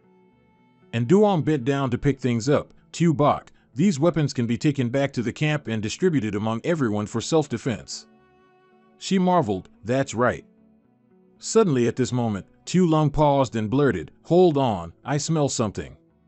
Searching and looking around for a moment, Tu Lung then pointed to a large bag on the ground. It's this. They both then opened it. Inside, glowing treasures shone. These are all the mythical beast resources they collected. Coming here was not in vain at all. Tu Lung was excitedly, this is great, Master. These things can help the youngsters level up. And Duong guarded the surroundings for her while she collected the items. He urged, hurry up a bit, we're certainly not the only ones brought here. Right after Tu Lung finished collecting, everyone quickly moved. She happily exclaimed loudly, what a haul. Chao Dan looked ahead, a new path had opened up, we're not the only ones here. Tu Lung, munching on a brocade horn, asked, could it be left by the group from before? And Duong turned to remind her, don't eat it as soon as you get it. It needs to be processed first. Then she quickly ran in another direction. Wait, I smell something very fragrant. Chao Dan was vigilant. Still, it's better to be careful. Immediately after, Tu Lung picked up something strange, seemingly like a sausage, and she looked at it curiously for a long time. And Duong held the item in his hand, looking thoughtful. This is a resource that a spiritual level illusory dragon uses for breakthroughs. It's extremely expensive in Black City. Tu Lung then said, then that's possible. Suddenly at this moment, a rustling sound made in Duong alert, someone's coming, be careful. Those people searched around, and Duong peeked out to observe their movements. One of them glanced over. I just saw them come this way. Search quickly. Tu Lum whispered, they're survivors. And Duong then said, survivors wouldn't openly attack us. After searching for a while, those people frowned and said, couldn't find them, they might have run away. Watching the group leave, Tu Lum couldn't help but wonder, Master, why didn't we eliminate them? And Duong walked past him and explained, we can't waste too much time here. Then they went up together, and Duong helped Chao Dan so she wouldn't fall. At the same time, a sly voice rang out, where are you running off to? Tu Lum was startled, warning, careful behind you. And Duong turned around, and that guy rushed straight towards him with a knife. Immediately, a fist flew through, punching him straight in the face with such force it distorted his whole face. The one who attacked him was Chao Dan. She stood like a strong woman with her hands on her hips, glaring at the guy. Her aura scared the guy away. Consider yourselves lucky this time, things aren't over yet. Then she looked at Nduong, is everyone okay? He quickly replied, we're fine, luckily you intervened in time. Chao Dan then turned and said to Nduong and the others, you two go back first, I'm going to catch that guy. As soon as she finished speaking, Chao Dan darted off, and Duong frantically shouted, it's dangerous. Xiao Bai, let's follow her. But strangely, after he caught up, he looked around bewildered, what's going on? Where did they go? And Duong was extremely worried about Chao Dan, after all, she was a girl. At the same time, he commanded, Xiao Bai, sniff out the XM aura. At the same time, the phone rang. Chao Dan spoke up, it's me. And Duong nervously asked, how are you? She quickly replied, very well. Halfway, the Chu family helped me catch that guy, I need to interrogate him, you two go back to the shelter. He secretly sighed in relief, having been overly cautious, but still had a feeling something wasn't right. After returning, he placed a pile of good things in front of the kids. These treasures will help you break through your limits. Are you ready? Tu Lum frowned and seriously replied, I'm ready. The phantom beasts also cried out as if to say they were ready too. The pile of treasures was quickly absorbed, and the light shimmered, incredibly mystical. A second later, Tu Lum and the three phantom beasts seemed to be bathed in that light. In just a moment, all four felt cleansed, and they themselves felt much more refreshed. On this side, Chao Dan stood with someone, but strangely, she had lied to Nduong. It seems this person isn't simple either. The guy from earlier looked at Chao Dan with a pained expression. Sis, your punch just now was really heavy-handed. She replied, wasn't your acting too convincing? Has the family given any new missions? The guy handed over a black card. The specific details are a bit complicated. He continued, inside are high-level directives from the Chao family. Find a secret place and read it. Chao Dan quickly returned. She sat alone in her room, curiously looking at the item. What exactly is going on? The man inside spoke. The shelter's strength is growing. We must implement measures to prevent him from becoming uncontrollable. Another person replied, that's right, we can't let the shelter completely detach from the Chao family's control. Hearing this, Chao Dan fell silent, secretly speculating, could it be? The person inside continued, Chao Chao, there's a long mission ahead. The person inside spoke, we need you to find a way to reduce Nduong's strength at the shelter. Chao Dan then said, Nduong is my teammate, his energy is even less than all of ours. The man spoke, you're too naive, Chao Chao, young people can't act purely out of righteousness. Chao Dan coldly told him, I trust in Nduong's character. One of them stood up, Chao Chao, what do you mean? Are you challenging the Chao family's decision? At the same time, a cold hand was placed on his shoulder. The bespectacled man startled and turned to look at the dark-faced man behind him. He said coldly, currently, the other two major families are eyeing the mythical beast, and I heard they've already started planning their moves. After all, Nduong is not from the Chao family. If he obtains this mythical beast and then relies on many others, the consequences would be unpredictable. Chao Dan thought, if I don't reduce Nduong's strength, they'll surely find another way to deal with him. Then, no. Immediately after, she said, okay, I'll comply with the arrangements. At the same time, at the Zhang family's side, Nduong's subordinates were increasing. coupled with the strengthening of mythical beasts, which would make the Zhang family envious and worried. That person said again, "We can't let the Chao family monopolize it." He then introduced Chuang Yan, one of the youngest aces of the Zhang family. "I need you to carry out a secret mission. That is to infiltrate the shelter, gather intelligence on mythical beasts. And Duong will surely face difficulties in the near future." At this time, in the secret chamber of the Feng family, his army had also been summoned. The cunning one-eyed man ordered, "Your mission is simple, kill Duong." The subordinates casually replied, "Don't worry, we're always reliable in our work." On this side, Duong said, "Tu Bok, for the safety of the camp, I've increased the number of summoners who can fight." She quickly replied, "I agree, otherwise we'd still have to worry about it being stolen." Immediately after, Chao Dan's voice rang out, "To enhance the defensive energy of the shelter, we will form a team of summoners. Those who intend to participate, please gather at the training ground in the coming days." Tu Long, bored, seemed like an old aunt with unsold goods, resting her chin on her hand, waiting, but no one came. No sooner had she finished speaking than footsteps rushed in, startling both Duong and her. Looking at the crowd lined up in front of him, Duong couldn't help but be surprised. "Isn't this a lot?"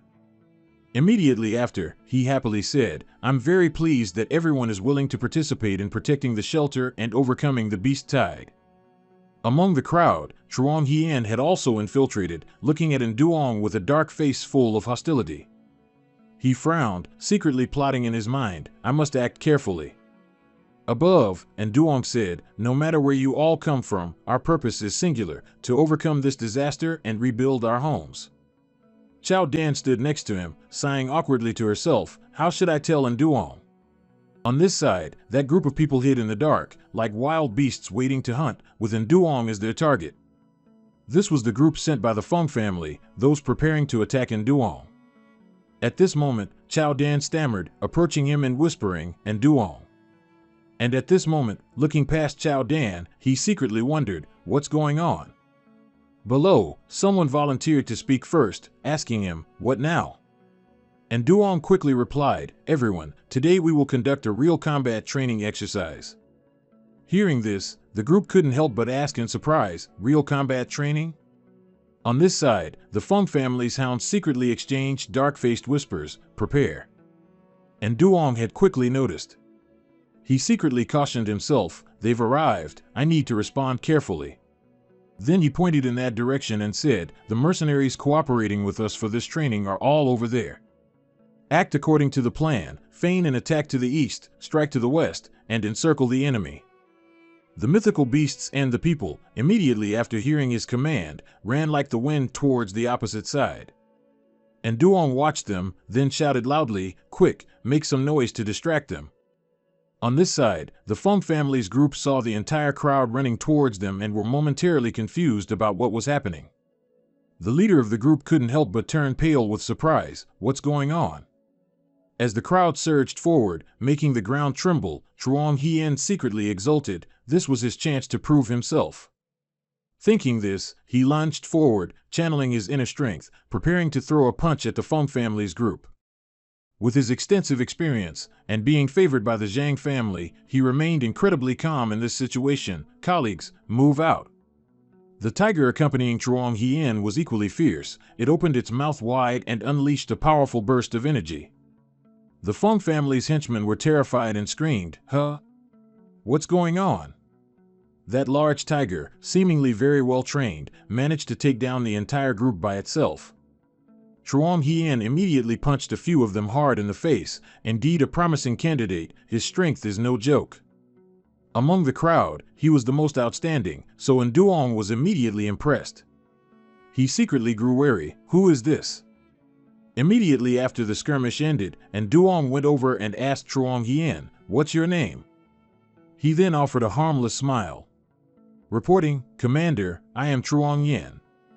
Chao Dan happened to walk by just then, "Duong, you have an assistant now." Below, everyone cheered enthusiastically. "Commander, you're amazing. What you taught, we're learning for the first time." Chao Dan looked at him, thinking to herself, "Duong is a talent. I can't let the Chao family tie him down." Seeing her staring at him blankly, and Duong looked over in surprise. Chow Chow, is something wrong? What's wrong with you? Suddenly being looked at, Chow Dan immediately blushed and stammered. No, nothing. And Duong smiled. I thought it was because of too much work pressure. Chow Dan immediately replied, how could that be? You just do your best. I'm here, and Duong said again. I just want to ensure our future safety. At the same time, a terrified scream rang out. Everyone, what's going on? Seeing the large beast in front of them, everyone was startled. Unexpectedly, there was a phantom beast hiding here. Let's go tame it. The beast quickly opened its large mouth, growling as if about to spit fire. Not only that, its body was incredibly huge, making everything collapse with its every movement. And Duong's face darkened as he shouted a warning, this is a spirit-robbing phantom beast. Everyone, get back. Everyone looked at the beast, it was staring at them as if they were food. And Duong and Chow Dan quickly ran towards them. If it weren't for him, they probably wouldn't have been able to hold on. The two faced each other. Its body radiated a powerful energy. And Duong channeled his inner energy and used his spiritual power. Calm down. I won't harm you.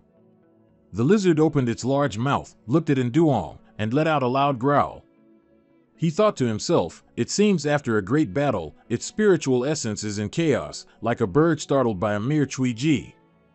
He continued to hypnotize the lizard repeatedly, I won't harm you. Immediately after, it stood still. Everyone looked at the scene before them and exclaimed, the instructor is amazing. Truong Hien also thought to himself, he easily tamed the spirit-robbing phantom beast. As expected. Seeing Duong suddenly fall silent in thought, Chow Dan curiously asked, what's wrong? He explained, judging by its position and the extent of its injuries, this spirit-robbing phantom beast has gone through a major battle. It was lucky to escape. The phantom beast it fought was probably stronger than it. Everyone around showed joy. The highest level I've seen in my life is only the spiritual level. Stronger than it? Truong Hien frowned upon hearing this. What realm is this kid truly in? Then he said, I will arrange the daily training. Truong Hien will be in charge. He quickly replied. He showed enthusiasm, all right, I guarantee the mission will be completed. After that, Duong summoned everyone. We can't delay. The battles against the mythical spirit-robbing phantom beasts need to be put on the schedule. Chow Dan immediately spoke up, but how do we find it? And Duong replied, when I controlled that spirit-robbing phantom beast, I extracted battle memories from its spiritual power. Chow Dan continued, then we should set off now, to avoid long nights and many dreams. He immediately agreed, okay. Truong Hien, hiding behind the door, heard the entire conversation. He secretly calculated, and Duong and his group have targeted the mythical spirit-robbing phantom beast. Truong Hien then returned. He hastily wrote a report on the situation and tucked it into the pigeon's leg. When he finished, he looked around before releasing the pigeon into the sky. Go. On this side, a man named Truong quickly received the letter. He smiled with contempt. This news is truly invaluable to us. Returning to the dilapidated building, Truong Hien then found a quiet place. He called out to the man named Truong, are there any further instructions? The master named Truong replied, according to intelligence from the front lines of the imperial capital, after the mythical spirit-robbing phantom beast returned to the occupied zone, it escaped the military's control. He said coldly, and currently, the refugee camp is also looking for the mythical spirit-robbing phantom beast. Your mission is to follow them, like the mantis catching the cicada, unaware of the oriole behind. Truong Hien said, and Duong probably won't take me on this kind of mission. What reason can I use to follow him? The man continued, you don't need to worry about this, we have already made arrangements. The scene shifted to Duong. He was now heading out with everyone. And Duong reminded everyone, be careful. Tu Long spoke up, Master, are you sure the direction we're looking in is correct? He replied, everyone, look. This is very likely the aftermath of the mythical spirit-robbing phantom beast. Mong Jiao spoke up, can we, with just the strength of a few of us, handle it? Tu Long said again, what's there to be afraid of? This time, we just need to scout its movement trajectory. And Duong looked at everyone. There's a perfectly preserved warehouse ahead. We've been walking all night. It's not too late to rest there before continuing. He seemed not to notice that someone was following him from behind. That cold voice rang out, "Prepare." Tu Lum suddenly felt hungry, then she said, "I'm going to find some food." Chao Dan pulled Tu Lung's hand back. "We brought food. Everyone, let's try to find a way together." Tu Lum seemed indifferent. She shook off his hand. "Don't you know my capabilities? Don't worry." Watching Tu Lung turn away, and Duong happily told Chao Dan, "Don't worry, Little White will be fine." Chao Dan said again, "And Duong, I think we should contact the refugee camp and summon some people over."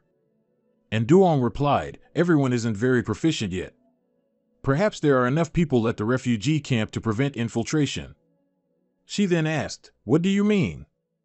And Duong continued, "I'm just worried that the imperial capital is complicated right now, and someone might be plotting something unfavorable for the refugee camp." Mong Jiao's face darkened. Fortunately, this beast horde attack was contained by the military near the imperial capital. Military forces from all over the country can reinforce this area. Immediately after, a loud noise reverberated, making everyone stop dead in their tracks. Rocks and dirt fell from above, scattering dust. It seemed something was crashing straight down to the ground. This was a Hao Fong Ho, ferocious wind tiger, and it was also an extraordinary level beast. As soon as Nduong saw it, he was startled. "Be careful, this is a mutated one, very dangerous." Mong Jiao looked at her phantom beast, "A fox, right?" Underworld. Immediately after, both foxes charged forward, biting and clawing furiously.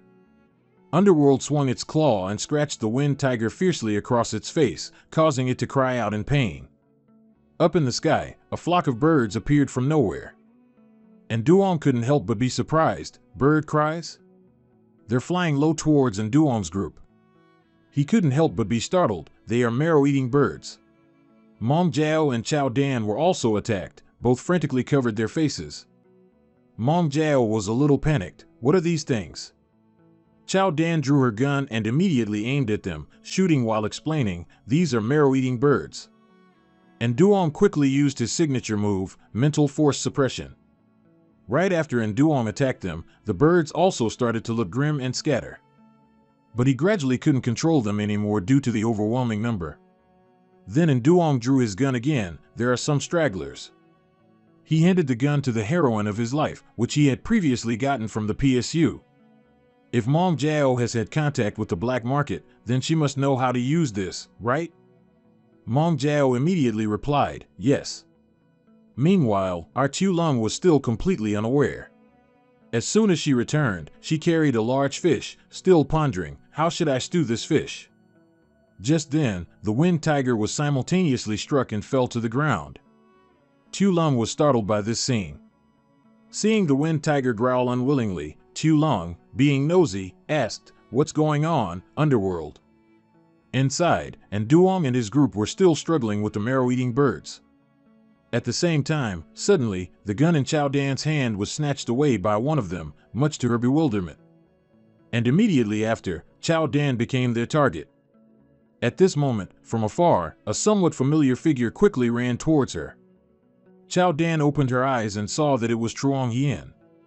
He blocked her, playing the hero saving the damsel in distress. "Hurry." Immediately after, he channeled his internal energy to create a shield and shouted, "Tyrant." The leopard immediately appeared. It bared its fangs and claws, growling menacingly at the flock of birds. Then, it leaped up like a long jumper, effortlessly catching those troublesome birds. Chao Dan couldn't help but ask in surprise, "Truong Hien, why are you here?" On this side, Tyrant was still snarling, and true to its name, this one wasn't to be trifled with. After colliding with Tyrant, the marrow-eating birds were all terrified and fled. Truong Hien then stepped forward, "Instructor." And Duong was surprised, "Why are you?" He pretended to be honest, "I won't hide it from you.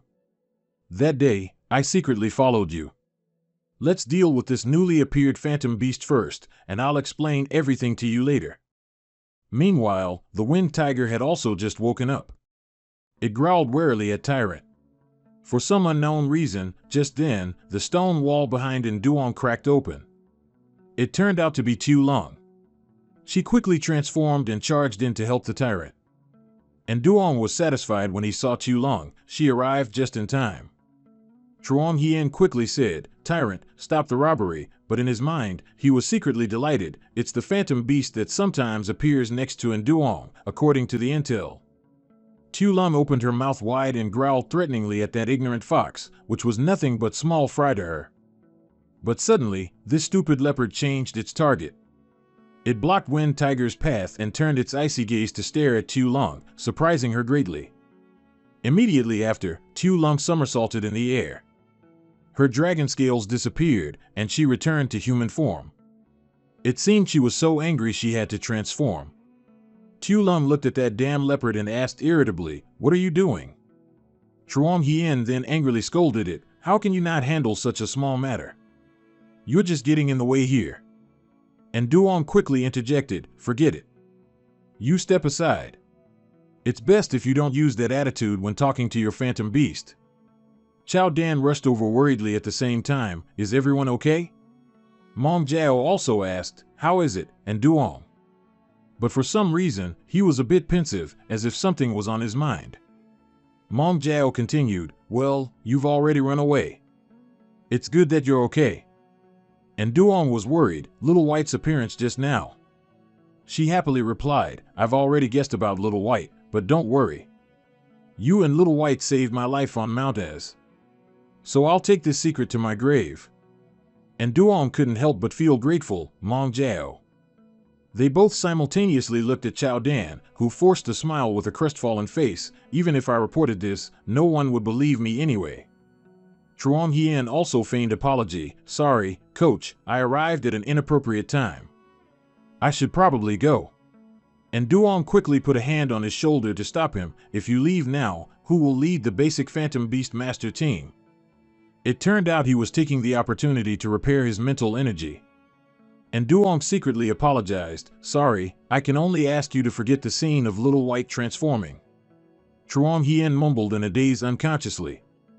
Immediately after, he turned around, bewildered, "Coach, honestly, I've always wanted to learn from you, so I'll go ahead and do it and report back later." Duong was surprised, "What happened to the others?" He smiled brightly, "I followed the curriculum you developed and let them practice on their own." Truong Hien's mind was a bit hazy. What just happened? I seem to have forgotten something important. When day broke, a squad of soldiers ambushed on this side. "Keep your voices down. This time, Duong will pay the price." Inside, the citizens were still going about their normal activities. "Everyone, please continue training. There's one last item remaining." At the same time, those soldiers opened fire on everyone. But it seemed they weren't indiscriminately slaughtering, they only caused fires around the area. One young man among them immediately raised his guard, his phantom beast also quickly blocked in front of him. "Who's there?" The entire group of soldiers separated the citizens, surrounded them in a circle, and then threatened, "Tell Duong to come out here." Another man angrily stepped forward with a dark expression, "Who are you people?" But that damn soldier outright shot a bullet into his head, and the man fell to the ground. Everyone knelt down in fear. They then said, "If you don't want us to kill more people, go call Duong out here." Someone else spoke up, "Listen up. Even if you kill me, Duong won't." That bastard said coldly, "Where is he?" He replied boldly, "He went to look for the mythical beast and isn't in the camp right now." This demon in human form then became interested. "A mythical beast? This is truly a great find." Then he ordered, "Come on, blow up this shelter." At this moment, Yin Yang's voice rang out, "Wait." The soldiers were startled, "Who's there?" Xiao Long transmitted, "Has that fellow Zhang Nan arrived? Isn't the shelter supposed to be impenetrable now?" Yin Yang reassured, "Don't worry, I still have another layer of protection." The soldier looked at those red eyes. "I think that sound seems to be coming from over there." Immediately after, Tian Fan boldly stepped out. They were startled and screamed, "Open fire, quickly." It turns out that the one commanding our Shadow Master is Yin Cheng. Realizing the situation wasn't good, she sent Tian Fan out to fight. And Yin Cheng was now more proficient. Tian Fan, use what we specifically trained for earlier. Recalling their training, Tian Fan, these are anti-bullet rubber-tipped rounds to deal with future gun wielders. So we must practice how to deal with firearms. Immediately after, Yin Cheng shot, and Tian Fan skillfully used its dark shadow ability to block the bullets, just as it did now. The guy kept shooting, terrified. Damn it, isn't this creature not good at dealing with bullets? Moreover, didn't intelligence say it was injured by someone? On this side, the other guy pointed his gun at the civilians and shouted, "The one controlling this mythical beast, I know you're nearby." Yin Cheng immediately couldn't help but worry, Tian Fan. But of course, our Shadow Master wasn't afraid. It continued to channel its internal power. From the ground, a surge of power surrounded the person kneeling on the ground. He was also momentarily startled. Immediately, everyone was brought to safety by Tian Fan. Everyone looked bewildered. Are we safe now? Yin Cheng then confidently stepped out, looking no different from a professional beast master. Looking at the flies in front of her, Yin Cheng scorned, "Now you no longer have anyone as hostages." Frightened, they quickly fled. This could very well be Yin Yang's trap. Brothers, the mythical young beast is very important. For now, we don't need to fight. Yin Cheng watched them, silently vowing, "Big brother isn't here, I must protect this place well." The scene shifts back to another abandoned building. The bodyguards then said, "Feng family has issued a death order, and they demand that the mythical beast be captured at all costs." He said coldly, "We must not let the Chu family and the Zhang family seize it first. Our troops will divide into two groups. One group will head east, and the other will be responsible for investigating the beast's location." Everyone shouted, "Understood." On this side, Yin Yang and everyone else were in the forest. He added, "Pay attention to your surroundings, this forest might be dangerous." Xiaolong also cautioned, "The mythical beast's scent is very strong here, so everyone be careful." Zhou Dan unfolded the paper. According to the latest Imperial Capital battlefield map, the mythical beast is very likely. And in the distance, Yin Yang's group's movements were being tracked. Those people whispered, "The competition has arrived." As night fell, everyone lit a fire and rested in the forest to find the mythical beast. At this moment, those wicked people happened to be walking through the bushes. Dare to steal the mythical beast from us? We need to find a way to approach them and put a locator on them. It seems like after a long day, everyone is sound asleep now, unaware that someone is approaching. Seeing that they weren't moving, they cautiously and lightly approached from a distance. That guy saw him still asleep and gloated, "Do you want to contend with us for the mythical beast?" I don't know what he put in Duong's luggage, but it definitely wasn't anything good. Once done, that guy immediately ran for his life to escape the scene of the crime. At the same time, for some reason, Chuang Hien appeared. "Who's there?" It seems he wanted to take credit. That guy angrily punched Chuang Hien hard in the face. "Come on, you mother f***************. For some reason, even though he's also a talent from the Chuang family, he was knocked flying like that. Chuang Hien was furious. "Damn it." His leopard simultaneously charged forward. "Tyrant, go." Chuang Hien rubbed his crooked mouth, silently seething. "Damn it, I'm also the Chuang family's ace." Tyrant looked at that guy, its eyes glaring and growling as if about to attack. He quickly took out the electric whip. "Damn it, let's see how I deal with you." Tyrant glared, then bit hard into the hand of the scumbag who had hurt its master. Then, it violently flung that guy's jaw, sending him flying into the air like a kite in a storm. He screamed in terror.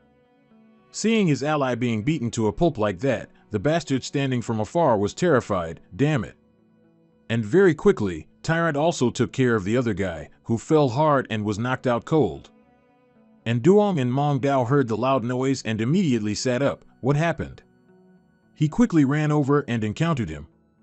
Seeing in Duong's imposing aura, he knew in Duong was not an easy person to mess with. "I surrender." And Duong frowned, looked at the opponent, and asked, "Who sent you?" Immediately, a sniper hiding in a tree aimed at that guy. And Duong knew they would silence him, so he yelled, "Careful." The old leader raised his hand to signal them to stop. "Don't reveal our position." And Duong looked at the motionless man and silently wondered, who sent him this time? People from the three great families? Or foreign forces, BSU? On this side, Truong Hien mustered his strength and shouted, "Who's there?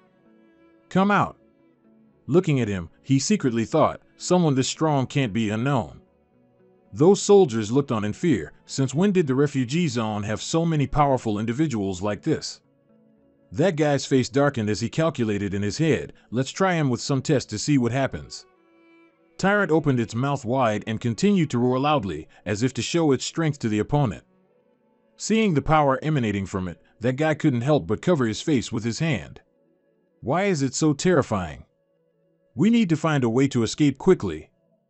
On this side, and Duong saw him gradually losing control and quickly spoke up, "Truong Hien, stop it." On this side, that soldier quickly rushed forward, good opportunity. Fire. Then the bomb was thrown, whistling through the air. Truong Hien glanced at it and immediately deduced that it was a stun bomb. Immediately, a deafening explosion rang out, startling Duong, Truong Hien.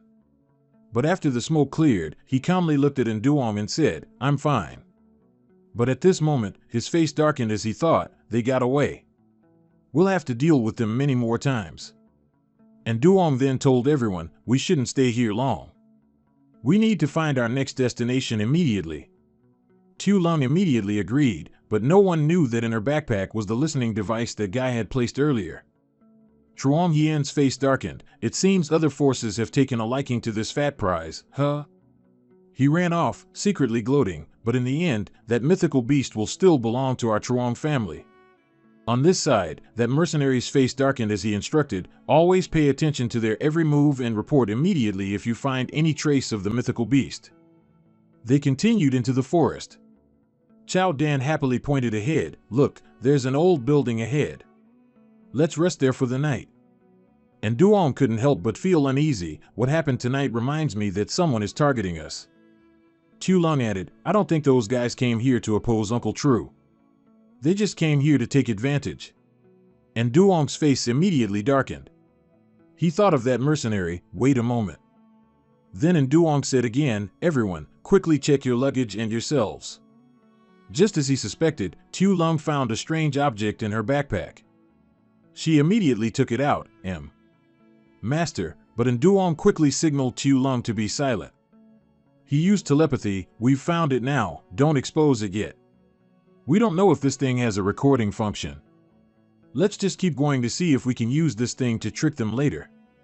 Chao Dan, not knowing what they were talking about, spoke up, I've checked, and I don't see anything suspicious. That's good. It's late already, let's go into the house to rest first. On this side, Truong Hien was still working diligently. He thought, actively patrolling at night will probably make Duong trust me more. At this moment, Bao Quan suddenly growled in its mouth, as if it had smelled something. Truong Hien quickly shone his flashlight, and cautiously shouted, what is it? There was no one ahead, but he didn't understand why his phantom beast was growling, so he reminded it, be careful. Truong Hien himself quickly drew his gun, gently loaded it, and prepared for any danger. But turning around and around, it was still just him and Bao Quan, alone. He and Bao Quan continued to walk forward, still in that silence. Truong Hien couldn't help but wonder, am I overthinking this? But at the same time, Bao Quan seemed to go crazy, constantly growling loudly and looking straight ahead.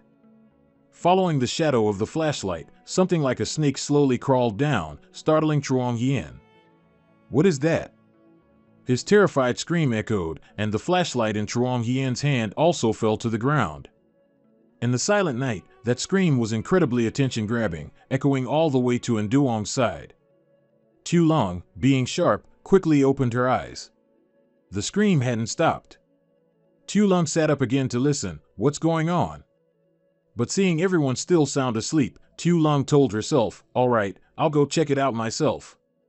No sooner said than done, she went into the forest alone, but by then the scream had stopped. Finally, Tu Lung arrived at the place Truong Hien had entered earlier. By night, everyone was awakened.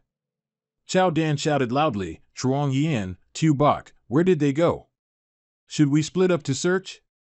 And Duong said again, no, it's safer to go together. Then, the three of them entered the forest together. The night scene was eerie. They searched every corner, Mong Dao anxiously looking left and right, calling out. They walked back and forth, seeing no one, only hearing the sounds of insects in the night. As if by some evil influence, they stepped into this strange place. Chao Dan told everyone, there's not a single clue. Mong Dao continued, how can people just disappear so unreasonably? Chao Dan also began to worry, then there's only a head. And Duong cut in, wait, let me summon Tu first. You guys just wait up top, anyway, you're not familiar with the situation below. He looked down below, all around was a thick darkness. And Duong focused his hearing, he heard something, and his eyes lit up. It turned out that Duong was using his mental power to call Tu. This method of his was actually effective, even though the phantom beast was far away, it still worked. On this side, Tu was wandering around, when it suddenly froze and let out a cry. And Trum looked at its expression and quickly guessed, Tu, did your brother call you? It didn't answer, but immediately after, Tu shot forward and disappeared. Less than 5 minutes later, it was already at Duong's location. Tu cried out, signaling its arrival, its eyes gleaming with vigilance. And Duong couldn't help but be surprised. Tu, wasn't it guarding the safe haven? He happily said, it's just a remote connection using mental power. Using it just once doesn't consume much. Chao Dan was secretly startled, this would at least require spirit sovereign level mental power. And Duong, what realm have you finally reached? Mong Dao couldn't help but caution, and Duong, you, remember to be careful. Chao Dan added, and Duong, if you encounter danger, you must call us down immediately. He smiled lightly to reassure them, don't worry. So Tu led the way, going first, and Duong followed closely behind. Seeing it keep turning its head side to side, and Duong couldn't help but ask, Tu, do you smell anything? It didn't react, so Duong thought to himself, I'll try using my mental power then. Just then, as if it had smelled something, Tu froze. And Duong told it, I can sense it too, something's not quite right over there. No sooner had he finished speaking than he saw a strange energy emanating from the door in front of him. The two quickly moved towards that door, and he cautioned Tu Lu, be careful.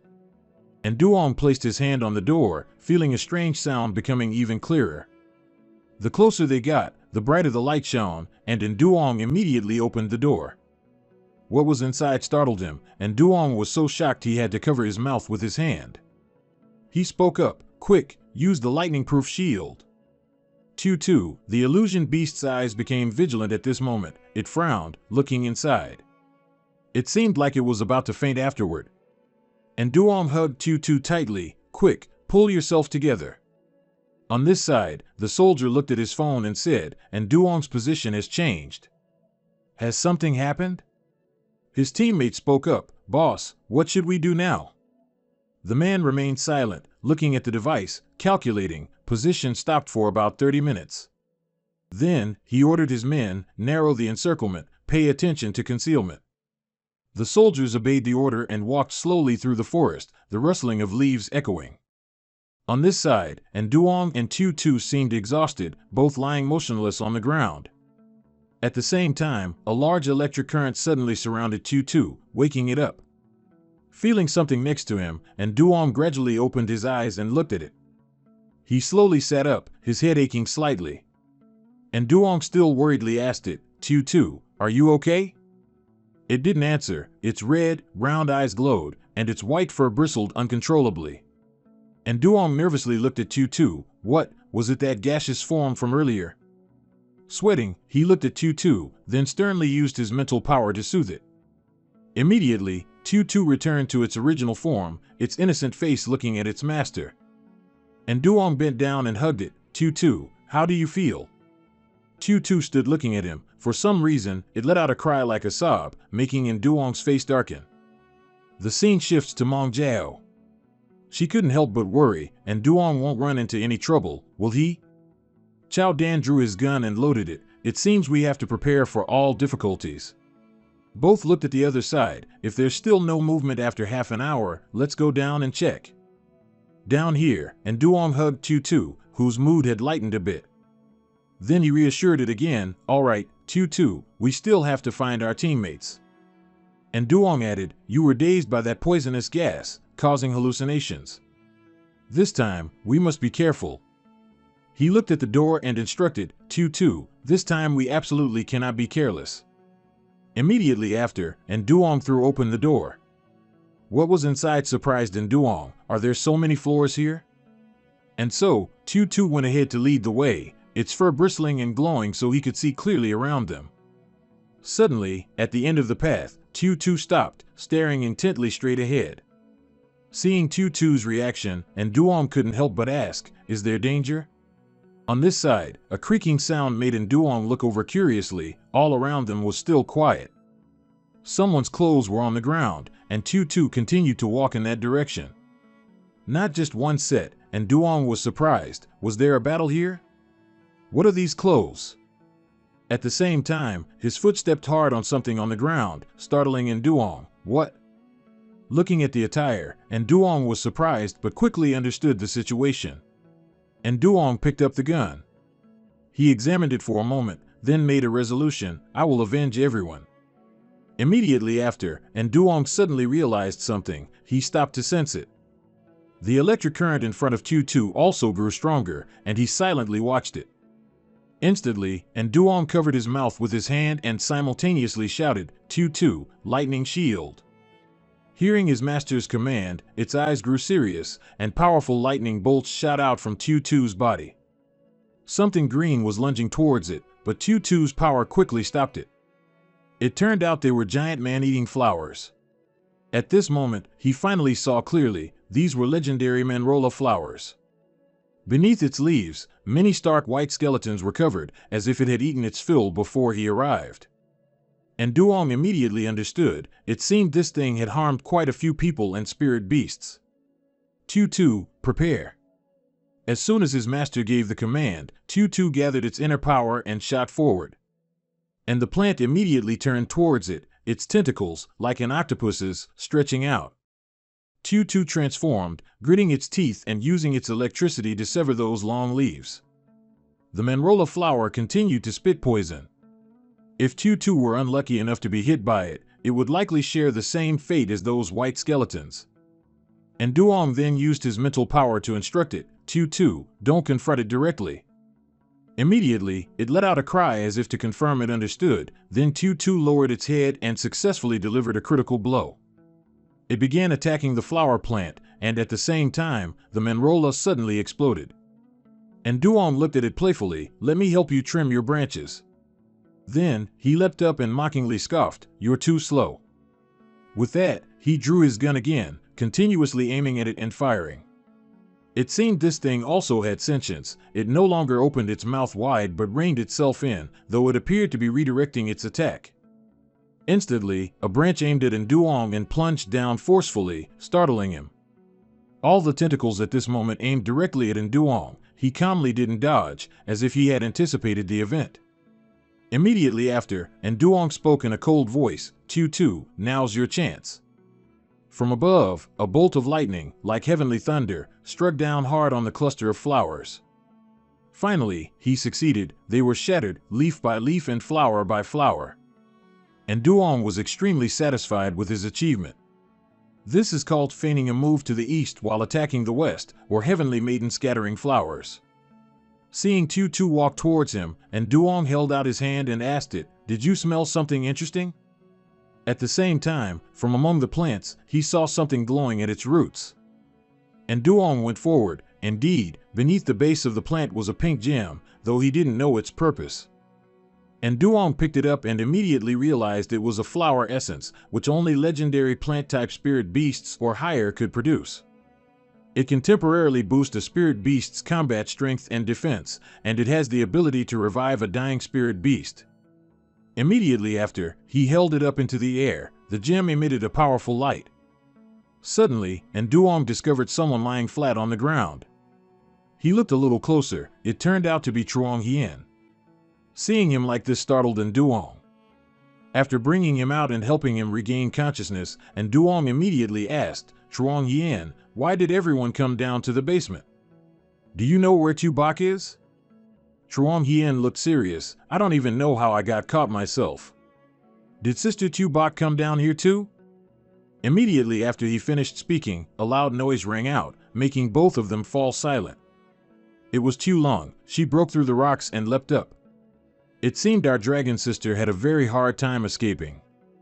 She quickly transformed back into human form. And Duong asked worriedly, "It's Tubok, are you okay?" Tu Long's eyes glowed. She vaguely looked at Duong and stammered, Master. Immediately after, Tu Long redirected her attack towards Truong Hien, startling him and making him yell loudly, "What are you doing, sis?" And Duong immediately reassured her, "Calm down." Tu Long's entire body was instantly enveloped by a huge circle of power. Instantly, Tu Long reached out to grab something in the air, but her eyes were still as crazed as before. Seeing this, Duong paled. This is the effect of that spirit beast skill. Then he looked at Truong Hien. It possessed Truong Hien first, then used thick fog to lure Tubok elsewhere. At the same time, Mom Jiao and Chao Dan ran over. Our female lead spoke up, and Duong, we heard an explosion just now. And Duong urgently said, "Wait a moment, this place is dangerous." And Duong then held the stone he had taken from the flower earlier, but he didn't rush. He slowly observed Tu Long. And Duong calculated silently, to detoxify, one needs the poisoner. The flower essence has detoxification and restorative properties. Immediately after, Tu Long's eyes gradually regained consciousness. She was startled, "Ma Master." Tu Long's body also gradually recovered. She was bewildered. What just happened? On this side, the mercenaries were ecstatic. That light, it must be a treasure. We can't let others snatch it first. One of them stepped forward. The team leader instructed us that our target is the mythical phantom beast. Scarface spoke up, "Even if we catch the mythical phantom beast, will it fall into our hands? But if we steal these treasures, they'll definitely be ours." He pulled out a bomb and said smugly, "Mercenaries like us, this is our profession." Tu stood up on 2 feet. Its eyes glowed as if sensing danger. And Duong saw its unusual behavior and immediately warned, "Everyone, be careful." At the same time, that mercenary threw a bomb over. "Let's give him a tear gas bomb first." And Duong looked at the flying object and immediately ordered, Tu, it's your turn to act." Because the distance was too great, Scarface couldn't hear his voice. He hid behind a rock, smugly, "Soon they'll be crying and running out of here." Immediately, where he stood, a massive explosion rocked the area. The terrified mercenary screamed, "Who threw a bomb?" Scarface was furious to the point of madness.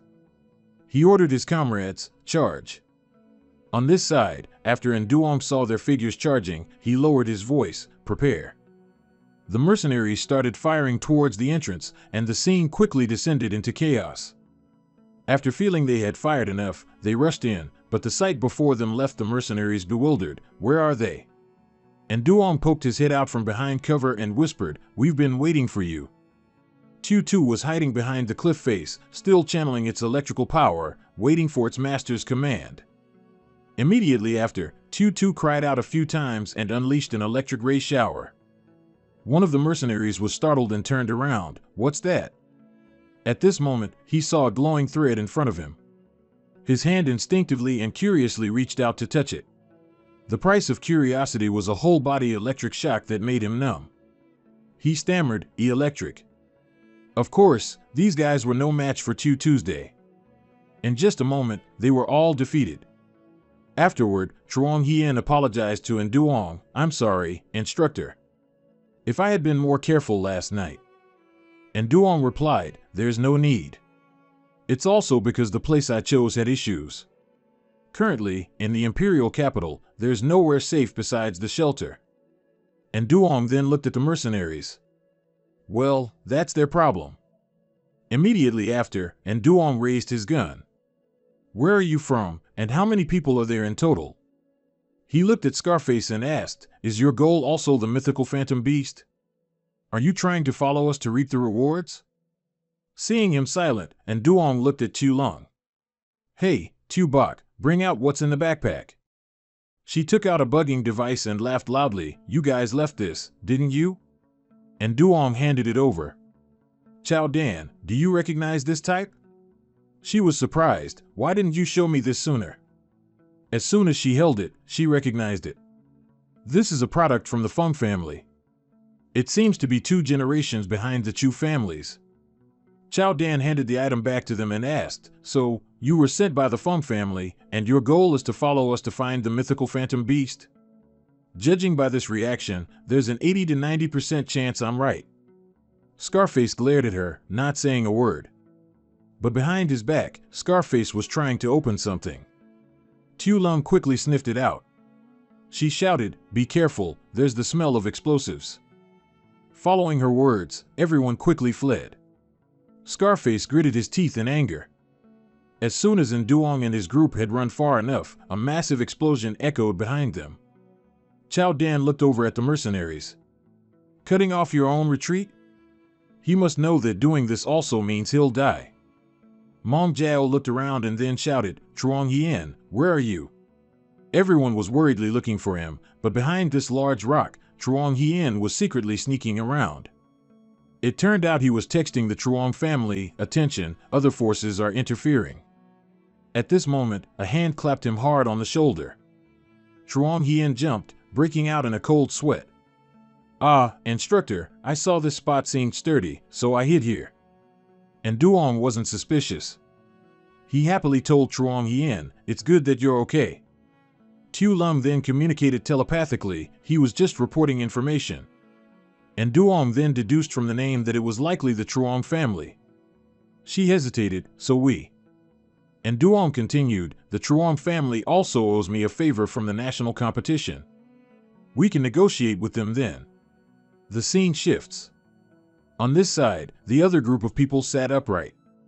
We just received news, someone is competing with us. Truong Fong's face darkened.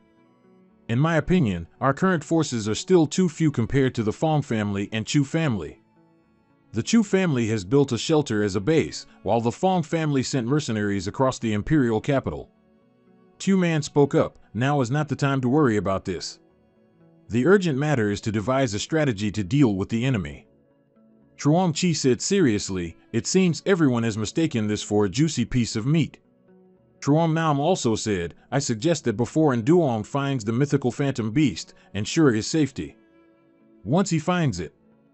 Truong Chi hesitated, but if young Master Ving Chu finds out about this.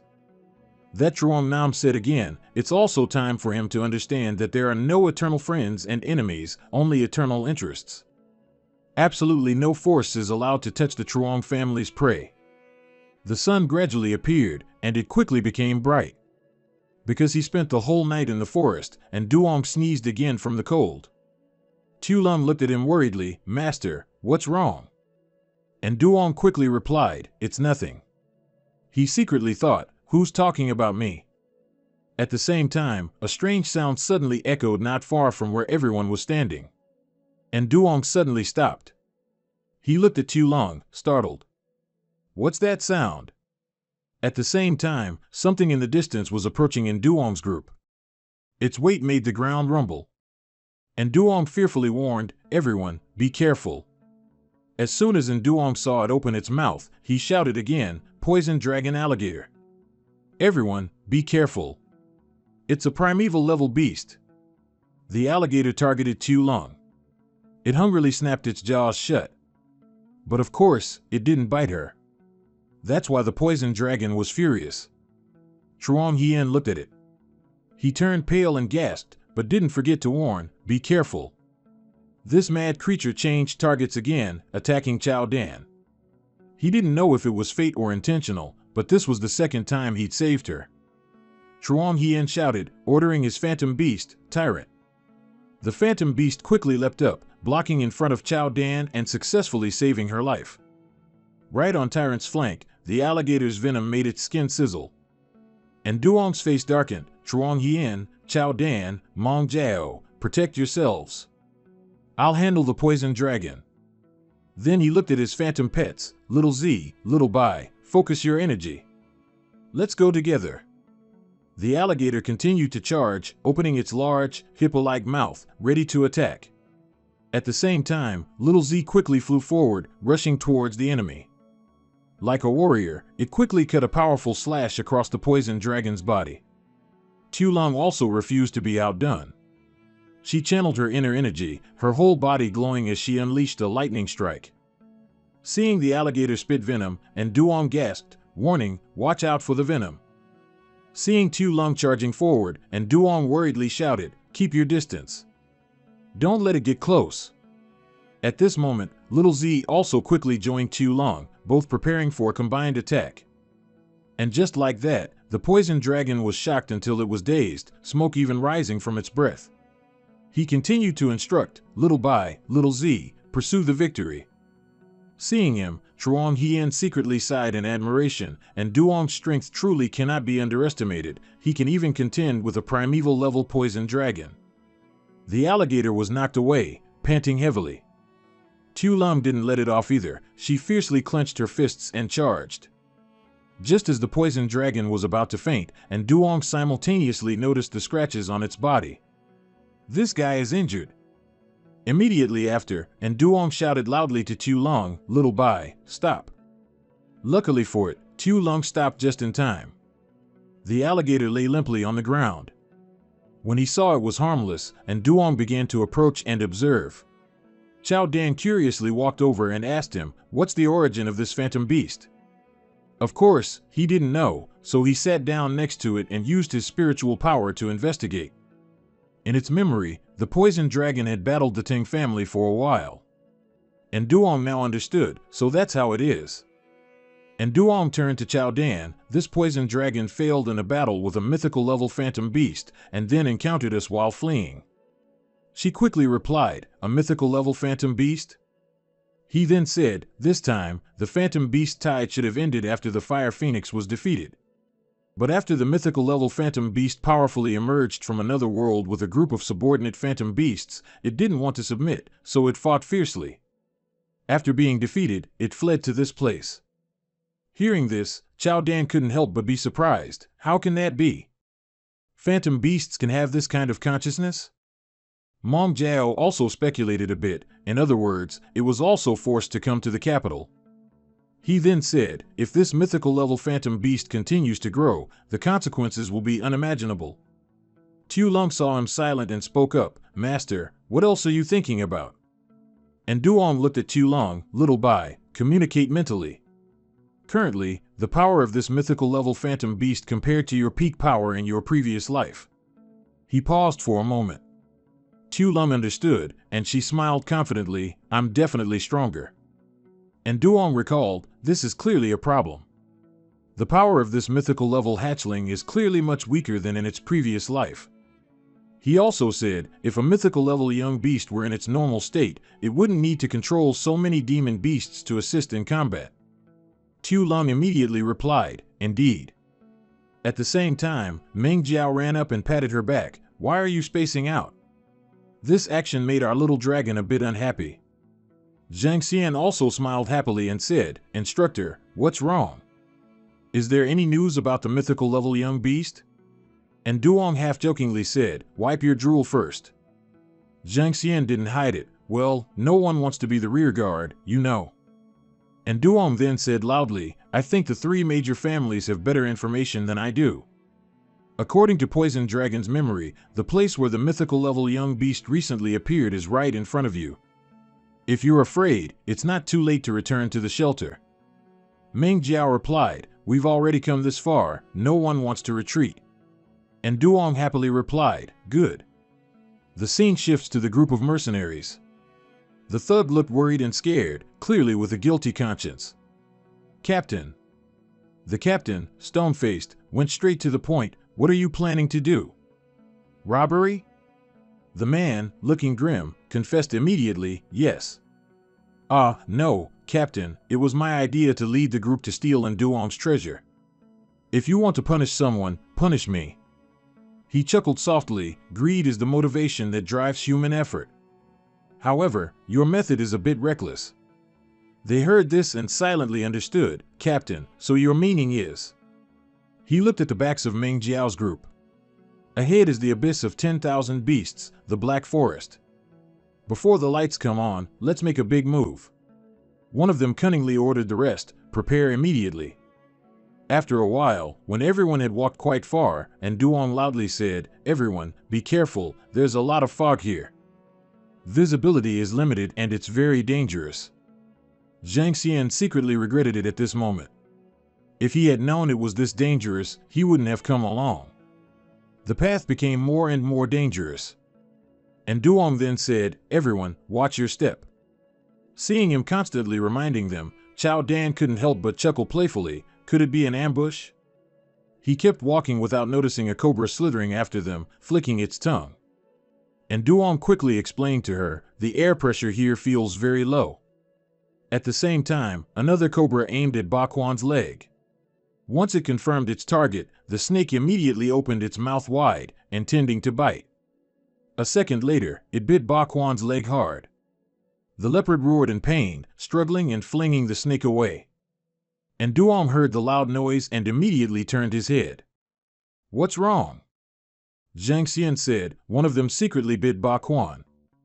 And Duong then said, "Forget it, don't waste any more time, let's go quickly." Afterward, he reassured his phantom beast, "All right, let's go." But it was difficult for him, there wasn't just one, but a whole swarm of cobras. Zhang Xian was anxious, could this be a snake's nest? He didn't understand why the snakes were attacking him. Then Zhang Xian turned to Duong, "It's a small matter, wait a moment for me." He was about to help but then reconsidered. And Duong secretly calculated, it's a good chance to see his strength.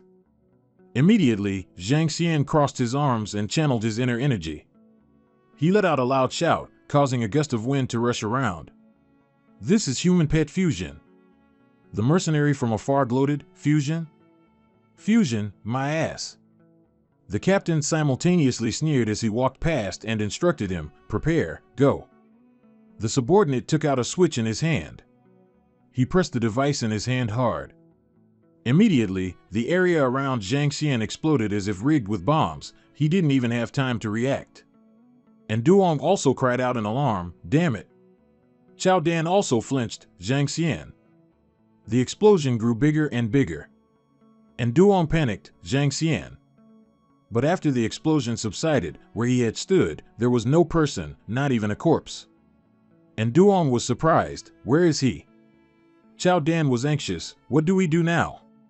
Where did Zhang Xian go?" And Duong turned his face and said, "2 people per group, we'll split up and act. Whatever you do, don't get separated." Meng Jiao quickly agreed, "Okay," then everyone started to split up and search. The scene shifts to a large pit, where Zhang Xian was tied to a large rock. He had temporarily fainted, but then someone splashed cold water forcefully onto his face. His eyes slowly opened, and his consciousness almost returned to him. Seeing Zhang Xian open his eyes, one of them smiled sinisterly, "Is he awake yet?" "Inject him." Zhang Xian was startled, "You guys." Immediately, that syringe was forcefully plunged into Zhang Xian's neck, startling him. Zhang Xian asked in fear, "Who are you? What did you inject into me?" The mercenary replied, "Kid, poison is what we injected into you. You must cooperate with us or use fox essence to counteract the poison, otherwise." Immediately, the poison began to flow throughout his body, making Zhang Xian scream in pain.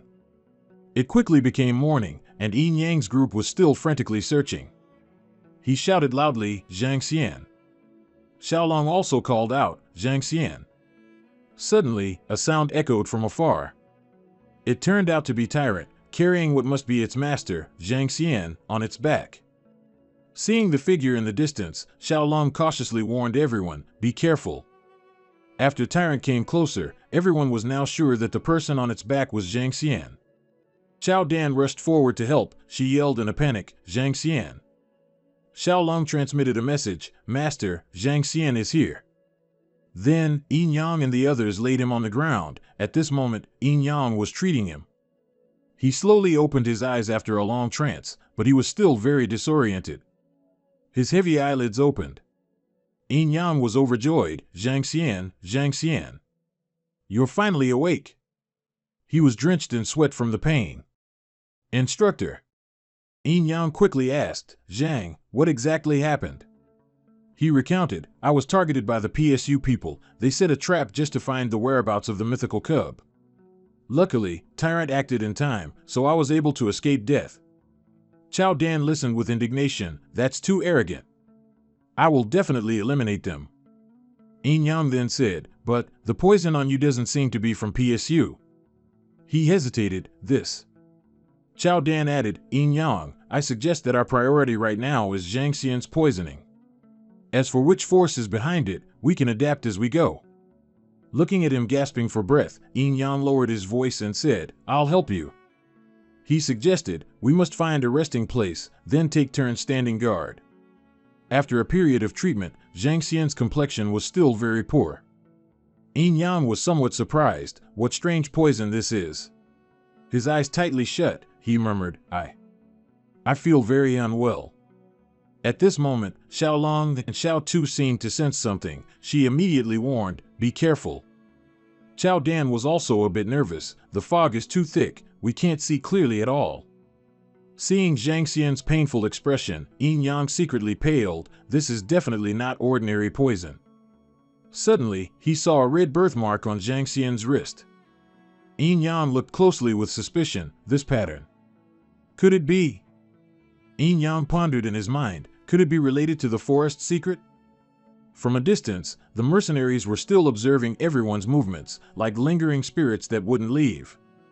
One of them smirked, planning to feint to the east and attack to the west, taking advantage of the chaos to capture Chuang Hien and take the fox essence.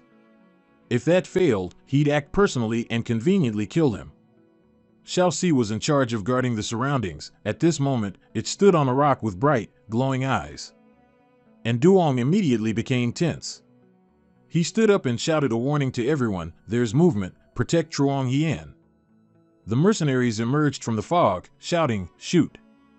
Tu Lung wouldn't be outdone. She frantically screamed, I won't let you harm my master. And Duong seemed to glide. He silently pondered, a fog barrier. Meanwhile, white bones were hovering in the air, seemingly like a storm.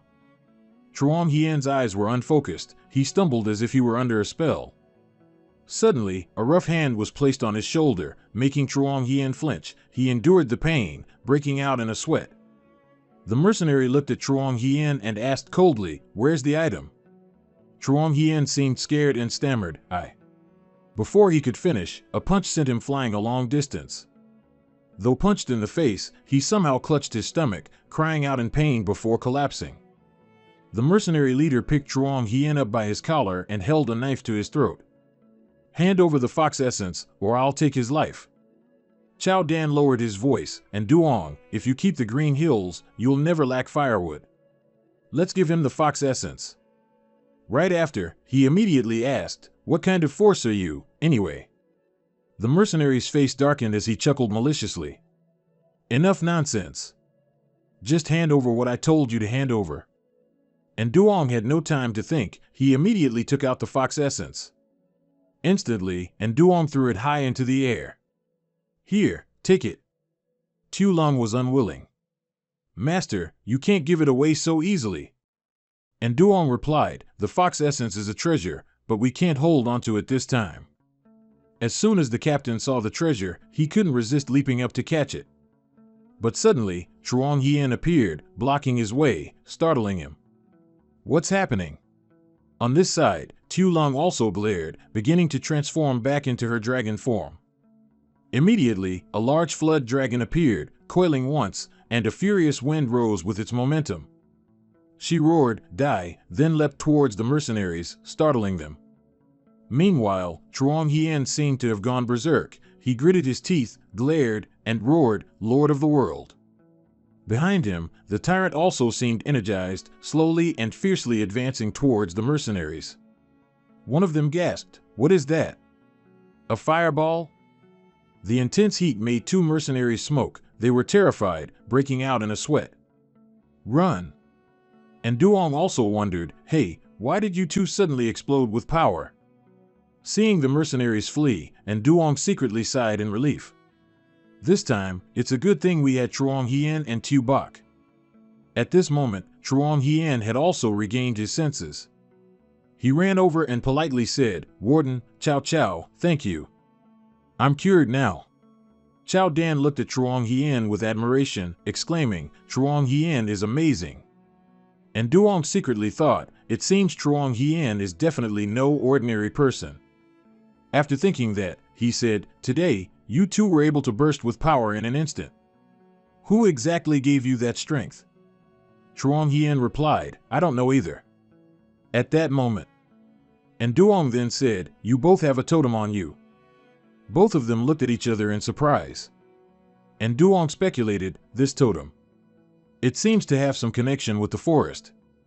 At the same time, the stone in Duong's hand suddenly glowed, astonishing him. The fox essence is reacting. This can't be. The strange light grew brighter and brighter, and a fierce wind rose with it. Chow Dan gasped in astonishment. She couldn't help but exclaim, "Look, the surrounding fog." At the same time, Mong Jiao looked at the surrounding phenomena and couldn't help but wonder, why has the sky changed? A bolt of lightning struck from somewhere, causing the ground to crack, unable to withstand it. Truong Hien immediately pointed to the large rock, exclaiming, "Look, you two, that mountain." The light was dazzlingly spectacular. Truong Hien was endlessly curious, what's inside the mountain? And Duong looked over, he couldn't help but wonder, is this the secret of the forest? The shocking explosion startled the mercenaries. Some were too terrified to run and were thrown far away. Careful. The greedy captain made up his mind, this time, I absolutely cannot return empty-handed. The scene shifts back to Duong's group. Everyone walked cautiously, but he didn't forget to warn, everyone, be careful. Chow Dan said excitedly, there might be some treasure inside. First come, first served. Tu Lung added, I feel a kind of summoning. And Duong looked at the glowing stone in his hand. The fox essence is the key. With that, everyone entered together. A brilliant light immediately radiated, like a path to a wonderland. The scene shifts to a desolate mountain area. People on the plain fearfully reported to headquarters that a mountain explosion had occurred and that Duong's group was approaching. Someone on the other end spoke up, follow, report immediately. The pilot quickly replied, received. As soon as he finished speaking, a loud sound echoed from inside the cliff, causing thick smoke and dust to billow up. Inside, that ray of light made Duong curious. Everyone be careful, the source of the light might hold some secret. And Duong observed the situation, then told everyone, watch out for cracks. As soon as everyone entered, the things inside overwhelmed everyone. And Duong looked on in doubt, star or? And Duong looked at the ice block in front of him. He cautiously walked slowly and didn't forget to warn everyone, be careful. Truong Hien casually picked up a piece. This is star gold. We're rich this time. And Duong looked at him and warned, be careful, don't touch those things casually. At the same time, a contemptuous voice rang out from afar, you country bumpkin, get down here right now. The girl slowly approached. Who are you people? How dare you secretly trespass into this forbidden area? Truong Hien loudly replied, hey, this mountain was my warden's territory. How did it become your forbidden area? The girl said again, before the beast tide erupted, our company had already contracted this land. And Duong looked at her. He remained silent but secretly remembered, I got it. He remembered hearing whispers in his previous life, Trivine Company is truly insane, spending 5 million to buy a barren piece of land. He quickly spoke up, so, you're from Trivine Company. Truong Hien added, those are all past events. Now, we want to establish a new order. At the same time, another girl walked out from behind. Seeing her, the other group showed some apprehension. Immediately after, she looked at Duong's group, how about we sit down and negotiate? Thinking everything was resolved, Truong Hien couldn't help but feel pleased. Consider yourself sensible. But immediately after, something with a red light shot forward from behind her. It turned out to be a red fox named Huer, a primordial level combat beast. The short-haired girl looked at it with a dark expression, then excitedly ordered, pierce through his body. And Duong yelled out worriedly, Truong Hien, be careful, but Truong Hien had already quickly channeled his inner energy. The tyrant immediately charged forward, easily pouncing on the fox like prey. Hua was surprisingly at a disadvantage. Truong Hien yelled, "Little girl, how dare you launch a sneak attack? Then I won't be polite either." After that, he used the king over the world move to strike. The two phantom beasts snarled at each other, their strength seemingly evenly matched for the time being. As the tyrant charged, Hua used its small body to dart upwards. Seeing this, the short-haired girl couldn't help but be extremely pleased. Well done. Then, of course, she immediately ordered Hua to continue, seize the advantage and charge forward. Noticing the situation didn't look good, and Duong quickly provided support. "Kid, stop it." The electric leopard quickly ran towards the fox, but it seemed to be a bit overconfident, seeing the small creature. A second later, Hua was electrocuted and paralyzed. Even though it was a primordial level, it was now zapped flat on the ground. The girl then panicked. Seeing her phantom beast in such a state, she ran over Hua. Thanks to Duong, Truong Hien narrowly escaped danger. He quickly spoke up, "Warden, thank you." The short-haired girl said sharply, "Hey, how dare you sneak attack? What kind of man is that?" At this moment, the atmosphere around them became somewhat heavy, and both sides fell silent, looking at each other. Suddenly, Mong Jiao couldn't hold back either. She stepped forward and spoke, "Bullying the weak with numbers isn't the act of a true hero, is it?" The short-haired girl coldly replied, "And who are you? Is there a place for you to speak here?" Mong Jiao introduced, "I am Duong's personal assistant. You all had better show some respect to my boss." She scoffed, "Looks like you're not convinced. If you have the guts, let's fight. If you lose, all of you get out." Mong Jiao then said, "Fight then, who's afraid of whom?" And Duong stammered, "I." She quickly cut him off, "How can such a small matter trouble the boss?" Mong Jiao then added, "I don't bully the injured. You guys switch people." The short-haired girl interrupted, "Oh?" The person next to her also found it a bit interesting. She quickly volunteered, "Let me." Golden Snake. As soon as she finished speaking, a large snake was immediately summoned. Seeing the opponent, and Duong immediately became vigilant. Mong Jiao, quickly retreat. This is a famous heavenly king snake from Trivene Company. Its venom is extremely potent, and it's among the top 10 phantom beasts. She confidently replied, "Don't worry." Immediately after, her little fox was also quickly summoned, Yu Ming. That girl couldn't help but be pleased. Just a firefox? And you dare to compete with my golden snake? Then she arrogantly said to her phantom beast, "Golden snake, devour that fire bird for me." Hearing its master's command, the snake immediately charged to attack Yu Ming, but of course, Yu Ming was not weaker. When the golden snake bit, Yu Ming immediately dodged, which startled it. But its master seemed anxious. She looked at her phantom beast, her face pale. "It's over," the golden snake fell into a trap. At this moment, Meng Jiao simultaneously shouted, "Yu Ming, seize the advantage and charge." Immediately, the snake was beaten to a pulp. It was in so much pain it gasped, eyes wide. The other girl suffered a crushing defeat, Golden Snake. Yin Yang spoke up, "Everyone, my hand was a bit heavy just now, please forgive me." At the same time, one of them immediately lunged forward, intending to fight back. "You want to leave?" But the short-haired girl immediately reached out to stop him. It seemed she was also a righteous person. Seeing her teammate had no intention of giving up, she shouted, "You played, you pay the price." However, the girl beside her seemed unconvinced. She pushed her teammate aside, "Get out of the way." That man glared at him, "Want to enter?" "No way." Zhang Xian furiously rushed forward, "God's rebirth." Yin Yang quickly stopped him, "Wait." Then he humbly asked, "So, what do you guys actually want?" The other side took the opportunity to press on, "Unless your phantom pet can fight multiple opponents at once." Zhou Dan was also a strong, straightforward woman. Faced with this demand, she couldn't help but say, "That's too despicable." That guy scoffed again, "What's wrong? You guys successively injured our phantom pets, and you want to just leave like that? Don't even think about it." Then he coldly looked at everyone and sneered, "If you're scared, hurry up and get out." Yin Yang had no other choice. In this situation, a fight was inevitable. Let's charge together. He seemed to be a warlike person.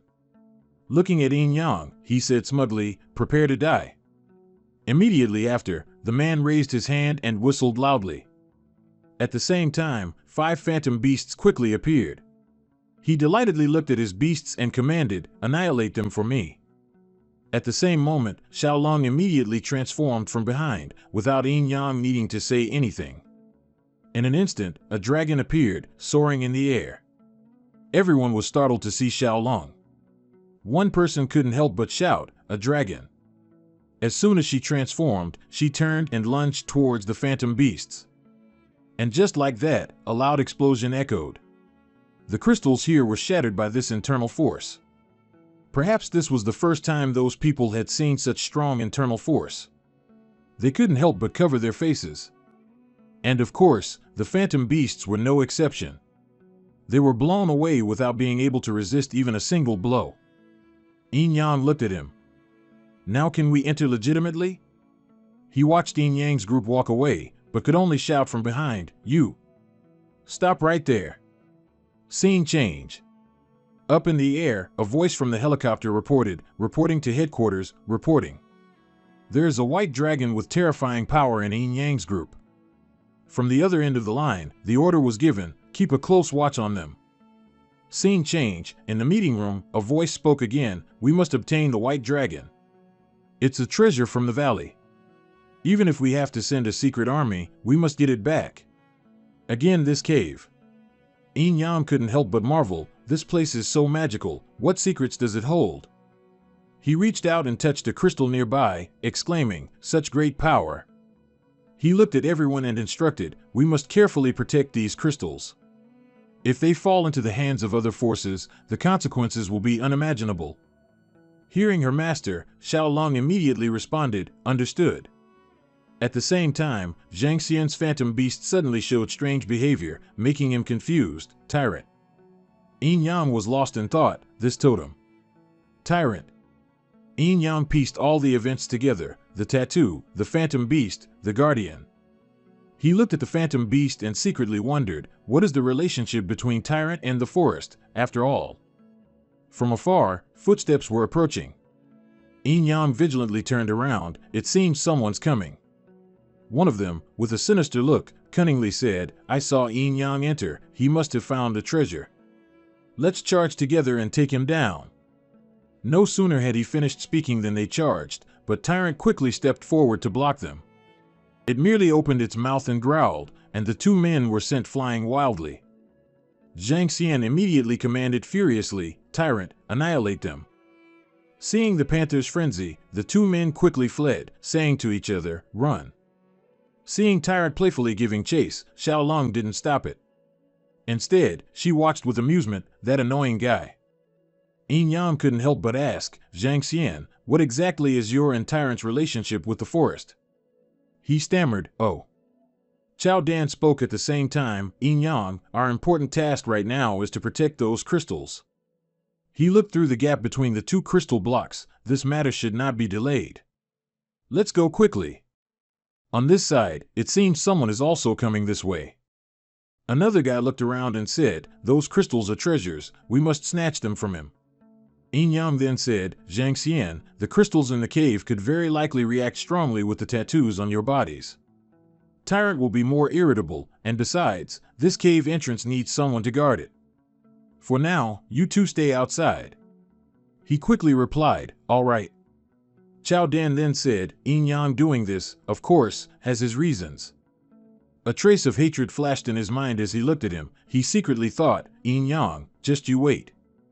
Zhang Xian and Tyrant stood there. He watched Yin Yang's group gradually disappear, unable to do anything. Then Zhang Xian looked at his phantom beast, Tyrant, that old man told me back then that after 5 years, I would know your secret. What exactly are you? At the same time, the group of strangers finally caught up. One of them looked scornfully at Zhang Xian and exclaimed, if you know what's good for you, get out of the way, guard dog. And of course, he wasn't one to be messed with. Zhang Xian turned around with Tyrant and coldly asked, who are you cursing? That thieving guy replied, "What's wrong? Am I wrong? You're clearly Yin Yang's guard dog. There's treasure inside. Why wouldn't he let you in?" Their companions laughed mockingly. "Guard dog, you're just Yin Yang's guard dog." Remembering Yin Yang's words, Zhang Xian, "You guys, stay outside for now." Zhang Xian secretly resolved, "Yin Yang, I will take your place."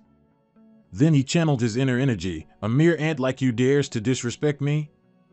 After that, Zhang Xian looked at his phantom beast and commanded, "Tyrant, take their lives." As soon as it heard its master's command, the leopard glared and snarled fiercely at the enemies.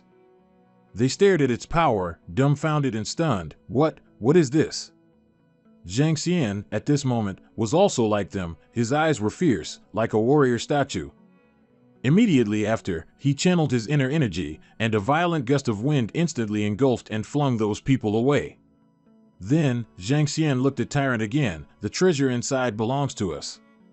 Let's go settle the score with Yin Yang." But he didn't notice that after he left, another guy hiding behind the rock wall overheard this. He looked proudly at his companion. "Big bro, your second brother's trick of sowing discord is really. So what should we do next?" The big brother, with an arrogant demeanor, said, "We'll sit here and reap the benefits." Inside, Yin Yang looked around and thought, "With these crystals, the best way is for our phantom beasts to absorb all their energy." Then he turned to look at Xiaolong. "We shouldn't delay this, let's act quickly." Immediately following the command, Xiaolong stepped forward and reached out to touch the crystal in front of her. But it seemed that as soon as she touched it, this crystal piece showed an anomaly. Yin Yang quickly stepped forward to support her. "Careful." Xiaolong was startled. What immense power! He then said, "We must try to absorb the power within the crystals." Meng Yao also stepped forward at this time. "Yin Yang, I advise us to proceed cautiously. Whether the crystals cause side effects for phantom beasts still needs further research." Behind them, Zhang Xian and Tyrant were slowly following everyone's trail. Seeing his phantom beast hesitate a bit, he couldn't help but say, "Tyrant, go. Are you scared?" For some reason, as soon as he spoke, the phantom beast went wild. It let out a loud roar, then fell down in pain. Zhang Xian panicked. "Tyrant! Tyrant! Tyrant! Oh my, sir, Tyrant, what's wrong with you?" His scream echoed so loudly that Xiaolong heard it from where she was. She wondered, Zhang Xian's voice? Yin Yang and Xiaolong quickly turned back, but Zhang Xian had no time to pay attention to them. "Oh my God, Tyrant, what's wrong with you, Tyrant?" Yin Yang approached. "What happened?" Seeing him, he quickly said, "Yin Yang, look at this." Seeing Tyrant foaming at the mouth and lying on the ground, Yin Yang immediately speculated, craving addiction.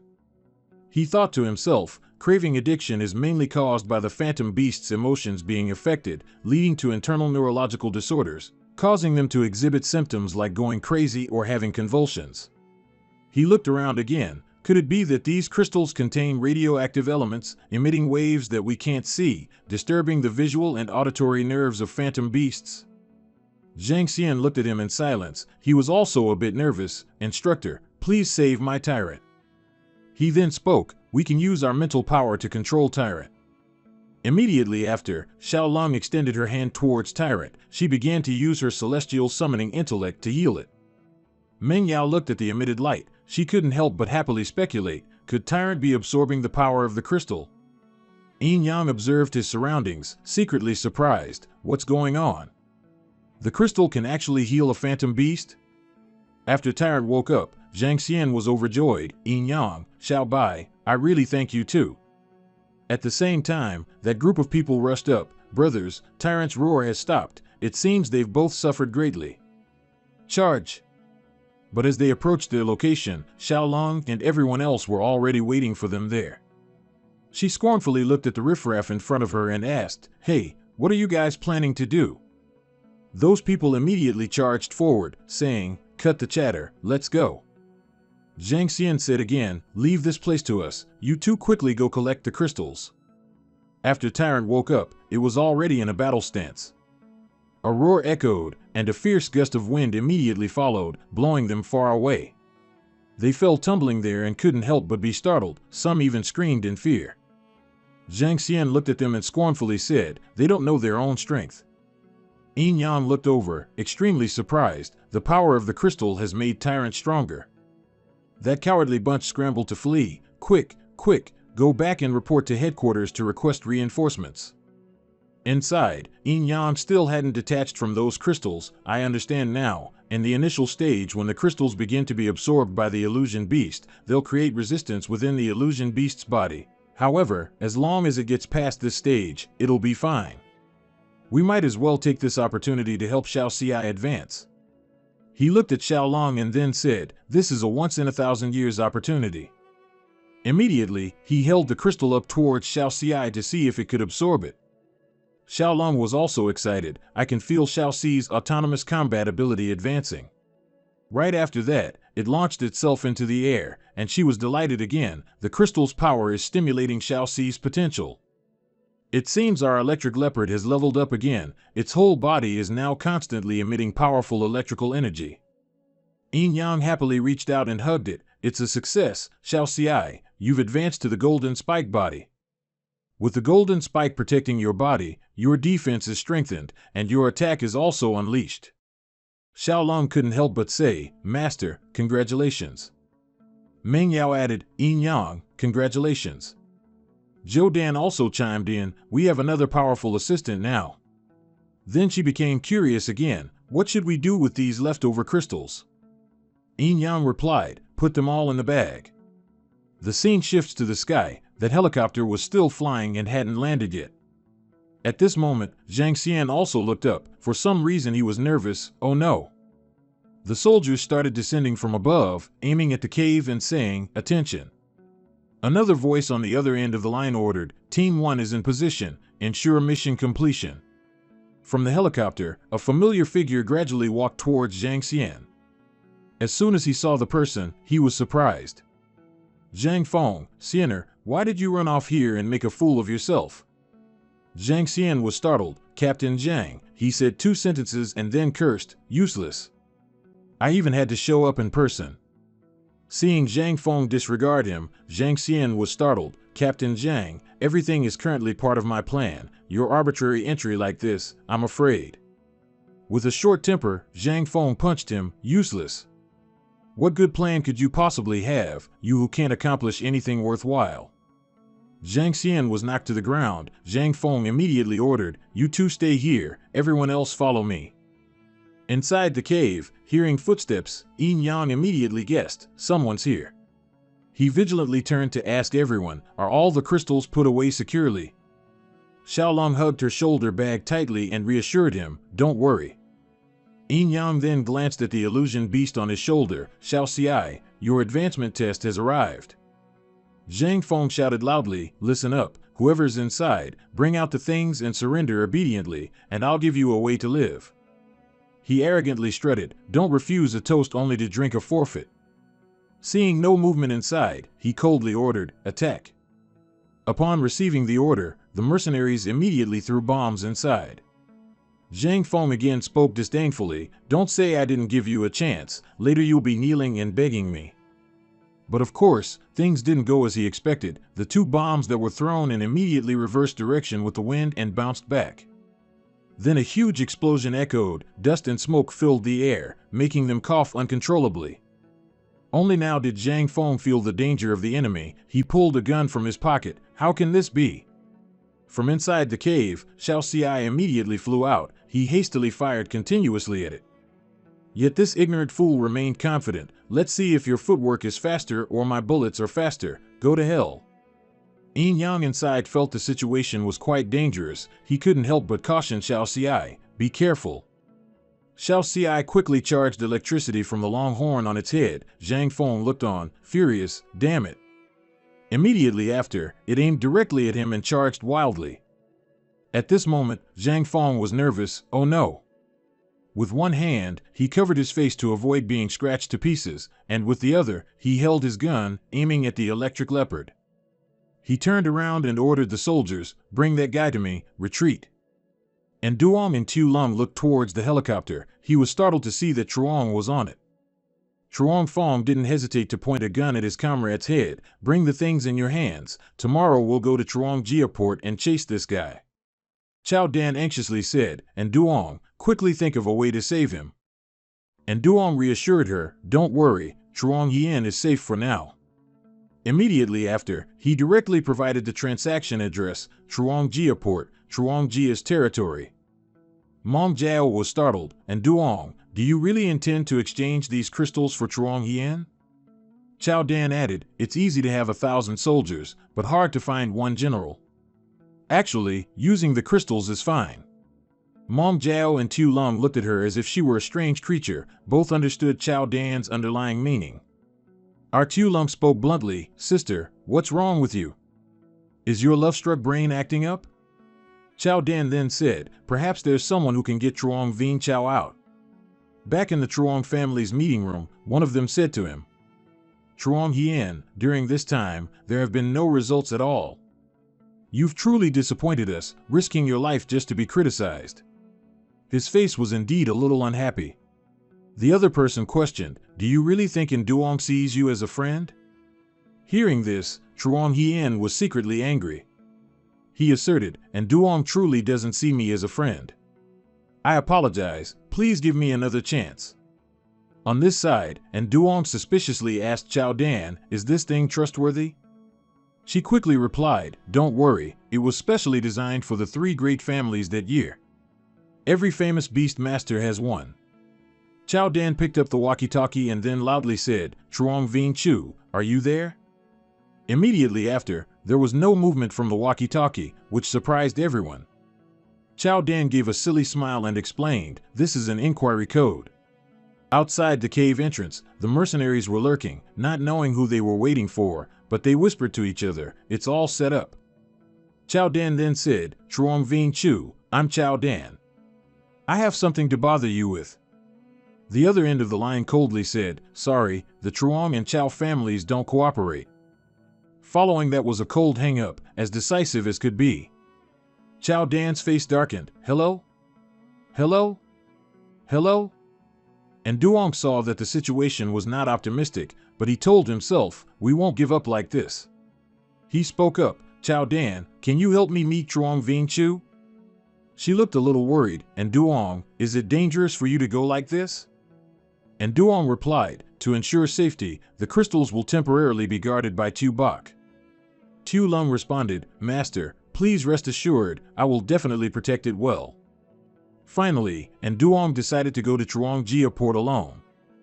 Outside, the mercenaries saw him and immediately said to each other, make a move. And just like that, he was now adrift on a large boat in the middle of the sea. And Duong looked at the person in front of him and said, long time no see.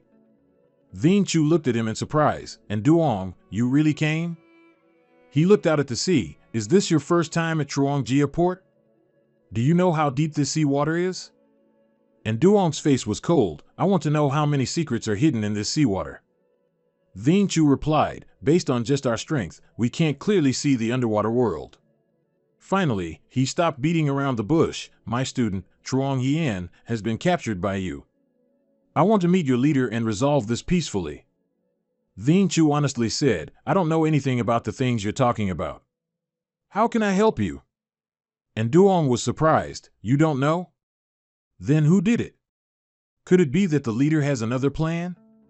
Vien Chu asked again, who did you say we captured just now? And Duong quickly replied, Truong Hien. That name echoed in his mind, Truong Hien, Truong Hien. After that, Vien Chu said, I know. Vien Chu then said, I'll investigate for you. If it's true, we'll figure something out. And Duong politely said, thank you. The scene then shifted to the abandoned land. Remember, this time, stealing is the main objective. Unless absolutely necessary, don't cause a big commotion. The mercenaries, after hearing the instructions, immediately replied, understood. Inside this cave, Chao Dan and Mong Jiao were sitting motionless, leaning against the large rock behind them. For some unknown reason, the two girls seemed as if they had been drugged and showed no signs of being awake. At the same time, a rough hand reached out and groped around Mong Jiao, as if he was looking for something. He rummaged through her bag, but still couldn't find what he was looking for. The two mercenaries said to each other, "Can't find it. Where is it hidden?" Suddenly, behind them, a voice rang out, "Hey!" Tu Lum stepped in from outside, asking coldly, "What are you people trying to do?" The mercenary rushed over, "Stop talking nonsense, hand over the crystal." Tu Lum then said, "Just relying on you few?" Like an old mother, she said, "I don't care who sent you, get out." Seeing Tu Lum's imposing aura and ferocity, these two cowards were scared. "Consider yourselves lucky, retreat." Our little dragon said proudly, "Just a few nobodies like you dare to come and steal my crystal." Chao Dan then said, "They didn't even check our Tu Bok's strength." At the same time, Tu Lum suddenly screamed, "Where's the crystal?" Immediately after, Tu Lum quickly ran out of the cave. Chao Dan exclaimed in surprise, Tu Bok, what happened?" Tu Lum turned around outside the cave, yelling at who knows who, "Get out!" At the same time, Yin Yang approached from a distance, Tu Bok. As soon as she saw him, Tu Lum rushed over and hugged him, pouting as if she was about to cry, "Master." Seeing her whimpering like that, Yin Yang was worried. He immediately asked, "What happened?" She stammered, the crystal is gone." Hearing this, Yin Yang couldn't help but feel anxious. "What is this about?" Tu Lum recounted, "Earlier, some mercenaries came to steal the crystal. I chased them away, but the crystal is still gone." Her face darkened. "I remember now, those two damn guys pretended to ambush me and stole the crystal from me." Chao Dan quickly came out. "Yin Yang, you're finally back." Yin Yang interrupted, "I know, don't rush, let's plan first." Yin Yang then said, "Now that the crystal is lost, we are very passive." Chao Dan then said, "Judging by the way these people dress, and the Fong family's modus operandi, I guess they were definitely sent by the Fong family." He continued, "If that's the case, Chao Dan, you lead Tu Bok to the Fong family, think of a way to get the crystal back." Then Yin Yang said, "Mong Jiao, now that the crystal is lost, we can only deceive them empty-handed and gamble on our luck." Meanwhile, at the Fong family's laboratory, those people were satisfied. "Well done, immediately start the refining machine, we must extract the crystal's energy." The crystal's power began to be absorbed and converted by the refining device. The old man was pleased. "See, the energy is being successfully converted." The machine was still operating non-stop, and a figure was looking over from above. That person was satisfied. "These energies will be used for the illusionary beasts we train, they will become stronger." At the same time, two crystals flew out from inside the machine, and the old man couldn't help but rejoice. Those crystals flew directly to these illusionary beasts, and they seemed to be re-energized. The person standing above said proudly, "With these illusionary beasts, the Fong family will secure a place in the world of illusionary beasts." Meanwhile, Yuan Chu couldn't help but wonder, why did the leader have to capture a nameless Zhang Xian? While still wondering, Zhang Xian suddenly walked out, startling Yuan Chu. He looked at Yuan Chu, frowning, and couldn't help but ask, "What are you doing here?" Yuan Chu asked, "Zhang Jian, long time no see, where have you been lately?" He replied irritably, "That's my business, it's none of yours." At the same time, a graceful girl walked in. "Zhang Xian, the meeting is about to begin, come in." Yuan Chu quickly understood, Zhang Xian, so the leader told him to sneak in next to Yin Yang. Yin Yang has fallen into the trap. Recalling the past, Yuan Chu once bluntly warned, "Zhang Jian, your method is too despicable. If you continue, the Zhang family will have no future." The organization announced, this time it's about the selection of the probationary team leader. Zhang Jian 30 votes, Zhang Yuan Chu 28 votes. Thinking of this, Yuan Chu secretly darkened his face. This twisted-minded guy, I can't let him harm Yin Yang. Yuan Chu walked in and immediately asked, "Zhang Jian, you changed your name, then ambushed next to Yin Yang. What exactly do you want to do?" He frowned and replied, "This is classified, I don't need to report to you." Yuan Chu glared, "Yin Yang painstakingly saved you, yet you want to harm him." Yuan Chu angrily questioned. He yelled when he didn't get an answer. General Director Feng scoffed, "Yuan Chu, I really like your abilities, but it's time for you to rein in your temper." As soon as he finished speaking, two bodyguards immediately stepped forward and grabbed Yuan Chu. he angrily gritted his teeth. Yuan Chu yelled, "Let me go." "Where are you taking me?" General Director Feng ordered. "As long as Yin Yang comes, let him not return. I want both you and the crystal." Meanwhile, Chao Dan asked Tu Long, "Tu Bok, are you ready?" At this moment, those people saw a dragon flying up into the sky. "Quick, look, there's some movement over there." Chao Dan quickly entered, rejoicing at the thing in her hand, the crystal. "This is great." But immediately after, she was spotted by two men, who yelled loudly at Chao Dan, "Stop." One of them climbed up and firmly grabbed Chao Dan's arm, "Hand over the crystal." Tu Long had finished dealing with the two outside. She quickly stepped in and kicked the remaining two. The crystal in Chao Dan's hand was yanked away, and she gasped, yelling, "No!" But luckily, before the crystal could spill all over the ground, a hand quickly caught it. Tu Long decisively opened the cap. She worked skillfully and swiftly. Immediately, Tu Long tilted her head back and drank the entire tube of crystal. After that, her entire body quickly absorbed that bottle of crystal, and Tu Long glowed all over. Meanwhile, outside the villa, Yin Yang and Mong Jiao were hiding in the bushes. He worriedly instructed, "Mong Jiao, stay close to me." He looked around and speculated, "It seems Truong Qian is being controlled by them." Yin Yang lowered his voice, "I have a plan, follow my instructions." Mong Jiao continued, "How can we rescue Truong Qian?" After discussing, Mong Jiao joyfully exclaimed, "Come here and see this." At the same time, Yin Yang ran towards Truong Qian. Two bodyguards chased after Mong Jiao, yelling as they ran, "Stop! Who are you?" Meanwhile, Yin Yang rushed towards the man standing next to Truong Qian. "Behave yourself a little." Immediately, he punched the man hard in the face, causing him excruciating pain. Looking at Truong Qian being led away in handcuffs, he feigned dejection. Meanwhile, Mong Jiao was chased by 4 bodyguards. She was momentarily startled. But from afar, the little spirit beast coldly flew straight towards her. It thrashed its tail, and its electric discharge quickly shot out, paralyzing the bodyguards. Mong Jiao hugged the little phantom beast, petting it dotingly, both of them very happy. It turned out that Mong Jiao's movements were all being monitored. They were surprised. When did they act? One of them then said, "Currently, the plan has changed. The latest news is that the crystal has fallen into the Feng family's hands. Right now, Yin Yang still has value, so let Truong Qian continue to hide." The other man sneered cunningly, "Arrogant Yin Yang refuses to submit. If we release him, it'd be like letting a tiger loose in the mountains." The person next to him reassured, "Don't worry, I've already told Truong Qian to find an opportunity to poison him, by then." Yin Yang took Mong Jiao out to sea by canoe. He was a bit worried. "I wonder how things are with Tu Bok." Seeing Mong Jiao worried, he questioned, "What's wrong?" She said, "There's a problem.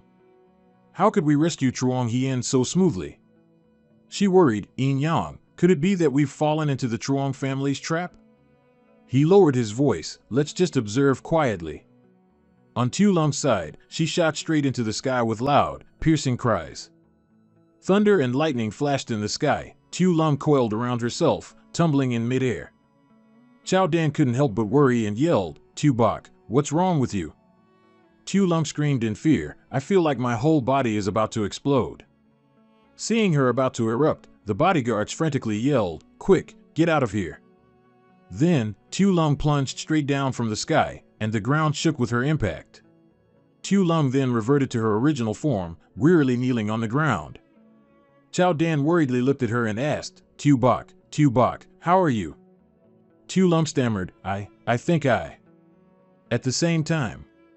Fortunately, Ndung and his group also caught up, but Tu Lung seemed unstable.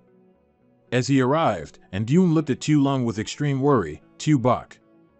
He helped her up by the shoulder and explained, "Tu Bok, because the energy of the crystal is too great, it will backfire within her body.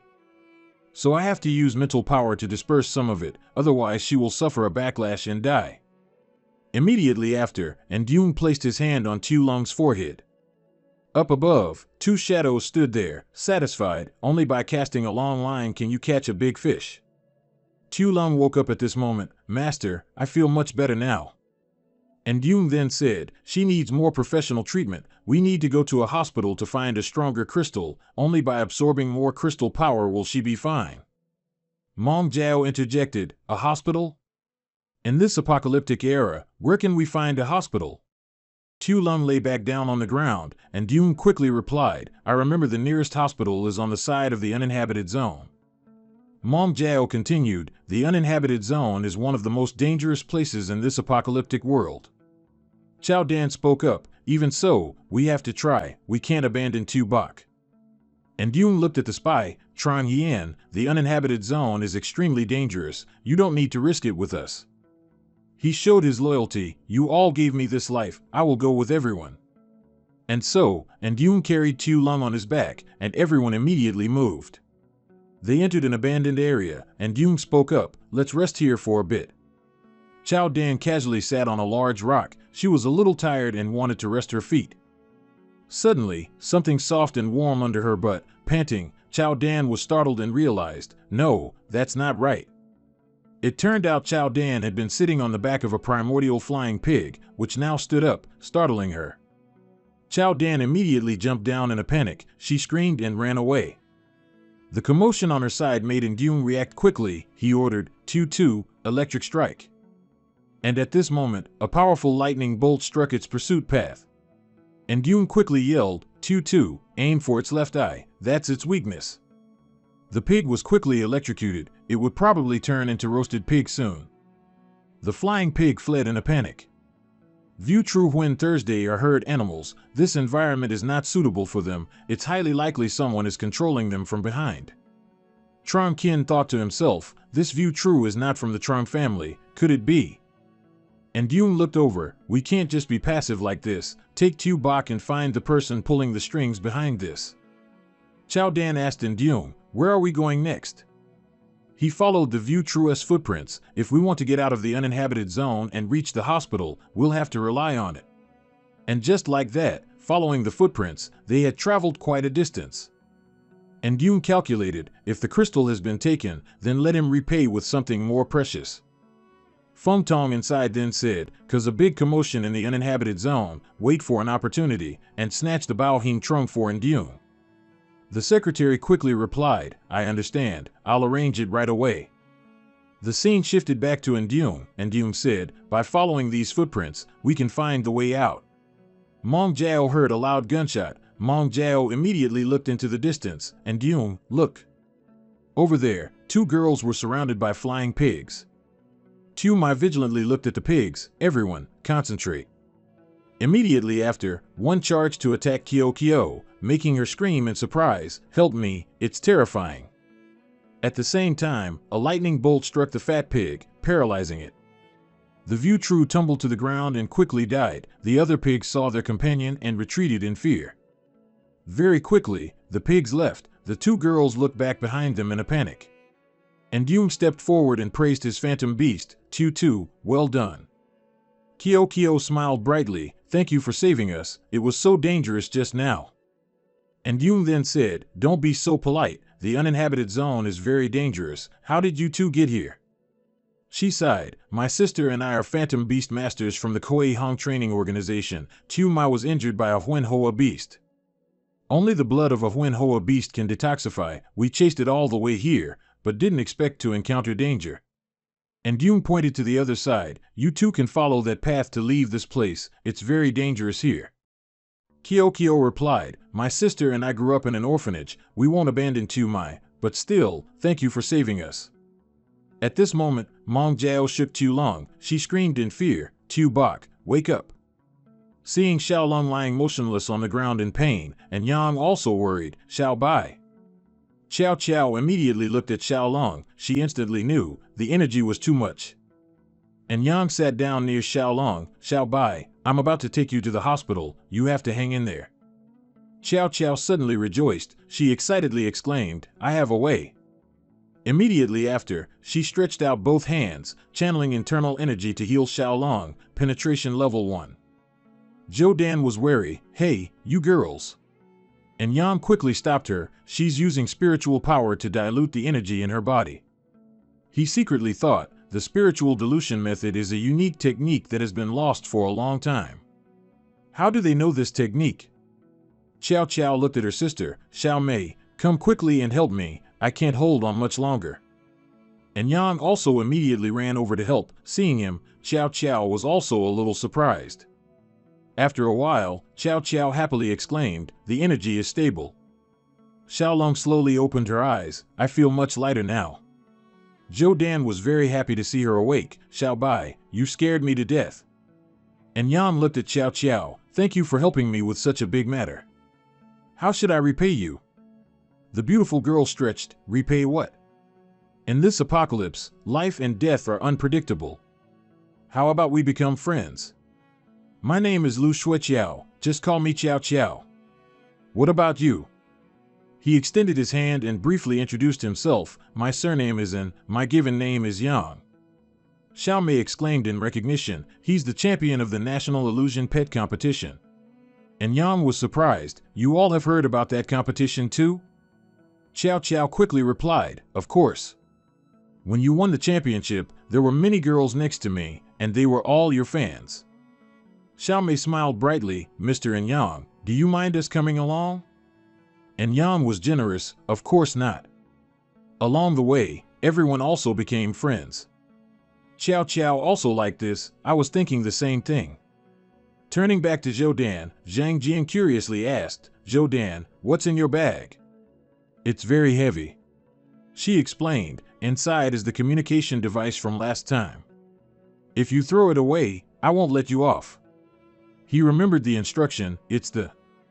Zhang Jian secretly thought, how should I handle this matter after all? He looked at the bottle of medicine in his hand, secretly calculating, right now, pretending to be unable to is not a good opportunity. At the same time, the phone suddenly rang, startling Zhang Jian. He looked around, seeing no one paying attention, and quickly fumbled with his phone. Looking at the call, Zhang Yuanchu, this person is too nosy, does he want to expose me? On this side, Yuanchu worried, I can't just watch Yang fall into danger. I must expose Zhang Jian and the Zhang family's conspiracy. Zhang Jian immediately reached out to reply to the message. Of course, he was working stealthily so no one knew. After finishing, Zhang Jian deleted the message. Zhang Yuanchu, you've fallen into my trap. At this moment, Zhou Dan shouted loudly and waved, Zhang Jian. He was startled, coming. An hour later, Yuanchu arrived alone at the meeting place he had messaged earlier. Suddenly a strange voice rang out, Zhang Yuanchu. He was startled. He was beaten unconscious and hung up. The two bodyguards angrily said, you bite the hand that feeds you. They looked at him, still unconscious, and disdainfully asked, speak, what other secrets are there? On this side, Xiaolong and the others were tired, unable to keep their eyes open. Everyone held onto each other's clothes, walking closely together. Xiaolong quickly caught a scent. She shouted a warning, careful. There's an illusion beast. Xiao Xiao screamed, brother and Yang, save me. It's so scary. Get out of here quickly. And Yang spoke up, Xiao Xiai, prepare. Immediately, the small leopard glared and charged forward.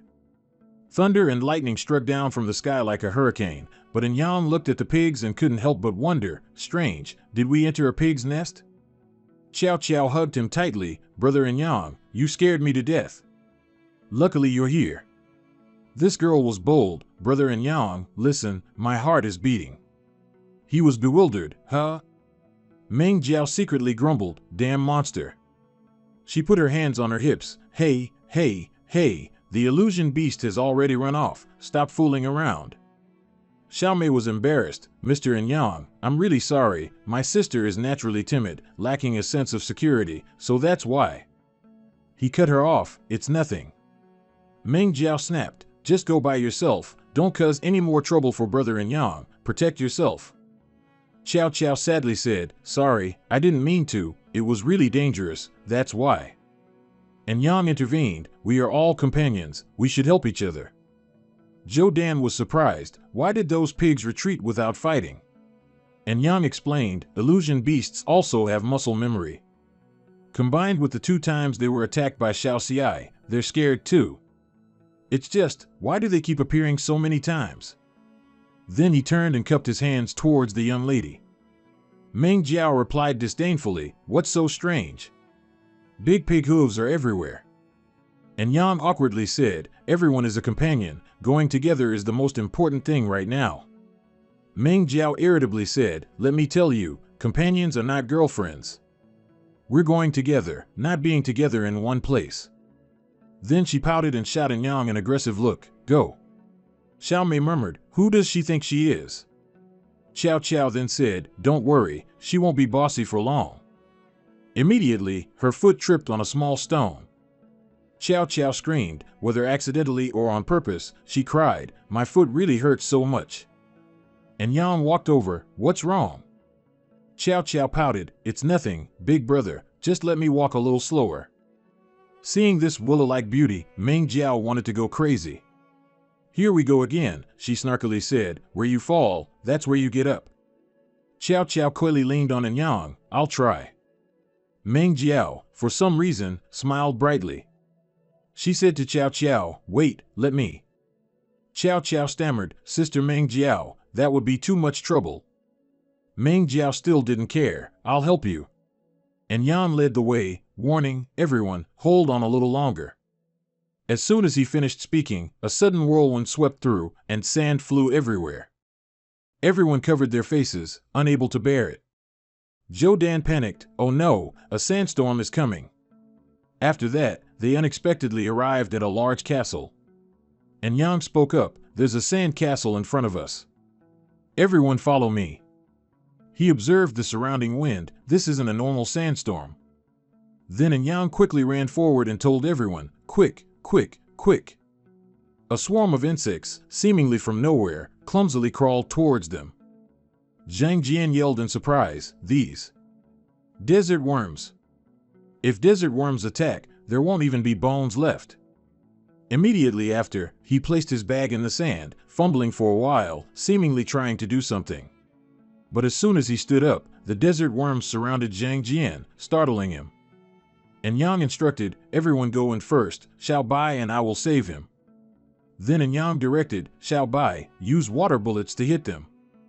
She immediately replied, "Understood."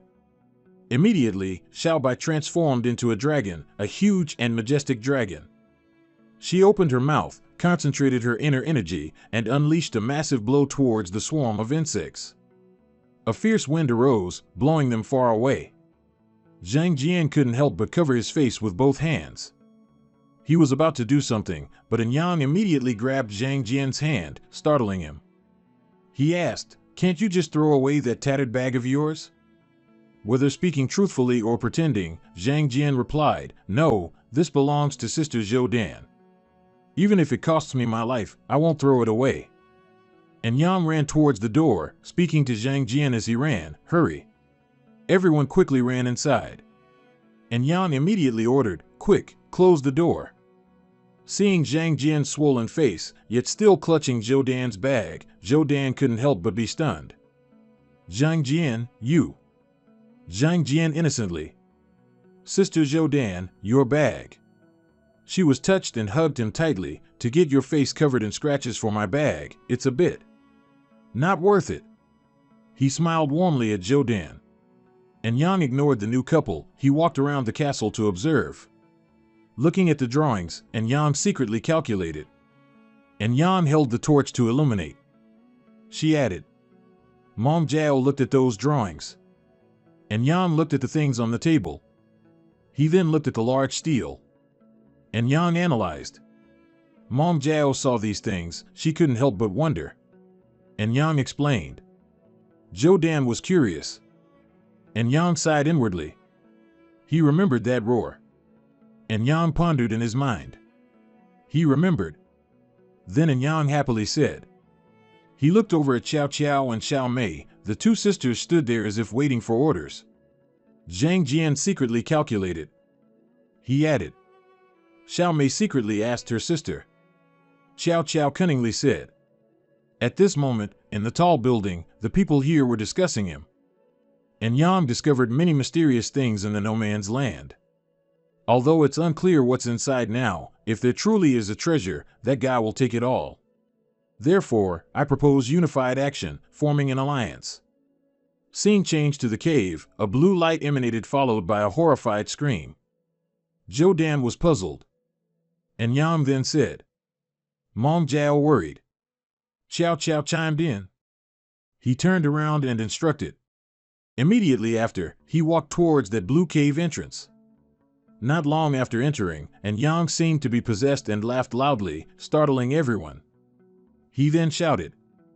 According to Yang's knowledge, the flower of life can help phantom pets quickly recover and even advance. Xiao Qiao looked over in surprise. And Yang quickly reached out and touched it. After collecting some pollen from the flower, and Yang quickly brought it before Xiaolong. He placed it all on her head and used his inner energy to help Xiaolong absorb its power. At this moment, her entire body lit up like a spotlight. And Yang was overjoyed. He secretly thought. He recalled his teacher in his previous life once saying. It also brought disaster to the Dream Nation, and then at its demise, the mythical grade phantom beast and the flower of life also disappeared with it. Their whereabouts remain a mystery to this day. Back in reality, he told everyone. Jodan was excited. Mong Jiao added. Xiao Qiao here feigned fear. And Yang then said. Mong Jiao was overjoyed. He reassured them, don't worry, ladies, once we get a mythical grade phantom beast, we'll come back for you. Having no other choice, Xiao Qiao replied, okay. Afterwards, he told Jodan and the others, hurry, we can't miss any clues from mythical grade phantom beasts. Xiao Qiao watched his retreating figure, a malicious thought arising, and Yang, you plan to monopolize the mythical grade phantom beast. Not a chance. Then she said to Xiao Mei, we can't just sit around and wait. And Yang and his group were slowly moving further inside. The surroundings were deserted, with no signs of life. And of course, Xiao Qiao and her friends secretly followed behind. She hid behind a rock wall, observing everyone. But unfortunately, her high-heeled foot suddenly stepped on a piece of wood, causing it to break with a loud crack. And Yang's hearing was extremely sharp. Despite the considerable distance, he immediately heard it and shouted, who's there? Knowing that if they hid, they wouldn't be able to explain themselves once discovered, the two girls stepped out. And Yang was surprised. Xiao Qiao, Xiao Mei, you too. Xiao Qiao put on a gloomy face. Brother and Yang, I had no choice. Xiao Mei's body is getting more and more. Xiao Mei feigned helplessness, cooperating. Sister, no matter how dangerous it is ahead, I must go with you all. Jodan looked at their expressions suspiciously. Could it be reinforcements from headquarters? At the same time, she looked at the laptop screen, where a message clearly read, Jodan, this mission is very important. You must retrieve the map and find a way to eliminate Yang. Seeing Jodan deep in thought, he stepped forward. What's wrong? She startled and closed her laptop. Nothing, but Jodan couldn't understand why the higher-ups wanted her to deal with Yang. He absolutely trusted her. It's fine if nothing's wrong, but now was definitely not the time. Before he could finish his sentence, a voice rang out, stop. And Yang looked at the dark figures. Who are you? One of them said, we're here to deal with you. The leader and his phantom pet stepped out. Enough talk. Hand over the map, or you'll regret it. Xiaolong couldn't help but disdain. Do you really think you can scare my master, just a few of you? The man looked at her. Don't speak so arrogantly. Get them. Immediately, Xiaolong took a deep breath and blew forcefully. This was her new move, Dragon Trapping Ball. The group was enveloped and lifted by a large sphere. They cried out in panic, help! Jodan looked at them, thinking to herself, it seems the families of Zhou, Feng, and Zhang San have indeed allied. Then she spoke to Xiaolong in a very urgent voice, there's no time to waste, let's leave here quickly. And Yang held the map and pointed behind him, go that way. Everyone walked for a while, and eventually they came across a small town. And Yang said again, it looks like a safe zone ahead. Let's go check it out. Suddenly, at the same moment, and Yang's entire body froze, as if he'd discovered something. Wait. Swarms of buzzing bees appeared from nowhere, flying in hordes towards them. They were venomous bees, with skills like venom transformation, venom sting, and demonic sound sphere. At this moment, one lunged at Jodan and bit her hand fiercely and painfully. Sensing that the situation was not good, and Yang glared at the phantom pet on his shoulder. Kid, electric ball. Electric Report immediately obeyed its master, leaping towards the swarm of bees and unleashing a powerful electric current. In this way, the entire swarm was thoroughly shocked, paralyzed, and powerless to fight. The bees, like flies sprayed with insecticide, all lay dead on the ground. They fled in fear, but the little one gave the enemy no room to retreat. Seeing the hordes of bees, and Yang couldn't help but speculate. It seems someone did this on purpose. At the same time, Mong Jiao worriedly walked over, and Yang, Jodan is very weak, she seems to have been poisoned. He worried, only a beekeeper can cure her. Come on, let's go check inside. And so, for Jodan, he had to enter the residential area. And Yang was surprised, a gathering place for survivors? One of the people there saw them and grew wary. Who's that? Go tell the boss. Xiaolong looked at the only girl she could see there. Sister, can you help us? Afraid they would cause trouble, Jodan, despite sweating from the pain, tried to speak, and Yang, leave me behind. He said in a low voice, don't be silly, Jodan, how could we abandon you? Friend. Before he could finish speaking, a tall man walked over. Please wait a moment, I'm the leader here. He looked at Jodan and immediately understood the situation. I can save your friend, follow me. After that, Jodan was taken into a room, her entire arm bandaged, but Jodan's expression was still pained, causing her to frown. The leader looked at Yang. I apologize for my bees, they are my guardian illusory pets. He introduced, we were originally a company, and after the surge of illusory pets, we found such a safe land, but outsiders always come to attack. And Yang asked, Uncle, with the tide of illusory beasts, the whole world has fallen into ruin, why is this place enjoying peace alone? He then said, little brother. You don't know this, but this place was once the retreat of ancient illusory beast masters. Legend has it, mythical level illusory beasts are always hidden within a mountain range here. Zhang Jian was surprised, a mountain range? We have a map, please take a look for us. Hearing this, the leader inexplicably frowned and asked, a map? Zhang Jian replied, of course, it's a map to find that divine beast. Uncle, you don't know, my instructor is very talented. In that castle, he deciphered the secret on the stone tablet. He broke into a sweat. I've heard of it for a long time, but it hasn't been found for years. They all say that only by deciphering the secret on the stone tablet can one find the hiding place of mythical level illusory beasts. Little brother, it seems your good fortune hasn't run out. Seeing that he had said too much, and Yang turned his face away and reminded, Zhang Jian, don't talk nonsense. The leader then said, no need to be nervous. Many people want to obtain the divine beast, but they all go and never return. He then asked, Uncle, are you very familiar with this area? The leader replied, I wouldn't say familiar, but I've lived here a long time. I know where the mountains are, and where the pits are. Zhang Jian interjected, Instructor, ask this uncle to guide us. He replied, Uncle has already helped us a lot. The leader looked at Jodan, this girl's illness still needs a few days of rest. If you don't mind, you can set off after she recovers. She opened her eyes, I can't delay everyone's journey. And Yang reminded, Jodan, your health is important. The leader then said, everyone, please rest here. I'll make arrangements for you.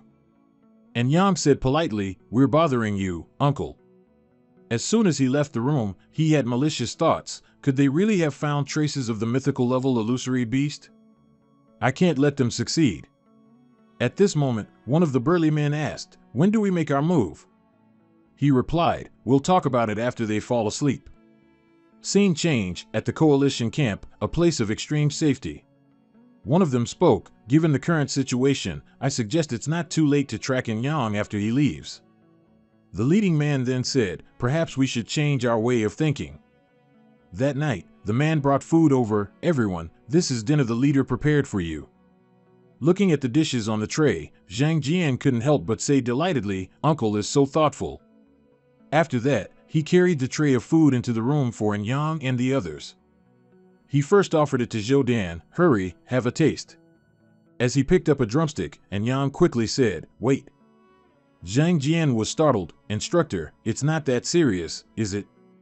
And Yang explained, "Before we know the other party's identity, don't easily accept their kindness."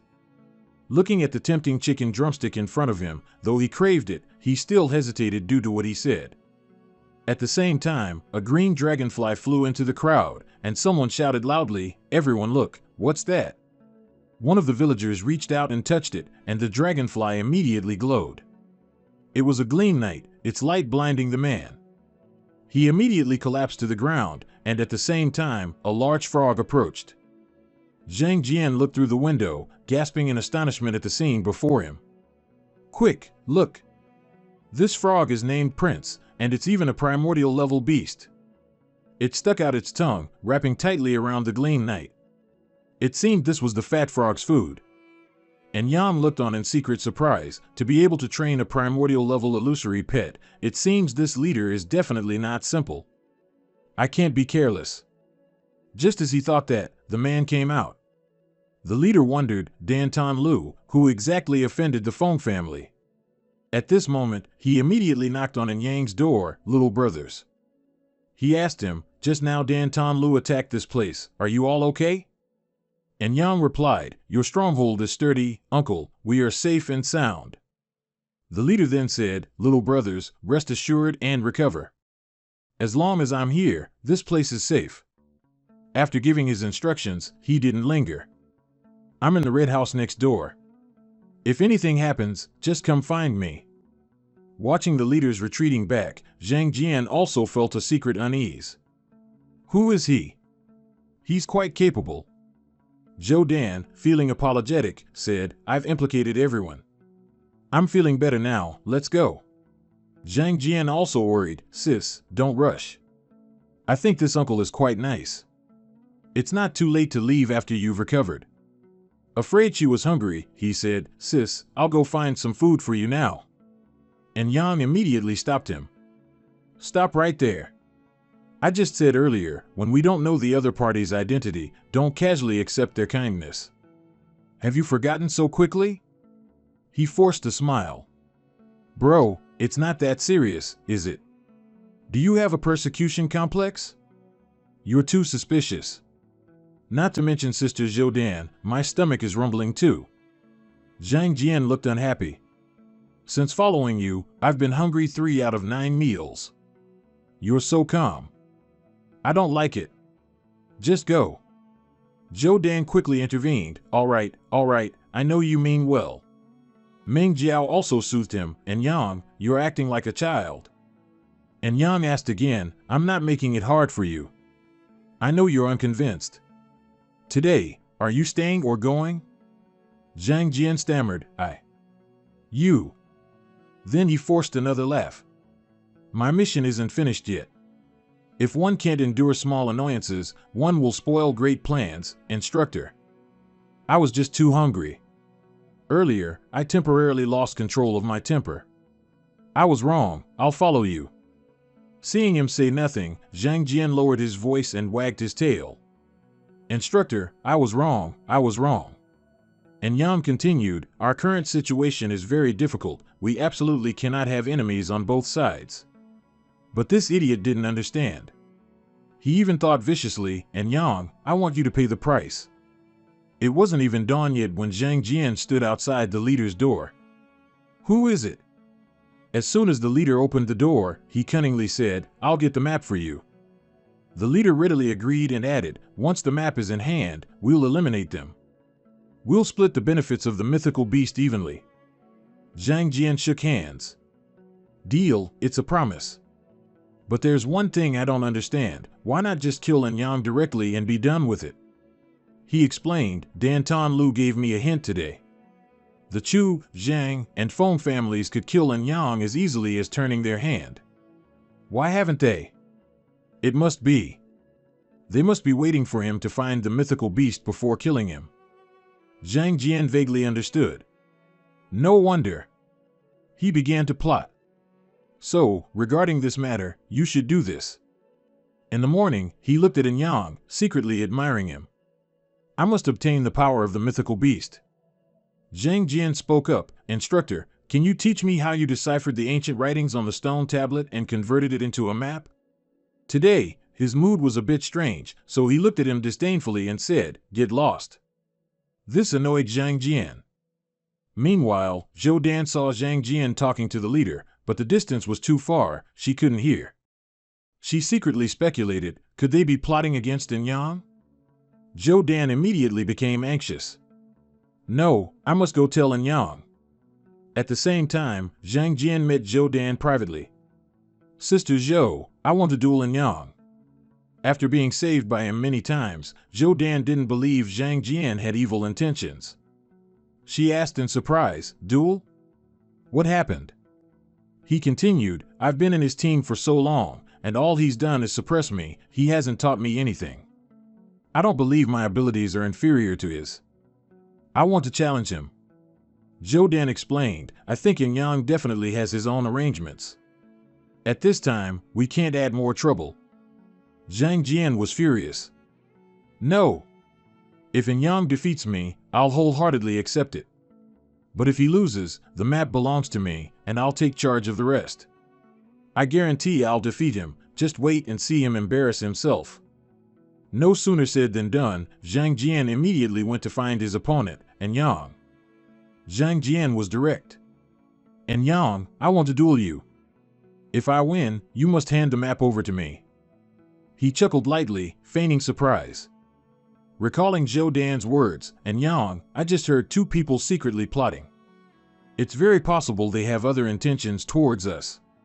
Yang replied, I know. Let's deal with the immediate problem first. At that moment, without waiting for Yang's agreement, he tilted his head back and yelled, Tyrant. As soon as Zhang Jian finished speaking, the tyrant fiercely pounced towards him. It let out a defiant roar and lunged at Yang, but he quickly dodged.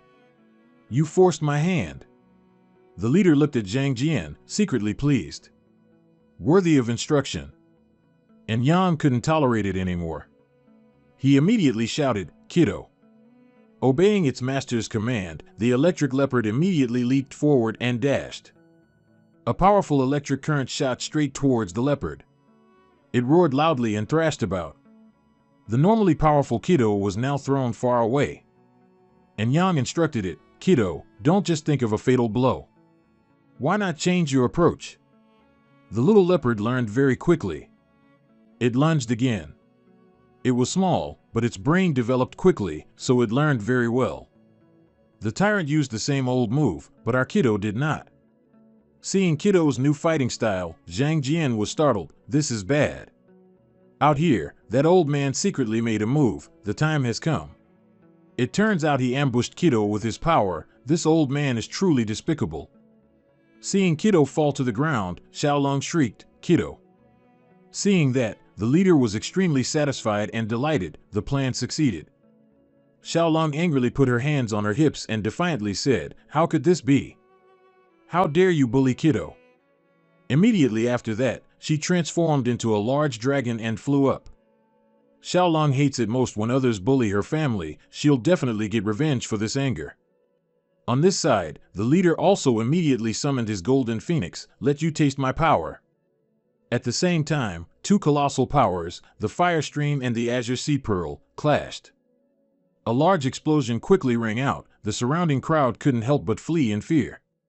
Zhang Jian was startled. This is at least a legendary grade illusion beast. But it seems Xiaolong's power is superior to this fire phoenix. It was beaten so badly it couldn't turn over. Seeing the situation wasn't good, the leader worriedly ordered, Golden Phoenix, retreat quickly. But how could it be that easy? Yang pursued relentlessly, pressing his advantage. The old leader was now tense. It seemed he was afraid of Xiaolong's might. No. At the same time, a loud crash echoed, surprising the leader. What was that sound? The leader anxiously watched his phoenix, Golden Phoenix. Hurry, hurry. It quickly understood, spreading its wings wide and flying far towards the other hill. Yang's group quickly followed. He looked on, not understanding what was happening. This place, what's going on? He picked up the map and observed it carefully. It looks like there's a... At this moment, Zhang Jian quickly ran over and snatched the map, startling Yang. Zhang Jian, what are you doing? He gloated, sorry, instructor. Zhou Dan was also shocked. She looked at him, Zhang Jian, what are you doing? He looked at him with a smug smile, thanks, instructor, no one's playing with you anymore. Immediately after, Zhang Jian and the leader quickly fled, while in his direction, a large volcano erupted with fire. It turns out it wasn't a volcano, and Yang speculated, how high-level an illusion beast must this be to possess such colossal power? Xiaolong looked at those two beasts and couldn't help but be annoyed, damn it, they got away.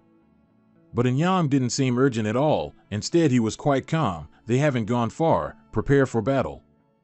And at this moment, the owner of the Great Fire also appeared, it was a primordial grade fire Qilin. With every step the Qilin took, a scorching spark emanated from beneath it. As soon as Yang saw it, he urgently told everyone, move away quickly. Seeing its aura, everyone there ran away in fear, it's so hot, I'm going to die. The Qilin seemed to be in a frenzy, its eyes wide as it ran wildly everywhere, causing fires.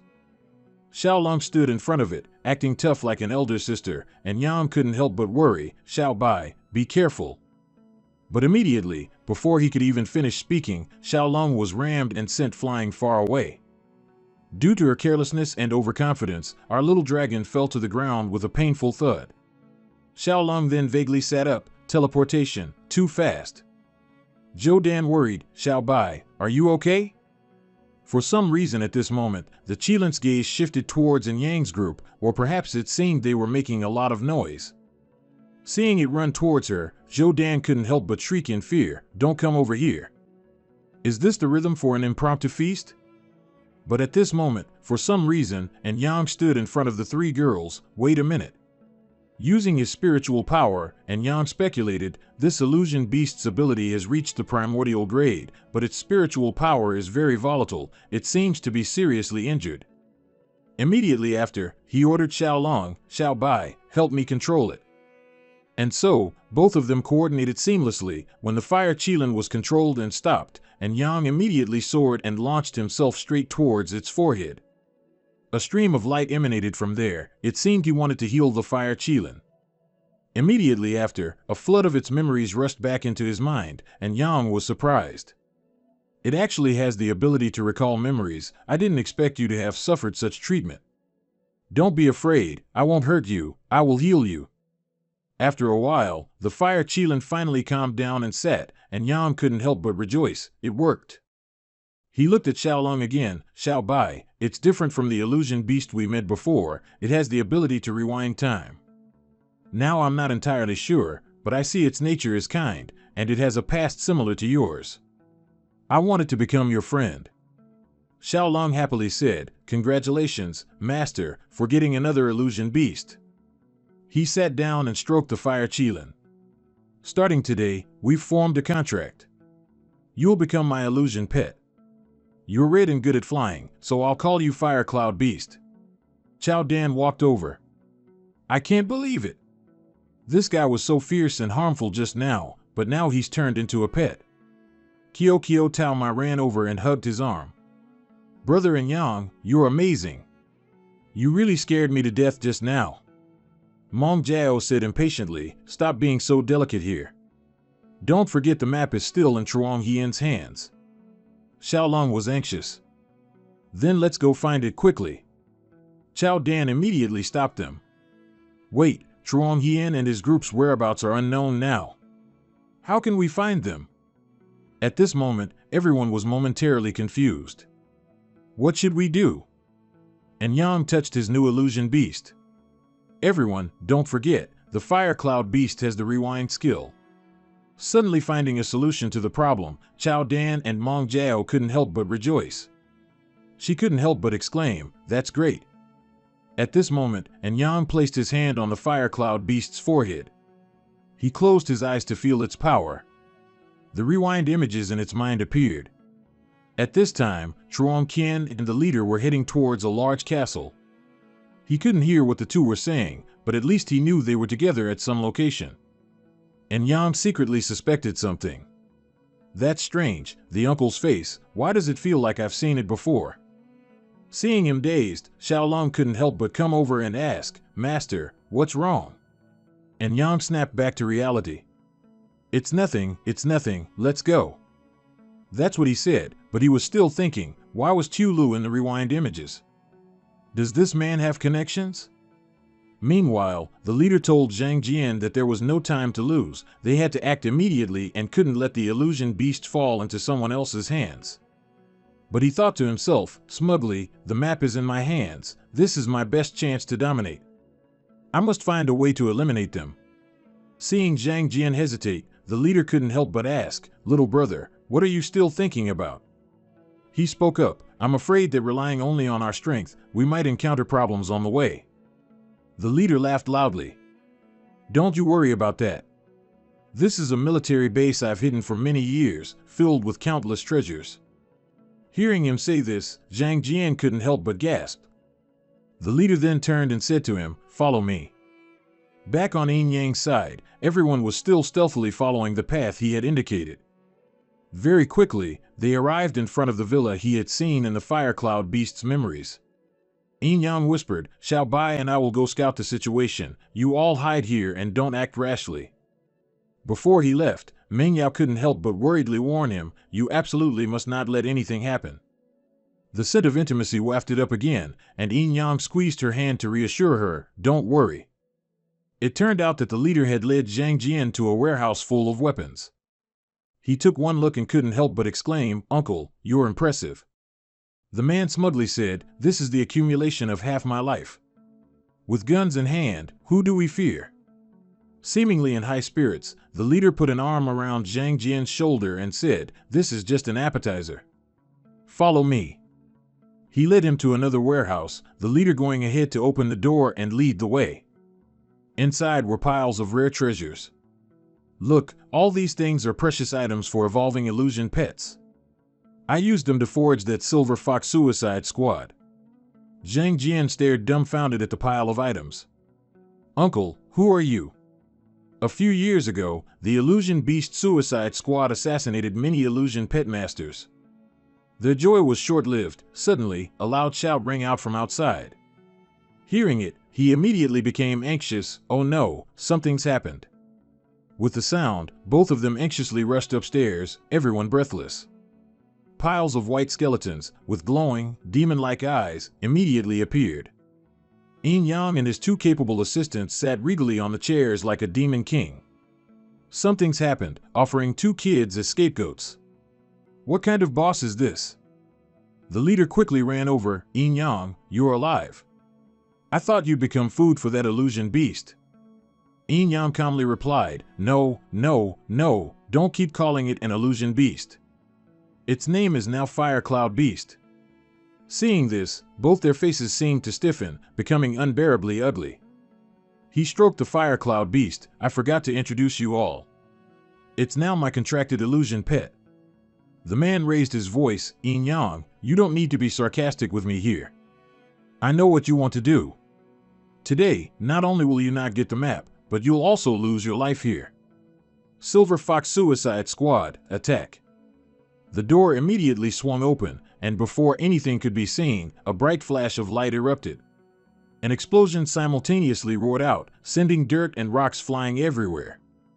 A group of transcendent silver foxes, with glowing red eyes, charged towards Yin Yang. He covered his face with his hand, old man, you have no martial ethics.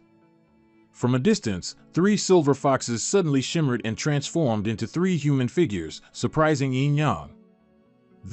What's going on? The 3 girls, with graceful curves and gentle, beautiful faces, spoke up, young master. Just like that, he was utterly captivated by their beauty. One of them stepped forward and lifted Yin Yang's chin, making him blush with embarrassment. A hero can't resist a beauty, but by chance, Yin Yang noticed the fox tail. He told himself, an illusion. The girl looked at him with intoxicating eyes, seemingly trying to hypnotize him. But immediately, large bolts of lightning shot out from Yin Yang's eyes, startling the foxes. Seeing them revert to their true forms, Xiaolong stepped forward, pleased, Master, I knew it, petty tricks like these can't trouble you. Seeing his honey trap fail, the leader frowned irritably, don't celebrate too soon. He didn't give up and continued to use Breath of Ice, Wind Slay living beings. And of course, these fox demons couldn't trouble him. For the next battle, he let the Fire Cloud Beast fight. Fire Cloud Power Accumulation. The Fire Cloud Beast charged forward, rage points plus 100%. Compared to its corpse, this attack was like mere small fry. And Yang also quickly coordinated with his new Phantom Beast, Fire Cloud, attack. Immediately, a thunderous explosion echoed, making the ground tremble uncontrollably. The three foxes gaped in astonishment. It seemed they had reached their limit. Seeing his Phantom Beast defeated, he unwillingly yelled, "No, it can't be." And Yang said smugly, "What other tricks do you have? Just throw them all out." He then finally bowed his head, "Little brother, I've lost." Xiaolong said irritably, "If you've lost, then obediently hand over the map." Perhaps he still had some regrets, to suddenly speak up and stall for time. "Wait." And Yang was surprised. "What, do you insist on fighting it out?" He then said, "I originally thought you would slaughter us, but unexpectedly, I was too narrow-minded. In this apocalypse, having one more friend is better than one more enemy. If you two don't mind my age, please let me join you from now on." Seeing his collaborator finally surrender, Zhang Jian fell to his knees, his face pale. He fawned, "Instructor, I was temporarily misled by immediate gain. Please be magnanimous and overlook it. Take me with you." But Yang was never generous to his enemies. He said coldly, "You two better get as far away from me as possible." It seemed this time he was determined to follow him. "And Yang, how about we make a deal? There must be something in this villa that interests you, right?" He and Xiaolong secretly exchanged glances, wondering what trick this sly old man was up to now. Hit a running dog, but not a returning one. And Yang spoke up, "What do you want, sir?" He was straightforward, "The mythical beast belongs to you. I only need one treasure." And Yang then said, "Let's go see your things first, but before we go, send 2 people to pick up my teammates and bring them here." Soon, he and Xiaolong got to see the warehouse. She couldn't help but exclaim, "There are even top-grade materials. It truly is an armory." Outside, Zhou Dan worried, "They've been in there for so long without any movement. Could something have happened?" Meng Yao reassured her, "Wait a moment, I think someone's coming." She looked over blankly, "Strange, I clearly heard a sound." Qiao Qiao looked over and saw the 2 people. Sister Meng Yao's hearing is really sharp. There are people ahead. Inside, and Yang walked and asked about the man's background. "May I ask your name, sir?" The leader honestly said, "My surname is Xiao, and my given name is just John. When I was young, I used to rob tombs and trade materials, so I accumulated a bit of capital." Xiaolong spoke up, "I understand. So what is your purpose for staying here all this time?" Xiao Zhan replied, "One is to find a mythical beast, and the other is to find my missing son." She was surprised, "Son?" He recounted, "After the phantom beasts erupted, my son and I lost contact. I heard that the lair of the mythical beast has a treasure that can reverse time." Xiaolong then said, "So you want to find your son? The Fire Cloud Beast also has a time reversal skill. I wonder if it can help you." Xiao Zhan couldn't help but be surprised, "Really? My 2 benefactors, please help me. That is the only bloodline of the Xiao family." And Yang then asked, "What's his name?" Xiao Zhan replied, "Xiaoli, once a prodigy, a strong competitor in the national pet battle competition." Unexpectedly, such a coincidence existed in the world. Xiaolong and he looked at each other awkwardly. At the same time, Meng Yao's voice rang out, and Yang. As soon as she saw him, she rushed over and hugged him tightly, and "Yang, you scared me to death. I thought something had happened to you." "Don't worry," and Yang said gently, "I'm still fine." Meng Yao then said, "How can I not worry? Earlier in the forest, I think I heard footsteps." He was surprised, "Footsteps?" On this side, Zhang Jian was getting close to something. He looked out the window. Zhang Jian secretly wondered, did the alliance catch up so quickly? And Yang said urgently, "It seems we can't stay here long, we need to leave quickly." But it seems they discovered it too late. Outside the villa, the mercenary group immediately rushed in, surrounding them. He looked out the window.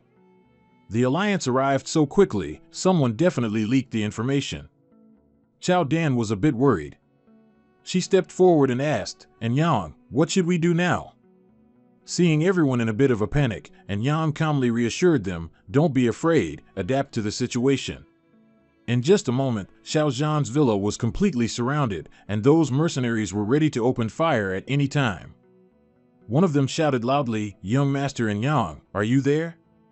I represent the Alliance and want to discuss cooperation with you." Tu Lam couldn't help but worry, "Master, be careful, it might be a trap." And Yang immediately replied, "I'll go meet them, everyone adapt to the situation." That guy raised his voice again, "Young Master and Yang, don't worry, we just want to discuss cooperation." Finally, from inside the villa, and Yang calmly opened the door and stepped out. "How do you want to discuss it?" Just as Tu Lam said, this was just a trap. As soon as they saw his figure, two mercenaries immediately rushed forward. And Yang was firmly held by them, his hands restrained. He said annoyed, "You guys." They said nothing more. Instead, the representative from earlier smirked and ordered his men, "Search the place." And Yang said disdainfully, "Is this all the skill you have, resorting to such lowly tricks?" The mercenary didn't care. He directly asked him, "Where's the map?" And Yang calmly said, "If you want the map, you need to show sincerity." He'd never met anyone so bold after being captured. He angrily clenched his fist, "Stop talking nonsense." And Yang just glared at the enemy, but then a bullet flew from a distance and hit his arm. Immediately, the spot was charred, and the mercenary screamed in pain, "Open fire." Tu Lam came out of the villa holding a gun. Seeing her, he was also slightly surprised. Tu Lam's eyes showed annoyance. Seeing Yang being restrained like that made her uncomfortable. "Master." They thought he was restrained, but it turned out Yang only intended to play around a bit. At this moment, he stood up and with a slight flick of his hand, broke free. Tu Lam added, "Master, I knew these guys couldn't be trusted." Xiao Zhan came out with a gun. "I'll lure them away, you guys find a chance to leave here." And Yang quickly said to him. They were outnumbered and couldn't confront them directly. Since they had already cooperated, he couldn't let his people suffer losses. The mercenary captain was annoyed at this moment.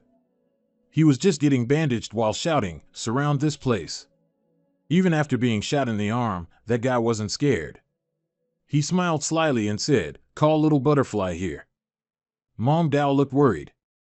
She looked out the window, "Why is there no movement?" At the same time, that beautiful blue butterfly caught Mong Dao's eye. It was the little butterfly that guy mentioned earlier, also a primordial level mythical beast. Girls always love beauty. Mong Dao was mesmerized looking at it. In the apocalypse, even this tiny creature had no home to return to. For some reason, and Yang ran in at this moment. He saw the butterfly perched on her hand and couldn't help but exclaim in surprise, "Mong Dao, be careful." He was a step too late. The long needle on its body, like a poisonous bee, powerfully stung Mong Dao's finger. She immediately felt dizzy. And Yang worried, "What's wrong?" She said, "It's nothing, just a scratch, I just feel." Before she could finish her sentence, she collapsed. And Yang worriedly hugged her, "Mong Dao, Mong Dao." He carried her outside. At this moment, Mong Dao was unconscious. Tu Lung and Chao Dan were startled when they saw this scene, "Mong Dao, Mong Dao."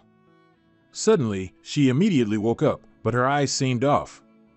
As if under a spell, Mong Dao tightly squeezed in Yang's neck and then lifted him up. Tu Lung saw her master being attacked like that and couldn't help but angrily shout, "Shen Mong Dao, what are you doing?" Tu Lung reached out and firmly grasped Mong Dao's shoulder, snarling, "Let go." Mong Dao looked at him, her eyes filled with a devilish frenzy. It seemed Yang also quickly realized this. He immediately took a small pill from his hand. Just like that, and Yang skillfully flicked it into the air. Fortunately, the pill followed its trajectory and fell straight into Mong Dao's frantically opened mouth. Immediately after, her eyes returned to normal, and Mong Dao's body suddenly stiffened like a puppet. Then, she closed her eyes and fell limply, fortunately, and Yang managed to support her in time.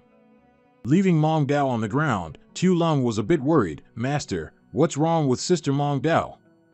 He looked up at the sky. Everyone, be careful of this butterfly. Tu Lung suddenly understood, so it's that. With a fiery temper, she immediately reached out to catch the little butterfly. And Yang quickly advised, don't harm it, the antibodies in its body can help Mong Dao detoxify. Outside, not knowing who that ugly guy was, he sneered, let these little rats tremble in fear. Seeing that, and Yang became nervous, it's a tear gas grenade, hurry, hide in the basement. Suddenly, as if something interesting came to mind, and Yang immediately said, Uncle, wait. Outside, the mercenaries were ordered by the orange-haired guy, charge. They opened the door, but it seemed a mechanism had been set on the doorknob. An explosive blast awaited them. The mercenaries were terrified, retreat. Expand the perimeter, blockade the exits. In the infirmary, Chao Dan was relieved, and Yang, you've set up a minefield in the main hall, they surely won't dare to rush in. But she was a little worried, the environment here is too bad, when will she wake up? And Yang said, I've already injected the antibodies into her body, she'll wake up soon. Chao Dan wondered, what exactly is that butterfly? And Yang replied, as for the butterfly sample, I've asked Tu Bok to take it for testing, just wait a little longer. On this side, Tu Lung rushed away, carrying a large stack of papers. In her haste, a page fell out without her knowing. Tu Chien mysteriously followed. Although he saw it, he didn't call out, just quietly picked it up. Looking at Tu Lung, Tu Chien secretly clicked his tongue, absent-minded. On this side, Tu Lung handed over the items. Master, we've extracted the mutant gene from the butterfly's body. And Yang studied it. In this world, there are always those who take advantage of chaos. They research and create mutant factors, implanting them into illusion pets to spread viruses and massacre those who disagree. Once infected with the mutant factor, their nervous system will be destroyed, and they'll never be able to escape. He worried, Mong Dao. Tu Lung spoke up, but last time in the lab, Tu Lu and his accomplices were eliminated by us. And Yang replied, although Tu Lu was eliminated by us, the power behind him with its own agenda still exists. At the same time, Tu Chien, standing outside, heard everything, so you are the true culprits. At this moment, consumed by hatred, he made a vow, son, I will definitely avenge you. And Yang pondered, I have a feeling there's an invisible hand manipulating everything. Could it be? Why did Tu Bok become human after reincarnation? Why is the timing of the Phantom Beast Dimension outbreak different from before? At this moment, Chao Dan cried out in alarm, something's wrong. These words brought him back to reality. Mong Dao, in a daze, murmured, hot. And Yang was surprised, could the antibodies in the butterfly's body be fake? Why is the situation getting worse? Her body was covered in sweat, and she was even vomiting blood. Tu Lung was terrified, Mong Dao. Her tightly closed eyes suddenly opened, and Mong Dao's gaze was now out of control. She seemed to go mad, losing control of her whole body, sitting up and screaming. What was worse was that Mong Dao was like a rabid dog, she simply grabbed Tu Lung's arm and bit it. Tu Lung was also startled, Mong Dao, stop. But at this moment, she wouldn't listen anymore, Mong Dao bit fiercely. Afraid that she would get hurt if he reacted, Tu Lung didn't dare to move and just let Mong Dao bite him. Soon, blood flowed from his arm. Tu Lung looked at the wound on his hand, but he was more worried about Mong Dao, who was lying there. And Yang looked over, he couldn't explain this situation, but he hypothesized. Could it be that the dragon race's bloodline can suppress the mutant gene? At the same time, a voice rang out, and Yang, if you want to save your comrade, trade the map for the antidote. He turned to instruct, Chao Dan, you must protect it carefully. She was startled, what are you going to do?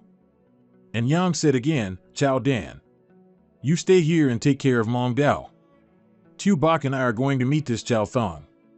In case of any mishap, you must find the mythical beast. Chao Dan worried, and Yang, you absolutely must not let anything happen to you. Mong Dao is still waiting for you. Before leaving, he looked at Mong Dao affectionately, Mong Dao, wait for me. Then Yang said again, Chao Dan, with the Chao family's work style, where would the Allied forces guard their important items? Chao Dan recounted, I heard the adults say that important items must have several layers of protection. And Yang didn't ask any further, I know. Tu Bok, let's go. Before Yan left, Chow Dan said again, wait a moment, I remember now, the Chow family's secret passphrase is 9527. Yu and Tu Long had just stepped out of the kitchen, and Tu Chien pretended as if nothing had happened. He was still smiling cheerfully, and Yang, come home a bit early tonight. I'll wait for you for dinner. Then, as Tu Chien cooked, he secretly thought, son, tonight, I'll let those two accompany you. In this dish, he had specifically added a poisonous medicinal herb. Meanwhile, at the camp, and Yang went alone to meet Chow Thong. Gene mutation is a tactic often used by terrorist organizations. They plot to disrupt world order, slaughter humans and mythical beasts. So, is your surname Chow or Fong? He replied scornfully, what my surname is not your concern. I forgot to tell you, the gene mutation will gnaw at your comrade's brain within 24 hours. By then, she'll turn into an idiot. He felt like a mad winner, tilting his head back and laughing loudly. Meanwhile, Tu Lum was rummaging and searching in their meeting room. At this moment, seeing several stacks of papers, she couldn't help but feel annoyed. It's all just some battle route maps, there are no documents at all. Suddenly, her eyes accidentally caught sight of a compartment on the table, which seemed to be a secret drawer. Tu Lum looked over triumphantly, as expected, it's concealing a secret. Not getting anything more, she quickly opened it to investigate. She entered the password that Chow Dan had given earlier. It seemed Tu Lum had done it correctly. The secret compartment was opened, and inside, a notebook was hidden very carefully. She curiously flipped it open to read. The content inside startled Tu Lum. The more she read, the more unbelievable it became. Tu Lum stared blankly, mouth agape, no way. Damn it. Meanwhile, Chow Thang was still laughing loudly with his mouth wide open, but he didn't notice that a pill was already in your hand. And Yam frankly shot something into Chow Thang's wide open mouth, startling him. Here's something for your laugh. Only then did he stop laughing. Chow Thang frowned and asked Enyang, what did you make me eat? Enyang said gleefully, I took the gene mutation and mixed it into a candy. So now you. Pausing for a moment, he smiled brightly and patted the man's shoulder repeatedly. Oh right, what did you say about the gene mutation just now? 24 hours? Chow Thang retorted furiously, you. He pointed at Enyang's face and cursed, you're sinister and despicable. I'm telling you, there's no antidote for gene mutation, and you won't get out of here either. Immediately after, in anger, Chow Thang shouted loudly for reinforcements, guards. At the same time, a mercenary ran in breathlessly, report. Someone was just found infiltrating the tent. Hearing this, the man secretly tensed, thinking, secret documents. Then he ordered two mercenaries, you stay here. Before leaving, Chow Thang didn't forget to turn back and say to Enyang, don't try any tricks. But he didn't care. Instead, Enyang casually gave a scornful smile. Less than 5 minutes later, the two mercenaries were struck hard on the back of the neck, taken by surprise and unable to react in time.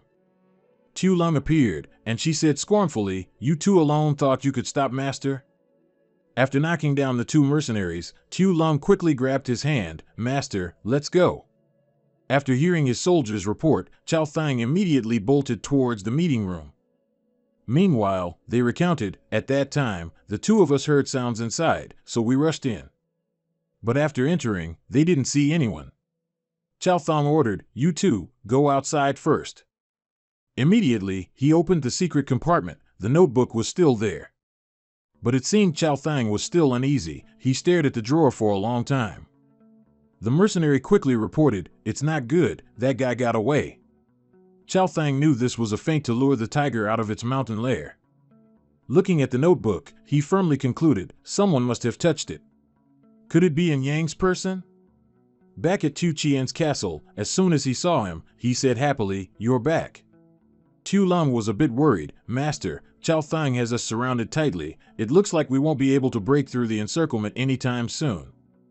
Enyang replied, no need to fear. The map is in our hands, sooner or later we'll find that mythical beast. Meanwhile, Tu Chien secretly calculated, a gentleman's revenge is never too late, even after 10 years. Why not use him? As soon as they entered the medical room, Chao Dan reported the situation. Since you two left, she's been sleeping soundly, and her condition has improved. And Yang touched her forehead. Her fever's also gone down. Could it really be Tu Bok's bloodline suppressing the gene mutation? Chao Dan looked at Tu Long. Did you find anything? She recounted recruitment documents for the commercial organization. Hearing about this document, Chao Dan looked a bit confused, but it seemed she didn't know about this either. Tu Long added, Chao Thang is a minor leader of the commercial organization, and it seems they are researching a virus called the Nemesis Project or something. And Duong continued, this is the first time I've heard of a commercial organization, but looking at their actions, they must be an extremely evil organization. At the same time, Xiao Qian walked in cheerfully and said, time to eat. And Duong looked at the two and said, let's eat first. Later, I still have to research the antidote serum for the mutated gene. His personality hasn't changed. On this side, Truong Qian cooperated with Kyo Kyo, and now he was eavesdropping on everyone's conversation. After Nduong left, he seemed a bit worried. Do we really have to act? Kyo Kyo replied, rather than waiting for reinforcements from above, it's better to snatch it ourselves. Truong Qian hesitated, but... She cut him off. While the map is in Chao Dan's hands, we must act quickly. Truong Qian was finally blinded by hatred. All right, I'll listen to you. After dinner, Nduong remained in the research lab. He looked at the serum bottle and pondered, indeed, within Xiao Bai's blood, there's a hidden secret to counteract gene mutation. Seeing the serum gradually separating, Nduong gasped, the serum is separating. He added something else, thinking to himself, the power of the Dragon Clan serum is unprecedented. Mong Dao is saved. After preparing the antidote, Nduong immediately took it to the infirmary to inject Mong Dao. He also suspected the Dragon Clan's blood can counteract mutated genes. The commercial organization can't possibly not know about this. So, wouldn't Xiao Bai become their target for elimination? Remembering his little dragon girl, Nduong couldn't help but worry about Xiao Long, Xiao Bai. He also recalled how, in his previous life, he and Xiao Bai were framed by Xiaoli, but why did he always feel there was an invisible hand controlling everything? He couldn't help but wonder, could he be the one who wanted to eliminate Xiaoli? What exactly does the organization behind him want? Remembering this cunning group, Nduong frowned in irritation. He silently vowed, in this life, I will definitely destroy all of you. Meanwhile, Chao Dan was in her room, fiddling with her phone, when the computer in her bag suddenly beeped. Chao Dan sat up and read the message from the Chao family. The content was, hand over the map to Chao Thang immediately. Your sister is in my hands. Seeing this message, Chao Dan couldn't help but worry. Sister. At the same time, a knock on the door startled Chao Dan. She quickly hid the device, stuffing the communicator into her bag. Chao Dan adjusted her mood, then loudly said, wait a moment. Her worried expression turned cheerful. She tried to hide her emotions, smiling as she opened the door. Who is it? From the darkness, a strong wooden stick struck Chao Dan's head, startling her. Due to carelessness, Chao Dan immediately fainted. Truong Qian quickly told Kyo Kyo, hurry. They both placed Chao Dan back on the bed, while he frantically searched everywhere. Where's the map? Kyo Kyo also quickly helped search. She pulled it out from Chao Dan's handbag. After a moment, Kyo Kyo pulled out a piece of paper, excited, found it. Let's go. On this side, after a long while, Nduong joyfully exclaimed. Mong Dao, you're finally awake. She was startled, Nduong, where am I? What happened? He anxiously hugged the beauty. Mong Dao, I thought you were. Mong Dao looked bewildered. He cupped Mong Dao's face, examining her carefully, as if afraid to lose her. It's good that you're awake. Mong Dao felt warm. I know, having escaped death this time, and Duong, I also have many things I want to tell you. We should. Just as things were getting romantic, Xiao Long appeared, interrupting, Master, something's happened. Meanwhile, Chao Dan, who had just woken up, had her wounds bandaged. She sat silently on the bed, tormented. Finally, unable to hold it in, Chao Dan sadly shed tears and said, "I'm sorry, and Duong, I lost the map." His face filled with rage, and Duong spat out each word, "Truong Yin, Kyo Kyo." As soon as he snatched the item, he immediately gave it to Chao Thang, who took the map with excitement. Seeing Chao Thang repeatedly looking at it, Truong Qian spoke up, "Don't worry, the map is definitely real." She also spoke frankly, "What do you people want?" Truong Qian replied, "Safety. After we find that mythical beast, I want a share of the treasure as well." Kyo Kyo then put on her vixen act, "As for me, just following you will be enough." Chao Thang started playing games again, "This map is priceless, but you people." Hearing this, Truong Qian knew he couldn't gain anything, and might even lose his life. "Wait a minute, Chao Thang, consider us blind. I'll leave by myself." He was smug. "Get lost." After that, Chao Thang told his soldiers to inform the Night Eagle unit, "Action tonight." Over here, everyone couldn't help but wonder, leaving tonight? "It's not that urgent, is it?" And Duong explained. "Truong Yin and Kyo Kyo betrayed us, it's very likely they followed Chao Thang. Without the map, the consequences are unimaginable." Just as they left, a strong gust of wind blew, making the ground shake, causing Tu Chien to fall down involuntarily. He was bewildered. Feeling something was wrong, and Duong quickly ordered his phantom beast, the Fire Cloud Beast. Before them, a centipede nicknamed Old Noah was ferociously gnawing on a girl's head, a truly horrifying sight. Tu Chien wondered and asked him, "And Duong, is the map no longer in your hands?" He answered honestly, "Yes, but..." From afar, a pair of glowing red eyes looked towards him. And Duong was startled, "Careful." Tu Chien's group was terrified. After all, this thing was too horrifying. It charged. And Duong commanded, "Fire Cloud Beast, retrospective light fist." In response, the Fire Cloud Beast wouldn't back down. It charged and struck towards the centipede. A spine-chilling sizzle rang out. Tu Chien couldn't help but shiver. How did it become so strong in just a moment? And Duong explained, the Fire Cloud Beast was originally a potential beast, it just lacked development. Immediately feeling that the situation was not good, Tu Chien glanced around and told everyone, "Quick, follow me." Finally, he came face to face with Chao Thang. Both sides prepared for battle. Chao Thang excitedly looked at Duong, "I thought you'd hole up there forever." Seeing Duong's Fire Cloud Beast, Chao Thang smugly said, "Qilin Beast, so you're here." At this moment, one of them jumped out and attacked the Phantom Beast. His power tightly bound the Fire Cloud Beast's entire body, making it a bit annoyed. And Duong calmly patted it, "I told you, I'll help you get revenge. They're right in front of you now." At this moment, the rage point was 1%, then increased by 10%, and then 100%.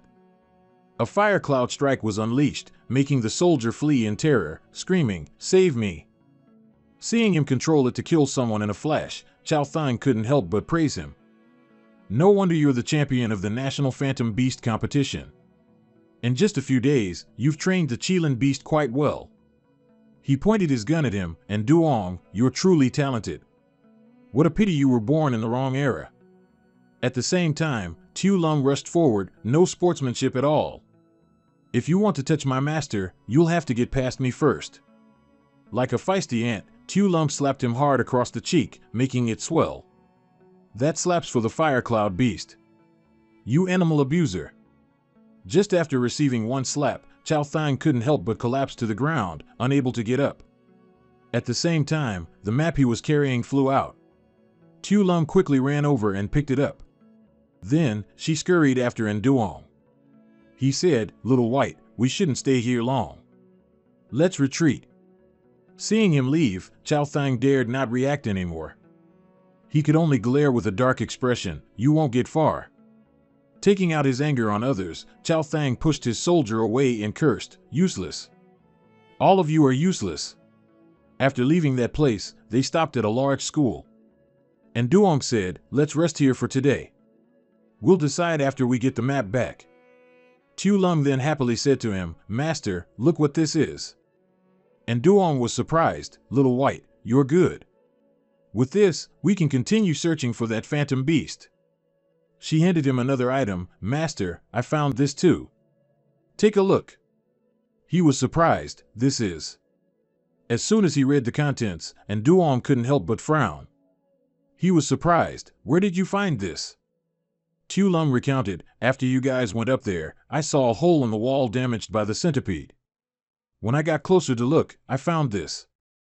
He focused on reading. Year 3024, God of Beasts reborn, White Dragon appears, Calamity strikes, Eastern hidden divine beast, turn the tide of the universe. Year 3024 is the year the God of Beasts is reborn. Could it be that everything was destined long ago, or is someone secretly manipulating things? Tu Lung was curious. Strange, what does it say? And Duong then said, let's not think about these things for now. Let's go inside first and see the situation there. He said to Tu Chien, Uncle, who did you buy this villa from? He recounted, I bought it from a broker back then. I heard that the owner of this house was once a beast king, but disappeared during a mission. On Chao Thong's side, a loud voice echoed through the phone, you can't even handle this small matter? At this rate, just get lost. He was startled. Sir, don't be angry, I know what to do now. Immediately after that, Chao Thong's sly face looked at his mercenaries. You guys. Time flew by, and it was already dark. Tu Lung looked around. It's too dark. Is anyone there? And Duong instructed, everyone be careful, split up and act. First, eliminate any dangers. If something happens, shout. Because she was too formidable, Tu Lung always went off by herself. She opened the door to another room. It was empty inside, no one was there, and items were scattered. Looking over at the girl, a familiar figure was slumped in a corner. Tu Lung approached, reached out, and was surprised. Is that Kyo Kyo? For some reason, our Tu Lung keeps encountering these situations. Kyo Kyo's eyes were bloodshot and wide. Her face was covered in bulging veins, feeling somewhat similar to Mong Dao earlier. Tu Lung was startled. Hey, what's wrong with you? Seemingly not hearing Tu Lung, Kyo Kyo continued to open her mouth wide. Tu Lung couldn't help but be annoyed. Crazy woman. Meanwhile, and Duong and Mong Dao heard a loud scream and were startled. Tu Bok. Yu and Mong Dao were worried, both of them startled and ran towards Tu Bok. This isn't good. On this side, Kyo Kyo went crazy, looking at Tu Lung with craving, while our little dragon was currently pinned to the ground. Fortunately, there was a tree near Tu Lung. She gritted her teeth and firmly held the tree. Tu Lung immediately slammed it hard into Kyo Kyo's head. Kyo Kyo fell back, and Tu Lung immediately sat up, completely losing her mood looking at this crazy woman. At the same time, and Duong also happened to walk over. Mong Dao was startled. What's wrong? Tu Lung pointed at her. I came in and saw her here. I thought it was Kyo Kyo. I was about to wake her up, but she lunged at me like she was crazy. Looking at Kyo Kyo's entire body covered in veins, and Duong speculated, from your description and the state of this body, it's likely a mutation. Mong Dao was surprised. Mutation? Like me last time? He replied, similar, but luckily you treated it in time, otherwise the consequences would be unimaginable. At this moment, the door on the other side was violently slammed, and Duong looked over, startled. Tu Lung was about to open the door, but he immediately warned, be careful. And Duong held his defensive stick ready on this side, and the banging on the door grew louder and louder. On the other side, the crowd, like frenzied zombies, screamed wildly. It seemed they were the mutated ones. Very quickly, the wooden door couldn't withstand the force, and a hand immediately pierced through the door and burst in. And Duong looked over. He immediately said, Mong Dao, quickly open the window. Mong Dao immediately obeyed him. She ran to open the window, but it seemed to be locked. Those mutated people quickly rushed in. One of them opened their mouth, ready to bite. On this side, a crowd of people also frantically pushed and shoved. The scene was utterly chaotic. And Duong held his stick up, continuously hitting towards that crowd. On this side, Tu Lung also fiercely fought back. Of course, these people were nothing to her. Only Mong Dao, she looked at the man about to rush at her and screamed in fear, no. Suddenly, a bullet flew straight towards the man's chest. He fell down helplessly, and Chow Dan's voice loudly warned, "Everyone, get back." A loud explosion rang out, successfully taking down most of the mutated people. Seeing the situation before them, they temporarily didn't dare to rush forward crazily anymore. Chow Dan and Tu Chien had quickly arrived in time to help, and beside them was the fire cloud beast. It opened its mouth, glaring, and roared. Hot fire spread out, incinerating those people. That day, not a few corpses were hurled out of the building. And Duong observed, "Their blood is like Mong Dao's blood after being poisoned. It seems to be Chow Thong's doing." Tu Chien said, "Uncle, I found food and water in the dining hall. It seems they were originally lucky survivors. Who knows when they got infected?" And Duong then said, "Finally, I know why Chow Thang abused the Fire Cloud Beast." But what was the Fire Cloud Beast's mission? At this moment, Chow Dan interrupted, "Everyone, look." A heavy rain fell, making everyone somewhat cautious. "The sky is pouring rain without warning, I'm afraid." And Duong looked over and immediately guessed, it must be Chow Thong's trick. He warned, "Everyone be careful, we still don't know how many backup tricks Chow Thang has." Tu Chien added, "Uncle, go to the dining hall and get food for everyone. No matter what, we can't keep depleting our energy like this." Zhou Dan looked at the rain. "I heard people say before, there's a type of poison called Tuk Vu. It can destroy structures and can also cause ecological imbalance. There's a possibility of a biochemical crisis emerging," and Duong continued, "I've also heard of that. Once a biochemical crisis erupts, the consequences are unimaginable." At the same time, Xiao Zhan's voice shouted loudly, "And Duong, come here quickly and see." It was an egg. He recounted to him, "I was going to get some food for you kids, but I unexpectedly found it in the cupboard." And Duong looked over. He observed it meticulously. And Duong felt a bit puzzled, these patterns. And Duong stood there dazed. He said to himself, "It's too familiar, where have I seen it before?" Seeing his illusion beast constantly sniffing, and Duong then said, "Fire Cloud Beast, you seem very interested in it." He suddenly guessed in surprise, could it be that the little one inside the eggshell is a kin of the Fire Cloud Beast? Zhou Dan still looked through the window, observing. "The rain has stopped, but I see something's wrong out there." From afar, for some unknown reason, a strange fire appeared. On this side, Chow Thang still hadn't given up. He ordered the mercenaries, "You must capture the Qilin beast alive. As for the others, if anyone is still alive, eliminate them all. The fog is thick, be careful." As soon as they heard his order, the mercenaries immediately shouted loudly, "Understood." And then, all of them went deeper inside together. Suddenly, one of them was tightly wrapped around the neck by a dry branch. The rest looked at their comrade in shock. "What's going on?" The man's face turned pale, the branch was tightening more and more. A swirl of elemental energy rose, engulfing his body. The man screamed in fear, "Help me!" He didn't care about the lives of his men. Chow Thang majestically commanded, "Fire." Immediately, many bullets were fired at that soldier, and he couldn't survive. But the problem was, the bullets fired bounced back towards the group of mercenaries. Very quickly, they were hit by their own bullets and perished. Right after that, the dry tree immediately revealed its true form. It was a plantain tree, a mutated plant. Being chased like that, Chow Thang was startled. "A tree spirit, how can this be?" On this side, the ground slowly cracked. Tonight would probably be a long night. Chow Dan looked out the window from her room. Frightened, she said, "Everyone, look. With this biochemical crisis, humanity will face overwhelming disaster." The sand house inside also shook violently. And Duong was startled, an earthquake. The egg on the table was shaken and fell. Mong Dao, startled, reached out to catch it. No. From beneath the ground, something seemed to be escaping from those cracks. Tu Chien also poked his head out to observe. "There's no more movement, it seems okay." And Duong cautioned, "Be careful, we can't underestimate it." Indeed, tiny hands started to emerge from the crack, gripping the edge. They looked like mice, but had blue fur and bloodshot red eyes. They looked around and let out a few squeaks. The rats seemed very interested in the corpses on the ground. They crawled over and sniffed for a while. After that, they darted towards the building. These weren't like normal mice, they had large bodies. From inside the house, Tu Chien opened the window and then fired his gun. 2 shots rang out, causing 2 rats to perish simultaneously. He sighed in relief.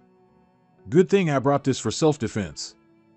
Immediately after, a loud scream rang out, and a powerful beam of light shone directly into the room, making everyone involuntarily cover their eyes. And Duong looked in that direction, quickly figured it out, and said, "It's mutated." Then Duong told everyone, "Let's go." At the same time, the egg in Mong Dao's hand stirred. At that critical moment, it wanted to hatch, startling her. A tiny, adorable creature then appeared before everyone's eyes. It smiled, welcoming the world. At this moment, Duong looked over, completely dumbfounded and taken aback. As soon as it formed, the little creature joyfully sprang up into the air, escaping from Mong Dao's arms. It calmly stood on top of the fire cloud beast, but the beast didn't seem to react at all. At the same time, Duong's Nirvana diary suddenly reacted, lighting up and surprising him.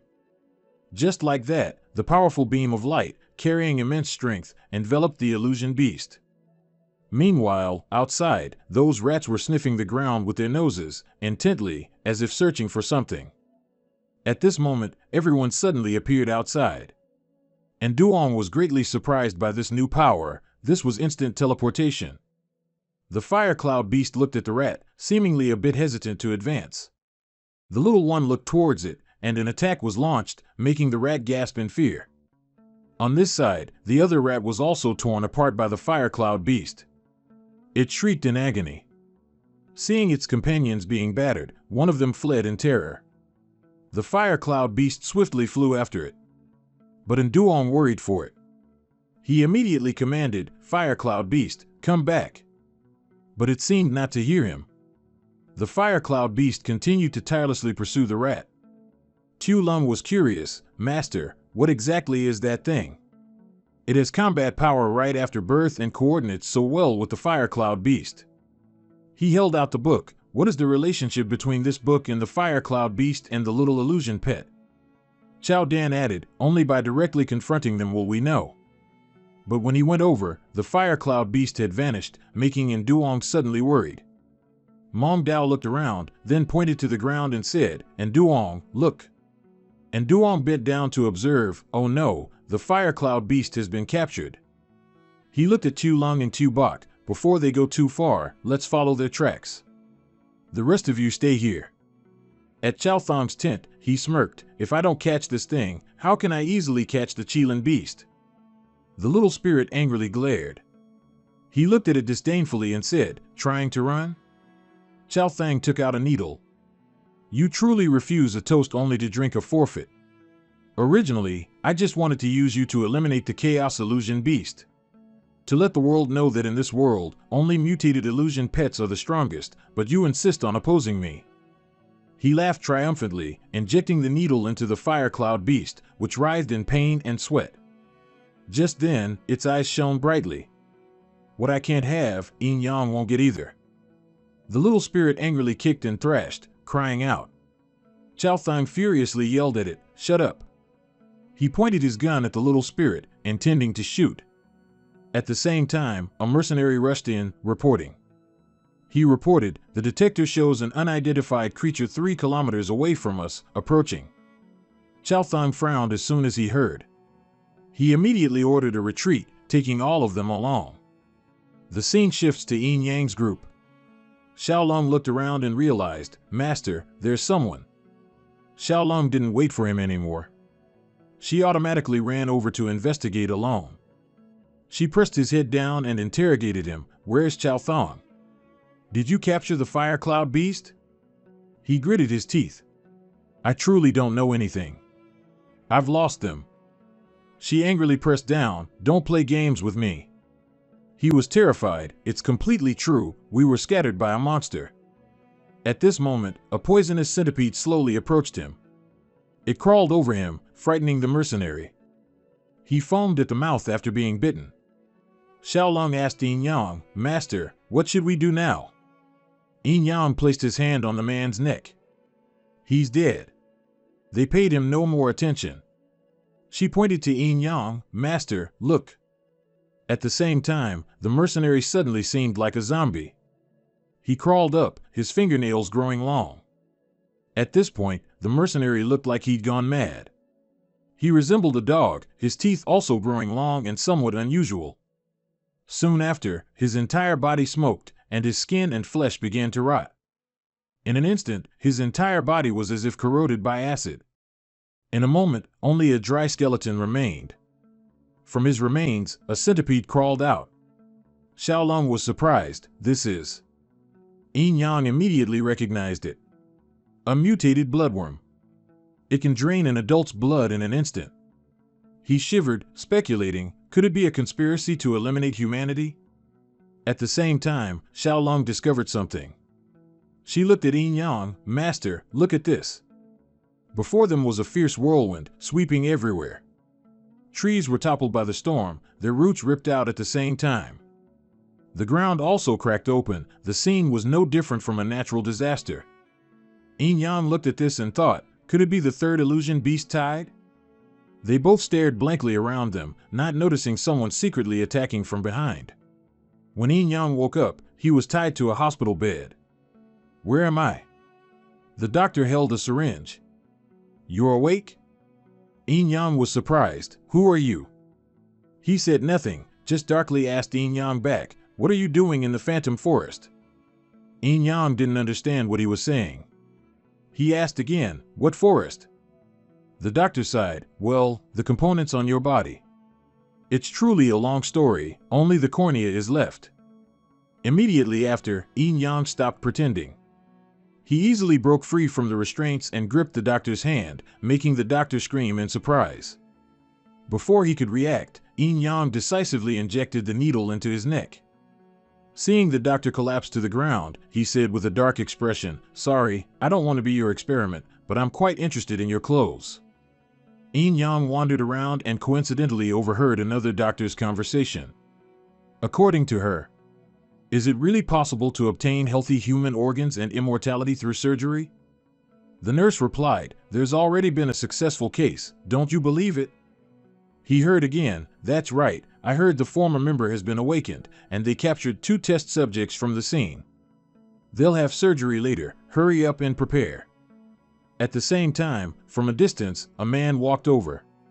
On both sides of him were mercenaries. The man said again, target in the abandoned environment, 3 test subjects, 2 females, 1 male. Act immediately. Seeing Yin Yang, who looked a bit unfamiliar, one of them was surprised. Which department are you from? He pointed his gun at Yin Yang's head. Take off your mask. The nurse, startled, ran over. Li Wei, what are you doing? Isn't this the new Dr. Zhao? His ID badge says so. She led Yin Yang away. Dr. Zhao, the surgery is about to begin. Where did you run off to? Hurry up. Watching Yin Yang's retreating figure, he secretly wondered. Dr. Zhao? As soon as Yin Yang passed, that guy looked at Xiaolong and said, Dr. Zhao, we're just waiting for you. This girl's body is extremely special, every organ is completely different from ordinary people. Seeing Xiaolong in danger, Yin Yang immediately shouted, stop. Cutting to Zhou Tong, he smugly said, as long as I gather enough 49 core crystals as a catalyst, I'll be able to establish my position in this apocalyptic era. Then he injected it into the spirit creature, saying, congratulations, you've become my final piece. Immediately after, its eyes widened and it growled. He was delighted, it's starting to work. Immediately after, the little spirit creature untied itself. Its power burst out wildly, startling Zhou Tong. Out of control? What's going on? He threw the illusory beast towards the unconscious Fire Kirin. Perfect timing. Today I want their core crystals. Guards, quickly throw these 2 out. In the hospital, the hallway outside was quite quiet. Xiaolong lay unconscious on the hospital bed. The doctor wondered, what happened? Yin Yang quickly explained. This test subject is very special, capable of mutation. I recommend you all leave first, otherwise, there will be a risk to your lives. The doctor decided to leave, then we won't disturb Dr. Zhao any longer. After the two of them left, he leaned in close and whispered, "Xiao Bai, wake up quickly." The head of department, seeing the commotion, stepped forward and asked, "What's going on?" The man, wearing only a pair of shorts, quickly explained, "I'm not a pervert, I'm Dr. Zhao. I was drugged, something's happened." The head of department was confused. Why is there another Dr. Zhao? So who is inside? The new Dr. Zhao revealed the truth, he's an imposter. Immediately, they went to the door and knocked repeatedly. "Dr. Zhao, open the door." The head of department impatiently urged, "Open the door." Suddenly, several soldiers appeared and shouted, "Too much talk, move aside." They broke the door lock and entered the patient room. He was startled because the bed was completely empty. "Where is she?" "Seal off all exits immediately." Yin Yang, at this time, had disguised himself as a janitor pushing a trash can. The soldiers were moving together, surveying the surroundings. Seeing him pass by, a soldier suddenly yelled, "Stop." He abruptly wanted to open the trash can lid. "What's in the can?" Yin Yang feigned awkwardness. "Medical waste, radioactive material, very strong stuff." Just as he slightly opened it and hadn't had a chance to look, a command came through, "Everyone, assemble." He had to rush off and reply, "Understood." It turned out that Yin Yang had anticipated this. He had asked Xiaolong to keep quiet. Then he decisively pointed towards the trash can. Outside the city, everything was stable. The two had managed to escape and drove away. Xiaolong sighed in relief. "Master, this is like finding a way to survive in a desperate situation." But Yin Yang was still worried. "It's not over yet. The extremist organization wants to destroy us and dominate the world. If we want to survive, we must unite the remaining people and destroy that extremist organization." Xiaolong smiled confidently. "Master, this time we will definitely succeed." Upon reaching their destination, Yin Yang immediately slammed on the brakes. The car stopped on a barren piece of land. The two got out and surveyed the area. Suddenly, he saw the unconscious Fire Kirin lying in front of them. Not only that, but the little spirit creature was there too. He worriedly exclaimed, "They." Yin Yang clenched his fist, feeling deeply remorseful. "I'm sorry, I couldn't protect you well." Witnessing this scene, Xiaolong's rage reached its peak. "Zhou Tong, I'm going to skin you alive." He had to calm her down. "Xiao Bai." He carefully reminded her, "First, take them away." On the other side, Zhou Zhou and the other two were facing many mutated illusory beasts. "We can't let them get close." Li Wei blew a whistle to attract their attention. Facing a giant illusory beast, Zhou Zhou worriedly warned everyone, "The smell of fresh blood will make them increasingly addicted." Meng Yao gave a summoning command, "Netherworld, attack it from above." However, behind her, an illusory beast was aiming for her. Li Wei stood in a corner and coldly commanded, "Leave no one alive. This is an order." Just then, Xiaolong appeared, and she let out a sky-shattering roar. With one pass, she completely defeated the illusory beast that was threatening Meng Yao. Li Wei immediately turned pale with utter shock. A dragon? He seemed delighted to witness that spectacular takedown.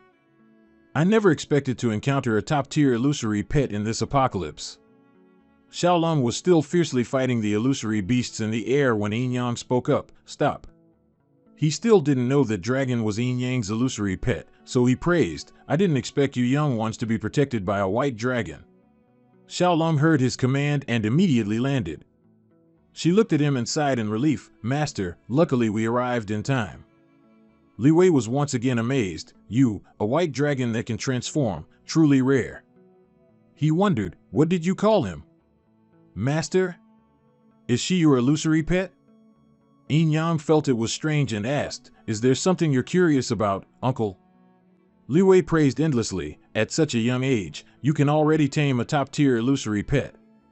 Your beast taming skills must be extraordinary." But he felt annoyed. "Just say what you want directly.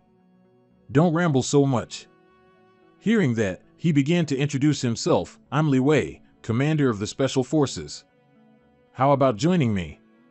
I'll train you to become a divine tamer in the future." Yin Yang showed some interest and responded, "Train me to become a divine tamer? Uncle, what's your rank?" He turned to invite everyone else. The special forces widely recruit talented individuals. You ladies should come with me too. Yin Yang got straight to the point. Just now you wanted to kill us, and now you want to take us with you. What do you take us for? Li Wei laughed heartily and then proposed, then I'll give you 1 week. Let's have an illusory pet battle.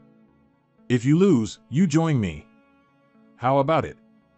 Without much hesitation, he replied, agreed. You all withdraw. Meng Yao rushed over, full of hope, asking, so, did you find the fire cloud beast? Yin Yang hesitated, the fire cloud beast. A moment later, he led everyone to the building there. Yin Yang placed the fire cloud beast and the little spirit in a room. He revealed with regret, their core was stolen. With our current conditions, I'm afraid. The small book suddenly appeared, automatically flipping to the page Yin Yang needed. He quickly read through it and told Meng Yao, the diary has the answer, the extreme cold ice flower. Meng Yao was confused and bewildered. What kind of book is this, really? Why does it always give us clues at crucial moments? Yin Yang candidly shared his speculation. I guess an ancient illusory pet master locked the fire cloud beast, the diary, and the mythical stealing beast together, waiting for future generations to unlock them step by step. Jojo added, indeed, I once heard that the ice flower on the extreme cold mountain has life-extending effects. It's just that no one who has ever gone to this extreme cold region has returned alive. He sat down next to the fire Kylan with a heavy heart. I can't just watch them die. Meng Yao resolutely stepped forward to take on this task. Yin Yang, you and Xiao Bai stay and train. Leave the task of finding the ice flower to me. But Yin Yang was very worried about her. Meng Yao, this is too dangerous. I can't let you go alone. Later, he became more determined than ever. And us? This cannot be delayed. We'll split up and act. Meng Yao suggested, then let's make an action plan. They headed to the map room. Xiao Zhan also prepared a gun for self-defense. After a discussion, they left. The fire cloud beast and the little illusory pet can only last for 3 days. After 3 days, we'll gather here, Xiao Zhan reassured everyone. Don't worry, we've prepared weapons to deal with ice element illusory beasts. Wait for us. Soon, night fell, under the bright moonlight. Yin Yang softly said, Xiao Bai, this time I want to teach you a new move. Xiao Long transformed into her white dragon form, and at the same time, Yin Yang revealed the move's name, Infernal Dragon's Radiance. Immediately, a mysterious blue flame appeared on his forehead to connect his thoughts with Xiao Long. She followed his every thought, spewing out a tremendous amount of fire with incredible power. Yin Yang continued to command the next move, Chaotic Dragon's Fist Wind. Xiao Long's surge instantly formed a gigantic whirlwind. He decisively pointed at the building across the street and shouted loudly, Infernal Dragon's Claw. Xiao Long followed the command and spewed fire onto the designated spot. The next morning, at the barracks, Zhou Tong's voice rang out, Master, why did you call me back? Li Wei called him over and gravely instructed, I've reviewed all the battle records regarding Yin Yang and Bai Long. We can't underestimate them. Zhou Tong picked up the paper, read through it, and confidently remarked, he and I have fought a few times. His abilities are indeed very strong, but he's not without weaknesses. He leaned in with a sly expression and whispered to Li Wei, I have a way.